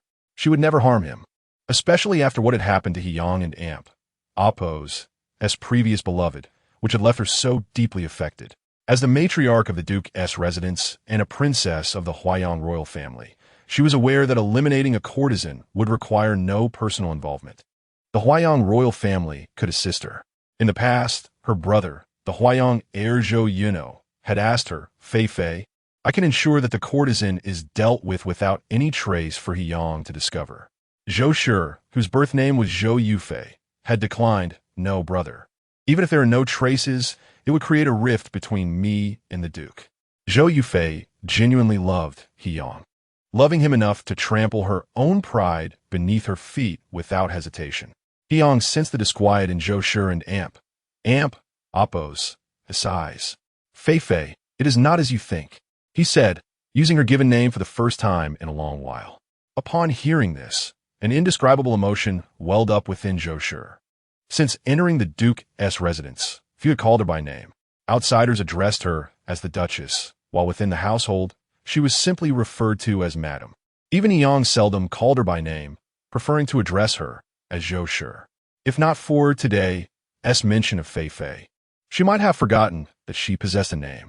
Zhou Shi, feeling unusually irate, snapped at Yang, if you're so fond of Yao, then go find her. Yang, in a playful tone, replied, she is merely a distraction. Why be so upset? As he spoke, he attempted to pull her into his embrace. Yet, Zhou Shi was genuinely furious. Instead of leaning into him, she attempted to kick him off the bed with her uninjured leg. However, her efforts were futile. Look at you. You really are upset, Yang remarked, reaching out to draw her back in his arms, tightening his hold as if to punish her for her resistance. Zhou Shi, biting her lip in frustration, realized her own frailty. With one of her legs weakened by past poison, she was no match for him. She seemed to forget that, even if her legs were unharmed, a sheltered lady could never rival a man accustomed to the battlefield. As she bit down fiercely on her lip, drawing blood, Yang, alarmed, offered his finger to her, saying, behave, bite me instead. I fear you may hurt yourself. To his surprise, she did bite down hard, enough to draw blood. Yet, he remained unfazed, offering his finger once more, asking, have you vented your frustration? Zhou Shi fixed her gaze on the man before her, genuinely perplexed by him. Though she had not released her anger, her disdain for Hu Yaoyao was palpable, and yet, witnessing Hiyang and Amp, Appo's bleeding finger filled her with genuine concern. Chapter 59. Am I not allowed to feel jealous? Noticing the lingering pain in Zhou and Appo's eyes, Hiyang wore a smirk of triumph. All right, Fei, can you refrain from being angry with me? She obediently nodded. Zhou could hardly resist Hiyang and Appo's pitiful demeanor. Aware of his ulterior motives, she nonetheless willingly succumbed to his charms, even relishing the experience. Faced with such an obedient woman, the man felt a pang of reluctance. Hiyang pondered for a moment and explained, I admit I am fond of Hu Yaoyao and Appo's physique, but you are my utmost priority. Truth be told, I genuinely considered taking her as my concubine that day, but since you disapproved, I acquiesced to your wishes. Zhou scoffed lightly, as if you always heed my words. You still keep her on the side. I do not. Hiyang brushed his fingers through her hair that day. I felt guilty towards her and merely wished to ask what compensation she desired. I initially thought she would demand wealth and power, but unexpectedly, she asked for just one more night with me. Zhou and Appo's eyes narrowed slightly, a hint of bitterness lacing her voice. Such a temptress. You must have been overjoyed. Not at all. Hiyang leaned closer, his voice hoarse as he gazed into her eyes. I merely sensed your jealousy. Zhou and Appo's tone suddenly escalated. Am I not allowed to feel jealous? Of course you can, Hiyang replied, his eyes deep and contemplative. A woman expressing her minor grievances from time to time is quite delightful. However, you were never like this before. Not like this. That was when she believed they had a lifetime ahead of them. But now, the reality had shifted. Just days ago, Qin Yueying had stated, you will not last a year. Your body will be completely paralyzed, and you may even lose your consciousness. What difference was there between that and being a living corpse? Others' words might be dubious, but Qin Yueying was the most formidable physician behind the Qin family, exceeding even the court's chief physician. Her words held considerable weight. Contemplating such a possibility, Zhou suddenly embraced Hiyang and Appo's neck and kissed him, her voice choked with emotion. Can you not see her anymore? I do not want you to be with Hu Yaoyao, nor with any of the women in the mansion. Just for this final stretch of my life, can I have you all to myself?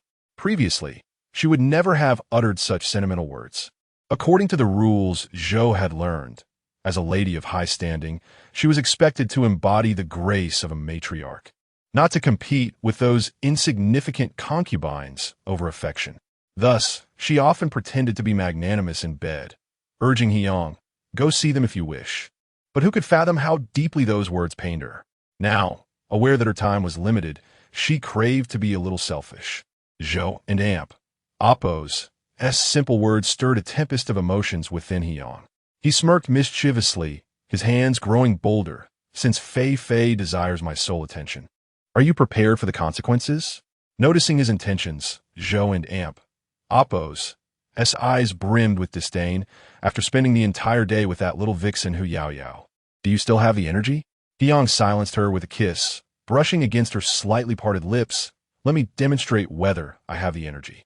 After their passionate encounter, Zhou shyly remarked, at 40 years of age, how do you seem more vigorous than those 20-year-olds?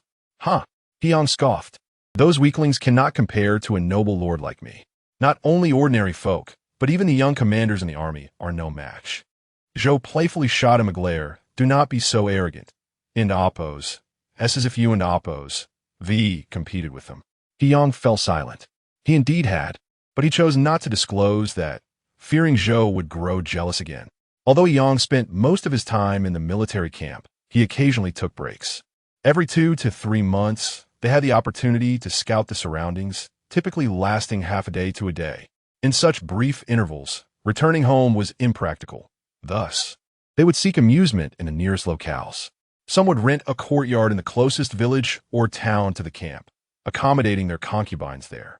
This way, they could indulge in romantic escapades during their scouting time. Others would directly seek pleasure in brothels. Hiyang maintained a level of discipline within the military. He never brought concubines or maidens into the camp, as he aimed to set an example for the troops. Nonetheless, he would discreetly visit the brothel. Once, He had ventured there with two young commanders. They praised him, saying, "Not only is the general skilled in battle, but he also sets the standard for us as a man." Such remarks were meant for the men, serving as bragging rights. But sharing them with his own woman felt inappropriate. In a moment of reverie, Hyang believed Zhou had fallen asleep. However, he soon realized her eyes were wide open. Zhou, feeling frail, usually succumbed to slumber first after their intimacy. Yet tonight, she found it difficult to drift off. Hyang held her close and inquired, "What troubles you?" A flicker of determination flashed in Zhou and Amp. Oppo's eyes. The more I ponder, the more I sense that Hu Yaoyao is not an ordinary person. I hope you will refrain from any future entanglements with her. All right, I promise, he mumbled, half asleep.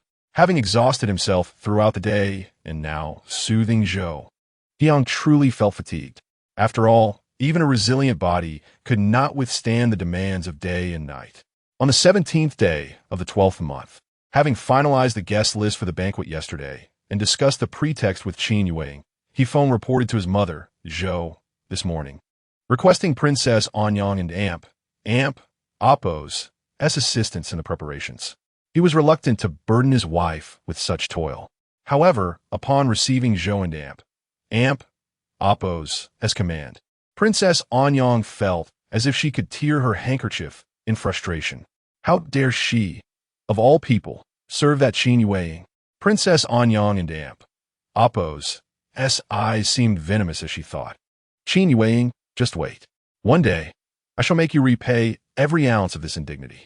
Yet for now, Zhou held most of the power in the Duke of Zhen's residence, and with the Duke present at home, Princess Anyang dared not voice her grievances. Not only could she not complain, but she also had to ensure a grand event was executed.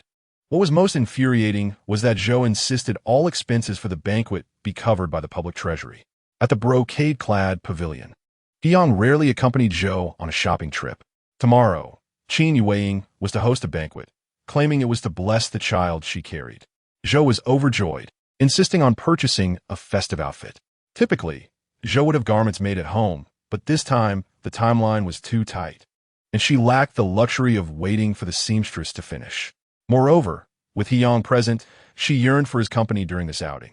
Having been married for many years, they seldom strolled together.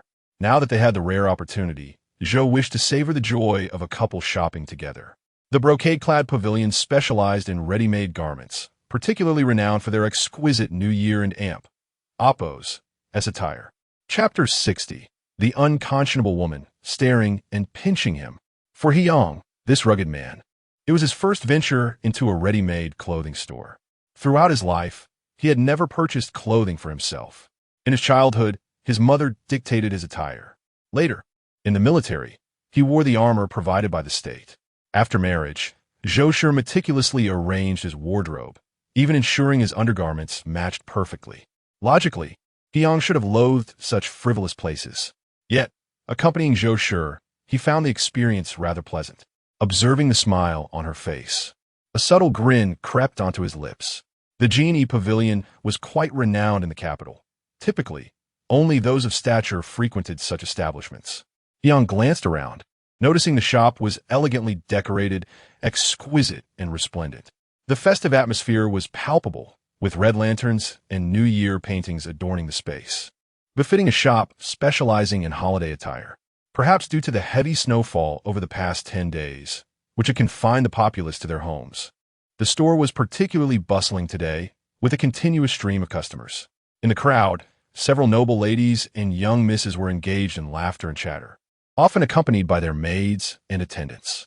Hyang and Zhou stood out conspicuously. Zhou, unable to walk, was seated in a wheelchair, pushed by Hyang. With one living a sheltered life in the mansion and the other in military barracks, few in attendance recognized the couple. Their social standing rendered them unworthy of acknowledgement by the noble women present. Moreover, in a bid to appear more like an ordinary couple, Zhou had insisted they come without attendants, dressing modestly. A few noble women cast disdainful glances at Zhou in her wheelchair, whispering to one another, "How can anyone like her come here in this day and age? It degrades the store and Oppo's prestige. And how could such a man be associated with someone like her?" Hyang, being a straightforward man, was oblivious to their gossip. However, Zhou Shi, perceptive and sensitive, felt her spirits plummet. With a self-deprecating smile, she thought, "It seems that as a disabled person, I lack even the right to shop." In truth, Zhou Shi longed to defend herself. "In my prime, I was a paragon of beauty, yet it is He Yang who has favored concubines over his wife." Feeling discontented, she wished to purchase something and leave swiftly.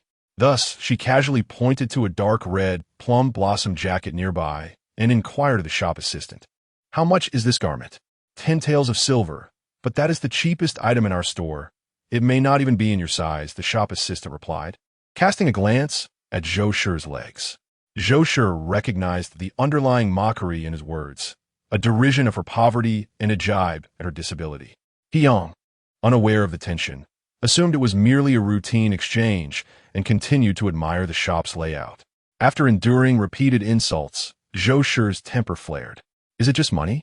I have plenty," she retorted defiantly, pointing to a lavish red fox fur coat and asking the shop assistant, "What is the price of this one?" "This is our store and Oppo's prized possession. You cannot afford it." The shop assistant scoffed, refusing even to disclose the price. At this moment, He Yang noticed a shift in atmosphere. "What do you mean by that?" He Yang and Amp, Oppo's temper ignited, and he kicked the assistant, sending him tumbling. "I could buy her not just one, but 10 or 8 of those." The shop assistant, slightly riled, appraised the Yang and Oppo's attire, which was worth merely a few dozen taels of silver, and his arrogance grew. "Not only can you not afford 10 or 8, you couldn't in Oppo's to even buy a single sleeve of the fox coat." With a menacing smile, He Yang retorted, "Do you believe I could not afford your life?" He followed his words with 2 more kicks. The assistant, realizing He Yang was not to be trifled with, refrained from retaliating against him, but instead shouted at Zhou Shi, who would have thought that a disabled woman could attract a man to defend her. Quite the skill. The words sent a chilling wave through the store. He Yang had intended only to vent his frustration with a few light kicks, but now, the assistant had crossed a line by insulting Zhou Shi and her disability. Enraged, He Yang, who had long harbored guilt over Zhou Shi and Oppo's condition, could no longer contain his fury. He cared not for the consequences of his actions, even if it meant facing repercussions from a court. He ceased kicking and instead unleashed a flurry of punches, each one landing with ferocity. After just 3 blows, the assistant fell silent. Fearing for the assistant and Oppo's life, Zhou Shi interjected sharply, "Stop," but He Yang, consumed by rage, paid no heed. "You scoundrel, cease this at once," Zhou Shi admonished, though her words lacked the sting of true anger. She had come to shop for joy, not to incite violence. Yet, He Yang was intent on exacting his vengeance. In a moment of frustration, Zhou Shi attempted to rise, but stumbled to the ground. He Yang, abandoning the nearly unconscious assistant, rushed to pick her up, scolding, "Zhou Shi, what are you doing? Is it worth injuring yourself over such a wretch?" Zhou Shi remained silent, glaring at him, her fingers digging into his arm.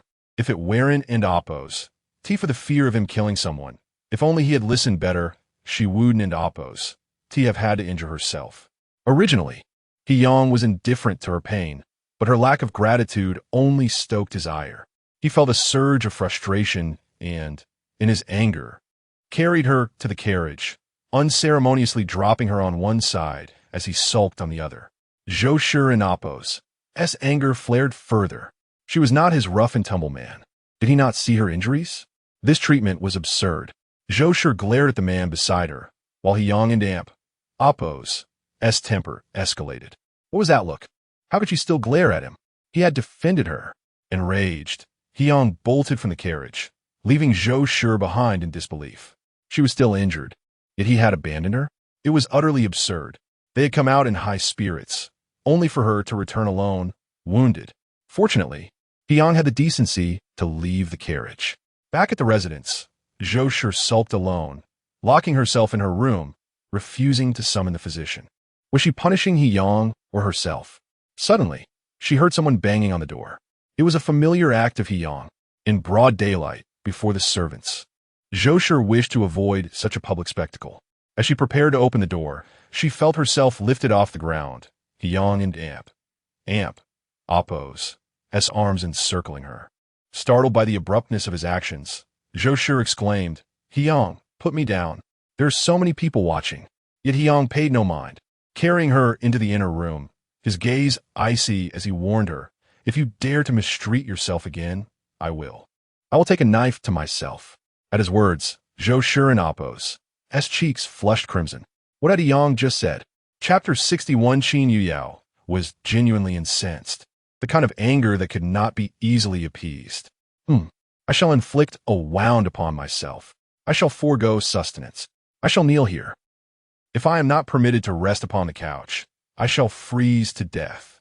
These words, typically a ploy used by Hyang to elicit her sympathy, were uttered with a serious intent, driven by concern for her injury. Surprisingly, Zhou Shi felt an overwhelming sweetness in his threat. Hyang tenderly lifted her onto the couch, personally helped her remove her shoes, and with one hand cradled her delicate foot, his fingertips grazing over the bruise on her ankle. "Does it hurt?" he inquired. Zhou Shi thought to herself, "It's not that painful. I merely twisted my ankle. How serious could it be?" Yet at that moment, she felt an irresistible urge to act coyly towards Hyang, exclaiming, "It hurts, my dear husband, it hurts so much." Upon hearing her words, Hyang and Appo's brow furrowed in concern as he anxiously instructed the steward, "Fetch the white jade box from my study." The box contained a miraculous ointment specifically designed for treating external injuries, a prize he had seized from an enemy general. Although he did not recall its name, he knew its efficacy was remarkable. While it lacked the power to regenerate flesh and bone, it could heal deep wounds at an astonishing rate. The ointment was a rare treasure. Once, during a battle, Hyang had suffered a half-meter-long gash on his back. After applying this balm, he had astonishingly recovered within 3 days, leaving no trace of scar. Regrettably, he had only acquired 2 vials. One had been used on his wound.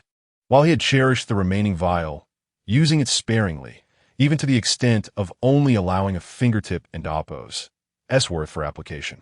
When his eldest son had been injured in battle and had requested some, Hyang had been reluctant to part with it, justifying his decision with stern words. Men, especially those on the battlefield, are expected to bear a few scars. Yet now, he found himself liberally applying the precious ointment to Zhou Shi's ankle. Once the treatment was complete, he asked her once more, "Does it still hurt?" With a hint of allure in her voice, she replied, "A little." Hyang and Appo's gaze darkened as he drew her into his embrace. Zhou Shi instinctively closed her eyes, surrendering to his presence. In the bright light of day, she called out for water 3 times, each time feeling her cheeks flush with warmth. Zhou Shi, who was typically restrained and proper, was experiencing this scandalous moment with Hyang for the first time. Whenever Hyang had attempted to indulge in daytime frivolities, she would either send him off to entertain other women or admonish him not to be so captivated by feminine charms. Perhaps realizing the fleeting nature of her existence, she found herself engaging in many previously unimaginable actions. In the Nizhao pavilion, invitations were sent out for a banquet hosted by Qin Yuyao, one of which was personally delivered by Hifeng.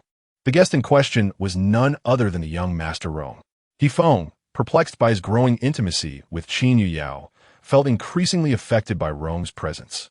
In the past, he had occupied a lesser status compared to the young Master Rong, but now that he too had been conferred the title of young master, he sought to flaunt his standing before Rong. However, the young Master Rong disdainfully remarked, "What is there to be proud of? Your title was earned with the assistance of Yaoer, or perhaps by wearing a green hat." Infuriated, Hifeng retaliated with a left hook. The young Master Rong was no easy opponent either. Having witnessed his sister and Appo's mistreatment, he had longed to retaliate. Thus, an explosive altercation ensued, shaking the very heavens.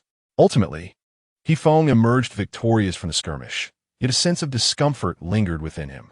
Upon returning from the Rong residence, he was left in a state of turmoil, uncertain of the cause. The only certainty was that he was becoming increasingly reliant on Qin Yuyao, to the extent that even mere embraces brought him immense joy. Yet, the more he felt this way, the more he was tormented by doubts regarding Qin Yuyao's true feelings for him, to the point where he dared not inquire. After the brawl with the young Master Rong, Hifeng and Appo's splendid attire bore several tiers. He deliberately approached Qin Yuyao, saying, "My dear wife, my clothes are torn. Do mend them for me." "Certainly," Qin Yuyao replied casually. "Just take them off, and I shall find time to repair them." At that moment, Feng yearned for her company, even wishing to witness her toil on his behalf. In a rare moment of vulnerability, he implored, "No, please do it now." Qin Yuyao chuckled awkwardly, realizing the predicament. In her youth, she had devoted all her energy to mastering medicine and poison, even studying martial arts for a time. Her mother, Xiao Wanwan, occasionally taught her the arts of music, chess, calligraphy, and painting, leaving little time for needlework. Feng and Appo's expression shifted to one of disappointment, accompanied by an air of insistence. "Do you refuse?" "No," Qin Yuyao retorted, closing her eyes defiantly. "It's simply that I lack the skill." Feng paused, then replied coolly, "I recall when you gifted me a pouch. Your embroidery was quite exquisite. What did you say back then?" "And amp, Appo's, Feng, in making this pouch for you. My 10 fingers were pricked and bled. At last, after much toil, I crafted a rather perfect piece. And amp, Appo's, he had been moved to keep that pouch, which he still treasured." Observing Feng and amp, Appo's frosty demeanor and his silence, Qin Yuyao initially felt a pang of guilt. Yet, recalling her current condition, she realized he could not hold it against her. Thus, she candidly confessed, "That pouch was purchased in our hometown of Yingzhou for merely 1 tael of silver. Quite a valuable item." He laughed in disbelief, realizing that their initial attraction was not as profound as he had thought. Although he believed her affections were genuine, her assertion that it was merely a fade caused his heart to waver. Even that pouch, now deemed a token of their bond, was dismissed as insincere. To outsiders, it appeared that Qin Yuyao had persistently pursued him, yet the truth was that he had tacitly accepted that beginning, which was signified by that 1 tael pouch. He should have confronted her, sought clarity, yet Feng hesitated, fearing revelations he was unprepared to face. That night, Feng did not return to the Nizhao Pavilion, but chose to stay at Fengyuan Tower. Though physically present, his thoughts had already taken flight. In his heart, he mused, "Surely, Qin Yuyao must realize I am upset now." Yes, he was indeed incensed, the kind of anger that could not be soothed. He confidently believed that it would not be long before she would come to appease him. Previously, whenever they had quarreled or he had been irked, she would invariably come to placate him. At that moment, he would declare, "Qin Yuyao, I am upset, and it cannot be mended," which would undoubtedly cause her anxiety. However, as time passed, Feng grew increasingly anxious. That little heartless Qin Yuyao likely had no intention of soothing him. Meanwhile, within the Nizhao Pavilion, Qin Yuyao was also feeling quite vexed. Was it such a crime to lack needlework skills? That scoundrel had actually chosen to sleep apart from her. Fine, let him go. She did not covet him. Having fortified her resolve, Qin Yuyao closed her eyes. Suddenly, a cool breeze enveloped her, and she found herself pulled into an embrace. Elated, she feigned indignation. "Didn't you say you were angry and wanted to sleep apart?" The man, unrepentant, replied, "My son missed me, so I returned." Qin Yuyao, her curiosity piqued, asked, "What does your son think of you?" As she turned to face him, teasingly. Chapter 62. Yao, I shall not dare again. Curious? Qin Yuyao and Appo's voice dripped with enticing charm. It was precisely this thought that lingered. Feng grasped Qin Yuyao and Appo's hand, first pressing it against his chest, then gradually guiding it downward, until that delicate, fragile hand found its way to a certain heated place. The man suppressed his voice and said, "Feel it, and you shall understand." Qin Yuyao let out a light laugh, her crimson lips playfully nibbling on the man's earlobe as she seductively teased, "Do you desire it?" Feng, his voice trembling slightly, replied, "I do." Qin Yuyao lowered her head and bit down fiercely. She traced a path from the earlobe to the chest, then down to the waist, leaving a trail of kiss marks in her wake. Just as Feng closed his eyes in anticipation of delight, she halted as a form of punishment. "So, will you still leave me alone in the boudoir when you are angry?" "I shall not dare." Ayo. The man and Appo's voice carried a hint of pleading. Do not stop. I promise I shall never dare again. Even if you drive me away, I will not leave. On the 18th day of the 12th month, before dawn had fully broken, a woman stood outside the gates of the Duke of Zheng and Amp, Oppo's residence shouting, "Let Qin Yuyao come out. Do you have an invitation?" A guard yawned, having stood watch all night, now ready to change shifts. Just at this inconvenient moment, such a troublesome visitor arrived. Today, the Duke of Zheng was hosting a banquet, but it was still early, with 2 hours remaining until the event. Besides, the banquet they held only provided lunch. Did she expect to have breakfast within the estate? Calling out Qin Yuyao and Oppo's name repeatedly, was it permissible for just anyone to do so? Fu Hongyan, filled with pride, declared, "I demand to see Qin Yuyao, and you question her if she is worthy." The guard at the gate frowned. Where did such an impudent woman come from? How dare she be so brazen? Unless she has significant backing? No longer yawning, he cautiously inquired, "Who are you?" The woman in red replied defiantly, "You are not worthy to know my name." At that moment, the guard arriving for the shift overheard her words, and both guards were momentarily stunned.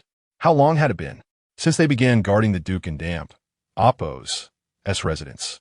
They had never encountered such audacity. Even those of royal lineage would not dare to be so reckless before the Duke's gates. The woman before them, clad in red, with brows unadorned yet strikingly dark, skin as flawless as porcelain without a trace of powder, and lips like ripe fruit, possessed a figure that exuded countless charms. Truly beautiful. Yet, this moment of distraction was fleeting. After all, within the Duke and Oppo's residence dwelled a celestial beauty, one they had grown somewhat immune to by daily exposure. As the saying goes, a seventh-rank official before the Prime Minister and Oppo's door. The power of the Duke of Zheng was no less than that of a Prime Minister. Even the guards held a sense of pride. "Since you refuse to disclose your identity, we shall not report it." Fu Hongyan coldly retorted, "If you will not report, then I shall force my way in." To raise a hand against someone at the Duke of Zheng's gate? The two guards exchanged glances, and the guard arriving for the shift burst into laughter. "Do you intend to fight your way in, or are you seeking to?" His words were cut short as Fu Hongyan delivered a swift kick, sending him flying through the air to land heavily, half-conscious. You have gotten yourself into deep trouble, daring to lay hands on someone from the Duke and Oppo's residence. The guard who had been yawning was now fully alert. "Oof. You lot are nothing but a bunch of useless fools." The woman boasted with utter arrogance. "I do not regard you in the slightest." Chapter 63. The arrival of the frenzied and poisonous beauty. A significant incident transpired before the gates of the Duke of Zhengguo and Oppo's residence. As the master, Hyang, made his appearance, Fu Hongyan felt an overwhelming surge of murderous intent. This was the clash of titans, without the need for words or glances. The very aura of each could reveal their intentions. In the next moment, a flash of sword light surged towards her. Fu Hongyan instinctively retreated, but Hyang, wielding his sword, advanced relentlessly. With no escape route left, she drew a whip to counter his assault. The two engaged in a fierce duel mid-air, exchanging 10 blows. Fu Hongyan faltered, stumbling back. "Curse be this situation," she muttered under her breath. In her wanderings through the martial world, she seldom encountered a rival. Yet here at the Duke and Oppo's residence, she had been bested twice. Previously, during a confrontation with He Feng over a stolen treasure from Shaorian, she had put up a fight, managing to achieve a draw. But now, against the Duke Yang, she was utterly defeated. Fu Hongyan begrudgingly acknowledged that she had underestimated the Duke of Zhengguo. A man capable of commanding 3 armies was indeed formidable. The commotion escalated. Qin Yuyao and He Feng rushed to the scene. Besides them, several other noble figures emerged from the estate, including the wheelchair-bound Lady Zhou. The more people gathered, the fiercer Hyang and Oppo's strikes became. He was determined. It mattered not who this woman was, causing turmoil in the Duke and Oppo's residence demanded consequences. Hyang unleashed another lethal strike at Fu Hongyan, intent on ensuring her demise. Meanwhile, as Fu Hongyan braced herself for the impending strike, Qin Yuyao, without a moment's hesitation, executed an ethereal maneuver, appearing beside Fu Hongyan and swiftly pulling her aside. The onlookers gasped in astonishment. Could it be that Qin Yuyao possessed martial skills? The way she moved just moments ago resembled a dance, graceful and enchanting. At that moment, Qin Yuyao disregarded the potential exposure of her abilities and bowed apologetically to He Yang, saying, "Father, she is the daughter of my master. I implore you to show mercy." He Yang scoffed in acknowledgement. Fu Hongyan seemed to have found her anchor, hiding behind Qin Yuyao and pitifully complaining, "Sister Yao, they are bullying me." Qin Yuyao sighed in exasperation. This frenzied and poisonous beauty was indeed a handful. Fu Hongyan, the daughter of the Poison King Fu Chuchu and the whirlwind Amp, Oppos, as foremost martial artist, was formidable in her own right, possessing unparalleled skills in toxicology. She belonged to the martial world and was often referred to as the Red Widow. From the age of 3, Qin Yuyao exhibited exceptional talent in medicine and toxicology, endearing herself to her grandfather, who often showcased her to his peers. During a toxin identification conference, Qin Yuyao accurately listed all the ingredients required to concoct poisons crafted by the Poison King Fu, leading to her acceptance as Fu Chuchu and Amp, Oppos, as disciple. However, shortly after taking her under her wing, both Fu Chuchu and Chu Kuang perished due to conflicts in the martial world, leaving the 12-year-old Fu Hongyan to retreat into the mountains alone. At that time, Qin Yuyao was merely 9, having only studied toxicology for a year.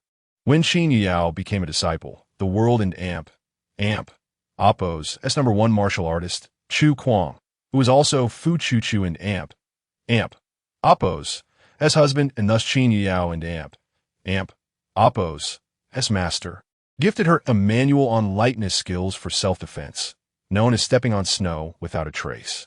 This technique, while not a martial art per se, was an exquisite lightness skill suited for escape or aiding in another's escape.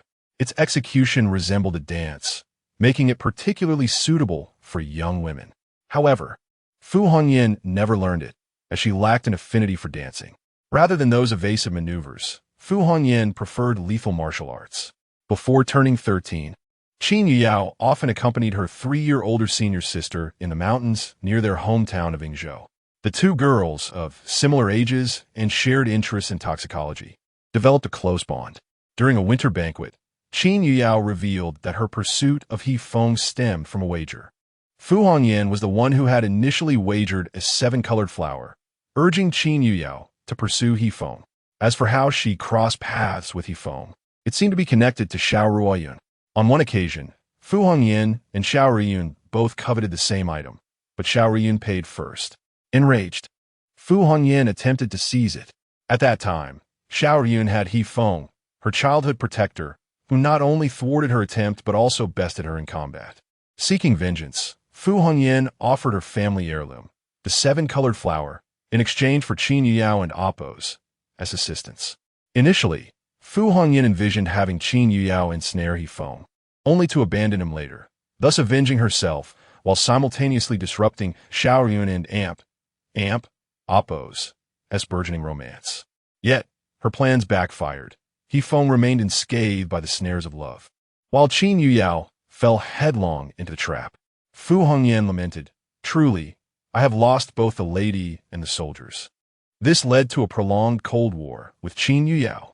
In truth, Fu Hongyan only maintained a semblance of normalcy in front of Qin Yuyao. To outsiders, she was a frenzied and venomous beauty. How shall I put it? Fu Hongyan could hardly be deemed a virtuous individual, nor could she be considered morally ambiguous. She had a penchant for seizing what she desired, coupled with a fierce sense of vengeance and obstinacy, willing to go to great lengths to achieve her goals. In her previous life, once Qin Yuyao married into the Duke and Oppos, as household, their interactions dwindled significantly. After all, one resided in the court while the other roamed the martial world. Nonetheless, Qin Yuyao had heard numerous tales of Fu Hongyan. For instance, in their era, it was customary for men to have multiple wives and concubines. Yet Fu Hongyan kept 7 or 8 male lovers. She even imprisoned those who disobeyed her commands, chaining them up. To her, these men were mere playthings. However, Fu Hongyan ultimately fell in love with a man, Yi Wumian of the Yi family. The Yi family, along with the Hu and Ouyang families, constituted the three wealthiest clans in the capital. This matter was also tied to Xiao Ruoyan. Fu Hongyan was an exceptionally stubborn individual. After Xiao Ruoyan had once taken something from her, she could not let it go. Yi Wumian and Xiao Ruoyan were cousins, and at that time, Xiao Ruoyan had ascended to the position of crown princess. To curry favor with his cousin, Yi Wumian gifted Xiao Ruoyan a rare and poisonous flower, the Hellflower. Fu Hongyan, determined to possess it, successfully acquired it and reveled in her triumph for quite some time. However, she soon discovered that Yi Wumian had also gifted an identical poisonous flower to Xiao Ruoyan. Infuriated, she thought, "I'm the daughter of the Poison King, possessing the world's most extraordinary poisons. How dare you outshine me?" Thus, Fu Hongyan resolved to pursue Yi Wumian. If he became her man, then all his toxic flowers would belong to her. During her pursuit, Fu Hongyan realized she had developed genuine feelings for Yi Wumian, even contemplating taking him back to the mountains to confine him in chains. This was rather absurd. The 7 or 8 male lovers she had previously taken were all from the martial world, and thus barely tarnished her reputation. In the martial realm, she held a certain status, akin to that of a legitimate princess. Such a position afforded her the liberty to keep several men, much like a princess with her consorts. Yet Yi Wumian had familial ties to the Xiao family, which held considerable standing and connections, especially with Xiao Ruoyan having become the crown princess. Fu Hongyan could not simply seize him away. Throughout this time, she engaged in a tumultuous relationship with Yi Wumian, filled with separations and reunions. Eventually, Yi Wumian even began to harbor feelings for her. However, because he was unwilling to wander the martial world with her and preferred to remain in the capital with the Yi family, Fu Hongyan killed him. After the act, he too took a cup of poison for himself, leaving behind a single poignant farewell to Qin Yuyao. "Since I cannot take him with me, let us depart together." Chapter 64. Others attend the banquet. She comes to steal a heart currently. Fu Hongyan, though a bit unhinged, has yet to take on a male companion and has not descended into utter brutality. Qin Yuyao intends to rescue this unfortunate senior sister. Had she shown Fu Hongyan a modicum of concern in her past life, perhaps Fu would not have developed such a distorted view of love, nor would she have traversed that irreversible path. Seeing that Qin Yuyao did not respond, Fu Hongyan called out once more, "Sister Yao, you, who do not bully others, are already doing well." Qin Yuyao and Appo's voice carried a hint of affection. It is worth noting that Fu Hongyan is 3 years older than Qin Yuyao, yet she always prefers to address her as Sister Yao. The exact moment she began this endearment escapes Yuyao's memory. It seems to have originated from a time when Fu Hongyan playfully pouted to Qin Yuyao, who casually remarked, "You are the elder sister.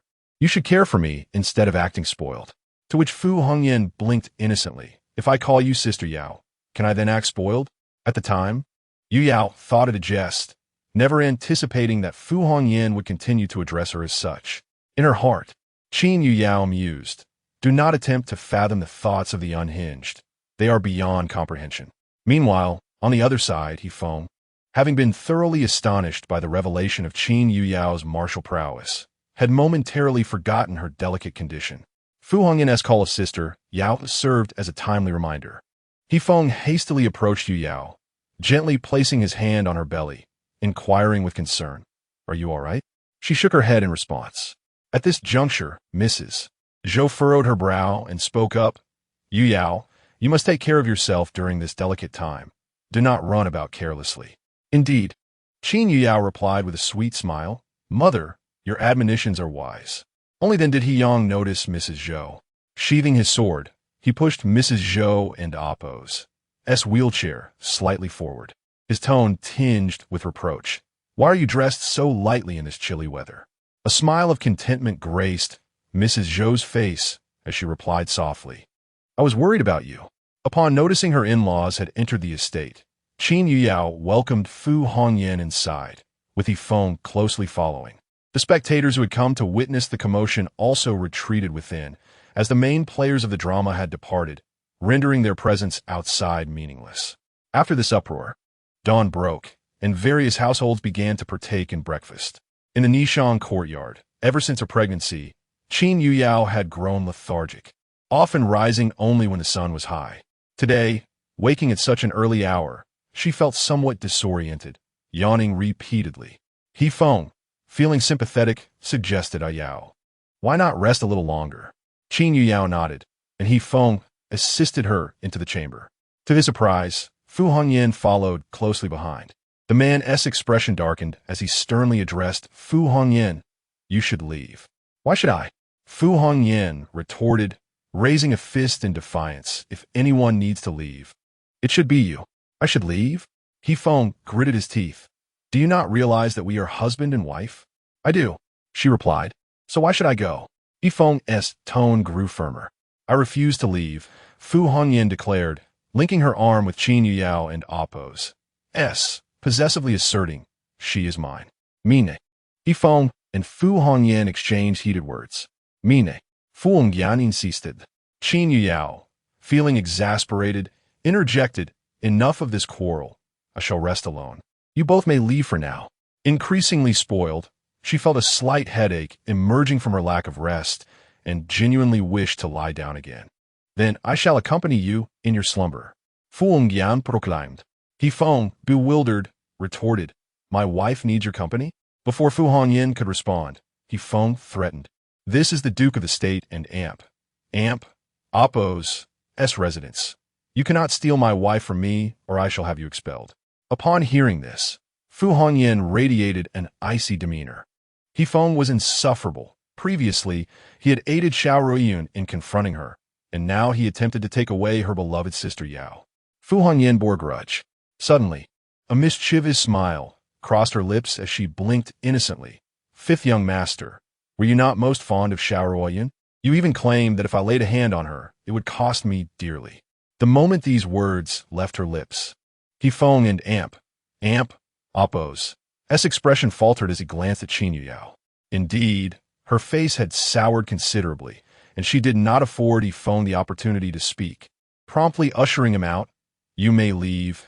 It has been long since I last saw my senior sister, and I wish for her to keep me company.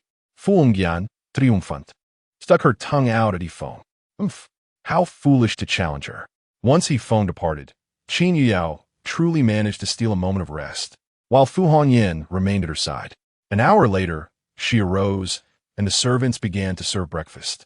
At the dining table, upon seeing the lavish spread, Fu Hongyan and Appo's eyes widened in delight. Sister Yao, may I eat all of this? Of course. It must be noted that Fu Hongyan was pitiable.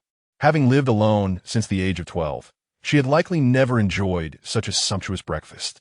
This was not due to a lack of means, but rather because those of the martial world often indulged in hearty meals without regard for delicacies. Typically, Fu Hongyan subsisted on poison and roasted meat in the mountains. As she devoured her meal, Fu Hongyan cautiously inquired, will I have a chance to enjoy such breakfasts in the future? Certainly, you may partake every day. Qin Yuyao replied affectionately. Fu Hongyan beamed. After a moment of contemplation, Qin Yuyao spoke with care. Fu Hongyan, please refrain from calling me sister. Fu Hongyan, startled, nearly spat out her food. Why? Is it because I eat too much? No. Qin Yuyao clarified with deliberate clarity. Fu Hongyan, there are rules in the martial world, and there are rules in the court. According to the customs of the Duke and Appo's residence, you must address me as Sister Yao. Previously, Qin Yuyao, feeling pity for Fu Hongyan's lack of parents, had indulged her whims. However, now Yuyao believed that to alter her erratic behavior, she must begin with the simplest of changes. Observing Fu Hongyan's crestfallen expression, she gently patted her head. If you prefer not to call me Sister Yao, you may call me Yao instead. I will continue to spoil you, as I always have. Very well. I shall call you a Yao, Fu Hongyan replied cheerfully, resuming her meal. As she ate, she mused, Sister Yao no. A Yao's food is truly delicious. As the time for the banquet drew near, numerous noble youths and ladies began to arrive at the Duke of the State and Appo's residence. During this time, Princess Anyang took on the responsibility of greeting the guests. Hu Yao and the women of the Hu family also made their entrance. dressed in vibrant attire reminiscent of a peacock in full display. Hu Yaoyao had ulterior motives for attending the banquet. Apart from attending the gathering, her true aim was Hiyang. While others came to partake in the festivities, she sought to capture a heart. Her cousin had arranged everything perfectly. Hiyang would spend time in the study each day, and that would be her opportunity. If she could ensnare Hiyang within the confines of the study. With so many attendees at the banquet, Mrs. Zhou, being a woman of pride, would inevitably concede to allow Hiyang to take her in. Chapter 65. Is he really so desperate as to steal clothes? Princess Anyang possesses a modest degree of household authority, allowing her to discreetly arrange for Hu Yaoyao to enter the study while evading the watchful eyes of the Zhou family. Initially, Hu Yaoyao harbored lofty aspirations, yearning for Hiyang to elevate her to the status of a legitimate wife. To that end, she meticulously prepared various romantic venues, be it in the secluded woods, atop a galloping steed, or within the cozy confines of an inn, awaiting the moment when Hiyang would fall under her enchanting spell. However, her cousin Hiyu urged her to hasten her entrance into the household, citing the Duke's increasingly favorable disposition towards Zhou, which might lead to unforeseen complications. Hu Yaoyao found herself perplexed. What threat could a limping Zhou possibly pose? After all, Hiyang adored her above all else. She recalled the occasions by the hot spring when that man had been utterly captivated by her, and the mere thought of it deepened her affection for him. He was so resolute. In the study, although Hiyang was enjoying a day of respite at home, he would still dedicate time daily to attend to military affairs. For he was the commander of the 3 armies. Even in the absence of the barracks, many matters required his authoritative command to set in motion. Each day, a confidential letter from the military would arrive at the Duke's estate. If the matters were trivial, he would only need to spend a brief quarter of an hour in the study, merely signing the letter with a simple acknowledgement. However, should issues arise that were particularly complex, Hiyang would remain engrossed for an entire hour, as his task was far more than just a signature. Hiyang was typically a man of discipline, adhering to a consistent schedule for his office hours. Yet today, upon entering, he sensed an unusual atmosphere. He could not quite pinpoint what felt amiss until he settled at his desk. There was someone beneath it, most likely a woman, as he caught a whiff of a tantalizing fragrance. Leaning down, he peered under the table and, indeed, discovered a beguiling little vixen. At that moment, Hu Yaoyao had already changed into a new attire, kneeling beneath the desk clad in a sheer veil, the ribbons barely securing her garments, and her feet bare. No, to be precise, her appearance was far more enticing than if she were entirely unclothed. The man swallowed hard, silently acknowledging the audacity of the situation. Just then, Hu Yaoyao, having playfully sucked her fingers, appeared utterly enthralled. Such a sight would surely test the resolve of any man, Hiyang included. At that moment, he felt an overwhelming urge to pull her out from her hiding spot, but remembering his promise to Zhou, he ultimately restrained himself. Seeing that the Duke remained unmoved, Hu Yaoyao grew bolder. After finishing with her fingers, she stood up, her garments slipping away. Hiyang felt the chill of her fingertips brush against his face, tracing the line of his proud nose. Meanwhile, Fu Hongyan, having finished her breakfast, was sent to stroll around the courtyard by Qinyu, who was busy preparing for an upcoming banquet. However, after a brief while, Fu Hongyan lost interest in her wanderings. She was a woman with a long memory. Earlier that morning, Hiyang had nearly taken her life, and she intended to settle that score. Yes, she would now see what Hiyang was up to. As the saying goes, know thyself and know thy enemy, and you will win 100 battles. Realizing she could not overpower him, she decided to employ a more subtle approach. In the morning and Oppo's sparring session, Hiyang had inadvertently absorbed her essence, and using that lingering scent, she followed it to the study. Just then, she happened to witness the moment Hu Yaoyao's garments began to slip. Due to the angle, it appeared as though Hiyang was attempting to steal Hu Yaoyao's clothes. Unable to contain herself, she exclaimed, Hiyang is truly destitute, resorting even to thievery of garments. Chapter 66. Your husband is even worse. He even steals women and Oppo's. As clothes, Fu Hongyan had a penchant for acquiring valuable or rare items. but she would never stoop to stealing something as trivial as clothing. This thought brought her joy, as it made her feel that although she could not best Yang in a confrontation, her discernment surpassed his. For the moment, she decided to let the matter slide. If Qin Yuyao had been present, she would undoubtedly have remarked, "A madman is a madman."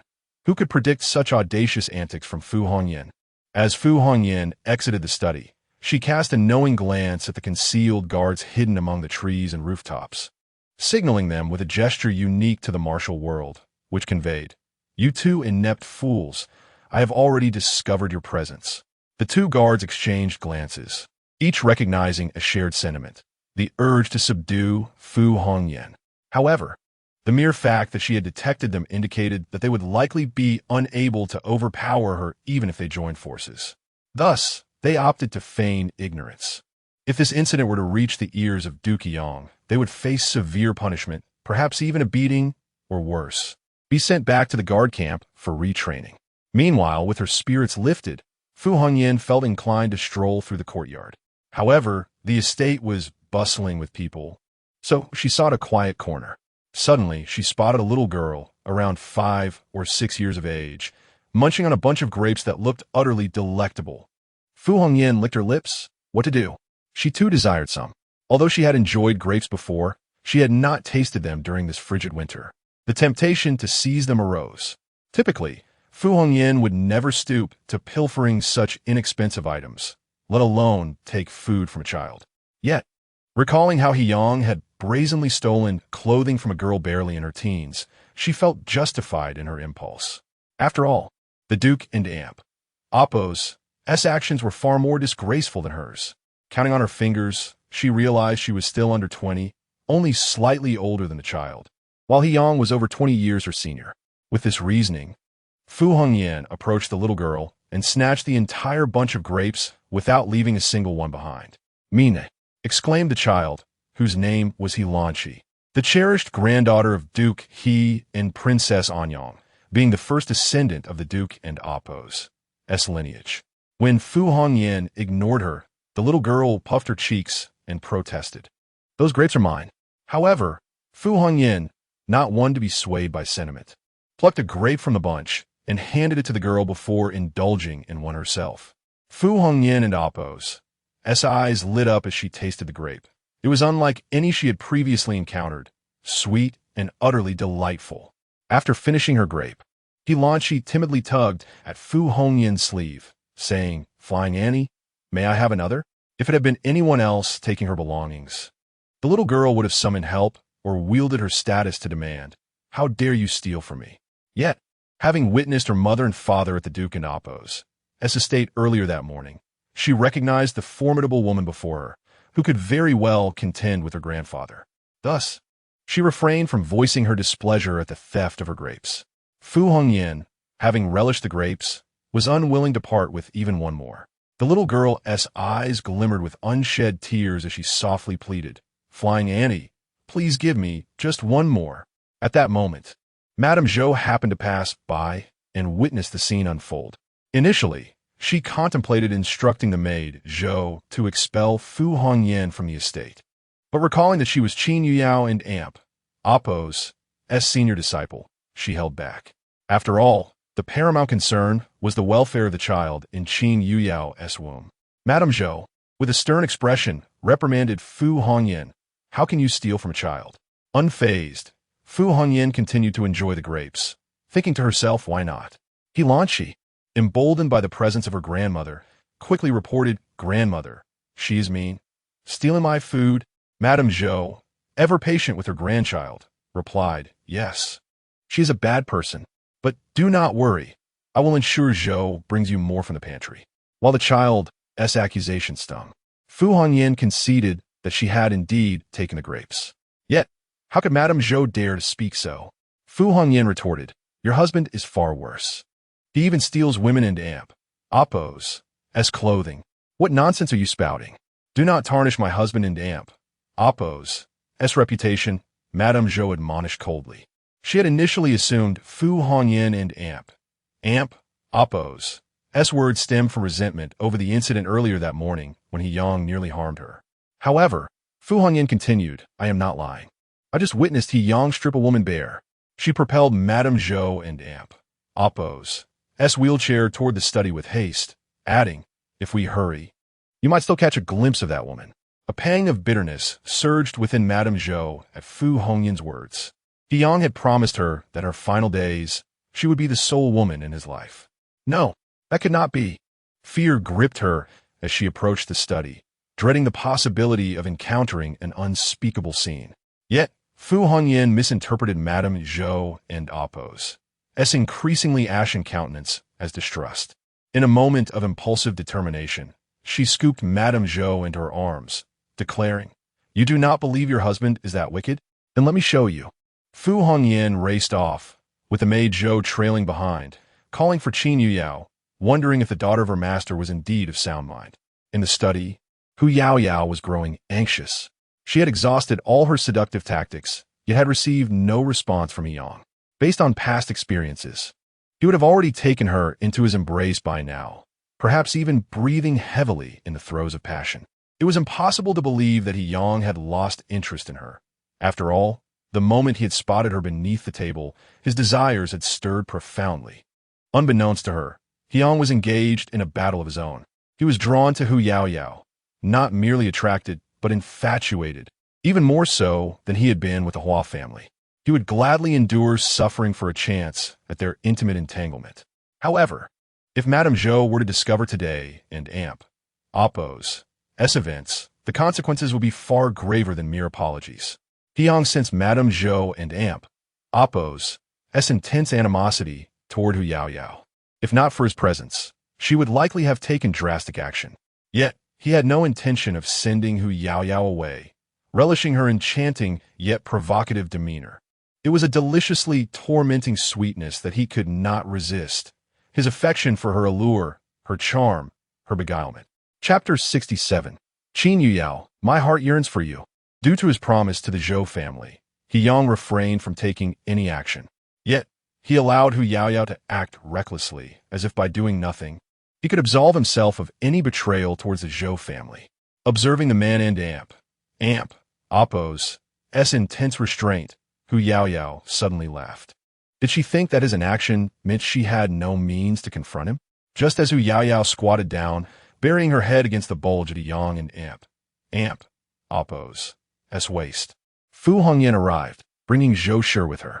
The couple was lost in their own world, and upon entering, she exclaimed with a voice akin to a duck and Amp Oppo's quack, see, I wasn't Amp Oppo's lying.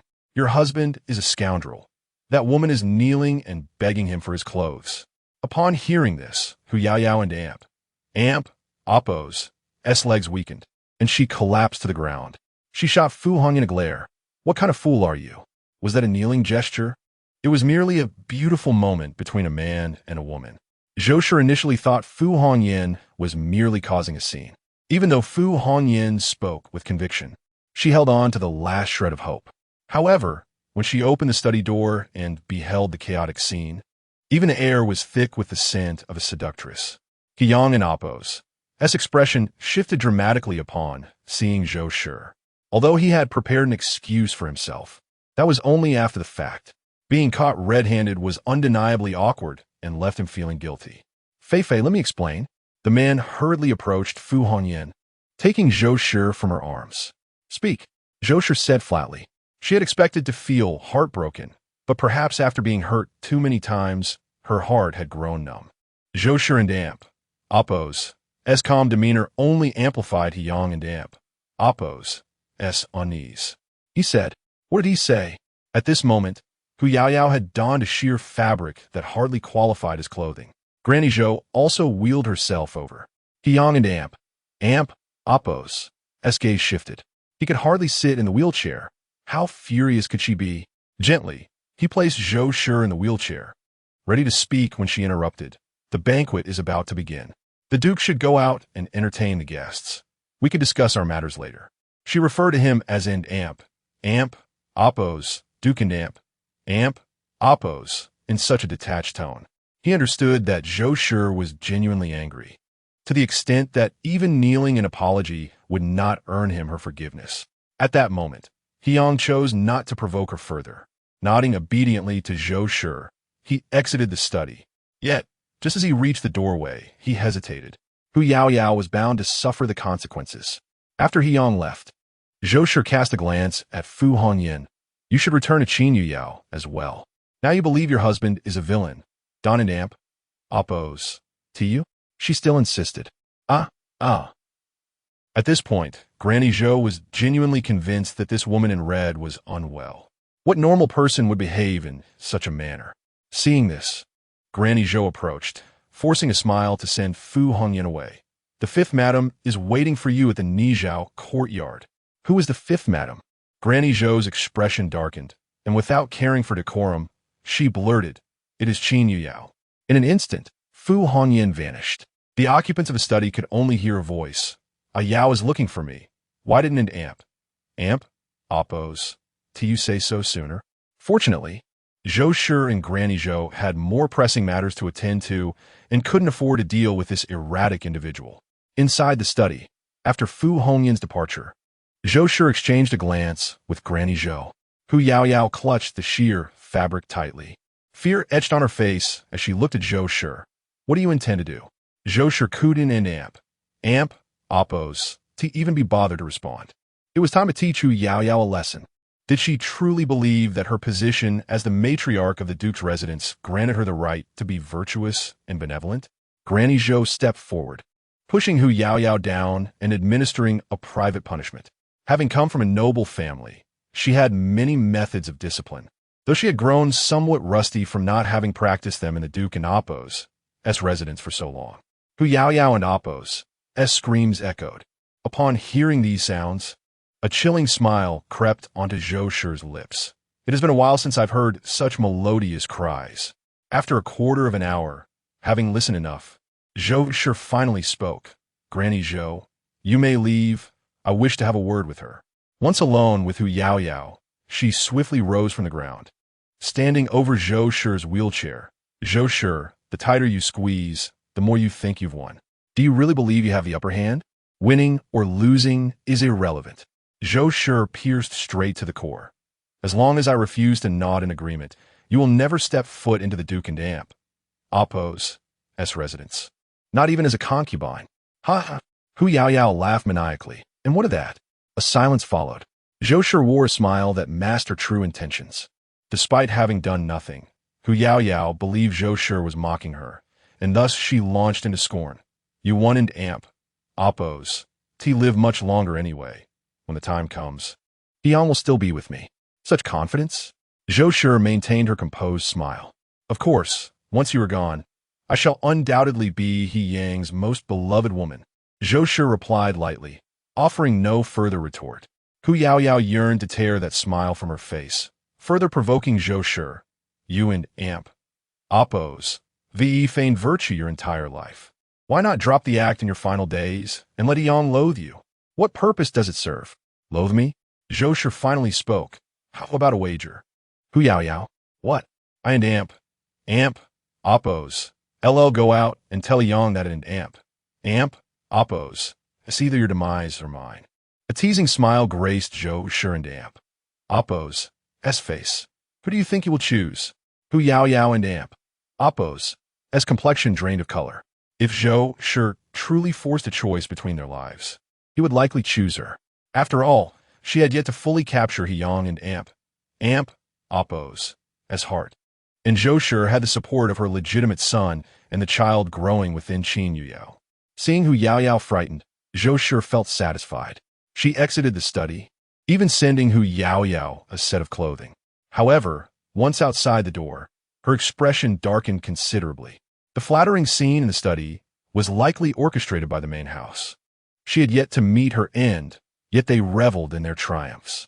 After the banquet, it would be time to reclaim the household authority from Princess Anyang.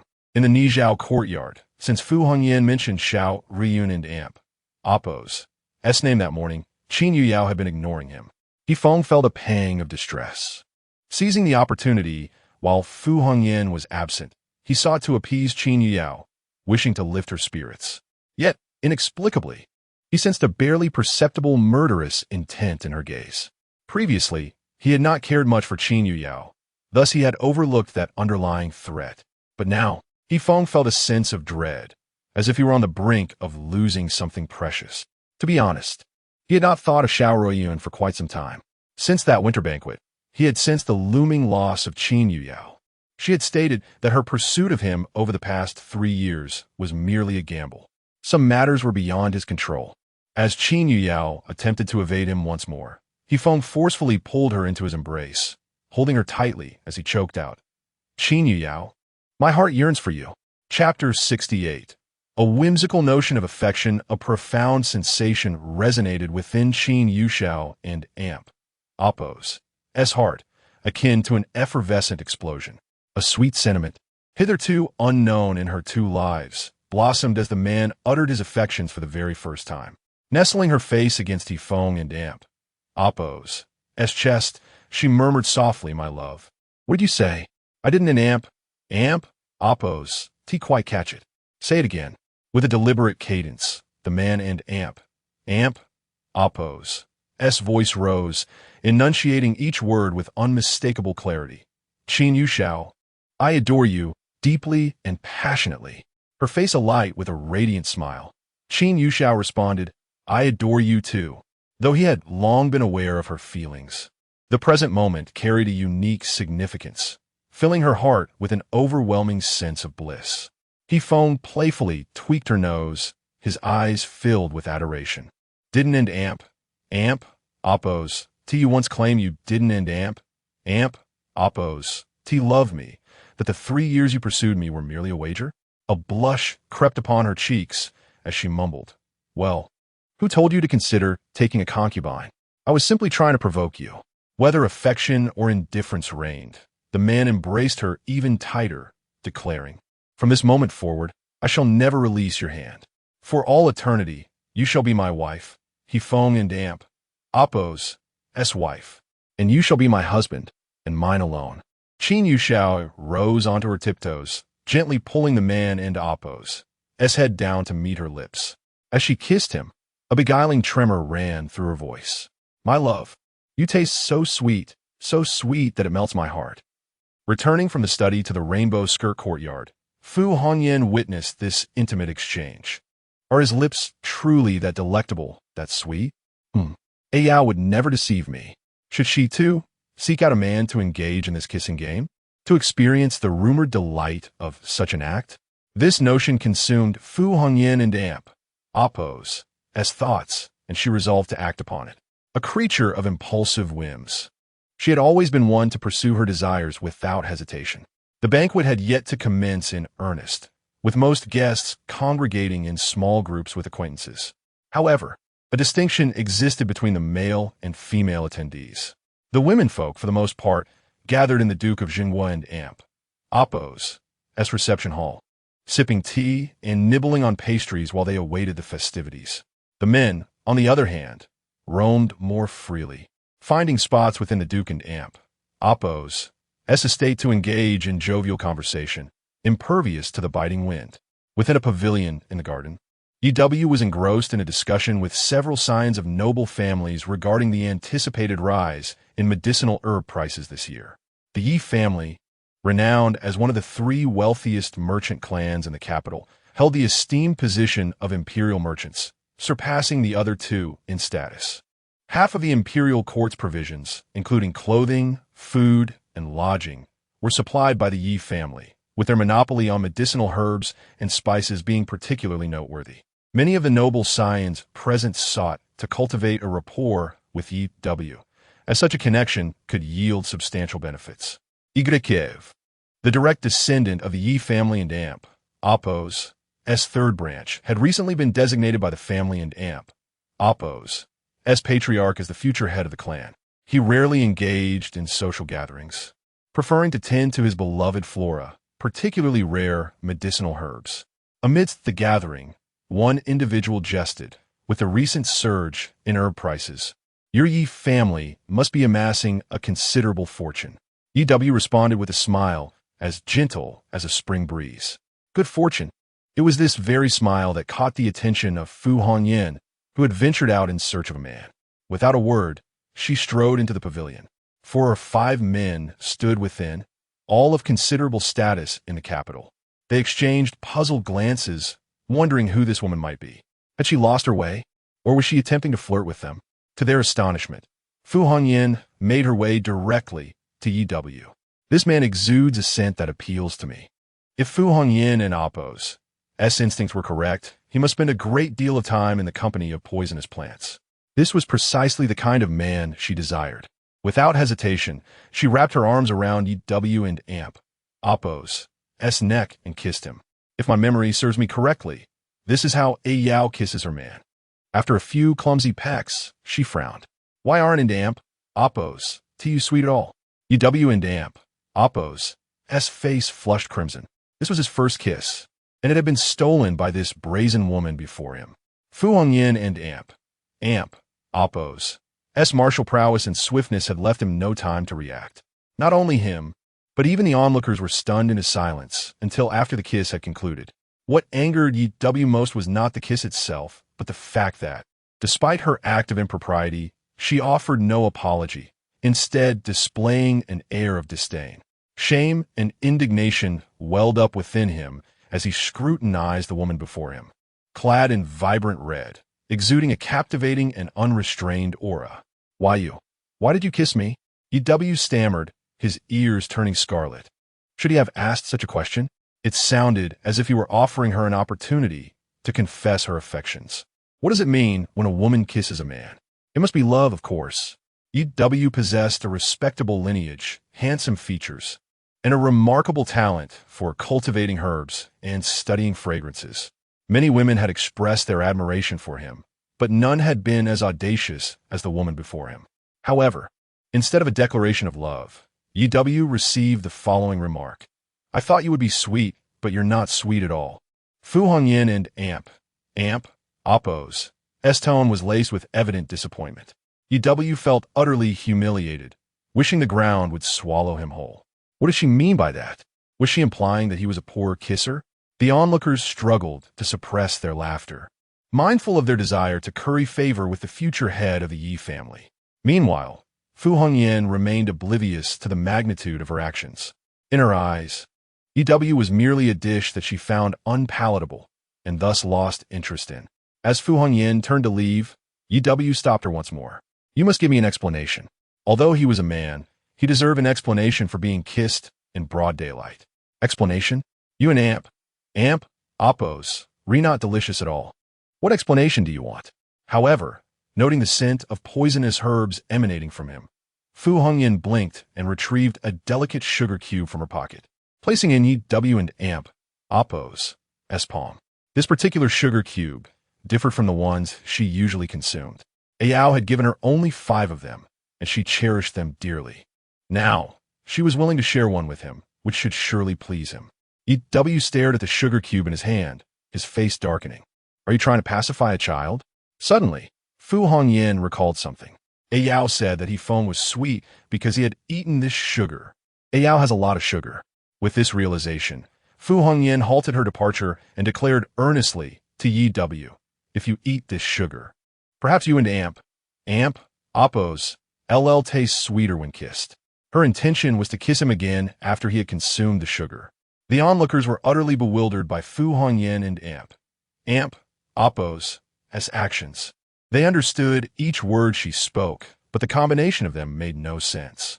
At that moment, a servant arrived to announce the commencement of the banquet. Upon hearing this, Fu Hongyan dashed off, eager to indulge in the delicacies that awaited her, abandoning the man she had deemed unworthy of her attention. Chapter 69. Can half a herb save your wife? Is it worth anything?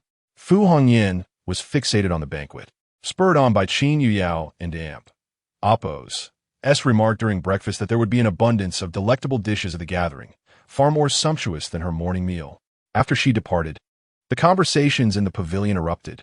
Young Master Yi, when did you become acquainted with such an intriguing young lady? Young Master Yi, which family does she hail from? Please introduce us. Young Master Yi, what is your relationship with that lady? In response to their inquiries, Yi Wumian coolly stated, I do not know her. Before exiting the pavilion in pursuit of Fu Hongyan, he was determined to confront her today. The banquet was held at the Jinjin Hall. Initially, Princess Anyang intended to host the event in the main hall of the Duke of Zhengguo and Amp, Appo's residence. However, due to the overwhelming number of attendees, it was relocated to the Jinjin Hall, a place historically reserved for the Duke and Amp, Appo's favorite companion. The courtyard of Jinjin Hall was expansive and lavishly adorned, having been the dwelling of the Duke and Amp, Appo's beloved before his passing. Since the old Duke and Amp, Appo's demise, it had remained unoccupied. Today's gathering was even more vibrant than the winter banquet hosted by the Crown Princess and the Crown Prince.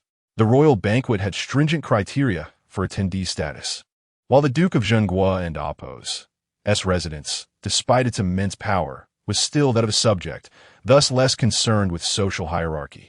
Anyone with a friendly rapport with the Duke was welcomed from all walks of life. Nevertheless, the invitation penned by the fifth young master, coupled with the presence of Duke He-yong in the residence, ensured that numerous nobles and influential figures came to curry favor. Many even took pride in having received an invitation. The invitation specified that guests were to bring female companions, as the banquet was organized to raise funds for Qin Yuyao and Amp, Appo's unborn child, with an aim to support a charitable cause. Hence, all attendees arrived with banknotes in hand, though a few brought gifts, albeit in lesser quantity. Although the banquet was orchestrated by Princess Anyang, the true hosts were He-feng and Qin Yuyao. Once everyone was seated in the Jinjin Hall, He-feng was the first to speak. "Thank you all for attending the banquet organized by my wife and me. Let the festivities commence." As soon as he concluded, the servants of the Duke of Zhengguo's residence, who had long been prepared, brought forth platters of pastries and fruit, for small dishes in total. This was merely the appetizer, followed by a lavish array of 12 exquisite dishes. When the guests were midway through their meal, Qin Yuyao was invited to the high seat. Everyone recognized that she was the true star of the evening. The men were largely indifferent in their eyes. Qin Yuyao and Amp, Appo's beauty was enough to compensate for her humble status, making her a suitable match for the fifth young master. However, the noble women and young ladies held a different perspective. They deemed Qin Yuyao unworthy of their company, feeling that she was beneath their dignity. If given a choice, they would have preferred to abstain from attending, yet familial or spousal obligations compelled them to be present. Thus, as Qin Yuyao ascended to her elevated position, she felt countless envious and disdainful gazes directed at her. Yet, she remained unfazed, relishing the sensation of being both resented and sought after. After all, they would soon be offering her gifts. Qin Yuyao instructed the servants to bring forth 2 types of medicinal packages to bless the child within me. I have prepared some medicinal herbs for this charitable auction. All proceeds will be directed towards disaster relief. Though termed an auction, Qin Yuyao had already predetermined the prices. It merely depended on the willingness of attendees to pay. The medicinal packages had been prepared in advance. With a regal smile, Qin Yuyao announced, "The auction of these herbs is voluntary. Those wishing to contribute to charity may purchase them." Her words were eloquent, yet no one dared to refuse. It was not merely for her sake, but for the sake of the child she bore. After all, the funds raised were intended to bless her unborn child, and the more participants, the better. Furthermore, those present were eager to do good deeds, as it would enhance their reputations. Qin Yuyao then outlined the rules for the fundraising. "I have prepared 2 types of medicinal packages. The first, which prevents epidemics and addresses fevers, is priced at 100 taels of silver per package. The second, a remedy for plagues, is priced at 1,000 taels. Given that 1 tael was set at 200 yuan, all present were of sufficient status to afford 100 taels, and many could even manage 1,000. They found the pricing reasonable. Qin Yuyao then added, "Anyone donating over 100,000 taels may request my services for consultation, with free access to the medicinal packages." Though she spoke casually, a donation of 100,000 taels was considerable, and few would likely be able to contribute such a sum for charity. However, she underestimated the connections of He-feng and the Duke of Zhengguo's household. Young Master Ouyang was the first to respond, "I shall donate 100,000 taels. It is a chance to do good and to have Qin the Divine Healer attend to me." Being He-feng and Amp, Appo's friend and the wealthiest individual in the capital, It was no surprise he could part with such a sum. Following his lead, Lord Ning Xiaoho also declared, I will donate 100,000 taels. I shall also contribute 100,000 taels, announced Yuan, the heir of the medical immortal valley. I too will donate 100,000 taels, chimed in young Master Rome. As voices of generosity echoed throughout the hall, Fu Hongyan raised her hand, exclaiming, I will donate 1,000,000 taels. This proclamation instantly captured everyone in Appo's attention. Who was this girl? Even the son of the capital and Appo's richest man only offered 10,000 taels. Her 1,000,000 taels seemed excessively ostentatious. Du Qiang shot her a glare. Although the issues in the study were momentarily behind them, he had already determined that Fu Hongyan was the source of the trouble. Seeing her now only aggravated him further. With a cold sneer, he mocked, Did you not notice that everyone else is donating cash?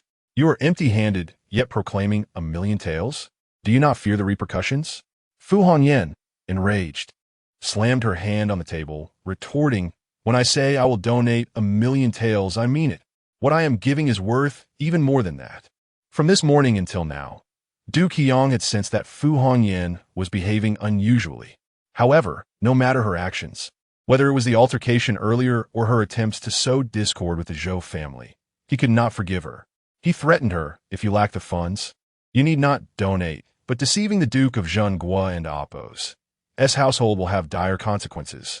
His words resonated ominously with the crowd, clearly aimed at the young lady in red. What do you mean I have no money? Fu Hongyan retorted, retrieving a transparent box from her bosom, within which lay half a herb. Du Qiang laughed derisively. This? You claim it is worth 1,000,000 taels? Only a fool like you would deem half a herb as treasure. At that moment, Qin Yuyao's patience wore thin. What was Duke Qiang implying? Was he attempting to humiliate Fu Hongyan or herself? Fu Hongyan, now infuriated, declared, This half a herb is indeed a treasure, a priceless gem. Qin Yuyao coldly chuckled, Duke, if this herb can save your wife, would you not agree it is worth 1,000,000 taels? Really? A flicker of surprise crossed Duke Qiang's eyes. Indeed, I would not offer it. It is for Yao. Fu Hongyan huffed, I will not part with it. If a Yao consumes this herb, the baby in her womb will possess a constitution invulnerable to 1,000 poisons. Giving it to your wife would be a waste.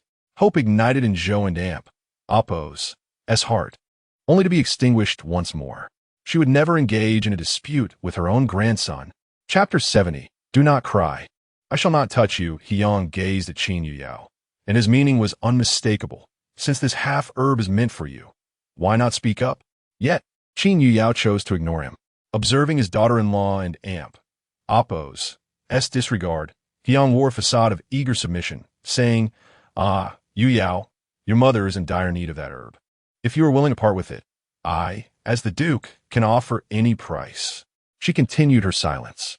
Qiang, the father-in-law, was truly infuriating. Only moments ago, he had mocked her family's Fu Hongyan. Now, he was pitifully pleading. However, he did display some conscience towards the Zhou family. Qin Yuyao had assumed he would only indulge his concubines at the expense of his wife. The atmosphere grew increasingly awkward. It is worth noting that Qiang was the commander of the 3 armies. He was accustomed to speaking with an authoritative tone. Never had he endured such disrespect. Now, as Qin Yuyao, this younger generation, disregarded him, Qiang still wore a smile. This scene was undeniably poignant. At this moment, the young master of the medical immortal valley, Yuan, intervened to ease the tension. Might I inquire what kind of herb this is, Madam Wu? I would like to expand my knowledge. Qin Yuyao held a favorable impression of Yuan. She answered graciously, This herb is the 10,000 souls herb, a rare poisonous plant. Although its toxicity is moderate, it can consume all poisons in the world and provide an antidote. However, to utilize poison against poison, the patient's constitution must be robust. Otherwise, it could lead to immediate demise. Yuan clasped his hands together in respect. I have been enlightened. The poison afflicting Zhou Shi had been examined by numerous renowned physicians over the years, including the head of the Imperial Medical Institute, Master Yuan, and even other imperial court physicians. They had exhausted all conceivable remedies, yet none had proven effective for Zhou Shi's ailment. In her previous life, Qin Yuyao had cared for Zhou Shi for an extended period and finally comprehended the situation. Since contracting the poison, Zhou Shi had summoned too many famous doctors and consumed too many medicines. As the saying goes, all medicine has its poison. Zhou Shi's excessive intake of detoxifying pills may have resulted in a new kind of poison within her body, which could be termed medicinal poison. Normal treatment methods would prove ineffective against such poison. However, one could attempt the method of poison against poison, albeit with only a 50% chance of success. Although she had previously ignored Yang, Qin Yuyao harbored some selfish motives. Having tasted countless poisons since childhood in her previous life, she had allowed the child within her to be born bearing prenatal toxins. Naturally, she would choose her son over her mother-in-law. The 10,000 souls herb was likely to be found only with Fu Hongyan across the realm. Furthermore, individuals like Qin Yuyao, who had endured various toxins since childhood and had been exposed to the unique poison known as thousand mechanisms, possessed exceptional physical resilience. She could entirely absorb the 10,000 souls herb, ensuring both her and her unborn child would be immune to all toxins. Were she to give it to Zhou Shi, not only would the unborn child suffer, but the odds would be merely 50-50. Fortunately, upon hearing of the life-threatening risks, Yang ceased his insistence. Zhou Shi and Amp, Oppo's frail constitution could not withstand such a burden. After this brief interlude, the auction continued. Yi Wumian had initially planned to bid only a few thousand or 10,000 taels of silver, as his relationship with the Duke's household was tenuous. He had come merely to make an appearance and pave the way for the future leadership of the Yi family. However, upon witnessing Fu Hongyan bid for such a precious herb, he inexplicably felt compelled to match her. Thus, Yi Wumian declared, "I bid 100,000 taels." The three wealthiest merchants of the capital, the other two also matched with bids of 100,000 taels. The Hu family, being kin to the Duke's household, naturally followed suit, lest they appear embarrassing. Zhou Shi also contributed 100,000 taels. "Since this is a blessing for my grandson, I shall also bid 100,000 taels." At this moment, the Duke felt compelled to contribute as well, for he was indeed the head of the Duke and Oppo's household. Yet, to his embarrassment, he seemed to be out of funds, as the household's public accounts still bore a debt of 2 million taels. In that instant, Yang realized that he was the most embarrassed one present. After the main event, most attendees had only purchased packages of medicine for 1,000 or 100 taels.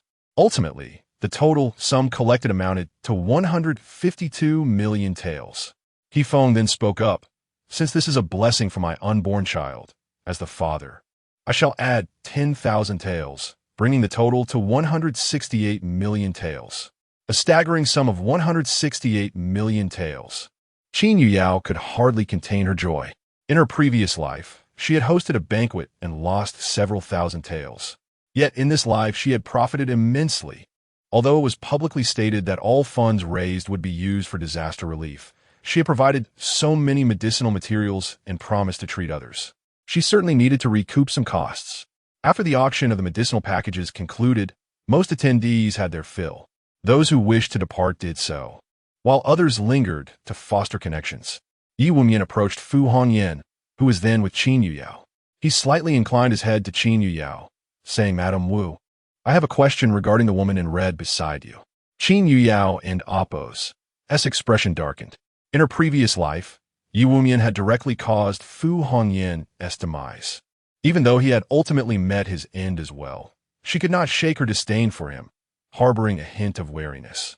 According to Qin Yuyao's recollection, Fu Hongyan should not have any entanglements with Yi Wumian at this point. Fu Hongyan and Oppo's reputation in the martial world was far from flattering. She was dubbed the Red Widow, a title that denoted her treacherous and cruel nature. In her previous life, she had been preoccupied with pursuing He Feng and currying favor with his family, neglecting those around her. At that time, Fu Hongyan was already 22 years old and still without a partner, the outside world ridiculing her for being unmarried and unloved. In her frustration, she had taken 7 or 8 men back to the mountains. Originally, when Qin Yuyao frequently accompanied her, Fu Hongyan had not been so deranged, still possessing some semblance of humanity. Fu Hongyan and Appo's mother was a poison master, associated with the evil sect, while her father was the greatest martial artist in the land, aligned with the righteous sect. The union of these two individuals had undergone numerous trials and tribulations, leaving them ill-equipped to care for Fu Hongyan. Even while her parents were alive, their concern for her was insufficient, preventing her from living a normal life. Moreover, no one had guided her on matters of love. Fu Hongyan truly did not comprehend the essence of love. Yi Wumian, seeing Qin Yuyao regard her with evident contempt and disdain, was infuriated. He had just donated 100,000 taels, and yet she treated guests in such a manner. Enraged, he turned and departed. So be it. The fifth lady of the Qin family and that woman in red were not virtuous individuals. It would be best to keep a distance from them. After the banquet concluded at the CI and Appo's, and courtyard, Hyang was dragged into further drinking by those eager to ingratiate themselves with the Duke and Appo's household. By the time the drinking session concluded, Zhou Shi had long since fallen asleep. At this moment, her delicate shoulder was partially exposed, and the unique fragrance of a woman wafted through the air. The man in Appo's gaze deepened. Suddenly, Hyang reached out, encircling Zhou Shi, and began to roam his hands over her. The fire from that morning in the study had yet to be extinguished. Soon, Zhou Shi was awakened by Hyang and Appo's actions. She pushed him away with evident disdain. Do not touch me. Hyang tightened his grip around her waist. Why should I not? Zhou Shi's tears streamed down her cheeks, one drop after another. Have you forgotten what happened this morning in the study? And yet you dare to touch me? Hyang, feeling somewhat guilty, coaxed her. Do not cry. If you do not wish for me to touch you, then I shall refrain. Please do not cry. You are breaking my heart with your tears. Chapter 71. Beneath the pear blossom tree, he gave her his all, as Hyang showered her with sweet words. Zhou Shi grew increasingly agitated. Did you ever truly love me? You always act as if you cared deeply, yet you leave me shattered time and again. Must you continue this torment? She struck the man with fervor, her movements so vigorous that she tumbled off the bed. Hyang wished to lift her, but Zhou Shi resisted fiercely. In that moment, she had shed her former elegance, resembling more a heartbroken woman from a secluded chamber. The man felt a sharp pang in his heart. He had seldom witnessed her in such a disheveled state. In a sudden fit of frustration, Hyang smashed a cup from the table and knelt amidst the shards, blood oozing from his knee. Fei, I truly recognize my mistakes this time. I assure you there will be no next time. Seeing his earnestness, Zhou Shi pressed her lips together, saying, If I discover any further entanglements between you and others, I will ensure Hu Yao meets her end. Very well, he replied, nodding solemnly. Noticing Hyang still kneeling, Zhou Shi felt a twinge of compassion and spoke. Enough of this pitiful act. You always resort to this tactic. Why not carry me back to the bed? As he lifted her, he feigned to stumble, intent on evoking her sympathy. Indeed, once Zhou Shi was back on the bed, her concern for his injury emerged. Show me your wound. It doesn't hurt, Hyang declared possessively, drawing her into his embrace. A mere hug will alleviate the pain. Zhou Shi's expression softened considerably, her voice laced with affection. Apply some ointment, and I shall hold you. Hyang obediently fetched the medicine. In truth, it pained him quite a bit. It seemed that in his earlier fervor, a shard had embedded itself in his knee. He would require the estate physician to extract it. A quarter of an hour later, after tending to his wound, he returned to the bed, only to be enveloped by Zhou Shi. You must not harm yourself so recklessly again. It pains me greatly. Indeed, despite Hyang's previous hurtful actions, the mere thought of his suffering caused her immense sorrow.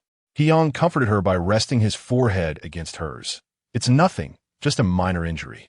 You, of all people, know that you can endure such trivial hurts. As she spoke, Zhou Shi's eyes brimmed with tears once more.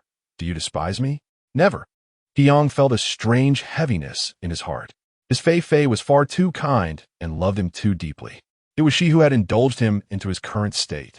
Beneath the pear blossom tree that year, he had given her everything, and she had cast aside her reputation for him. Yet, everything had changed after their marriage. Sensing something amiss in Hyang's demeanor, Zhou Shi nestled closer. pleading through her tears. Hyung, please do not despise me. Your injury hurts me even more. I know, he replied, kissing away her tears. Rest now. In the Nishang courtyard, ever since the banquet concluded, Hyung had observed Qin Yuxiao busily counting money all night long. The pile of banknotes was finite, yet she appeared utterly obsessed. Time and again, she recounted the same notes, even ignoring him upon retiring to bed, consumed by her fixation on the money. This was perhaps the 7th or 8th recounting. Frustrated, Hyung snatched away her banknotes and ledger. Have you never seen silver before? Or have I wronged you? At this, Qin Yuxiao suddenly recalled the 16,000 taels he had previously presented. Didn't you claim that aside from the 7 kills pavilion, you entrusted all your assets to me? Where did today's banknotes originate?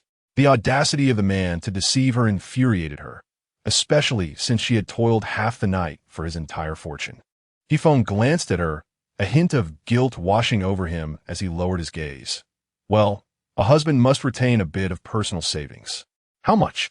She inquired, arching an eyebrow. Approximately. Perhaps 20 to 30,000 taels? Qin Yuxiao's voice rose, clearly irate. Clarify, is it 20,000 or 30,000? 33,000. Hyung quickly added, however, I previously gave our son 16,000, so I currently have only 17,000 remaining. Her lips curled into a sly smile. What are the annual profits from the 7 kills pavilion? Ah, must I disclose that as well?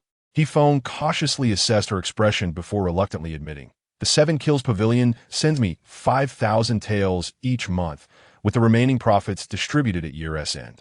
Thus, Hyung divulged all his financial secrets. It seemed that in the future, he would have to survive on that meager monthly stipend. Time for bed. Ah, Hyung was taken aback. You're not angry? You don and amp. Amp? Oppose. T wished to inquire about my private funds? She beckoned him closer with a coy gesture. Hyung leaned in, and Qin Yuxiao wrapped her arms around his neck, kissing him softly. I adore you so much. How could I bear to see you without money to spend? Yet just moments ago, you were furious with me, he replied, perplexed. She traced circles on his chest with her delicate hands. I merely wish to know how much private wealth my husband possesses. Enough for our needs? Shall I provide you with some? Hyung couldn't believe her words. She knew he had savings, and, rather than being angry, she smiled sweetly, teasing him. Did she intend to toy with him again, like last time, only to withdraw her affection midway? The thought sent a shiver down his spine. He pushed away her playful hands, asserting earnestly, All right, do not be upset. I will present all my savings to you now, and I promise to keep nothing hidden in the future. She chuckled, gripping his arm to prevent him from leaving the bed. Husband, I mean it. A man should have some money, provided it is not spent on other women. I can support you. This time, Hyung recognized her sincerity. Very well, only for you. Then you must keep your promise. Qin Yuxiao placed gentle kisses along his neck, finally landing one on his soft lips.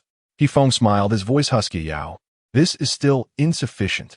He kissed her back, intensifying the embrace until Qin Yuxiao struggled to breathe. Only then did Hyung release her. Her cheeks flushed, carrying a hint of allure that stirred his desires.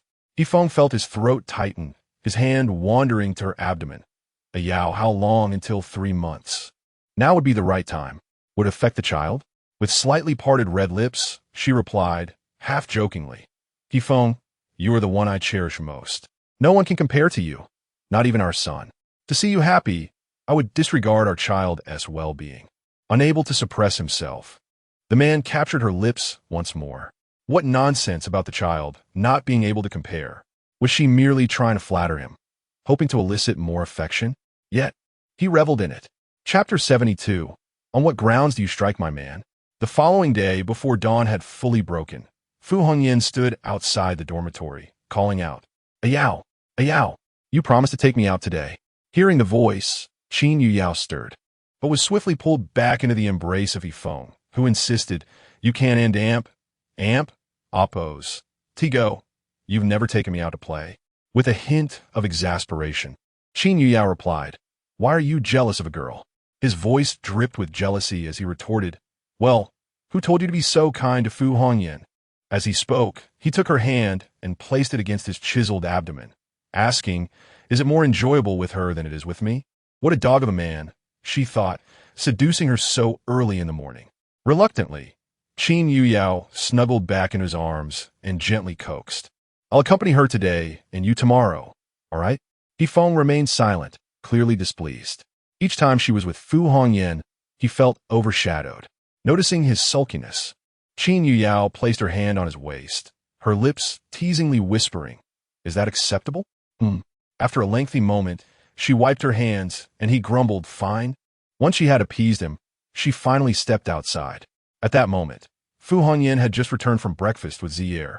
Upon seeing Qin Yuyao, she complained to Yao, "You become so lazy. I called you for so long, and you didn't get out of bed.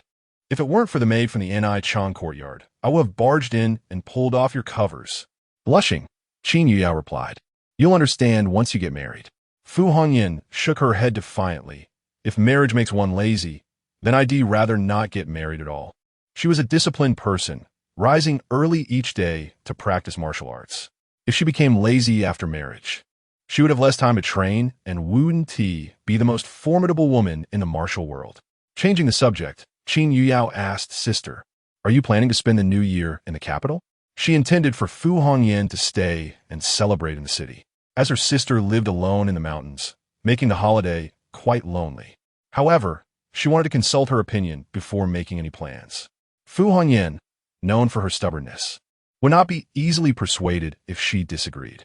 "But I don't like staying at the Duke of Zhengguo's residence. They seem unwell, always glaring at me and scolding me," Fu Hongyan added. Qin Yuyao's lips twitched. It seemed the feeling was mutual.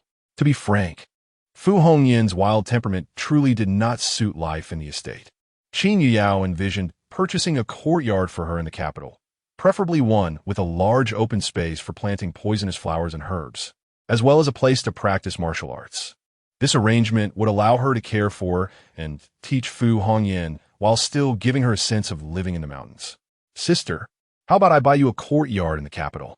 she proposed. "Why?" Fu Hongyan asked, puzzled. Qin Yuyao began to entice her step by step. "Once you have a place in the capital, I can visit you often, bringing you delicious food every day. And you and Oppos, LL have space to train while continuing your solitary studies on poisons." "All right." Fu Hongyan nodded enthusiastically. The prospect of practicing martial arts, experimenting with poisons, and enjoying delectable treats while spending time with a Yao thrilled her. Seeing Fu Hongyan agree, Qin Yuyao took her out. The two wandered aimlessly through the capital, searching for a suitable courtyard. Along the way, Qin Yuyao bought her tasty snacks whenever they encountered something delightful. However, as they passed a lakeside, Qin Yuyao suddenly spotted a familiar figure. He foamed. To her astonishment, he was accompanied by Xiao Run. Qin Yuyao felt a surge of anger. Just that morning, he had acted like a devoted servant, jealous of Fu Hongyan. Now he was meeting his childhood sweetheart in public. Previously, they had been discreet, choosing private rooms at the Sihai Tavern to meet. Now, they were brazenly out in the open. In her fury, Qin Yuyao forgot about Fu Hongyan, who was still in line to buy snacks, and stealthily approached the lakeside. She had mastered the art of lightness, moving without a trace. This skill not only excelled in evasion, but also in concealment. She had often followed Yifeng and Xiao Ruyun during their secret rendezvous without him ever detecting her presence. Now, she stealthily approached the pair. Their conversation reached her ears. Xiao Ruyun and Oppos' tone was aggressive as she said, "Brother Feng, at the winter banquet, you promised that if I wanted, you would take a concubine at any time." She gestured toward Yi Wuing, who waited nearby. "She is my cousin, the legitimate daughter of the Yi family. Taking her as a concubine wouldn't be a disgrace." Yifeng frowned deeply. He had come to the lakeside today at the invitation of the young Marquis Ning, only to be confronted by Xiao Run. He found himself unable to face her, burdened by the guilt of betraying their childhood bond. Under normal circumstances, he would have made amends, but the notion of taking a concubine was unacceptable. He deflected. "You know that Qin is pregnant." "Yes, she is pregnant," Xiao Ruyun replied, her eyes glistening with tears. Her voice trembled as she continued. "That day at the Duke of Zhengguo's residence was quite lively, yet I didn't even receive an invitation from you. You must not have wanted me there." Her distant tone betrayed her hurt, and she was genuinely distressed. If it had been the old Feng, he would have been heartbroken over her sorrow, soothing her with gentle words. Yet now, she felt a rising desperation.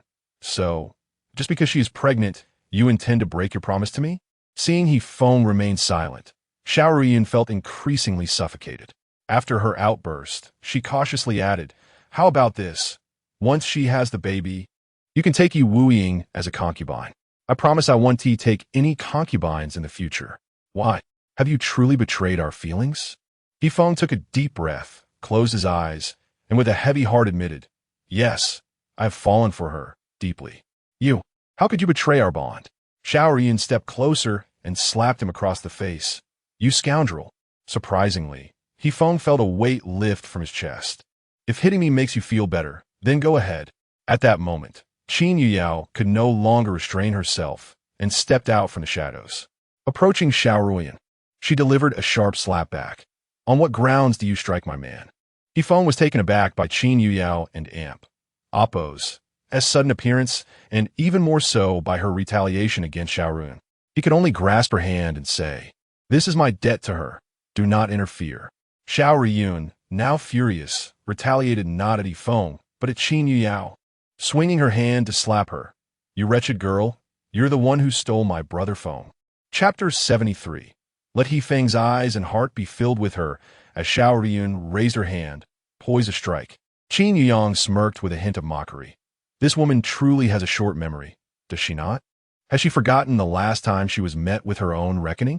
Though she had only acquired some rudimentary self-defense skills, her reflexes were far superior to those of the delicate young lady before her. However, before Qin Yuyang could make a move, her arm was firmly grasped by a man whose voice resonated with restrained fury. "If you have a grievance, direct it towards me." "What? Did you turn a blind eye while Qin Yuyang struck me?" Xiao stared at the man before her in disbelief, as if she had never known him. Was Feng still the childhood companion who cherished her like a princess? Xiao and Appo's recollection once, during Qin Yuyang and Appo's birthday celebration, Feng had agreed to perform a duet with her as a gift. The venue was set at the Seahai restaurant, meaning Feng would bear the costs and invite the elite, all to ensure Qin Yuyang's delight. Xiao felt a pang of jealousy and approached Feng, feigning innocence. "Brother Feng, I wish to play a piece at Miss Qin's birthday banquet. Would you accompany me?" Feng hesitated but ultimately consented.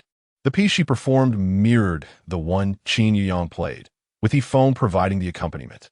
Their harmonious duet, the first son and the first daughter of talent, resonated for 3 days without ceasing. Yet, despite Qin Yuyang and Appo's rigorous 3-month practice, she paled in comparison to Xiao.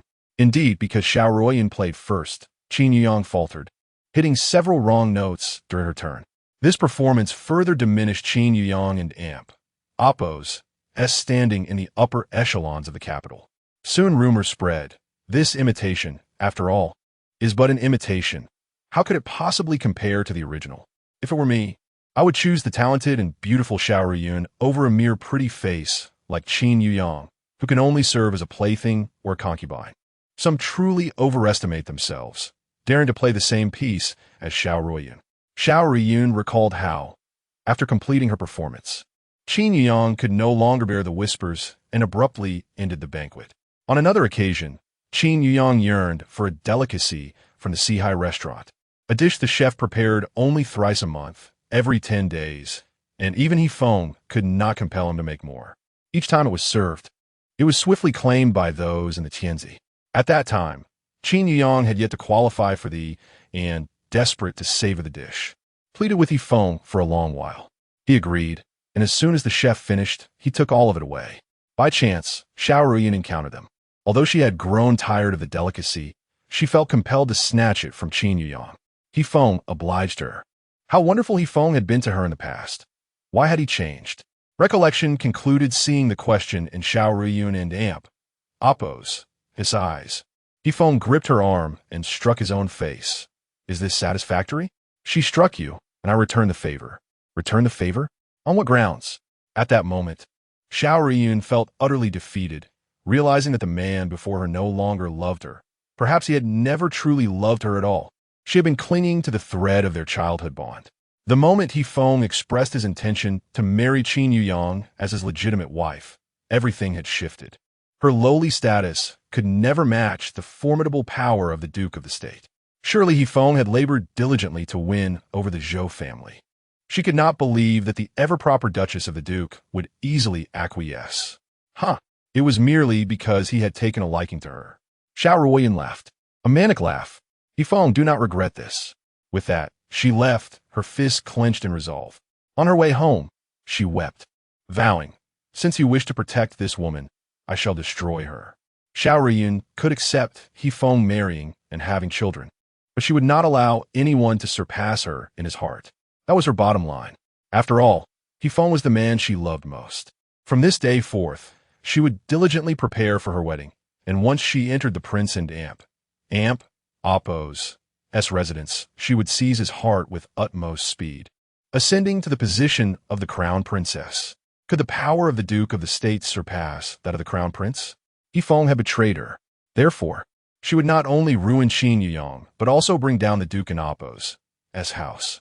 One day, she would make He Feng realize that only she, Xiao Ruoyan, was truly deserving of him.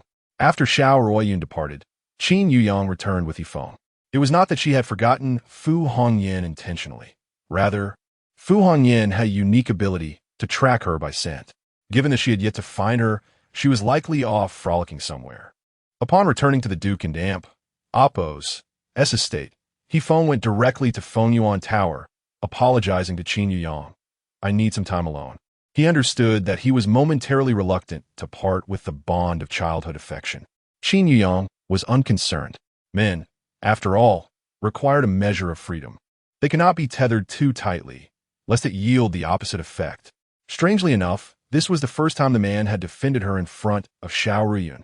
Yes, henceforth, she must strive even harder to ensure that He Feng and Appo's eyes and heart were solely hers. Having lived 2 lifetimes, Qin Yuyang possessed some understanding of He Feng. If she wished for his affection, she must first charm him. It would be best to brainwash him daily, making him believe that he had always loved her, Qin Yuyang, and that his feelings for Xiao Ruoyan were merely those of a brother. In the afternoon, Fu Hongyan returned, clutching an abundance of delectable treats. Perhaps the joy of food dulled her curiosity about being cast aside by Qin Yuyang. That evening, He Feng came from Fengyuan Tower once more. Qin Yuyang felt quite pleased with this. Xiao Ruoyan's standing in He Feng's heart was increasingly diminished. After such a significant incident, even half a confrontation, he had only taken an afternoon to recuperate. Qin Yuyang had anticipated that the man would at least brood for 3 days and nights. Considering their 6 years of childhood affection, upon entering the room, Qin Yuyang flung herself into He Feng's embrace, her voice laden with grievance.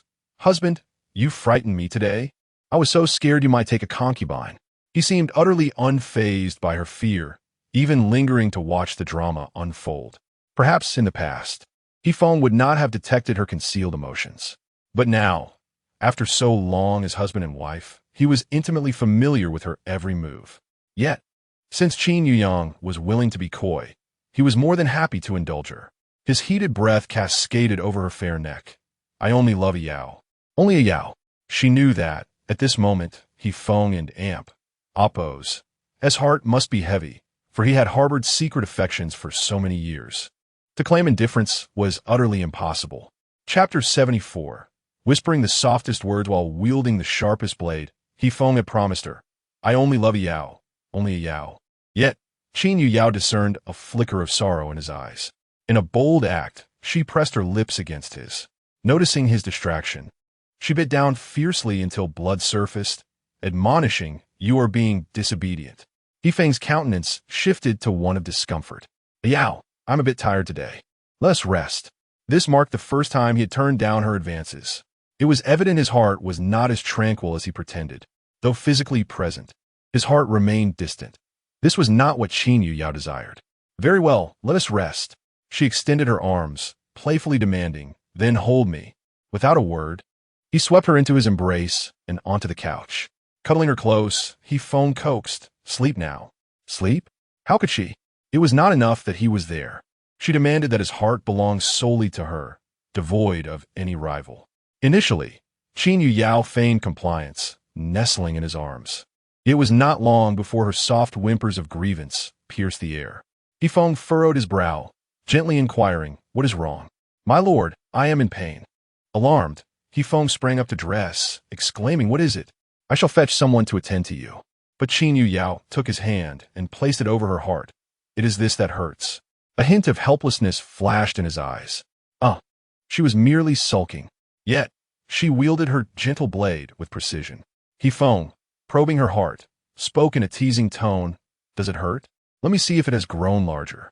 With a sweetly soft voice, Qin Yu Yao replied, "Oh, you are insufferable." Despite her words, her body gravitated closer, her hand brushing against his alluring adamant amp. Oppose, S. Apple. Yifeng playfully smacked her bottom. "You are such a temptress." This night was destined to be yet another tantalizing one. As for Xiao Riyun, she had long been forgotten by the two, consumed in their own world. On the 20th day of the 12th lunar month, Yifeng awoke to find Qin Yu Yao gazing at him intently. Her long eyelashes fluttered adorably. He yawned and asked, "Why are you awake so early today?" Qin Yu Yao turned to her side, propping her chin on her hand. "Because I have noticed that you are even more handsome than before, as if you stepped out from a painting." Such flattery, so early in the day. What was she up to? Yifeng, still drowsy and charmingly disheveled, raised an eyebrow. With an innocent expression, she replied, "My lord, I am simply complimenting your looks. How could you think otherwise?" After saying this, she huffed and left the bed. Had she truly misjudged him? It was no wonder he had such thoughts. In recent days, Qin Yu Yao had shown him unprecedented care, always considering his needs. Yet, she had also secured many of her own desires, like his entire fortune, his promise never to take a concubine, and the disruption of his childhood bond with Xiao Riyun. As she exited the bed, Yifeng followed suit. To his surprise, Qin Yu Yao came over to assist him in dressing. He was taken aback, since their marriage. This was the first time she had attended to him in such a manner, and she did so with remarkable skill, as though she had dressed him countless times before. Touched, Yifeng pinched her cheek and praised, "You are so obedient. How should I reward you?" Qin Yu Yao and Amp, Oppose, S. lips curled into a triumphant smile. "Anything I desire? Of course, as long as I possess it," he promised earnestly. She lightly suggested, "Then I would like the courtyard you built for Xiao Riyun." He was momentarily stunned. She had spoken the softest words while wielding the sharpest blade. That courtyard was the last remnant of his connection with Xiao Riyun. If he were to lose it, it would signify a definitive severance. A flicker of hesitation crossed Yifeng and Oppose, his eyes. Upon noticing, Qin Yu Yao wrapped her arms around his waist from behind, half poutingly, half seriously stating, "If you do not keep your word, our child will not approve." Such a gentle blade indeed. Now, she even invoked their unborn child. Yifeng felt a wave of discontent wash over him, unsure whether it stemmed from his reluctance to part with Xiao Riyun or his frustration at Qin Yu Yao and Oppo's repeated manipulation of his affection to obtain her desires. Very well then, since he had acquiesced, he would let her have her way. Nevertheless, a heaviness settled in his heart. Qin Yu Yao's recent behavior felt overly aggressive, leaving him suffocated, as though this life was not what he envisioned. Originally, he planned to spend the day with Qin Yu Yao, but he abruptly changed his mind. I just remembered I have matters to attend to today, so I will not be joining you." She muttered in response. Once he departed, Qin Yu Yao scoffed. Yifeng was indeed a good man. Initially, she had merely tested his limits, but upon receiving his agreement, she found herself dissatisfied. At Xi'an courtyard before dawn, Zhou Shi sent word to summon the princess of Anyang to serve her breakfast. Following the banquet on the 18th day of the 12th lunar month, Zhou Shi had shared an intimate evening with He Yang. Yesterday, they had spent the entire day entwined, leaving her little inclination to deal with the princess of Anyang. However, the affair in the study would not be so easily forgotten. Today was the 20th day of the 12th lunar month, and with nothing on her agenda, she decided it was time to address the individuals she found displeasing. At this moment, the princess of Anyang had already stood for half an hour. Yet Zhou Shi showed no intention of allowing her to sit. Zhou Shi remained silent, drinking her tea one cup after another. When Zhou Shi finally lifted her cup again, The princess could no longer contain herself. "Mother, I have finished serving breakfast. May I return now?" Zhou and Appo's hand paused momentarily before she resumed sipping her tea, seemingly ignoring the princess and Appo's query. Frustrated, the princess of Anyang spoke again. "Mother, do you have any further instructions?" At last, Zhou set down her cup, a composed smile gracing her features. "Should it not be you who has matters to report to me?" "Report?" Recently, she felt she had done nothing wrong, except Zhou's gaze flicked to her. "That day, how did Hu Yao enter the Duke's study right under my nose?" The princess realized that Zhou intended to use Hu Yao and Appo's incident as leverage against her. Zhou was indeed cunning and resourceful. Understanding that any defense would be futile at this moment, the princess knelt and pleaded for forgiveness. "Mother, it was my moment of folly." Chapter 75.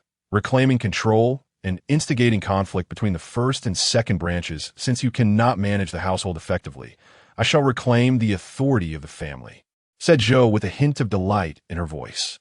"I am feeling quite well lately, so I will oversee matters personally." Princess Anyang was momentarily taken aback. Zhou and Appo's timing in reclaiming this power was indeed fortuitous. The Duke of Zhengguo and Appo's residence was unlike any other noble family. Their primary source of income derived from the emperor's annual rewards. Each year, during the festive season, the emperor would generously bestow gifts upon several ministers. With 3 renowned generals in the Duke and Appo's family, they were particularly favored. The emperor understood the challenges faced by those in military service, as their regular salaries were often spent on their soldiers. Thus, during the new year, a substantial sum of silver would be awarded. Typically, the Duke would receive approximately 300,000 taels of silver, while the eldest son, Yu, would be granted 100,000 taels. In addition to the silver, provisions for clothing, food, and housing were also included, such as fertile fields, courtyards, tributes of exotic fruits, and fine silks. If Princess Anyang were to assist in managing the household, she would have the privilege of selection. However, at this moment, it seemed the first branch would be left with nothing but the scraps. After a year of hard work, they were destined to gain no benefits. It was infuriating. Princess Anyang could hardly contain her impatience for Zhou to pass away. Once that happened, and if Qin had not yet gained prominence, she could naturally assume control of the family. Zhou, not wishing to prolong the encounter with Princess Anyang, waved her hand dismissively. "You may leave now." However, the princess was reluctant to depart. After a moment's hesitation, she stepped forward and said, "Mother, many matters are difficult for you to handle alone. Why not allow your daughter-in-law to assist you?" Even if she were not to take charge, being close to Zhou would still afford her the opportunity to select items first. The Duke in Appo's residence was only affluent during this time of year, and the first branch could not afford to miss out. Now was the prime opportunity for Yu to ascend the ranks. Even with the support of the Hu family, it would not suffice. They needed ample silver to recruit troops. In her heart, Princess Anyang silently vowed, once Yu secured the position of Duke, if Zhou were to die, it would be advantageous. If she were still alive, she would find a way to undermine Zhou. Regardless, she intended to reclaim all the grievances she had endured under Zhou and Appo's authority over the years. If Zhou were to overhear her thoughts, she would undoubtedly scold her for being an ungrateful wretch. When the Wang family fell into misfortune, Zhou had shown kindness by elevating her status, allowing her to serve more closely, thus justifying giving her the authority over the household. In response to Princess Anyang's request, Zhou merely smiled and said, "You have labored diligently for many years. Let the second branch's Murong assist me this time." Princess Anyang, infuriated, twisted the handkerchief in her grasp repeatedly. The second branch had just been awarded the rank of a third-grade general with command over 50,000 troops. Now, Zhou intended to elevate the second branch's daughter-in-law as well. Did this mean the second branch was now in a position to compete with them? In terms of military connections, the second branch had a slight edge. After all, the maternal grandfather of the second son was a close subordinate of Yang, and his military prestige far surpassed that of the eldest son, Yu. If only the second branch had sufficient funds. Otherwise, they would have surpassed the first branch long ago. It was truly vexing. Zhou noticed the princess and Appo's expression and felt quite satisfied. Indeed, she was favoring the second branch. Let the two illegitimate sons contend with one another. She need not intervene. In the end, her legitimate son would be the one to benefit. That afternoon, the palace sent gifts for the festival. Traditionally, the emperor would bestow gifts upon the duke and Appo's residence around the 26th day of the 12th month. This year, perhaps due to Yang and Appo's early leave from court, the gifts arrived sooner than usual. Chapter 76. The favoritism of the mother-in-law, willing to yield the poisonous herb this time. The emperor's rewards were rather akin to those of the past. In terms of silver, the duke of the state, Yang, was granted 300,000 taels. The eldest son, Yu, received 100,000 taels, and the second son was awarded 50,000 taels. The emperor distributed these rewards according to their military power.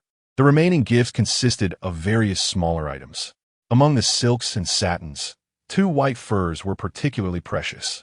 Without a moment in Appo's hesitation, Madame Zhou bestowed them entirely upon Qin Yuyao, as she was carrying her beloved grandson and naturally needed to be well cared for. Furthermore, there were exotic fruits presented as tribute, rare delicacies not commonly found in this season. Seeing Qin Yuyao's fondness for fruit, Madame Zhou sent a large portion to the Yichang courtyard, dividing the rest among the other families. This act incited envy among the women of the other households. The fox fur was already exceedingly expensive, being the epitome of winter attire. For them, who hailed from illustrious families, purchasing a single piece required careful consideration, as it could cost several thousand or even tens of thousands of taels. Moreover, the high-quality fox fur awarded by the palace was worth at least 10,000 taels. It was acceptable to gift Qin Yuyao 1 piece, but why 2? Behind closed doors, they scolded the mother-in-law and daughter-in-law countless times. Among them, the reaction of Princess Anyang from the main family was the most pronounced. The items bestowed by the emperor included not only those for Duke Yang, but also for the eldest son Yu, while the second son, recently conferred as a general, was momentarily disregarded. It was only fair that the main family should receive at least 1 piece. Princess Anyang was so furious that she shattered numerous items in her quarters. Had she not been stripped of her authority, that fox fur would undoubtedly have been hers. In her rage, she contemplated hiring a spirit to inscribe Madame Zhou's birth date, intending to bring her misfortune. In the Yichang courtyard, Qin Yuyao and Appo's mood had soured throughout the day. Feng did not require her company, so she continued to accompany Fu Hongyan on their shopping expedition, searching for a residence. Unlike the previous day, as cheerfulness, she felt despondent. Fortunately, they had finally made some progress in finding a suitable house. Upon returning that afternoon, Qin Yuyao received the customary New Year's provisions sent from the main courtyard. As per tradition, the New Year's allocation was double that of the monthly allowance. Her usual monthly allowance was 500 taels, so this time it amounted to 1,000 taels. Yet, the main courtyard had sent over 2,000 taels. Additionally, the fox furs and fruits delivered were exquisite items that could not be purchased with mere wealth. Was this the handiwork of Madame Zhou? One could hardly deny that her mother-in-law treated her quite well. Although her kindness stemmed from affection for her son and grandson, it was nonetheless a form of benevolence. However, Qin Yuyao was reluctant to owe anyone a debt of gratitude. Initially, she felt a tinge of selfishness regarding the half-poisonous herb gifted to her by Fu Hongyan. But now, she genuinely wished to aid Madame Zhou. Yet, her desire to assist was not straightforward. First, she needed to communicate with Madame Zhou to understand her thoughts. Qin Yuyao prepared some rare medicinal herbs and took with her a token of her own design, which granted her free meals at the Qin family's medicinal kitchen, and proceeded to the Qian courtyard. Upon arriving, Qin Yuyao found Madame Zhou engaged in cheerful conversation with Yang and her sister-in-law's family. When Qin spotted Qin Yuyao, she shot her a disdainful glance, clearly expressing her disapproval. However, Qin Yuyao remained unfazed. In her previous life, this sister-in-law had troubled her the most. Yet, Among the young ladies and sisters-in-law of the Duke of the State's household, Qin Yuyao held a particular fondness for He Qing. Memories of the previous life, there was a time when Qin Yuyao and He Feng faced considerable hardships while residing in the Duke of the State in Appo's manor. During that period, Madame Zhou had passed away, and Hu Yaoyao had ascended to power. He Feng was involved in the struggle for succession, and the eldest son he used prestige in the military sword, earning him the title of a first-rank general commanding 200,000 troops. In contrast, He Yang's military power was diminished to 20,000. Despite He Feng's support from the Duke, he had not achieved battlefield merits, rendering his claim to the Duke and Appo's legacy tenuous at best. Historically, the heirs of the Duke of the State and Appo's household had always risen through tangible military accomplishments. Moreover, Hu Yaoyao constantly whispered in the Duke's ear, urging He Yang to consider the eldest son as the rightful heir to the Duke's legacy. He Feng and Appo's involvement in the power struggle was met with disdain from the other families. Apart from the Duke, the rest of the household supported He Yu and Appo's ascension. As the eldest sister-in-law, He Yin was of no assistance. Her husband, the Marquis of Wenyang, belonged to the reformist faction and was grateful that he did not oppose He Feng. He Feng, embroiled in the struggle for succession, found himself at odds with a multitude of princes, leaving him stretched thin. Qin Yuyao, hailing from a humble background, with two ineffectual brothers in her family, could offer no support either. It was during this tumultuous time that He Qing stepped forward. She announced her intention to seek a son-in-law, declaring that she would marry anyone capable of fighting and achieving military merit, even if he were a beggar. In truth, He Qing had someone she adored, having pursued him for several years, even drawing him away from his ethereal life. Just as they were on the brink of a resolution, she severed ties with him to protect He Feng and their family's standing in the Duke's household, completely distancing herself from the immortal. One must commend He Qing for her tenacity. No matter how deep her love, she was willing to abandon it without a second thought. At that time, both Qin Yuyao and He Yin admired her courage, her clarity in the human realm. Fortunately, He Qing ultimately found happiness. That immortal, once aloof from worldly affairs, eventually entered the mortal realm for her. He joined the military and within 3 years became a figure comparable to He Yu, assisting He Feng in securing his position as the head of the Duke's household. One could not help but acknowledge He Qing's fortunate fate. Her actions were undeniably ruthless. In her pursuit of love, she wielded the power of the Duke's household to pressure the immortal, surpassing even Qin Yuyao and Appo's earlier endeavors. Yet, after capturing his heart, she cast him aside without a blink, offering no explanation. The immortal was left bewildered. He truly could not comprehend why someone who had professed undying love just a day prior would announce to the world, "I, He Qing, shall marry a general." The immortal, who despised bloodshed, nevertheless fought on the battlefield for her, all because He Qing declared, "The man I marry must be a general." Ultimately, their conclusion was quite favorable. That immortal loved only He Qing, making her his sole exception. Other women were not permitted near him. He genuinely fulfilled his vow to grow old together with her, sacrificing his pride and principles for her. Reflecting on He Yin and He Qing, one had forsaken dignity and principles for her husband, even tearing apart familial bonds, only to be mistreated by the devoted reformist faction. The other had resolutely abandoned her beloved man for her family's sake, willingly becoming bait, and ultimately found happiness. In love, it appears that the one who takes it most seriously is often the one who loses.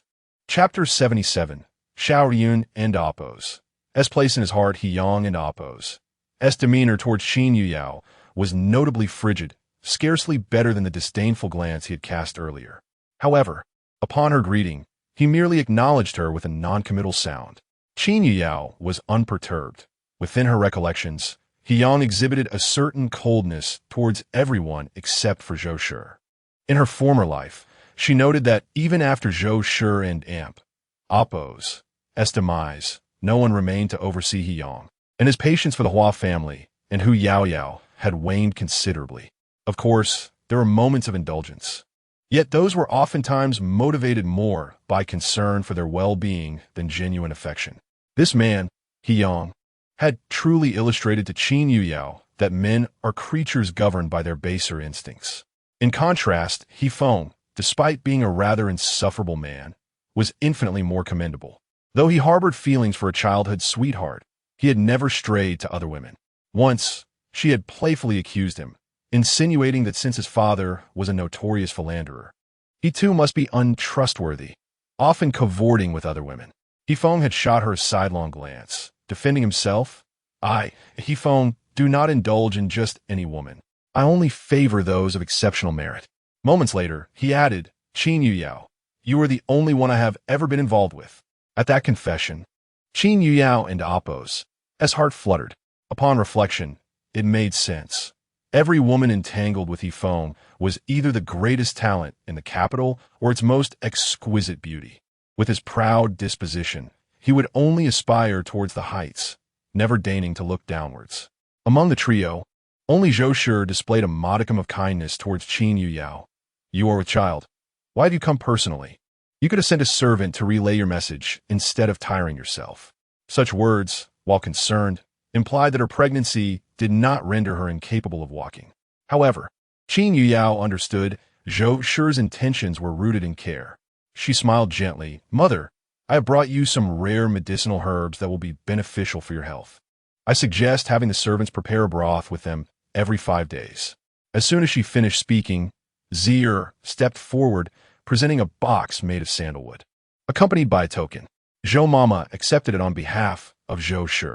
Though the box remained unopened, all present could surmise its precious contents by its exquisite exterior. Zhou Shi, eyeing the token marked with a character and amp, Appo's, Qin and amp, Appo's, inquired, what is the purpose of this? Mother, this token grants you access to the Qin family and amp, Appo's, medicinal cuisine establishment, allowing you to procure herbal dishes at no cost. There are several dishes particularly suited for you. Do have Zhou Mama bring them back for you to sample when you have the time, Qin Yuyao elucidated. Zhou Shi, in a good mood, graciously accepted the offerings, her approval of Qin Yuyao growing ever stronger. Indeed, despite Qin Yuyao's somewhat lower status and occasional lack of decorum, her genuine affection for He Feng and her respectful demeanor towards her mother-in-law were commendable. Zhou Shi resolved to treat her well in the future. He Yang and He Qing were present in the Xian courtyard, which Qin Yuyao had not anticipated. Her intention was to have a private conversation with Zhou Shi. After much contemplation, she finally spoke. Mother, I wish to discuss some matters with you. He Yang scoffed. We are all family. What is there that the Duke cannot know?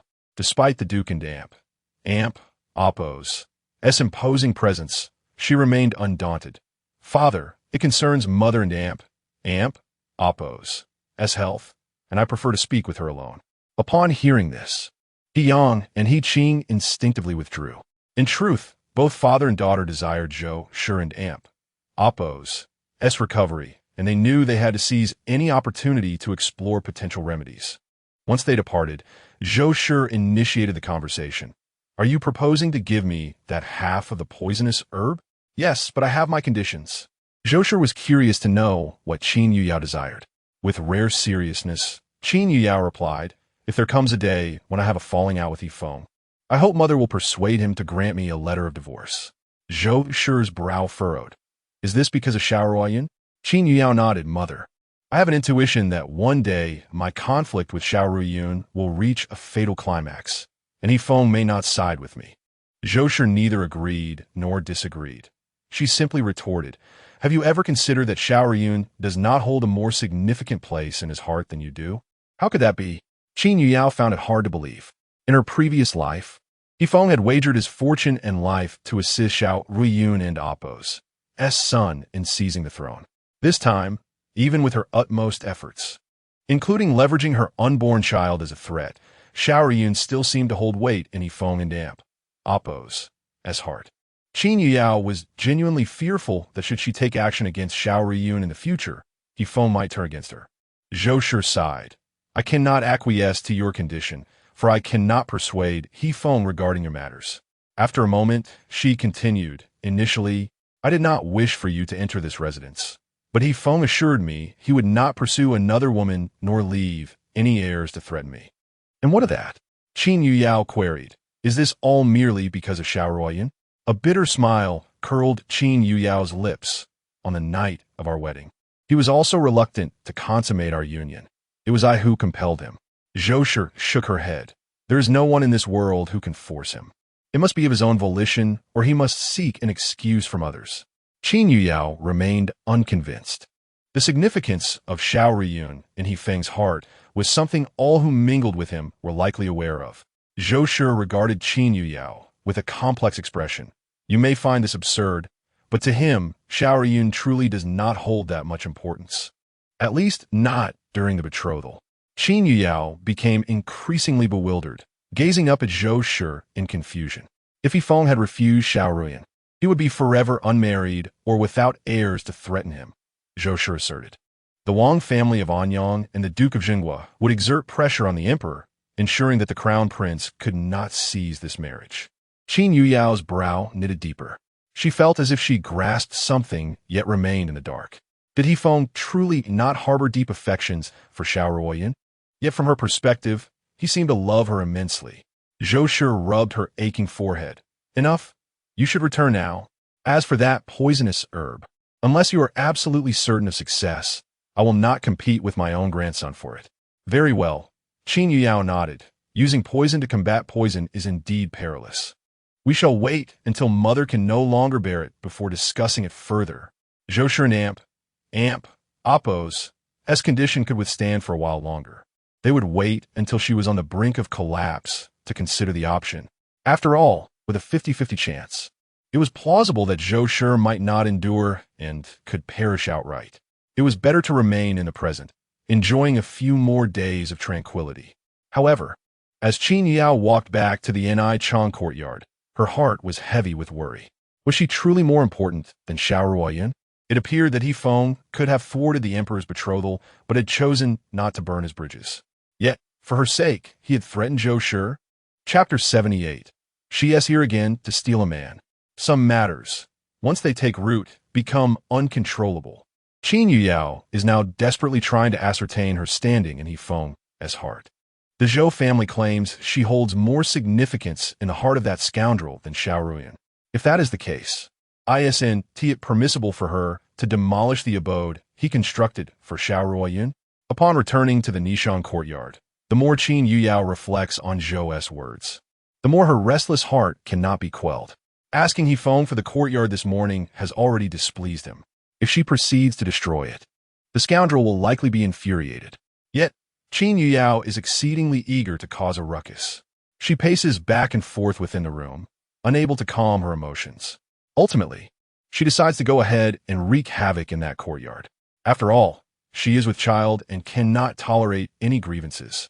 Qin Yuyao drags Fu Hongyan along with her. With Fu Hongyan and Amp, Oppos, as formidable martial arts skills and destructive capabilities, their endeavor will be swift. Simply put, they shall act without hesitation. At Yunming Pavilion, as Qin Yuyao and Fu Hongyan approach the entrance of the small courtyard, they are halted.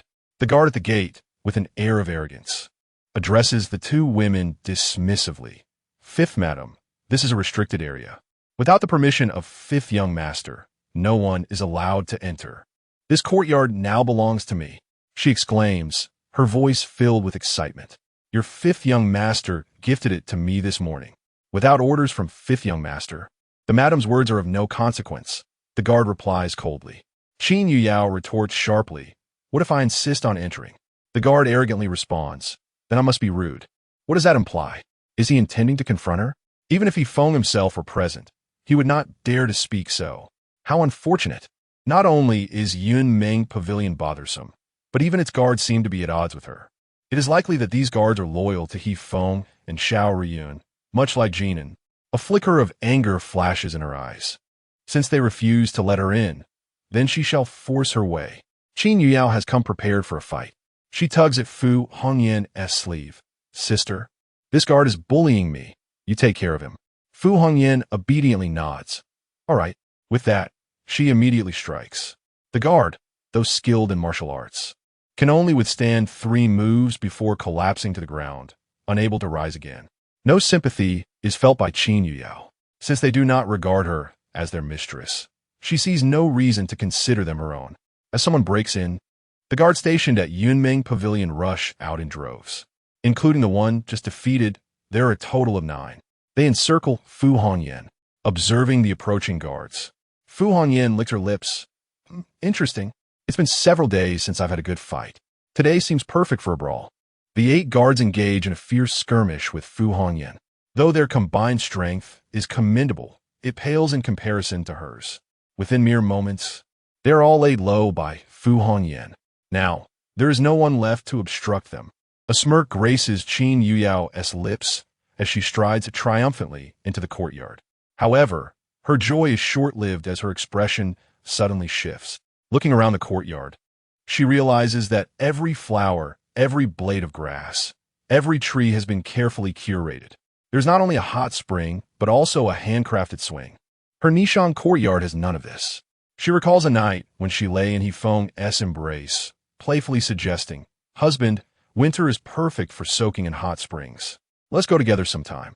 At that moment, Hifeng had not mentioned that Yunming Pavilion had a hot spring. How extraordinarily kind of him. Upon entering the main courtyard, her eyes are immediately drawn to the numerous paintings adorning the walls. Enraged, she discovers that over half of them depict Xiaoruyun. Hifeng has known Xiaoruyun for 6 years, and this room contains 11 paintings.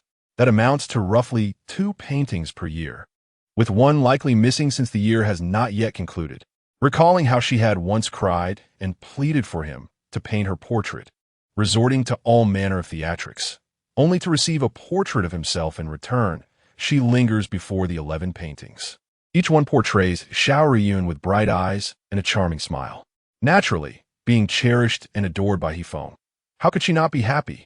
Seething with rage, Qin Yuyao strides forward and tears the paintings to shreds. Alongside Xiaoruyun's portraits, she destroys others as well. Even after tearing them apart, her fury remains unquenched, and she furiously tramples on the remnants. Just then, Hifeng arrives. With such a significant upheaval occurring at Yunming Pavilion, it was inevitable that someone would report it. Upon entering, Hifeng is met with the sight of utter chaos. Speechless with anger, he clenches his fists and takes deep breaths, finally demanding, "Qin Yuyao, I can understand you tearing up Xiaoruyun's portrait, but why destroy the others as well?" Among the paintings she has shredded are many prized possessions, including one of immense value. She responds defiantly, "Who told you to place those paintings alongside Xiaoruyun's? If I'm displeased, I'll tear them." Hifeng is left exasperated. "Qin Yuyao, you're exhausting me." Exhausting me? The phrase echoes repeatedly in Qin Yuyao's mind. This is the very same phrase that the scoundrel once uttered to Xiaoruyun. Back then, Xiaoruyun had constantly sought to provoke her as she grew closer to Hifeng, seizing opportunities to undermine her. From snatching her chance to perform with Hifeng to stealing her pastries and even her clothing. It was during that time that Hifeng had told Xiaoruyun, "You're exhausting me." Those 4 words had led to Hifeng ignoring Xiaoruyun for 6 months. How Xiaoruyun eventually won his forgiveness remains a mystery to Qin Yuyao. All she knows is that from that moment on, Xiaoruyun ceased to bully her. At least, in front of Hifeng, Xiaoruyun has never dared to bully her again. He must be genuinely enraged to utter those words. The man calmly informs Qin Yuyao, "You may continue your destruction. I'll take my leave." As Hifeng departs, a smile lingers on his face. Yet Qin Yuyao feels an icy chill penetrate her bones. At the Kyoto Horse Ranch, the properties under the Duke of Zhengguo are few, as most of their family members who serve as generals rely on military merit and the emperor and Appo's rewards for sustenance. The horse ranch is one of their scant holdings. Today, Hyang visits the ranch, but discovers someone entering while changing clothes in the back courtyard. The familiar scent wafts through the air. Is it her? At that moment, Huyao Yao hugs him from behind. Hyang furrows his brow. His eldest son is becoming increasingly restless. The previous banquet at home was one thing, but now he dares to reveal his whereabouts to outsiders? And Huyao Yao is audacious enough to entice him. Chapter 79. He couldn't bear to see her hands soiled. A flicker of doubt crossed Hyang and Appo's eyes. Was the lesson that the Zhou family imparted on Hu Yao Yao during the charity banquet insufficient? That seemed implausible. Yang distinctly recalled that when Hu Yaoyao departed, she limped away, struggling to maintain her balance. It was evident that she had endured some form of corporal punishment. What Yang was unaware of was that the more Zhou guarded against and cared for Hu Yaoyao, the more exhilarated and determined Hu Yaoyao became. For her, a man won through subterfuge brought a greater sense of accomplishment. However, this time, Yang found her advances somewhat irksome. It was not that he had lost interest in her physical allure. Rather, he was a man of astute military prowess, not a fool. The swift exposure of his whereabouts could only mean that someone from the manor had informed Hu Yaoyao. The only person connected to Hu Yaoyao who would assist her in her ascent was undoubtedly his eldest son, Hiyu. Such a feeling of being repeatedly outmaneuvered was unpleasant. Yang silently resolved that upon returning home, he would reward Hiyu with a sound whipping. Sensing the man's indifference, Hu Yaoyao intensified her efforts. As the man stood still, she performed a dance reminiscent of galloping horses before him, her enchanting figure and seductive voice igniting a fire within Yang's heart. He cursed under his breath. Hu Yaoyao is truly a vixen, employing her beguiling tactics with aplomb. On the other hand, once Hu Yaoyao noticed the shift in Yang's demeanor, she began to approach him step by step. With each stride, one piece of her clothing slipped away until she stood before Yang clad in nothing but a sheer undergarment. At that moment, Hu Yaoyao flashed a sultry smile at Yang, delicately placed his hand upon her bosom, and whispered, "My lord, it beats for you." Yang, feeling parched and agitated, muttered, "Enchantress." The effect Hu Yaoyao had on him was even more intense than that of the Hu family in the past. Yet, Yang was no longer the impulsive youth he once was. He was acutely aware of what he could and could not do, still harboring feelings for his first wife. Zhou. Yet, the woman now clung to him with an insistent fervor. Yang grasped Hu Yaoyao and Appo's chin, a cruel smile playing at the corners of his lips. "Have you considered the consequences? Zhou has warned that if this duke were to engage with you further, it would cost you your life." Hu Yaoyao trembled slightly at his words, yet she was undeterred. Fortune favors the bold. She believed that once Yang succumbed to her charms, Zhou would not dare to act against her. She envisioned Yang calling her "my dear" in the aftermath. Confident in her abilities, she traced the outline of his lips with her fingertips and smiled brightly, saying, "My lord, if I can share a moment of passion with you, I would gladly welcome death." "Very well, I shall indulge you," Yang declared as he seized the woman and kissed her fervently. Under the force of his desire, Hu Yaoyao felt as though she might suffocate. Yet thankfully, Yang finally released her. In a moment of revenge, she bit down hard on his lips. "Quite flavorful," Yang remarked as he pushed her down. In the frigid winter, with the ground as their bed and clothing as their blanket, the scene was quite remarkable. This time, Hu Yaoyao successfully enticed Yang. Afterwards, she lay in his embrace, savoring the bliss of the moment. Indeed, today Yang was both fierce and tender towards her, even displaying a hint of reluctance. Did this not signify that he intended to take her as his wife? This was her first time experiencing such a reaction from him after their entanglement, as if he were grappling with a significant decision. Hu Yaoyao confidently mused that Yang must be contemplating how to confront Zhou. He intended to bring her into the manor. He was becoming attached to her.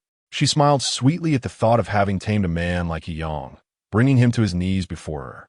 As she reveled in thoughts of their next escapade, Yang's rough fingers clenched around her delicate neck, his eyes reddening with emotion. "Since you are aware that Zhou wishes you dead, yet still cling to me, I can only grant you what you seek." Hu Yaoyao's fair hands attempted to pry away his grip. "My lord, I beg you do not kill me. I would not slay you, but Zhou will," Yang replied, a flicker of reluctance in his gaze.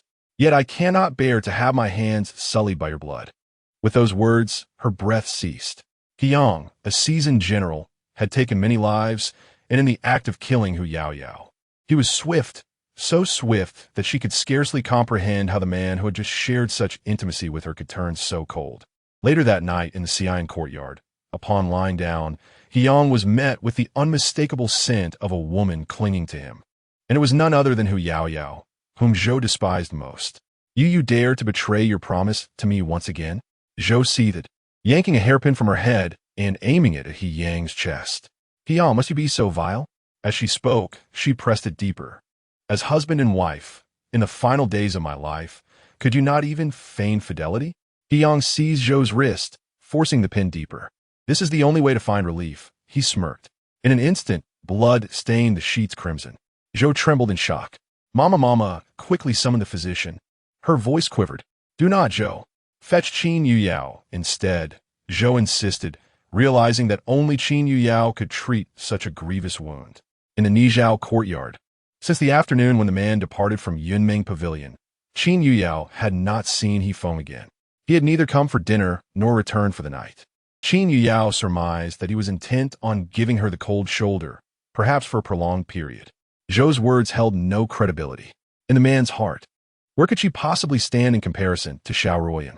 Just for tearing a few paintings, he had flown into such a rage.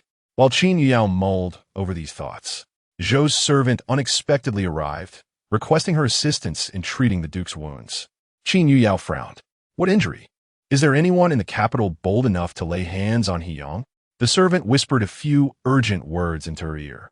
Upon hearing, Qin Yuyao found it hard to believe. Having lived a second life, how could Zhou, who adored He Yang so fiercely, be willing to harm him? Yet, the servant's demeanor suggested she was not jesting. Qin Yuyao feared that something grave had transpired. She hurriedly gathered her medical supplies and followed the servant to the main courtyard.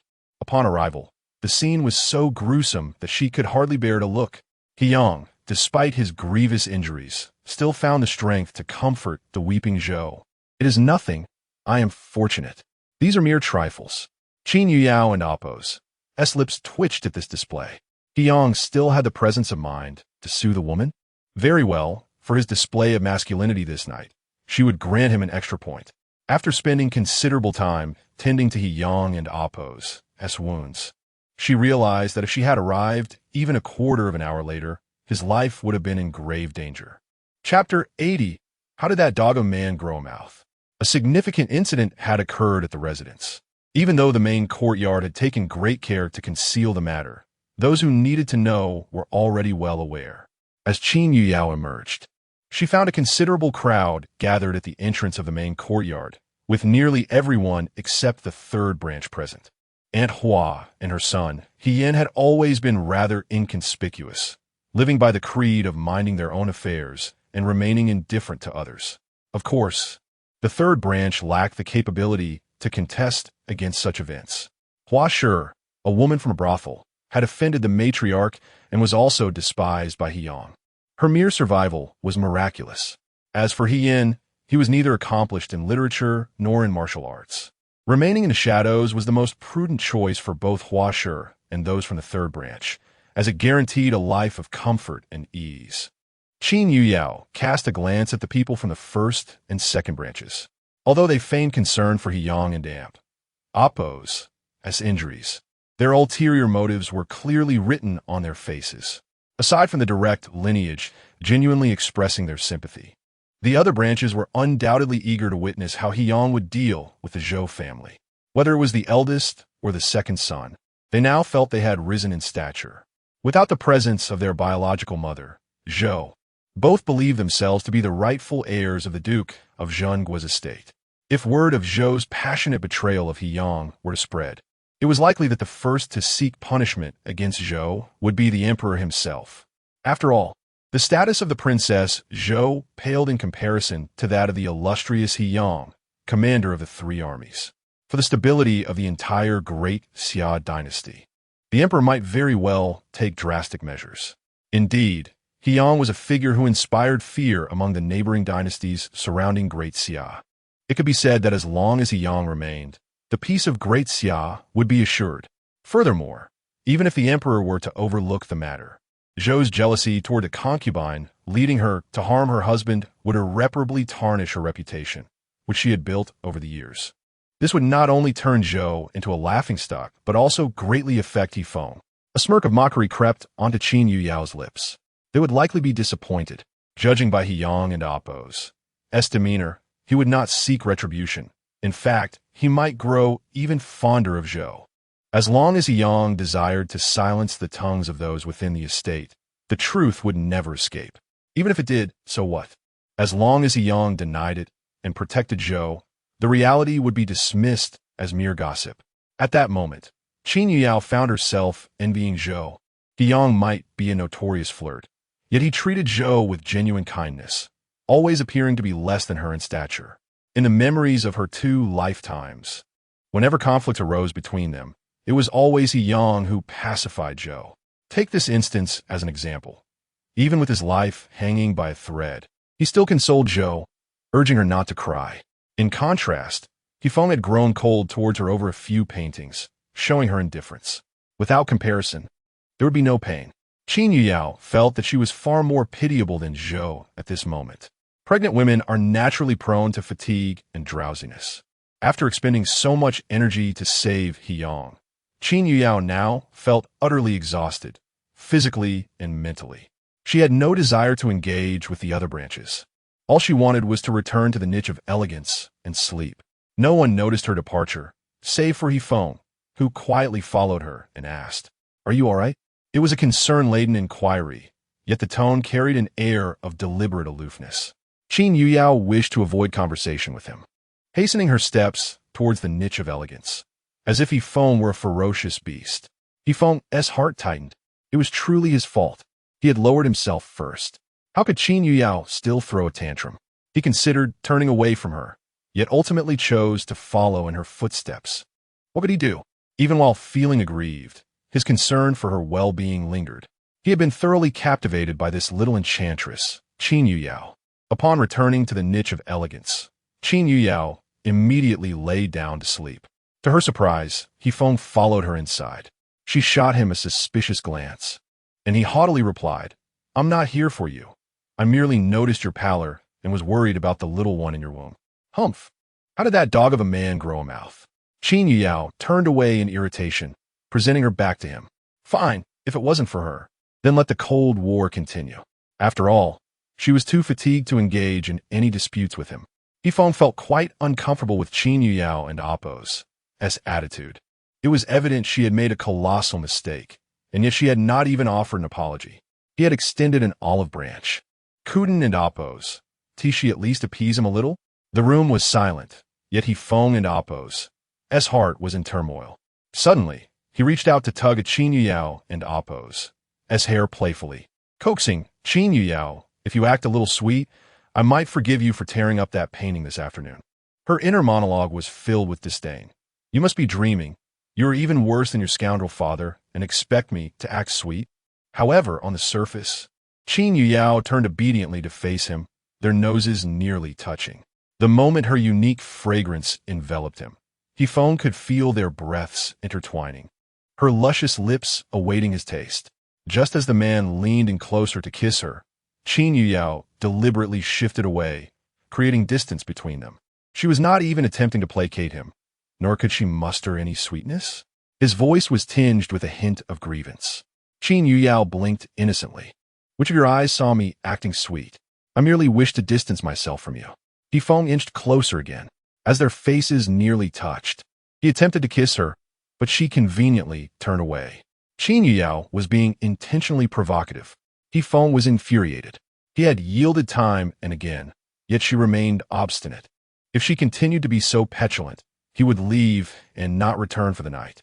After calming his emotions, he decided to let go of the grievances. However, by the time he had finally managed to quell his feelings, Qin Yuyao had already fallen asleep. Yifeng felt a pang of frustration. Observing her slumbering peacefully, he seized her hand and placed it on his waist. Then, he wrapped his arm around her dark hair and embraced her delicate neck. Qin Yuyao instinctively nestled into his embrace. Yifeng gazed at his handiwork with satisfaction, teasing the sleeping Qin Yuyao. "See, you've already placated me." If Qin Yuyao had not yet fallen asleep at that moment, she would have undoubtedly shouted, "Dog of a man, have some self-respect." The following day, as Qin Yuyao stretched lazily, Yifeng and Appo's warm breath enveloped her. "Qin Yuyao, since you willingly threw yourself into my arms, I shall overlook yesterday and Appo's incident." She shot Yifeng a fierce glare. "Dog of a man, I did not." Noticing the glimmer in Yifeng and Appo's eyes, Qin Yuyao glanced down at her current sleeping position. which indeed resembled her having thrown herself into his embrace, one hand resting on his waist. She quickly withdrew her hand and, as she lifted her head, found herself face to face with Yifeng, their lips nearly touching. His voice carried a hint of excitement. "Is it inappropriate to be so close to your husband so early in the morning?" Humph. Having taken advantage, he was now acting coy, as if they had not shared an intimate moment that morning. Ignoring him, Qin Yuyao threw off the covers and got out of bed. Yifeng felt a surge of panic. Since last night, she had not exchanged a single word with him. At that moment, he no longer cared about their quarrel. He wanted Qin Yuyao to acknowledge him. He quickly followed her out of bed, wrapping his arms around her waist from behind, resting his head on her shoulder, his deep, magnetic voice laced with seduction. "Let us go out and have some fun today." His voice was enchanting, making her want to push him down. But seeing that Qin Yuyao remained silent, the man's heart grew increasingly heavy, his voice tinged with a sense of grievance. "Ah Yao, you have ventured to the pinnacle of Yunmeng Pavilion, where my most treasured possessions are concealed." Chapter 81. The 3 years he wrote 7 love letters to her, what secrets lie within? Her lips brushed against the man's ear as she pressed for answers. Upon finally seeing Qin Yuyao willing to converse, the man and Appo's spirits lifted considerably. "I have hidden away the 7 love letters I secretly penned for you." Love letters? Or were they meant for yourself? A surge of sweetness welled up within Qin Yuyao. However, soon after, she sensed something amiss. Pointing at herself, she questioned Yifeng. "Why is it that I have not received a single one of your love letters? Did you charm your way out before I could even deliver them?" At this moment, the man lowered his head, resembling a child caught in wrongdoing. His fingers twisted awkwardly together. "What do you mean?" Qin Yuyao asked, her eyes sparkling with mischief. "During those 3 years while you pursued me, did you not give up 7 times? Yifeng's voice dwindled as he continued. "Each time, I crafted a love letter to win you back." It was only after Yifeng's reminder that Qin Yuyao recalled those moments. Indeed, there were a few instances where she had felt exhausted from pursuing him and chose to stop. Each time, Yifeng would offer her hope. With a raised brow, she picked up on his words, "Who knew I was so easily swayed? A few kind words or a small gift, and I would cling to you once more?" "That is certainly part of it," he admitted, but more so, he relished being pursued by her. Despite claiming to despise her clinginess for 3 years, he would eagerly coax her whenever she distanced herself, yearning for her attention. What Qin Yuyao was unaware of was that if she were absent for 3 days, Yifeng would feel a gnawing unease in his heart, as if they had been apart for an eternity. It was only after meeting her that Yifeng truly comprehended the meaning of the saying, "One day apart feels like 3 autumns." Given their respective positions at the time, if he had not allowed her to follow him or cling to him, she would have never had the chance to be his shadow. Her presence beside him was a result of his indulgence. As for his indifference towards her, a part stemmed from his pride. Reluctant to admit that after parting with Xiao Riyun, he seamlessly developed feelings for another woman. Additionally, he was constantly reminded by others that his affections lay with Xiao Riyun, which eventually led him to believe it himself. Xiao Riyun would occasionally remind him, "Brother Feng, have you forgotten your promise to me?"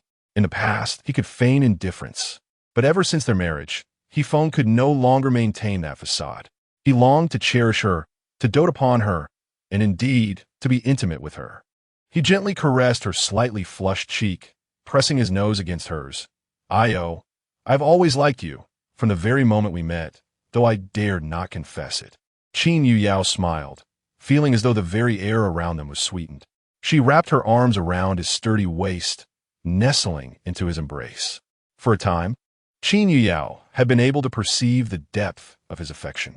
After all, would she have endured such longing for so long otherwise? Yet, every time Yifeng expressed his feelings, he would intentionally create distance, leading her to believe she was merely a substitute, that he had never truly loved her. Pouting, she sought a kiss. "If you like me, why is your attitude so peculiar?" Her voice was soft and alluring. He pressed his lips against hers before responding. Because of Xiao Ruoyan, everything had seemed perfectly fine, the atmosphere ripe for intimacy. Yet he had to mention Xiao Ruoyan? "How convenient," Qin Yuyao replied, her tone laced with bitterness. "No matter how much you claim to love me, it pales in comparison to the woman in your heart. That is not the case. I love you, and only you, Hifeng earnestly clarified. My kindness toward Xiao Yun was merely youthful infatuation and a promise, while my feelings for you are profound and lasting. Seeing her silence, he added, Do you not believe me? How could she? The weight of his words was overwhelming, and she struggled to process them. Moreover, his affections for Xiao Yun were far from feigned. You should know that my mother, Mrs. Zhou, was once wronged by my father, who favored a concubine over her, leaving her in tears for a long time. Though I was born after that incident, my mother's leg was affected during that time. As a child, I was ridiculed because of her condition. The older I grew, the more it pained me to realize that my mother's suffering stemmed from a concubine, who now lives comfortably and has borne a son. For a time, he had contemplated taking extreme measures against the Hua family and their son. Eventually, as he approached the age for courtship, Hifeng resolved to treat the woman he loved with utmost care, vowing not to be fickle nor to fall for every pretty face. Xiao Yun was aware of his determination, and upon learning of his intentions, she drew closer to him. At that time, Hifeng saw in Xiao Yun a remarkable woman, one who could match his intellect. Thus, he began to entertain feelings for her. She was the first to capture his heart, the one he promised to love and protect for a lifetime. In his youth, he believed what he shared with Xiao Yun was genuine affection. However, after getting to know Qin Yuyao, he discovered what true love between a man and a woman truly entailed. Yet, he had made a promise to Xiao Yun. The stark contrast between his feelings for her and those for Qin Yuyao often led Xiao Yun to remind him not to forget his initial vow. This constant reminder kept him from fully embracing his feelings, fearing it would echo his father's betrayal. Hifeng possessed an innate pride. He did not wish to be seen as a heartless man. Thus he exerted all his efforts into his affection for Xiao Yun, though that affection was merely a facade. He had never engaged in any intimate contact with her. Noticing Hifeng lost in thought, Qin Yuyao slightly parted her lips. What is it you wish to convey today? I admit I once harbored feelings for Xiao Yun. However, that was more akin to a bond of mutual understanding, like the love of a brother for a sister, not the fervent passion I feel for you. Hifeng's face flushed crimson. I have neither concubines nor secret lovers, but I have experienced youthful impulses. So, she gently bit her lip. I too have sought solace in my imagination, but you have always been the object of my thoughts. Who would have thought our proud and aloof fifth master was so unruly before marriage? Qin Yuyao teased. Hifeng gritted his teeth slightly. I have gone to great lengths to soothe you, yet you dare to jest at my expense. Chapter 82. Submitting to you does not imply my fault, the fifth young master inquired. Why was it that during your indulgent moments, you never thought of Xiao Yun? Qin Yueying leaned closer, her luscious red lips tantalizingly close to the man and Oppo's ear, exuding an irresistible allure. Hifeng swallowed hard. Was this something he could admit? Initially, he had not entertained thoughts of Xiao Yun due to his youthful age and lack of masculine desires. As he reached 15 or 16, when impulses began to stir, Qin Yueying appeared. Indeed, at that time, Hifeng had not yet realized his affection for Qin Yueying. In the stillness of night, during moments of impulse, he refrained from thinking of Xiao Yun, perceiving her as a figure too noble and pure for him to tarnish.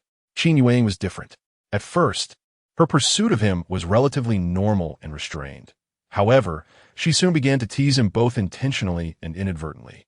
For instance, she would feign a stumble and fall into his embrace or deliberately twist her ankle to compel him to carry her. Reflecting on this, Hifeng's gaze lingered meaningfully on Qin Yueying's bosom. Yes, she was indeed quite the temptress.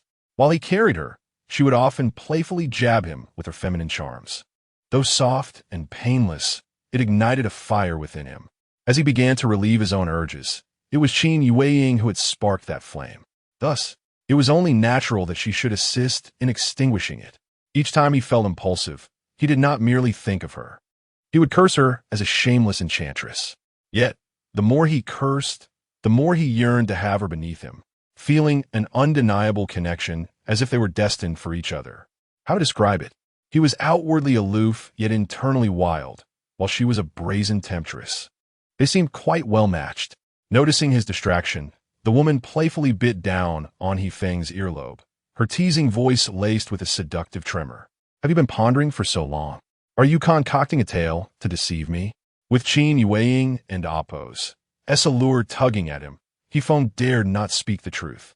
If he claimed Qin Yueying lacked the nobility and purity of Xiao Ruoyun, wouldn't she cause a scene? He had only just managed to placate her and had no desire to provoke her ire anew. Raising his hands in a solemn vow, he declared, I truly did not think of her, whether you believe me or not. If I were to think of her while indulging, may I meet a dire fate. Before he could finish his sentence, Qin Yueying silenced him with a kiss, her voice playful yet enticing. After all, she was your childhood companion. It would be normal to think of her. He Feng was at a loss for words. He genuinely had not considered Xiao Ruoyun. Although his intentions may not have been entirely pure, his desires have been solely for Qin Yueying and Amp, Apos, form. Observing the man and Amp, Apos, forlorn demeanor, Qin Yueying feigned indifference. As long as you think of me in the future, that suffices. Ah well, in time, Qin Yueying would come to understand. Suddenly, He Feng recalled the agreement made with Fu Hongyan regarding competing for someone's affection. He took her hand, exclaiming, let us go out and have fun today. He then entwined their fingers, asserting, we shall leave like this. Previously, he had refrained from acknowledging his feelings, fearing the breach of his initial promise and the inability to explain himself to those around him. However, now that he had fallen out with Xiao Ruoyun and confessed to Qin Yueying, he felt a newfound sense of freedom and an even greater desire to be close to her. In truth, He Feng relished the moments spent coaxing Qin Yueying. Each time she responded to his gentle teasing, his world felt illuminated, filled with warmth and happiness. At that moment, however, Qin Yueying grew petulant. What is this? You can flake out or choose to play together at your whim. Do I not have any pride? Although she had previously displayed a lack of decorum in front of him, hadn't she ultimately captured his heart? Now that she had a clearer understanding of his feelings, it was time to establish some ground rules. My dear husband, I am quite busy today. Her voice was soft, tinged with a hint of playful defiance. Were it anyone else, they would assume Qin Yueying was genuinely preoccupied. Yet He Feng knew she was still miffed. He detested this feeling. It was one thing for her not to placate him. He had already revealed his own embarrassing tales to amuse her and expressed his feelings. Yet, Qin Yueying remained obstinate. He Feng believed he could not spoil her too much, so he adopted a stern expression and declared, Qin Yueying, my earlier submission does not imply my wrongdoing. Are you suggesting that I was in the wrong? She retorted defiantly. It was you who caused the damage. Among the torn paintings, one was worth a fortune, and the total loss amounts to around 20,000 taels of silver. She raised an eyebrow. And what do you intend to do about it? He Feng felt a surge of frustration. Her tone held no hint of remorse, only a touch of provocation. The extravagant woman. Yet he found himself powerless against her. He had no desire to prolong their quarrel. Since yesterday morning, he had not eaten a single bite. From the moment he met Qin Yueying, he found himself unable to eat during their cold wars. Despite believing he was justified, he had apologized where necessary and even divulged buried secrets. Truly, he was at her mercy. He had once thought that marrying her would grant him control over her, but the reality was quite the opposite. He Feng grasped her cheeks, molding them into various shapes. You either pay me back or take me out for fun. Choose one. She firmly grasped his, responding with confidence, neither. In that moment, Qin Yueying felt a surge of pride. After all, the man had admitted his affection for her, his exclusive kind of affection. Now, she felt inclined to act up. If you choose not to select, so be it. I like you regardless. He leaned in, brushing his lips against hers, whispering, coax me, will you? Ayao. The near-pleading tone of his voice delighted her. Tonight I shall. She rose on tiptoe and placed a gentle kiss on his forehead. But for now, you must behave. I have matters to attend to. He embraced her tightly, holding her for a considerable time before finally releasing her, murmuring, all right. In truth, Qin Yueying did have pressing matters. The courtyard she had scouted for her senior sister had shown promise, and she needed to finalize arrangements today. Time was of the essence, as tomorrow marked the 22nd day of the 12th month. From the 22nd to the 24th, calamity would truly strike, as it would not be snow falling but hail. This hail could wreak havoc on many things, including houses, crops, and even small animals. Despite the previous prolonged snowfall, the capital had remained largely unaffected. Yet during these 3 days, even the capital would face calamities, with disease gradually spreading. After these 3 days, Qin Yueying intended to begin her acts of kindness. Although she had utilized her dowry to stockpile some grain and medicine, her intentions were not to profit from national disasters. Should these provisions fall into the hands of unscrupulous merchants, they would undoubtedly inflate prices or hoard them without selling. From the outset, Qin Yueying had aimed to use this money to assist others. Of course, she understood the necessity of profit. She was not of the altruistic ilk that would engage in unprofitable ventures. Moreover, to help others, one must first possess the means. For instance, if she earned 10,000 taels today, she could set aside 5,000 to aid those in need. However, if she lacked money, grain, and medicine, how could she assist others when disaster struck? In a secluded courtyard in the capital, Fu Hongyan had taken residence after expressing interest in the property the previous day. The reason for her choice lay in the presence of a medicinal field within the courtyard, filled with various poisonous plants, which would facilitate her poison, crafting, and experimentation. In times of hunger, these toxic plants could even serve as sustenance. Chapter 83.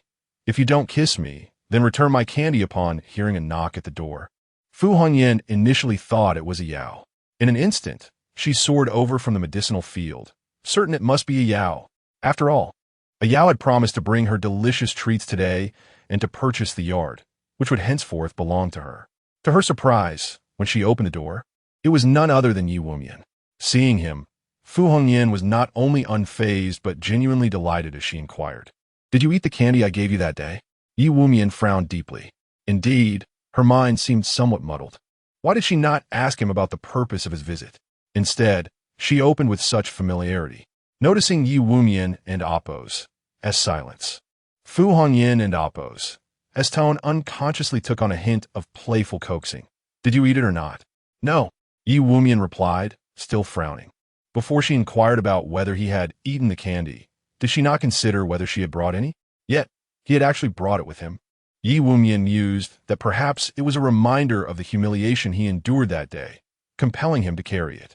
In a commanding tone, Fu Hongyan insisted, "Then you should eat it now."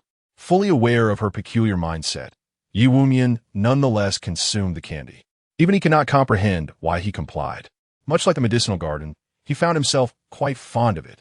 However, the previous day, he had encountered Qin Yuyao searching for a house with Fu Hongyan, specifically one suitable for cultivating medicinal herbs, preferably poisonous ones. In a moment of impulse, he had relinquished this very yard. Yi Wumian was baffled by his own motivations. Perhaps it was due to his displeasure over Fu Hongyan's brazen kiss that day, prompting him to seek some form of retribution. At this moment, Fu Hongyan was intently gazing at Yi Wumian until he had consumed the entire piece of candy. Her spirits lifted. She once more wrapped her arms around his neck and kissed him. "Again? Do you have no sense of shame?" This time, Yi Wumian reacted swiftly and pushed her away. His attendant stood in shock, having never witnessed such audacity in a woman before, being rebuked by a man. With her pristine white teeth biting her lower lip, Fu Hongyan feigned innocence, saying, "I just wanted to see if it was sweet." After speaking, she even playfully licked her lips. It's quite sweet." Meanwhile, Yi Wumian was seething with anger. She then produced another piece of candy, placing it in Yi Wumian and Appo's palm, and looked at him with eager anticipation. "If you eat this candy, can we kiss again?" You and Appo's truly delusional. Yi Wumian was both embarrassed and infuriated, turning to leave. Seeing him about to depart, Fu Hongyan stepped forward to block his path. "Yi Wumian, what exactly do you want?" she queried. "If you don't kiss me, then return my candy. This is the last piece a Yao gave me." Yi Wumian was both amused and exasperated. The man threw the candy at her. Initially, he had hoped it would fall to the ground, prompting Fu Hongyan to pick it up, thus allowing him to humiliate her. Yet, her martial prowess was too great. She snatched the candy from midair with ease. Yi Wumian felt even more vexed. He believed it was essential to clarify certain matters. "Fu Hongyan, do you not understand that women should not kiss indiscriminately?" Fu Hongyan retorted defiantly. But I see Yao kissing Hifeng all the time. That's her husband. Of course, she can kiss him. Then I shall make you my husband. Fu Hongyan's eyes sparkled with mischief. At this point, Yi Wumian was utterly a loss for words. It seemed he had erred in engaging in conversation with someone so irrational. As he observed Fu Hongyan's inquisitive expression, it appeared she genuinely wished for him to be her husband. Yi Wumian lifted his leg, ready to flee. To be pursued by such a deranged woman would spell doom for his life. He had come to sign a sales agreement and hand over the deed to the yard to Qin Yuyao. She would pay him, and that would be that. However, after the earlier debacle with Fu Hongyan, he tossed the deed to her as he fled, saying, "This is for Qin Yuyao. Just give it to her later. Forget the money as well. Better to avoid disaster," he thought, wishing to sever all ties with Fu Hongyan. This was far too terrifying. In the Duke and Amp, Oppo's residence, Qin Yuyao had intended to leave early. Yet, upon reaching the door, she was informed by a maid that trouble had arisen within the household. It seemed that the Hu family had come to demand an explanation regarding the death of Hu Yaoyao. Qin Yuyao felt a headache coming on. Recently, there had been a plethora of issues within the estate. However, the news of Hu Yaoyao and Amp, Oppo's demise brought her a glimmer of joy. In her previous life, that wretched Hu Yaoyao had caused her considerable distress. She had planned to exact revenge when the time was right, but it appeared someone had preemptively dealt with her. Curious about the unfolding drama, she decided to take a look. After all, Fu Hongyan was quite formidable. If things escalated, she would surely come seeking her. As Qin Yuyao entered the main hall, she found Zhou Shi besieged by a throng of accusers. Her sister-in-law, He Qing, was so enraged that her eyes were red. Qin Yuyao scanned the assembled crowd and noticed that Hifeng was conspicuously absent. It was illogical. How could he not be present during such a significant event? Just moments ago, they had parted ways, and she had even promised to soothe him that evening. After Hifeng left the niche pavilion, Qin Yuyao changed her attire in preparation to seek out Fu Hongyan. Given the current uproar, it was clear that the Hu family had already made quite a scene. It was perplexing that Hifeng was not around. Could it be that someone had deliberately sent him away? The more she pondered, the more convinced she became of this possibility. At this moment, Zhou Shi was not only being interrogated about Hu Yaoyao and Amp, Oppo's demise, but was also facing inquiries from other factions regarding He Yang and Amp, Oppo's injuries. Judging by Zhou Shi and Amp, Oppo's frail and fatigued appearance, Qin Yuyao surmised that she had likely spent a sleepless night worrying over He Yang and Amp, Oppo's condition. After listening to their conversations for a while, she gathered a rough understanding of the situation. When the Hu family had arrived, Zhou Shi had been unaware of Hu Yaoyao's death. She had assumed they were demanding that He Yang take a concubine, leading her to utter some harsh words. At that moment, Hu Yaoyao's father confronted Zhou Shi, asking, "Did you not say that if Yaoyao had any further involvement with the Duke, you would have her killed?" "Yes, I said that. So what?" Zhou Shi retorted defiantly.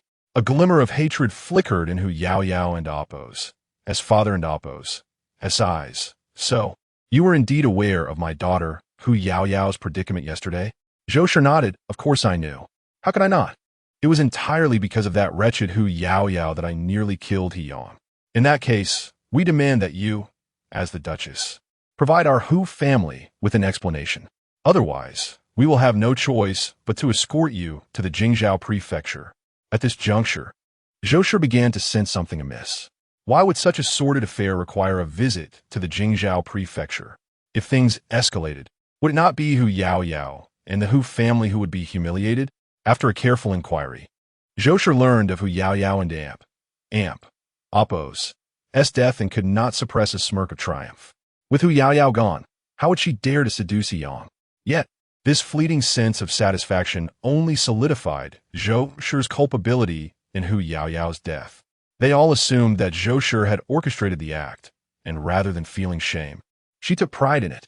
Chapter 84. The Duke of the Nation prohibits anyone from bullying the Zhou family, as Qin Yuyao observed the unfolding events. An unsettling realization dawned upon her. It appeared that someone was indeed plotting against the Zhou family, and the implications were dire. Should the occurrences of today be divulged, the Zhou family would not merely bear the stigma of jealousy, but also face the grave charge of murder. The principle that a prince is subject to the same laws as a commoner held true, typically, when a noble family extinguished the life of a commoner or servant. It was of little consequence. However, Hu Yaoyao and Amp, Appo's father, despite holding a nominal position, was a fourth-rank official with the authority to petition directly to the emperor.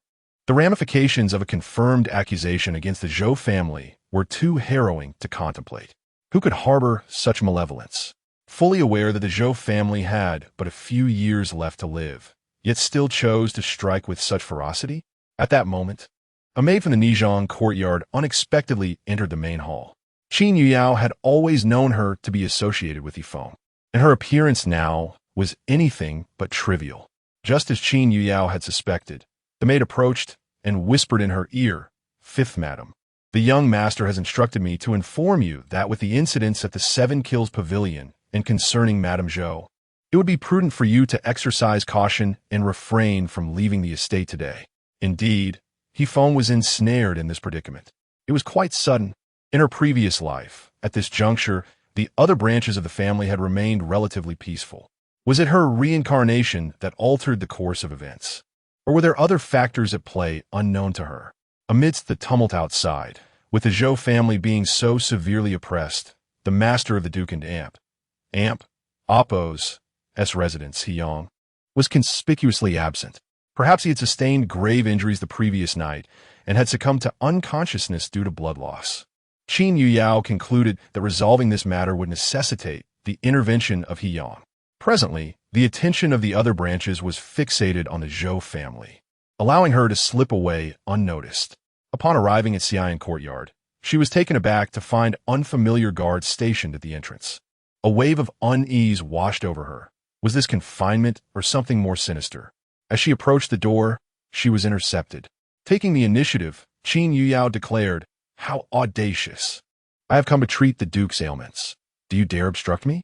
If anything were to happen to him, could you bear the consequences?" Although she was uncertain of the allegiance of these guards, her pretext of seeking to administer medical aid was indisputable. A flicker of hesitation crossed the guards and Appo's eyes, but ultimately, they allowed her entry. Nevertheless, two guards accompanied her inside, standing vigil at her side, their menacing demeanor instilling a sense of dread within her.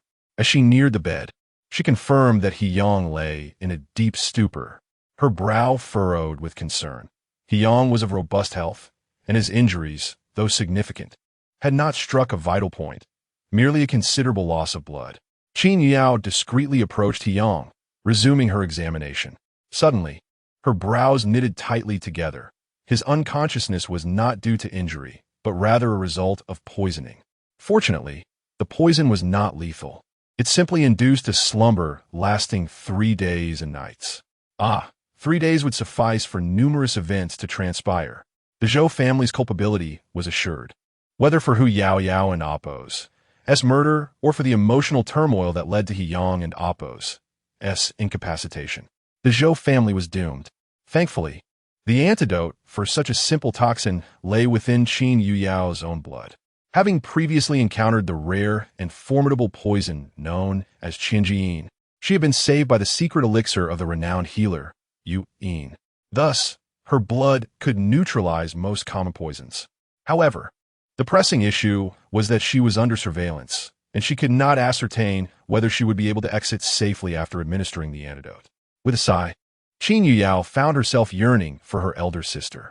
If her sister were present, the guards outside would be no match for her. Qin Yuyao felt her fate was fraught with difficulty, just as she had come to realize that Yifeng had harbored feelings for her. She now found her very life hanging in the balance. In this lifetime, she had unwittingly been drawn into the maelstrom of political strife far earlier than before. Amid her unease, Fu Hongyan suddenly appeared by her side. Overwhelmed with emotion, Qin Yao embraced her sister and planted a kiss on her cheek, exclaiming, "Ah, sister, you are truly wonderful." Following Yu Wumyan and Appo's departure, Fu Hongyan had taken a land deed and hurried to the Duke and Appo's residence. believing it to be her duty to return it to Yu Yao. Moreover, Fu Hongyan was hungry and sought to inquire how Yu Yao could have deceived her. Fu Hongyan possessed the ability to track individuals by scent, and the guards were no match for her prowess. Regardless, her arrival proved to be a tremendous boon for Qin Yu Yao. With her sister and Appo's presence, Qin Yu Yao promptly drew blood, reviving Hiyang. During this time, the guards were too intimidated to act against them. Fu Hongyan and Appo's ability to maneuver past them underscored her superiority, leaving no reason for them to act foolishly. Once Hiyang regained consciousness, Qin Yu Yao urged him, "The Hu family's machinations against Mother and He Feng are afoot. We must hasten to the main courtyard." His gaze turned icy upon realizing the audacity of the first branch. As they emerged, they found He Yueying and members of the Hu family confronting Madame Zhou with palpable hostility, as if they were eager to devour her whole. Upon He Yang's appearance, silence enveloped the room. Witnessing the Zhou family being maligned ignited a fierce anger within him. Ignoring his injuries and the discomfort in his movements, he delivered a swift kick to the eldest son, Hiyu, exclaiming, "Hiyu, you have grown bold enough to confront your own mother, father." Madame Zhou and Appo's jealousy knows no bounds. Hiyu justified himself. "She not only murdered Hu Yaoyao but also inflicted harm upon you. I am merely concerned for your welfare." At this juncture, members of the Hu family and others surged forth to denounce Madame Zhou. Hiyang and Appo's gaze hardened as he commanded the steward, "Fetch the whip." The mere mention of the whip silenced the other branches of the Duke's family, all too aware of He Yang's temperament. The prospect of him resorting to corporal punishment was a threat they could not afford to ignore.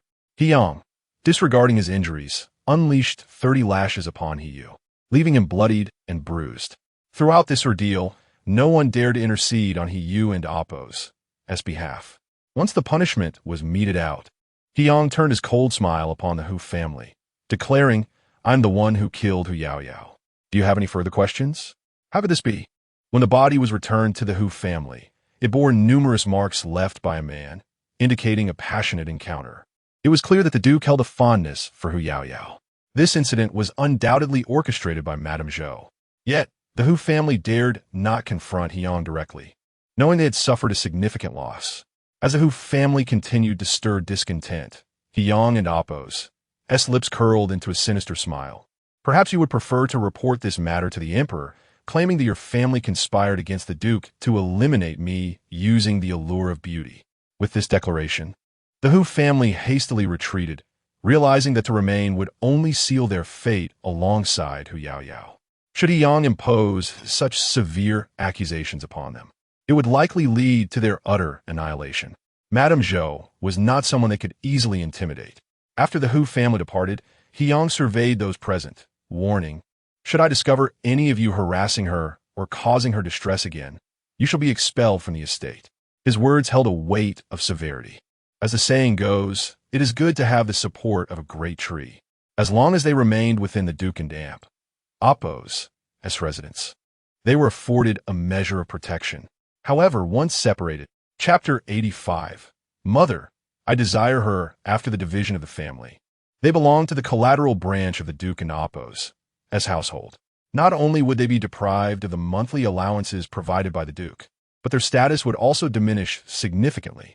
For instance, the illegitimate son of the Duke, Hien, possesses no genuine abilities and has merely secured a low-ranking position through his association with the Duke. However, as long as he remains within the Duke and Appo's residence, even the legitimate sons of high-ranking officials must show him a modicum of respect. Yet, once he is separated from that privilege, he may find himself disregarded by the sons of those same officials. Thus, upon Hiyang and Appo's threat, the others dared not pursue the matter of Hiyang's injury inflicted by the Zhou family and retreated to their respective quarters, dejected. Qin Yu Yao, seeing that the situation had been resolved, took Fu Hongyan back to the Nizhang courtyard, primarily because her senior sister had been clamoring about hunger. Meanwhile, Hiyang, already in a weakened state, had just expended energy in anger and violence. Upon returning to the CI and Appo's courtyard, he fainted once more. This time, it was not due to poisoning, but a genuine loss of consciousness. In the Nizhang courtyard, upon their return, Qin Yuyao hastily instructed the kitchen to reheat the food. Unable to wait, Fu Hongyan snatched some snacks to eat. While munching, she pulled out a land deed from her bosom and handed it to Qin Yuyao. "Io, someone asked me to give this to you." Qin Yuyao, puzzled, replied, "The owner of the land hasn't even paid. How could he hand over the deed?" However, she did not dwell on it for long. Though Fu Hongyan lacked money, she possessed a considerable collection of rare poisons. Perhaps she had exchanged these for the deed. At that moment, Qin Yuyao was primarily worried about He Feng's situation and had no time to ponder further. She realized she had too few capable individuals around her. Perhaps it was time to take in some homeless souls due to the recent calamity and cultivate them for her own purposes. Regardless of the circumstances, having one in Amp, Appo's own trusted hands was invaluable. Just as Qin Yuyao was feeling restless, Granny Zhou arrived again. "Fifth, madam, the Duke has fainted again. You should go check on him." This was quite bothersome. She was not a doctor. Previously, Qin Yuyao had refrained from revealing her identity as a divine healer, fearing that people would burden her with trivial matters. For instance, illnesses easily treated by household physicians would come to her instead. Irritated, Qin Yuyao retorted, "Fainting is natural. The Duke exhausted himself by fighting. Besides, I am with child. Why must you trouble me with every little thing? What is the purpose of the household physicians?" Granny Zhou left with a grim expression. The fifth madam's temper had indeed grown more formidable, daring to challenge the dignity of both the madam and the Duke. In the Ci and Appo's and courtyard, after Granny Zhou recounted Qin Yuyao and Appo's words, Zhou Shi, with a voice tinged with suppressed tears, said, "Since it is merely exhaustion, I shall keep watch over him until he awakens." Granny Zhou advised, "Madam, you hardly slept last night. Allow this old servant to keep vigil while you rest." Zhou Shi shook her head. Gazing at He Yang's pale visage, she felt a deep ache in her heart and even regretted not bringing Hu Yaoyao into the fold earlier. If she had been more magnanimous, perhaps many troubles could have been averted. He Yang had suffered for years on the frontiers, only receiving a month of respite each year.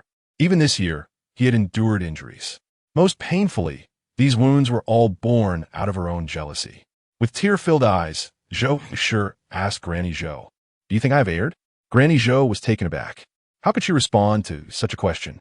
To speak the truth, she felt that Zhou Shi had been rather tempestuous and envious lately. In her youth, Zhou Shi had not been so capricious. Perhaps she was aware of her limited time and wished to live freely. However, Granny Zhou dared not voice her true thoughts.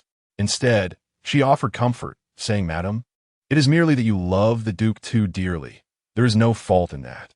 Zhou Shi forced a smile, acknowledging, "If even you, Granny, say so, it must mean I have been utterly foolish of late."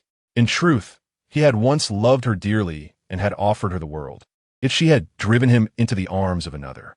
Her youth, it was their first meeting, and also the occasion of He Yang's matchmaking banquet. He had followed his grandfather to the battlefield since the age of 12, and his demeanor towards the delicate young ladies was somewhat crude and brutal. That year, he was around 15 or 16, the age for courting. The old matriarch had summoned He Yang back from the frontier to attend the banquet, which took place around the Mid-Autumn Festival. Under normal circumstances, He Yang would have returned to the capital close to the new year. The old matriarch, He Yang and Appo's mother, had invited several noble young ladies to the Duke's residence for tea and flower viewing. During this time, she had intentionally stepped away, leaving He Yang to entertain the guests, ostensibly to see if he fancied any of them. However, He Yang, like a brute who had just caught a wolf in the woods with the intent to tame it, had instead been bitten. When the young ladies arrived, he appeared with a wolf in tow and even performed a gruesome display of skinning it before their eyes. The sanguinary scene frightened two of the ladies into tears, while the others paled in shock. He Yang simply scoffed, "What are you crying for?" So annoying. Zhou Yufei arrived a bit late and stumbled upon He Yang intimidating the group of noble ladies. A flicker of disdain crossed her eyes, and she inwardly lamented. Why did father and brother insist I come to this matchmaking when faced with such a barbaric and rude man? I would rather marry a poor scholar. At least he would possess culture and manners. Yet, when He Yang laid eyes on Zhou Shi, he transformed entirely. his demeanor lighting up as if he had found the sun itself. He gazed at her with such intensity that it seemed he wished to bore a hole through her with his eyes. This was what they meant by love at first sight. When the old matriarch returned, Hyang pointed directly at Zhou Yufei and declared, "Mother, I want her." Such bluntness left Zhou Yufei so embarrassed she wished to sink into the ground. Nevertheless, out of proper upbringing, she chose to remain and converse with Hyang for a while. The other young ladies had been dismissed, leaving only her, Hyang, and the skinned wolf in the garden. Zhou Yufei looked at the wolf pelt and the pool of blood, feeling a wave of nausea. Unexpectedly, Hyang gently comforted her, saying, "Do not be afraid. I only intended to frighten them, but I would never frighten you." At that moment, she was taken aback. Could he truly speak so tenderly? After uttering those words, Hyang swiftly called for someone to clean up the scene. During their brief encounter, he gifted her numerous trinkets, many of which were spoils of war from other dynasties. These were unique not just in the capital, but throughout the entire Great Xia dynasty. Zhou Yufei could see how much he cherished those items, yet he offered them to her without a second thought. Throughout that brief moment they spent together, his gaze remained fixed on her, burning and unabashed. However, at that time, Zhou Yufei felt no affection for him and ultimately rejected the union. Chapter 86. A general's triumph leaves a trail of bones from the day they first met. Hyang seemed to have never vanished from Zhou Yufei's world. Whenever the Zhou family ventured outside, they would inevitably cross paths with him. Even when she secluded herself at home, he would scale the walls to steal glances at her. Enduring beatings from the guards of the Huayang prince and Amp, Appo's residence on several occasions. He would scour the woods for 3 days and nights in the biting winter chill to retrieve a lost rabbit for her. He would stand in line for half an hour to purchase her favorite pastries. He would even go to the lengths of severely beating any man who dared to look at her too long. During that period, Hyang would attend every banquet that Zhou Yufei graced. Despite being a rough and boorish warrior, Hyang detested such gatherings, as they often required displays of poetry, music, and the arts, areas in which he could not compete with the refined noble youths of the capital. He often became the subject of ridicule. Yet, for the sake of seeing Zhou Yufei, he gladly accepted the role of a fool. Most importantly, no matter how many noble young ladies vied for his attention, his gaze was fixed solely on her. I recall a time when a neglected princess from the former dynasty had a daughter who was conferred the title of Linyang County Princess and had taken a liking to Hyang. This county princess frequently troubled Zhou Yufei and once nearly pushed her into the river. Upon witnessing this, Hyang did not hesitate to kick the county princess into the water, standing guard by the riverbank to prevent her from emerging or anyone from rescuing her. Fortunately, the water was shallow, otherwise she would have drowned. It was only at Zhou Yufei and Amp, Appo's intercession that he eventually allowed the county princess to surface. For this act, Hyang received 20 military lashes from the emperor, for even if they were unfavored, they were still of royal blood and warranted some discipline. After this incident, Zhou Yufei gradually succumbed to the sweet advances of the man and became engaged. However, a frontier warrior like Hyang was always prepared to risk his life. Shortly after their engagement, he was thrust into a brutal war, one from which he might never return. Before he departed for battle, his family arranged for him to have 2 concubines, fearing that if he were to die in combat, he would leave behind an heir. Yet, Hyang had no desire to touch another woman. He only wished for Zhou Yufei. At that time, Zhou Yufei proposed, "Why don't we marry?" But Hyang shook his head, saying, "In this battle, I may not return. If I perish, I want you to be able to marry freely without a stain on your reputation." Such profound affection compelled the usually proper Zhou Yufei to willingly surrender herself. Indeed, it was hard to fathom that a woman of her esteemed background would cast aside propriety for a man. During that time, Hyang gave Zhou Yufei his all, even risking his lineage to preserve her purity and deep love for her. Zhou Yufei, in turn, broke societal norms for Hyang, willingly offering her affection even before their marriage. In summary, they were deeply in love, each willing to make sacrifices for the other. Later, Hyang returned safely, and the war concluded swiftly within 2 months. Upon victory, he came home, for Zhou Yufei was nearly 2 months pregnant at that point, a child he cherished deeply. Zhou Yufei could see that in his eyes. However, for the sake of her reputation, He Yang personally prepared a bowl of medicine for her. At that moment, Zhou Yufei tearfully asked why. Do you not wish for me to bear your child? Or have you taken a liking to another woman? He Yang held her close, soothing her. I have returned. We can have children later. I do not want you to lose your reputation, nor do I want you to face shame in the future. He was never one to care for societal perceptions, yet he thought of her in such a manner. That same year they wed. After marriage, Zhou Yufei took it upon herself to introduce a concubine to He Yang, the daughter of the Hu family. Yet, He Yang never laid a finger on her.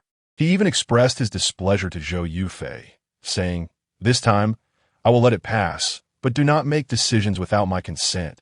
I desire only you. Zhou Yufei felt a surge of happiness, believing herself to be the most fortunate woman in the world. The following year, He Yang went to war once more.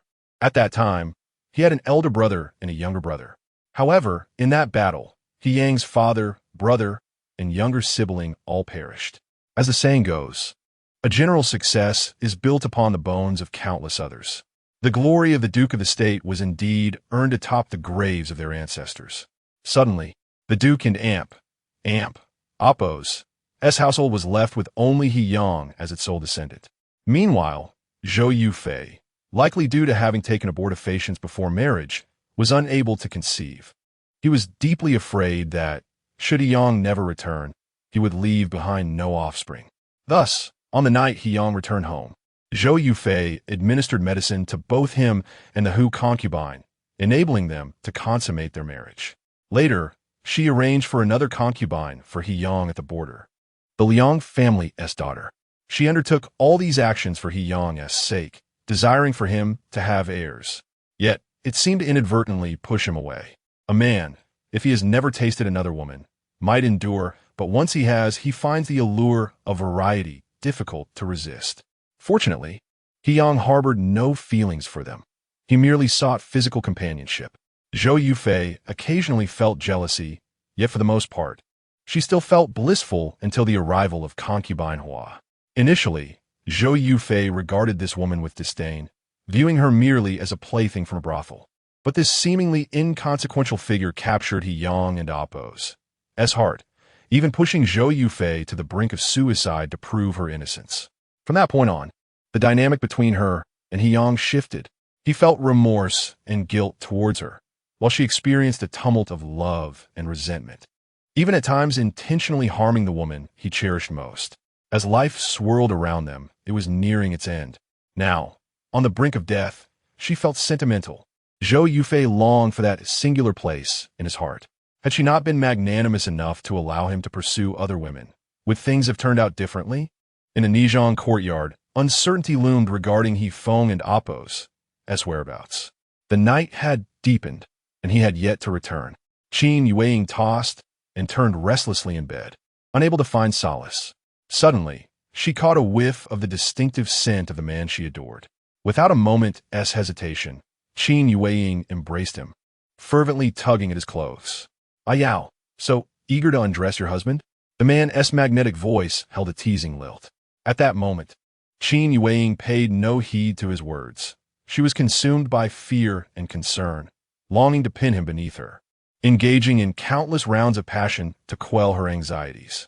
The man allowed her to pull at him until he was stripped bare, then gathered her into his arms. Comforting her, Ayao, you were worried about your husband, thus welcoming me in such an intense manner?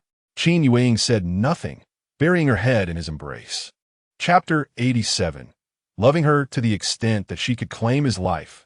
The man's slender fingers glided over her fair neck, pausing at her chest. One hand lingered on that exquisite spot while the other embraced her delicate waist, his voice a seductive whisper. Ayao, guess what I wish to do if you weren't with child? I don't know what you want, she breathed softly, her crimson lips brushing against his ear. But I'm curious about what I should do. Such torment. Truly, she was a siren. Noticing the man's silence as he gazed at her with smoldering intensity, Qin Yuyo playfully nibbled on his earlobe. I want to sleep with you. For 3 days and nights without rest. Such a temptress. He could not help but murmur. He had come tonight merely to see her and coax her to sleep, Yet Qin Yuyo's alluring invitation was irresistible. She had ensnared his heart, causing it to flutter uncontrollably. At that moment, Qin Yuyo was indeed demanding his very life, and he was willing to surrender it. He pondered when she had claimed such a place in his heart. For her sake, he had severed ties with his childhood companion, Xiao Ruoyan, who had accused him of being a heartless traitor. For her, he had sent his trusted aide, Jinan, far away, not wanting him to be an obstacle in Qin Yuyo's eyes. For her, he had cast aside his pride, humbling himself to please her and apologize. The more he contemplated, the more he realized how profoundly he adored her. Previously, his affection had not been so intense. She had always pursued him, clinging to him. But everything changed after he had claimed her as his own. Yifeng silently admitted, "It seems I am just another mortal, easily swayed by beauty." Yet at this moment, he found himself reluctant to touch her. He held her tightly in his embrace, gently coaxing, "Ayao, sleep now." Qin Yuyo had anticipated a night filled with playful banter. Yet he suggested she sleep instead. Just like that, she had prepared herself for an entire evening of intimate whispers, only to find that the man had chosen to abstain. With her fingers tracing circles on his chest, her voice softened further. "This morning, you asked me to coax you, and now you seem uninterested. Little enchantress." He guided her hand to his waist. "Can you not sense my desire?" She blushed, albeit briefly. After all, they were an old couple, and there was nothing to be shy about. Yet tonight, she sensed that he was even more well-endowed. Qin Yuyo felt a pang of disappointment. Was her allure so diminished that he could resist? Or had a day apart caused him to lose affection for her? Perhaps it was worth a try. As she contemplated mischief, the man caught her wandering hand, a playful smile gracing his lips. "Qin Yuyo, do you truly believe my affection for you is merely superficial?" It was evident to her that his desire for her body had catalyzed his transformation. Once, he had cherished himself above all else, rarely bending his principles for her. Now, however, his principles appeared to have dwindled in her presence. She playfully retorted, "As if you weren't drawn to my body. Indeed, I am quite drawn to you." He sighed. "What can I do? The more I crave your body, the more I adore you. I sense you are troubled. It would be best to rest." His concern touched her, revealing his perceptive nature. She tugged at his clothing, wishing to ascertain if he was injured, and her fervent kisses were a manifestation of her care and worry. After all, this was how he cherished her most. To her surprise, her thin veil of pretense had been effortlessly penetrated by him. Since he was aware of everything, she boldly inquired, "Was today's incident orchestrated by the main house in collusion with the Hu family?" Yifeng's brow furrowed. "Ayao, do not concern yourself with matters beyond your reach." "What do you mean?" She feigned anger. "As your wife, how could I not care about matters that affect you?" "Not in that sense. I merely wish for you to steer clear of these chaotic affairs." He patted her back reassuringly. "Rest assured, as long as your husband is here, the skies of the Duke of State will remain unchanged." His confidence was rather appealing. Yet what if the skies did shift? He cast a knowing glance at her lips. "If they do, I shall paint to support you." "What?"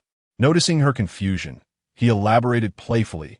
"By day, I shall paint you earnestly. By night, I shall be the one you paint." "What?" Each word was clear, yet the meaning eluded her. She felt as though he was teasing her, but she lacked proof. He gazed at her fluttering eyes, his throat dry as he seductively urged, "Be good, sleep now. Do you truly not need my assistance?"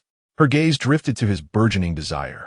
He was struggling to contain himself, but was unwilling to see her sacrifice her comfort for his sake. Alas, his affection for her only grew. "Very much so," she teased, prolonging her words.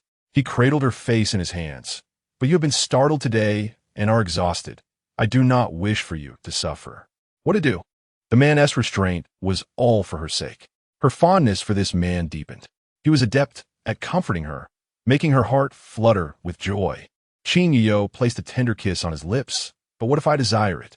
What did she wish for? Since her pregnancy, her thoughts had become clouded. Even if she occasionally tangled with him, it was merely to soothe him and earn his favor. Such reasoning was ultimately self-serving. Yifeng's heart swelled further, knowing that his Ayao would always cherish him. He adjusted her blanket snugly, his voice softening. "Let us rest tonight, and tomorrow I shall make it up to you. My Ayao." He embraced her, gently patting her back, and within moments, she had succumbed to slumber. Qin Yuyo was indeed fatigued. The day had been overwhelming, and, as a pregnant woman, she was understandably delicate. After ensuring she was asleep, He-Feng finally rose from the bed. The events of the day had been exceedingly strange.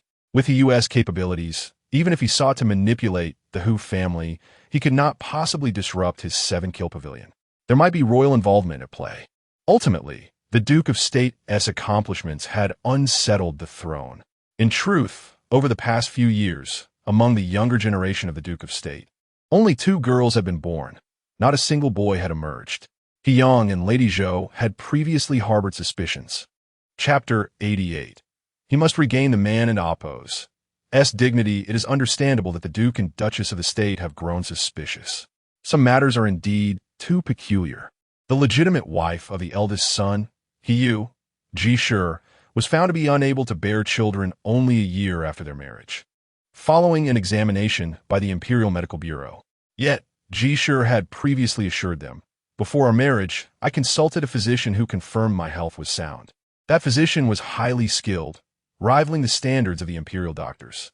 While it is possible she was seeking to justify herself, Zhou Shi and He Yang still believed Ji Shi's words held truth. At that time, he was raised by Zhou Shi as if he were her own son, and even after the birth of the 5th son, Zhou Shi continued to regard him as a half-son. Being a half-legal son, combined with his outstanding performance in the military, he attained the rank of a 4th-grade general at a young age. The eldest son currently holds a 2nd-grade position, but at the time of his marriage to Ji Shi, he was a 4th-grade general. It can be said that he was greatly anticipated to possibly inherit the Duke of the State's title in the future. Ji Shi's father was merely a 3rd-grade official. It would be illogical for him to deceive the immensely powerful Duke and Appo's household. Moreover, the one he deceived, Hiyu, was very likely to become the future Duke. However, if Ji Shi and Appo's claims were indeed true, it raises questions. Could it be that the diagnoses of the capable physician and the court's doctor differed? Might it be possible that both diagnoses were correct, and Ji Shi was administered a potion to induce her inability to conceive after their marriage? There is a trail of evidence. After marrying into the Duke's household, Ji Shi was frequently summoned to the palace by a favored concubine, Ji Marin, with whom she shared a tenuous familial connection. In fact, prior to Ji Shi's marriage, she had no dealings with that concubine. Subsequently, after Ji Shi's infertility was revealed, that concubine met with an untimely death due to an accident. Given the Duke's power, they could have easily divorced Ji Shi or relegated her to a concubine's status upon discovering her infertility.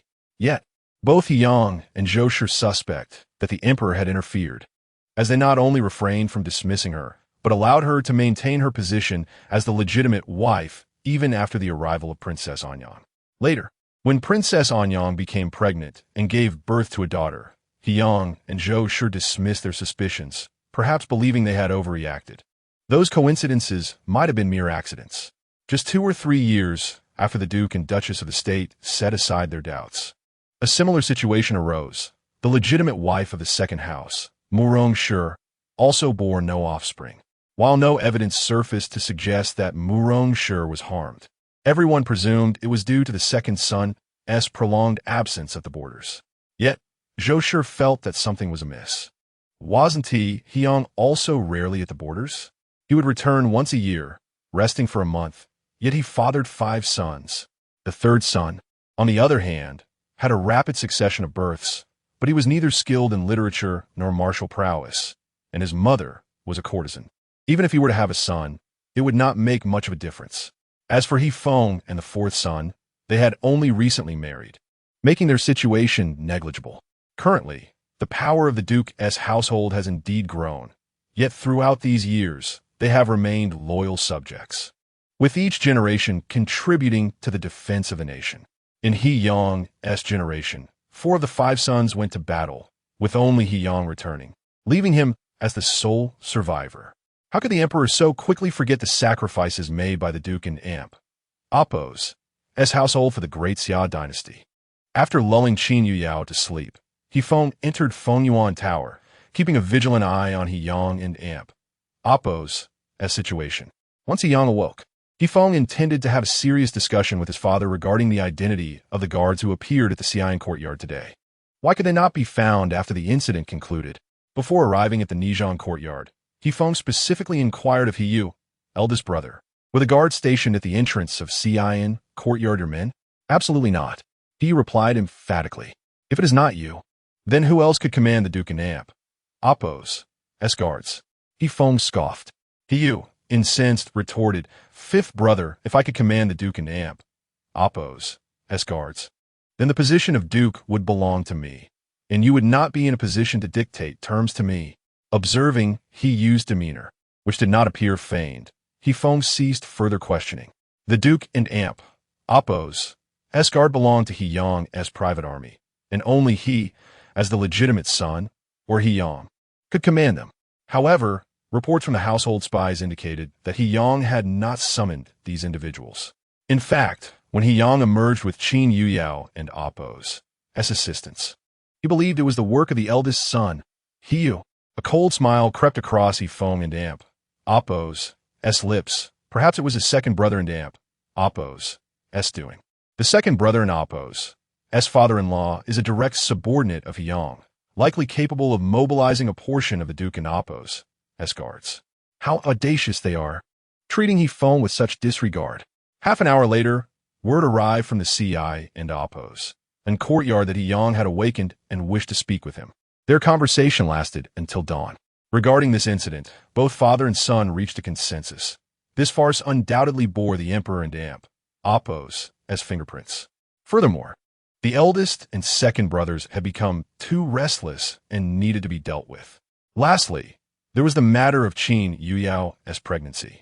The Emperor might take action against her, necessitating vigilance over her safety. Although neither Yang nor Feng openly spoke against the Emperor, they both understood that if they were truly driven to a dead end, they would fight back fiercely, even going so far as to strike first. At worst, they could instigate a change in the throne. It would be simpler to incite conflict among the princes and eliminate the Emperor in the process. Moreover, Feng had long harbored intentions against the crown prince. After concluding their urgent discussion, as Feng stepped outside, he discovered that it had begun to snow heavily, with hail mixed in. Hail is typically a phenomenon of spring and summer. Its occurrence in winter is quite rare. Most notably, the hailstones were large and painful upon impact. Within a short span, Feng observed many flowers and plants being battered. He sighed. If the hail continued to fall like this, the entire Great Xia dynasty would likely suffer. Originally, Feng had numerous matters to attend to, but all were postponed due to the snow and hail. His mood, however, calmed somewhat. Having spent the previous night awake, the snowfall now afforded him an opportunity to catch up on rest. In the Nizhang courtyard, Qin Yuyao was sleeping soundly. Perhaps the sound of the hail outside was too loud as she stirred slightly. Just then, she felt a sudden chill. Opening her eyes, she found Feng slipping under the covers beside her. With a furrowed brow, she remarked, "Why is it so cold? Has it started snowing again? Did you go outside to check?" Feng and Amp, Oppos' voice was heavy with sleep. "Did you not sleep all night?" She replied, her drowsy eyes reflecting a hint of confusion. She playfully nibbled on the man's earlobe. "You've been naughty, haven't you? Out all night. What mischief were you up to?" "I was busy with matters in the household." "Best speak the truth, or you shall face my wrath." Upon finishing her words, her hands wrapped around his neck. Her voice laced with mockery. "Feng, after last night, you didn't even touch me. Is something wrong?" Initially, Feng had intended to hold her and fall asleep, but her taunt stirred something within him. He felt compelled to reclaim a semblance of his masculine dignity. Chapter 89. I will do everything that my brother likes. The man's gaze deepened in an instant. Qin Yuang was quite pleased with this. She believed that his absence last night was due to pressing matters. However, the more she had received his genuine affection, the more she feared losing it. Last night, the man had restrained himself from touching her, and now, having not returned for an entire night, her heart was filled with a sense of unease. At this moment, Qin Yuang longed to ensnare him, ideally to the point where he would beg for mercy. At this moment, she was half-clad, her dark hair disheveled across her face. Her skin as pure as snow, and her bare shoulders exposed to the air. Truly a fatal temptation. The man held her tightly, greedily inhaling the floral scent of her hair. Ah, how delightful it was! His Yuang not only surpassed flowers in beauty, but also carried a fragrance that was irresistible to him. From the initial whiff to a cascade of fervent kisses, Yifeng found his internal flames of desire utterly uncontrollable. Qin Yuang, satisfied, spoke in a bewitching tone. "Do you want me to assist you?" Yifeng nuzzled against the tip of her nose, his voice tinged with a hint of pleading. "Wing, please do not leave me alone in that empty room again. Spare me the torment." It would have been better had he not spoken. Upon hearing those words, Qin Yuang truly felt anger rise within her. Yifeng had uttered similar phrases several times before, yet they often proved to be mere words. For instance, during their Cold Wars, he frequently retreated to Fengyuan Tower, leaving her to sleep alone. Last night was another instance where he had vanished without a trace. Even though Qin Yuang understood that there were hidden reasons behind all this, her heart remained heavy with discontent. When she felt stifled, she would exert her efforts to torment him. "Tell me something that will please me." She tugged at his garments, reaching inside. "The better you speak, the more satisfied I shall make you." Yifeng, gripped by her allure, felt his throat tighten, his gaze growing more profound. The man repeatedly pecked at her alluring red lips, asking, "How do you intend to satisfy me, my beloved Yuang?" She playfully nibbled on his earlobe, her voice soft. "Brother, I will do everything that you like. What am I to call you? Brother." Her beautiful eyes sparkled with mischief. What brother? Yifeng found this term to be rather special, a term of affection. Qin Yuang blinked innocently. "Could it be that you wish to be my dear brother? Thus, lovers become siblings." Ah, the man was taken aback. He certainly did not desire that. He already had a sister, fiery and headstrong. Where could he find a gentle and delicate wife? On the surface, it seemed that Qin Yuang was the one speaking incessantly, yet behind the scenes, her frail little hands were igniting a fire all over Yifeng's body. This woman was becoming increasingly adept. He wondered where her little tricks were derived from, wild or pure. Each gesture struck him deeply, leaving him utterly captivated. Yifeng could only resign himself to coax her. He pulled her back into his embrace, his voice low and hoarse.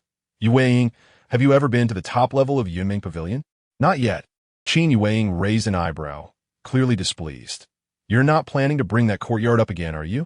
Moreover, that courtyard was built for your childhood sweetheart. Who said it was built for her?" She fiercely tugged at his ear. "Yifeng, you are becoming increasingly shameless. After falling out with Xiaoruoyan, you begin to sweet-talk me." "Ouch, that hurts." The man feigned pain. "Wife, let go." "I speak nothing but the truth." She released his ear. "Fine. Even if you speak the truth, what about the hot spring and the handmade swing?" The more Qin Yuang spoke, the angrier she became. She pinched him hard on his chest, specifically targeting that tender spot. "Hiss." The man and Amp, Oppo's voice turned sultry and low. "Yuang, if you pinch me a little more, I shall be fond of it." How shameless. While she scolded him, she still indulged his desires. Yifeng relished in her response. Qin Yuang kissed his lips, enticingly saying, "Obedient husband, answer my question, and you shall receive more."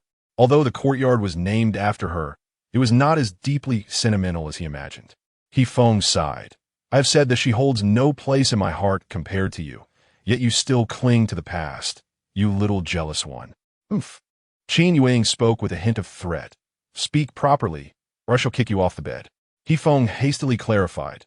"That courtyard was a gift from my mother, designed for women to enjoy the hot spring, and she instructed me to use it to win my wife's favor. Back then, I was young and had a childhood affection for Xiaoruyun, and we shared some good times."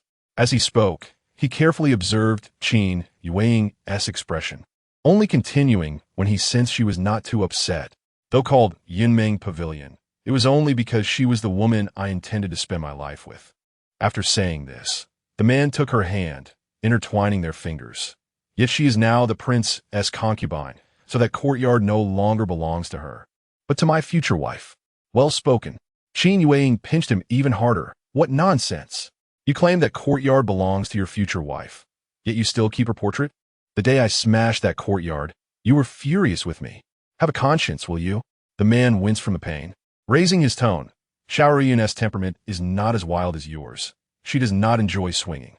Indeed, Xiao Yun does not enjoy it. But I do. Qin Yuang's mood brightened instantly. Though He Feng's sweet words contained elements of flattery, a portion of it was undoubtedly true.